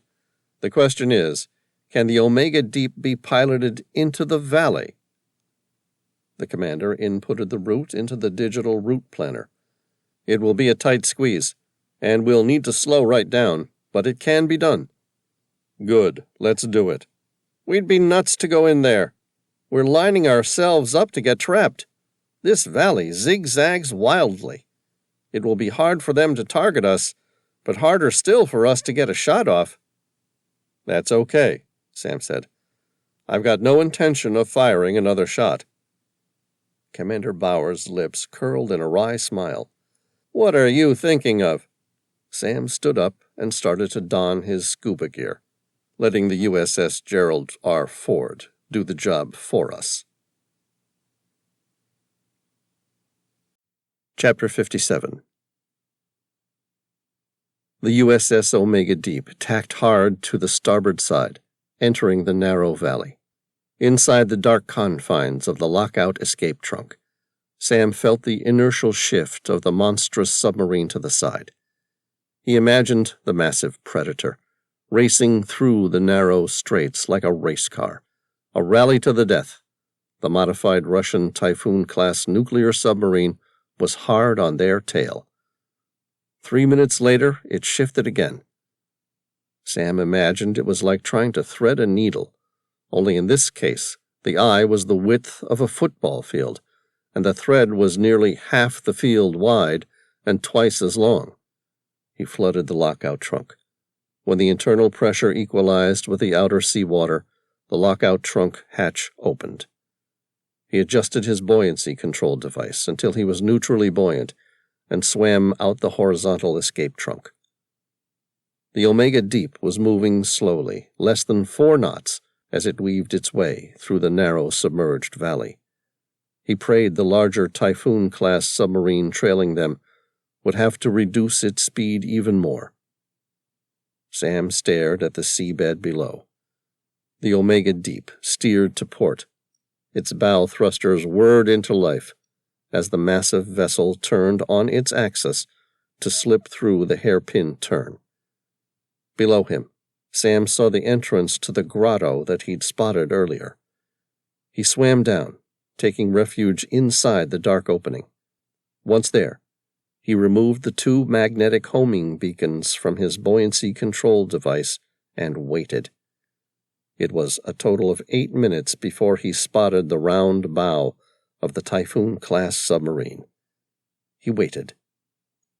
The enemy submarine looked massive in the narrow valley. It edged slowly toward the hairpin, making the maneuver almost at a complete standstill. Sam swam round its swollen steel belly and placed the 2 magnetic homing beacons to the side of the Predator's hull. The beacons turned from red to green, confirming they were armed. Sam let go and watched as the enemy submarine slowly pulled away. He'd done all that he could do. Now, it was up to the weapons team on board the USS Gerald R. Ford to do the rest. Chapter 58. On board the USS Gerald R. Ford. The weapons officer said, "The Omega Deep's on the move, ma'am." The Secretary of Defense looked up from her laptop. This was it. Her heart leaped into her throat. "How can you tell?" "The homing devices we gave Mr. Reilly just became active, and they're moving." "You've located the coordinates of the signal?" "Yes." The weapons officer showed her on the bathymetric maps the Maria Helena had made when Sam had first surveyed the area. "The signal is coming from inside this narrow valley here." She raised an eyebrow. "Why are they heading deeper into the remains of the 8th continent?" "We don't know, ma'am. The signal's going to pass the region that the Maria Helena charted within another 10 minutes. "Can you lock on them?" "Yes, ma'am." "What speed is she doing?" 4 knots. The weapons officer then explained. "The channel is so narrow, the Omega Deep's having to make very slow maneuvers." She sighed. "Interesting. What are they trying to do?" "We don't know, and we've no way of knowing for certain if we'll maintain our line of sight to the target once they get much farther. All right, if she's moving, she's no longer under our command." The weapons officer asked, "What are your orders, ma'am?" Her emerald eyes flashed with defiance. "Fire with everything you've got." "Understood, ma'am." The Secretary of Defense stood up from her desk at the back of the bridge. She casually wandered to the port side and stared out the windshield. The ship rang out with a constant ring of the automated warning bell, meaning that torpedo doors were opening and the torpedoes were now live. And on the port side of the hull, 4 torpedo bay doors opened. Inside, a total of 4 separate Mark 32 shipboard torpedo launchers, armed with 3 Mark 46 torpedoes, rotated 80 degrees silently and trained at their target. Her mouth was set hard, and her eyes flashed defiance. She felt tears come to her eyes. She blinked them down, telling herself that she was sorry for the loss of the Omega Deep and the substantial technological advancement that the submarine represented, but in her heart she knew that she was mourning the loss of the crew of the Maria Helena. "Goodbye, Mr. Reilly." Near the surface, long strips of white water remained, where the torpedoes raced toward their target. Chapter 59. On board the Archangelsk. James Halifax glanced at the sonar monitor. The lines in his face seemed to deepen and darken in the bare light. His mind was twisted in a battle of logic, unable to accept the inevitable outcome. There were 4 torpedoes approaching his submarine simultaneously. They were inside a narrow valley with nowhere to maneuver, and they could release just 2 cats. The countermeasure anti-torpedoes could only take out 1 torpedo each. The math came out the same way no matter which way he looked at it.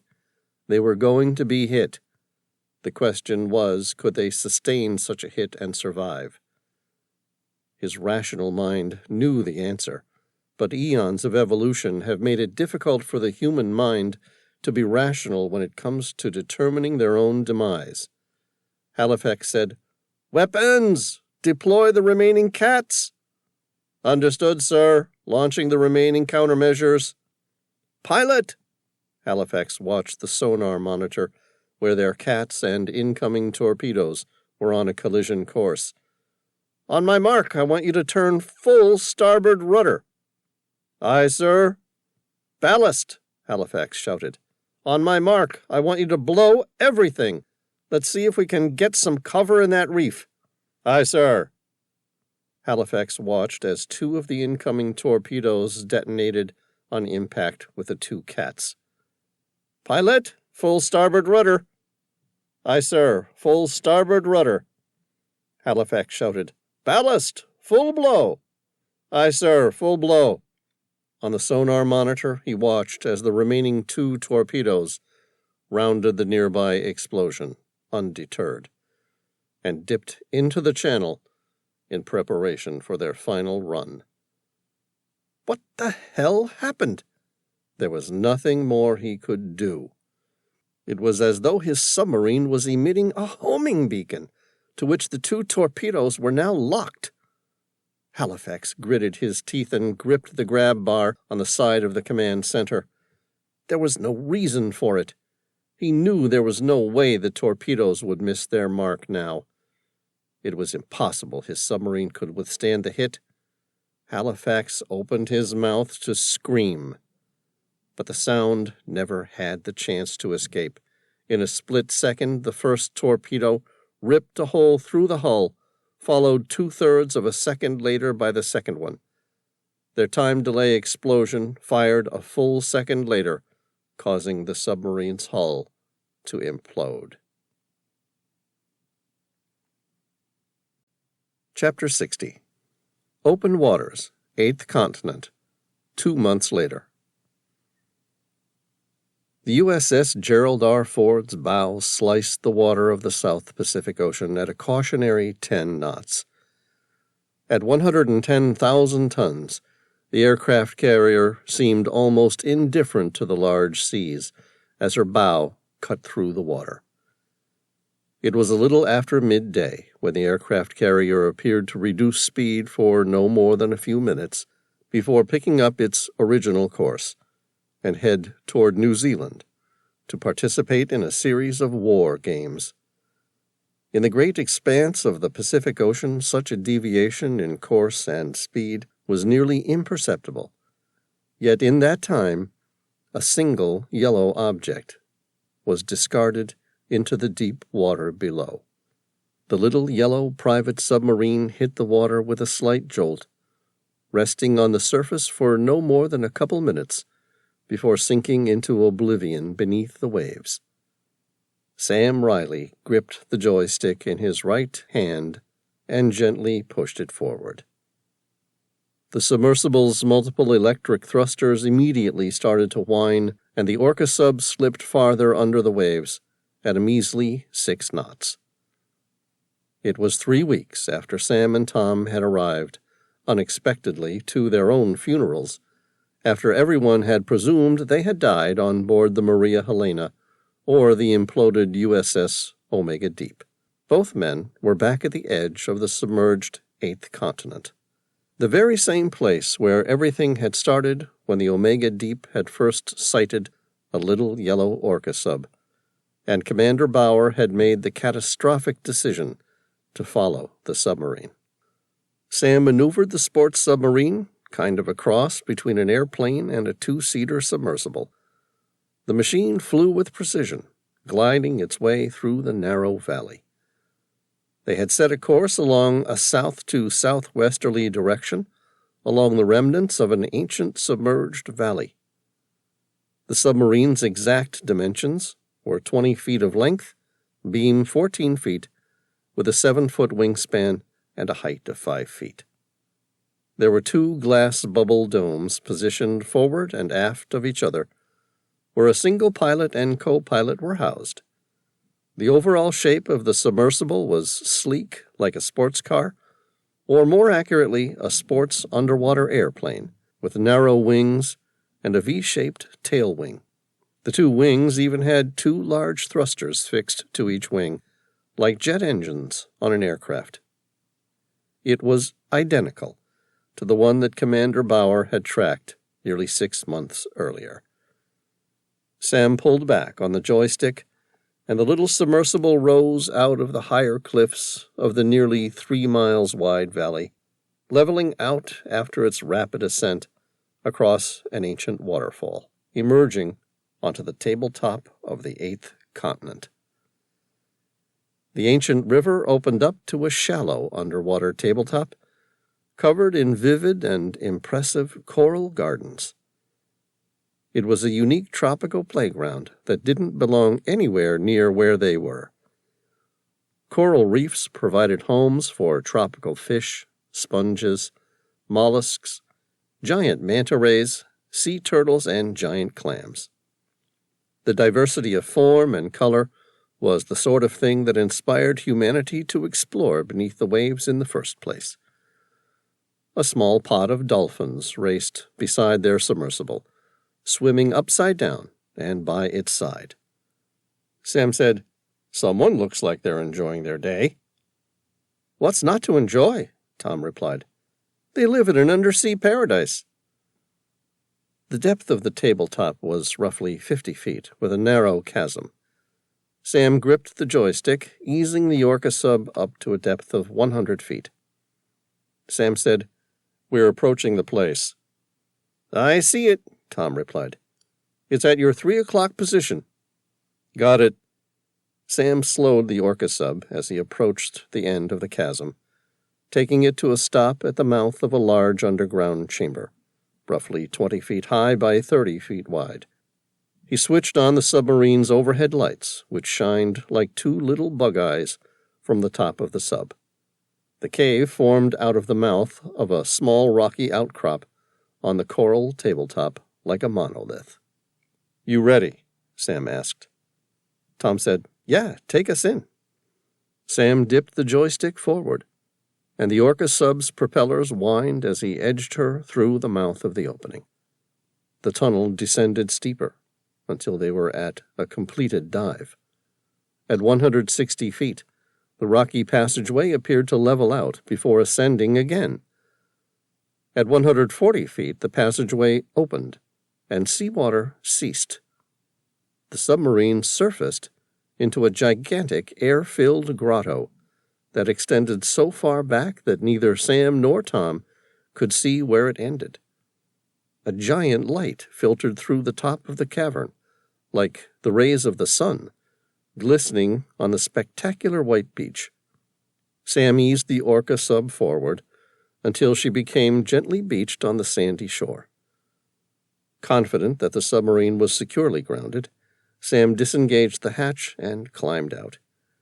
He removed his MP5 submachine gun and slung it over his shoulder. He had no intention of taking any chances. The wooden remains of a 16th century Dutch flout with its distinctive pear-shaped hull, most likely used in early exploration of the southern seas, rested high up in the sand. Toward the southern end of the beach, a Lockheed Model 10 Electra American twin-engine all-metal monoplane rested in near-perfect condition, like the main feature of a rare antiquities museum. Sam recognized the aircraft instantly, and who wouldn't have?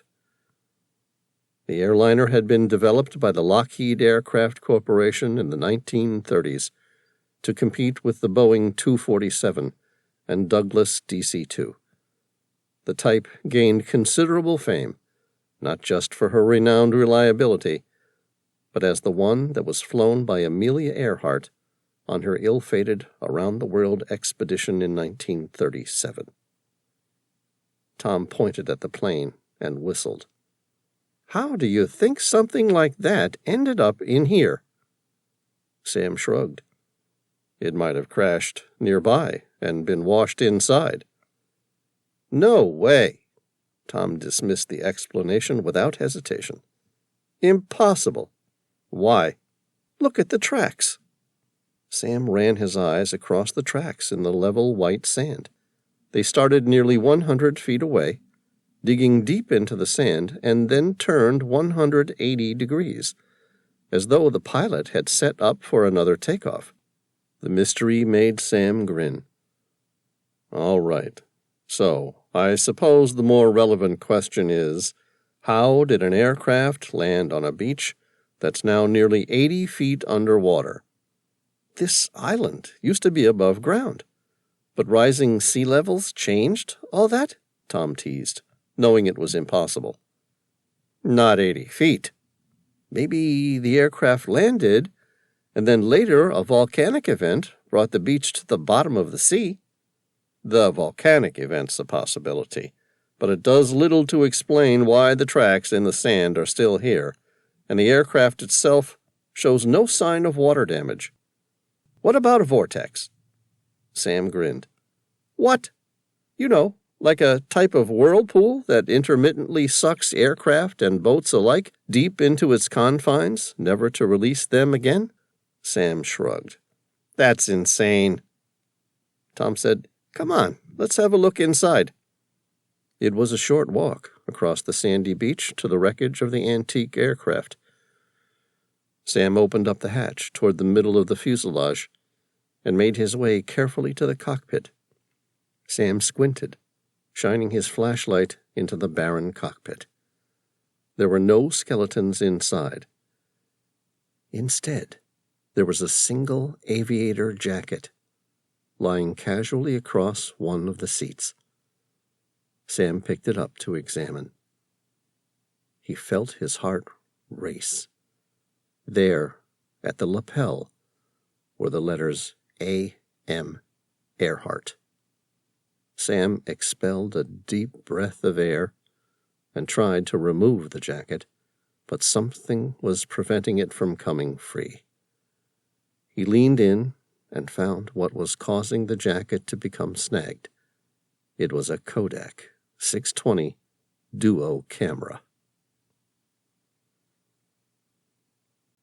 Chapter 61. Sam secured the 1930s-era camera and what appeared to possibly be Amelia Earhart's aviation jacket inside the Orca sub, unwilling to risk losing or damaging either item. He had no idea about the recovery of such photos, but was certain there would be a historical specialist who would be capable of printing the photographs stored inside. "Strange place," Sam said. "I'll say," Tom replied. "When you're ready, shall we penetrate farther and see what this place is really hiding?" "Sure. Which way?" Tom said, "I spotted a series of footprints in the sand heading east. The path is well worn, so it looks like someone's frequented the place." "Okay, lead the way." Both men were armed with MP5 submachine guns, with multiple spare magazines. It felt strange to be searching an archaeological site of such valuable history with military weapons, but the news of a well-worn path reminded Sam that they weren't here for its rich history. They needed to find out who was involved in the worldwide governmental insurrection, and more importantly, if any of them were still alive. It seemed naive and unlikely that the submarine they had destroyed contained the last of their enemies. The path rounded to the east before entering a small passageway. Sam ran his hands across the black, glassy stone. "It's obsidian." His eyes swept the archway, all the way up to the top of the behemoth grotto. "Who do we know who has the technology to manipulate and shape obsidian in such a way?" Tom set his mouth firm. The master builders? Exactly.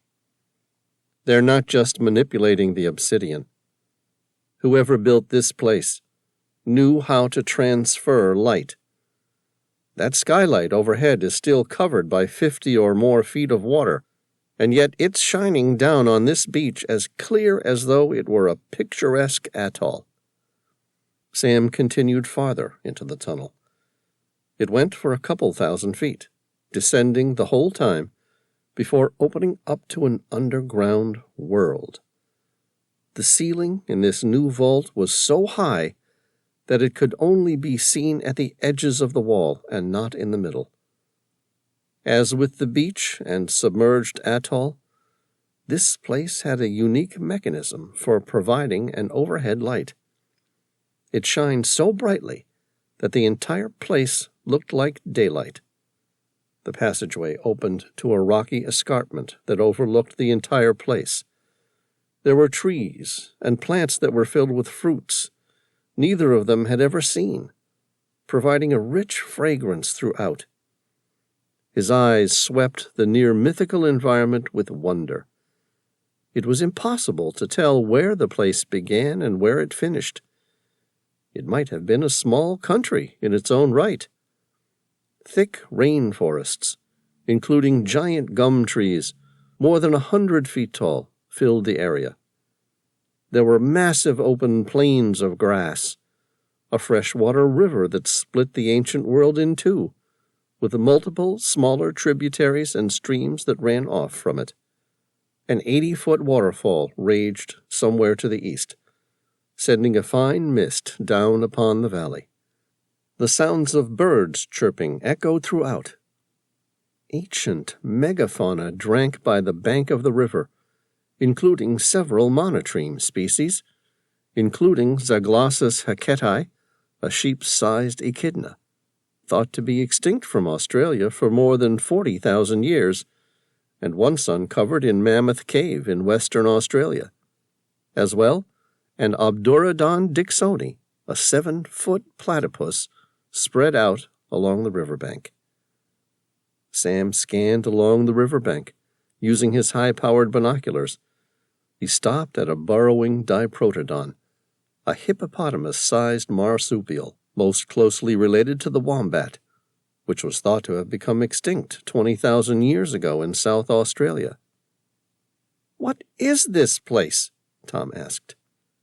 Sam shrugged. "I have no idea, but I feel like I've just entered a Jules Verne novel." Tom laughed. "Now that you mention it, that's exactly what it is." Like many explorers drawn to the underwater world, they had both enjoyed his early science fiction novel, Journey to the Center of the Earth. Sam continued to search the area through his binoculars. Aside from the ancient flora and fauna, there were internal farmland areas with livestock, including cattle, pigs, sheep, and chickens, a rainforest, an entire biosphere. Light was being siphoned through the surface and redirected throughout the cavern. But who was looking after the animals? There were a series of interwoven straight waterways, a labyrinth of aqueducts and irrigation. He followed them north until he spotted a series of houses.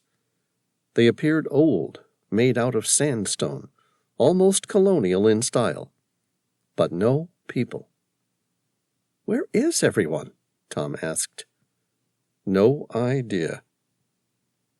Sam ran his eyes across the colonial-style building before reaching an opaline lake some distance behind it. There, several people were swimming. It was hard to tell from the distance, but Sam thought they appeared much taller than average humans. They looked to be at least 7 feet tall. They wore some sort of loincloth.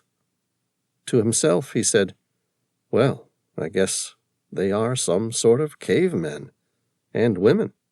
Then he spotted one of them come up from the surface of the lake, carrying a 3-foot-long blue lobster, which he'd speared. Tom said, "Zoom in over there, to the open grounds to the east of the colonial village." What is it? Trouble. Sam shifted his binoculars. A dust trail showed a modern car racing along a dirt road. It pulled into a large square field. Someone got out of the car. He was too far away to see the man clearly, but he was wearing some kind of military uniform. Sam moved his binoculars half an inch to the right and gasped. There, in the large field, was an army, lined up on parade.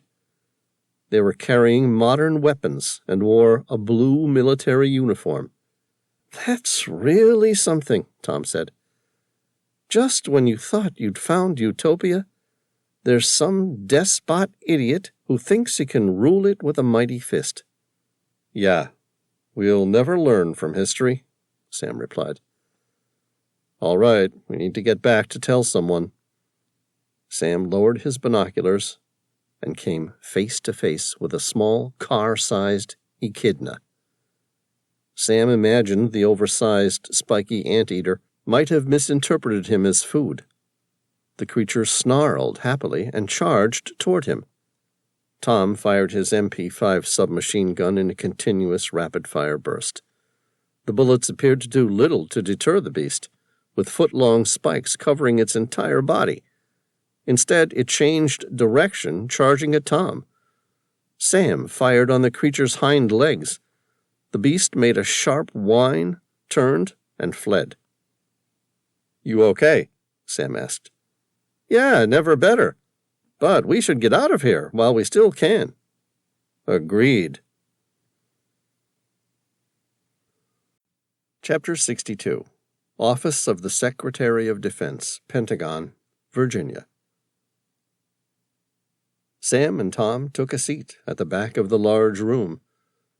Despite its grand size, the office was surprisingly stark, with its blue carpet, a massive desk, and 2 small tables for meetings, 4 seats each. It wasn't the kind of place for a big, open meeting, just a few generals and maybe a head of state or 2. Secrets passed through this unpretentious, innocuous room day and night. The Secretary of Defense sat down. Speaking with authority, she said, "I've had those 2 items you believed came from Amelia Earhart sent away for analysis. The jacket was her exact size, and might indeed prove to have once been hers." "And the photos, ma'am?" Sam asked. "Those, I'm told, will take some time, but our people are confident they can develop the photographs, so long as we don't rush the process." "That's good," Sam said. "I'd love to know what's on them." The secretary shrugged, as though their historical value meant little to her. She had more important problems to deal with in the present. As though reading her thoughts, Sam asked, "How did you know, ma'am?" Her cheeks dimpled slightly, and her eyes narrowed. "That the master builders were involved in the insurrection?" "Yes." "Because things are happening on a global scale that aren't designed to aid anyone. Political strings are being pulled, but not by the Russians, Chinese, or the Brits." Sam cocked an incredulous eyebrow. "And that immediately drew your attention to a submerged world?" "No, but I knew there was a secret navy operating in the seas, and the Omega Deep was the best way to locate it." "That's why you created the Omega Deep?" "Yes." She sighed heavily. "Like I said before, there's a war coming between the ancient master builders and the human race. Something we can't see, but it's coming. A race war, unlike anything we've ever seen between the human race and the master builders." "At least we know who was responsible for the insurrection. Now that James Halifax is dead, we can at least close that door." The secretary's lips thinned into a hard line. "I wouldn't be so sure." Sam studied her attractive face. At nearly 50 years of age, she seemed more beautiful now than when he'd first met her more than a decade ago. As the leader of the U.S. military force, she possessed more power than any other person in the country, with the exception of the President of the United States. Her intelligent green eyes were filled with fear. It was a sight he hadn't seen there before. He asked, "What do you know, ma'am?"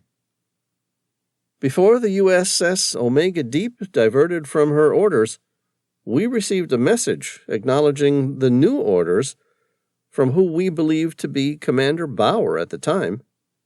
We've since learned that the message came from his XO, James Halifax." "That's right," Sam said, having been through this line of thinking earlier. "But the concerning thing here is that the message was written in a code used specifically for the very high echelon of command." Sam sighed. "What are you saying, ma'am?" "I'm saying James Halifax didn't have the authority to access those codes." Sam felt his world shift at the revelation. "That means someone else gave him the code." She nodded. "And only 5 people in the world have that code: Commander Bauer, the President of the United States, Chairman of the Joint Chiefs of Staff, General Painter, General Potter, the head of the Army, and General Seymour of the Air Force. Which means someone within that fine group of people is currently betraying the United States of America." She swallowed. "Sam Reilly, I want you and Tom to make it a priority to find out exactly who." "How?" "I believe the master builders are in the process of infiltrating high levels of government around the world, where they are waiting, biding their time until they're ready to attack." "And you think the 8th continent might hold that secret?" She nodded. "It's the only place where we know they've been. So as soon as you're ready, I want you to start planning an expedition deep into the submerged world of the 8th continent." "All right, we'll do it. But we might need another ship." She smiled sympathetically. "I was sorry to hear about the loss of the Maria Helena." "It's all right. My crew survived," Sam said. "That's all that matters. Ships can be replaced." She stood up, as though the meeting was over. "I've spoken to the director of DARPA." "And?" "Congress has approved a $20 million reward for the recovery of the Omega Deep. It's not a lot, but it should be enough to build a new ship." Sam smiled. "That's very good of them."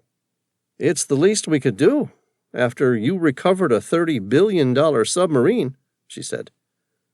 "If you provide the lead engineer at the shipbuilding yard in Quonset, Rhode Island, with your unique specification, she said they would be happy to help put together your new ship, and Uncle Sam will pick up the tab."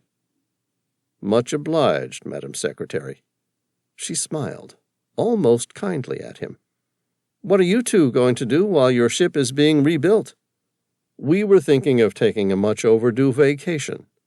"Sounds good. Where were you thinking of going?" "Hawaii. There was some good surf we were trying to catch when this all came about." "All right." She stood up and shook his and Tom's hands with a firm handshake. "Enjoy your vacation, but don't take too long. There's a war coming. Few people know about it, and even fewer still believe it. But mark my words, the human race might just be forced to get along in its final battle for survival against an enemy we can't see." "Thank you, ma'am. Will do." She said, "Sam Reilly?" "Yes, ma'am." "What did you do with that girl, the Russian spy?" "Svetlana?" "That's the one." "You're aware that she can't return to Russia without being tried for treason after the loss of the Vostok, where she would most undoubtedly be convicted and executed." The secretary shrugged again. She was responsible for the lives and deaths of billions of people throughout the world. What did she care if Russia felt the need to execute one of its own? "Get to the point, Reilly." "I like her. She was intelligent, dedicated, and well-meaning. Good God! The secretary's nostrils flared. You've hired her, haven't you? Sam shrugged. If it would make it easier for your moral compass, let's say she never survived the sinking of the Maria Helena. Reilly! Yes, ma'am. You'd better hope she never made it back alive. Understood, ma'am. Recognizing he was being dismissed, Sam stood up and made his way for the door alongside Tom. The Secretary of Defense said, Mr. Reilly? Sam raised his eyebrows. Ma'am. Be careful. Watch your back and keep your mouth shut. Yes, ma'am. We have a high-level traitor among us. She made a thin-lipped smile. I'm glad you're still alive. We still have a use for your service. Thank you, ma'am. Sam opened the soundproof door and stepped into the hallway. A moment later, he felt the cold steel barrel of a handgun pressed hard against his neck. His pulse raced and his muscles tightened, but he made no attempt to fight against the solid arm around his neck. The panicked stranger shouted, Everyone back away, or this man dies! Chapter 63. Sam swallowed hard. We're not looking for trouble. Yeah, neither was I, the stranger replied. I was just trying to do what I thought was right, and now look at me. Sam remained silent. The stranger motioned toward the door. Is anyone in that room? Yes, Sam replied mechanically. One person, female. Can the room be secured? Sam genuinely thought about the question for a moment and answered, Sure. Good. Sam felt himself thrust into the office of the Secretary of Defense. His captor moved with the calm efficiency of an elite soldier. There was nothing Sam could do to maneuver himself free of his restraint. The Secretary of Defense's eyes widened with dismay. What is the meaning of this? Out, the stranger said emphatically. Her emerald eyes grew wide with incredulity. Do you have any idea who I am? No. The stranger fired a single warning shot at her desk. And I don't care. Get out of here or this man dies. The Secretary of Defense scowled. She straightened her suit and headed toward the door. Her eyes met Sam's. Don't worry, Mr. Reilly. He'll never make it out of this building alive, she said defiantly, as she stepped out through the door. Sam watched her go. He noticed that she'd made no reference to whether or not he would make it out of the building alive. His attacker latched the door behind her. It appeared to be an ornamental door made out of rich mahogany, but had two linings of lead, designed to stop the interference of listening devices from eavesdropping. The metal latch was solid. It would be impossible to kick in, and it would take time for the Marines stationed nearby to retrieve a battering ram. The stranger pushed him hard enough that he hit the floor. By the time Sam was on his feet again, his attacker was pointing a handgun at him. It was a Glock 19.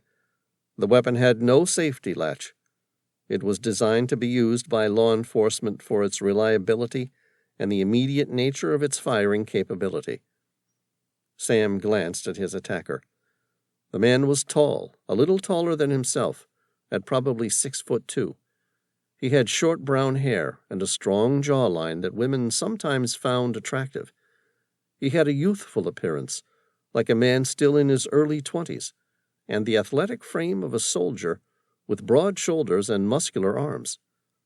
The man's piercing, violet-colored eyes fixed on him. Where am I? Sam replied, This is the Secretary's office. What building? Sam squinted, surprise creeping in at his attacker's obvious confusion. The Pentagon. The Pentagon! The man's eyes flashed anger. What the hell am I doing at the Pentagon?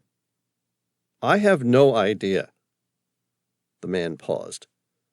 His focus was shifting fractionally in and out, his brows rising and falling a little, the shape of his mouth always changing, as if he was constantly thinking, as if there was a computer behind his eyes, running at full speed. I need to get out of here. That might be difficult, Sam pointed out pragmatically. We're near the center of the Pentagon. Already, there must be 100 soldiers swarming toward this office. The building's going to be on lockdown. No one's getting in or out. The stranger smiled sardonically. Then we'd better move quickly, because if I die, you die. The end. This has been Omega Deep, Sam Reilly, Book 12. Written by Christopher Cartwright. Narrated by David Gilmore. Copyright 2018 by Christopher Cartwright. Production copyright 2018 by Christopher Cartwright.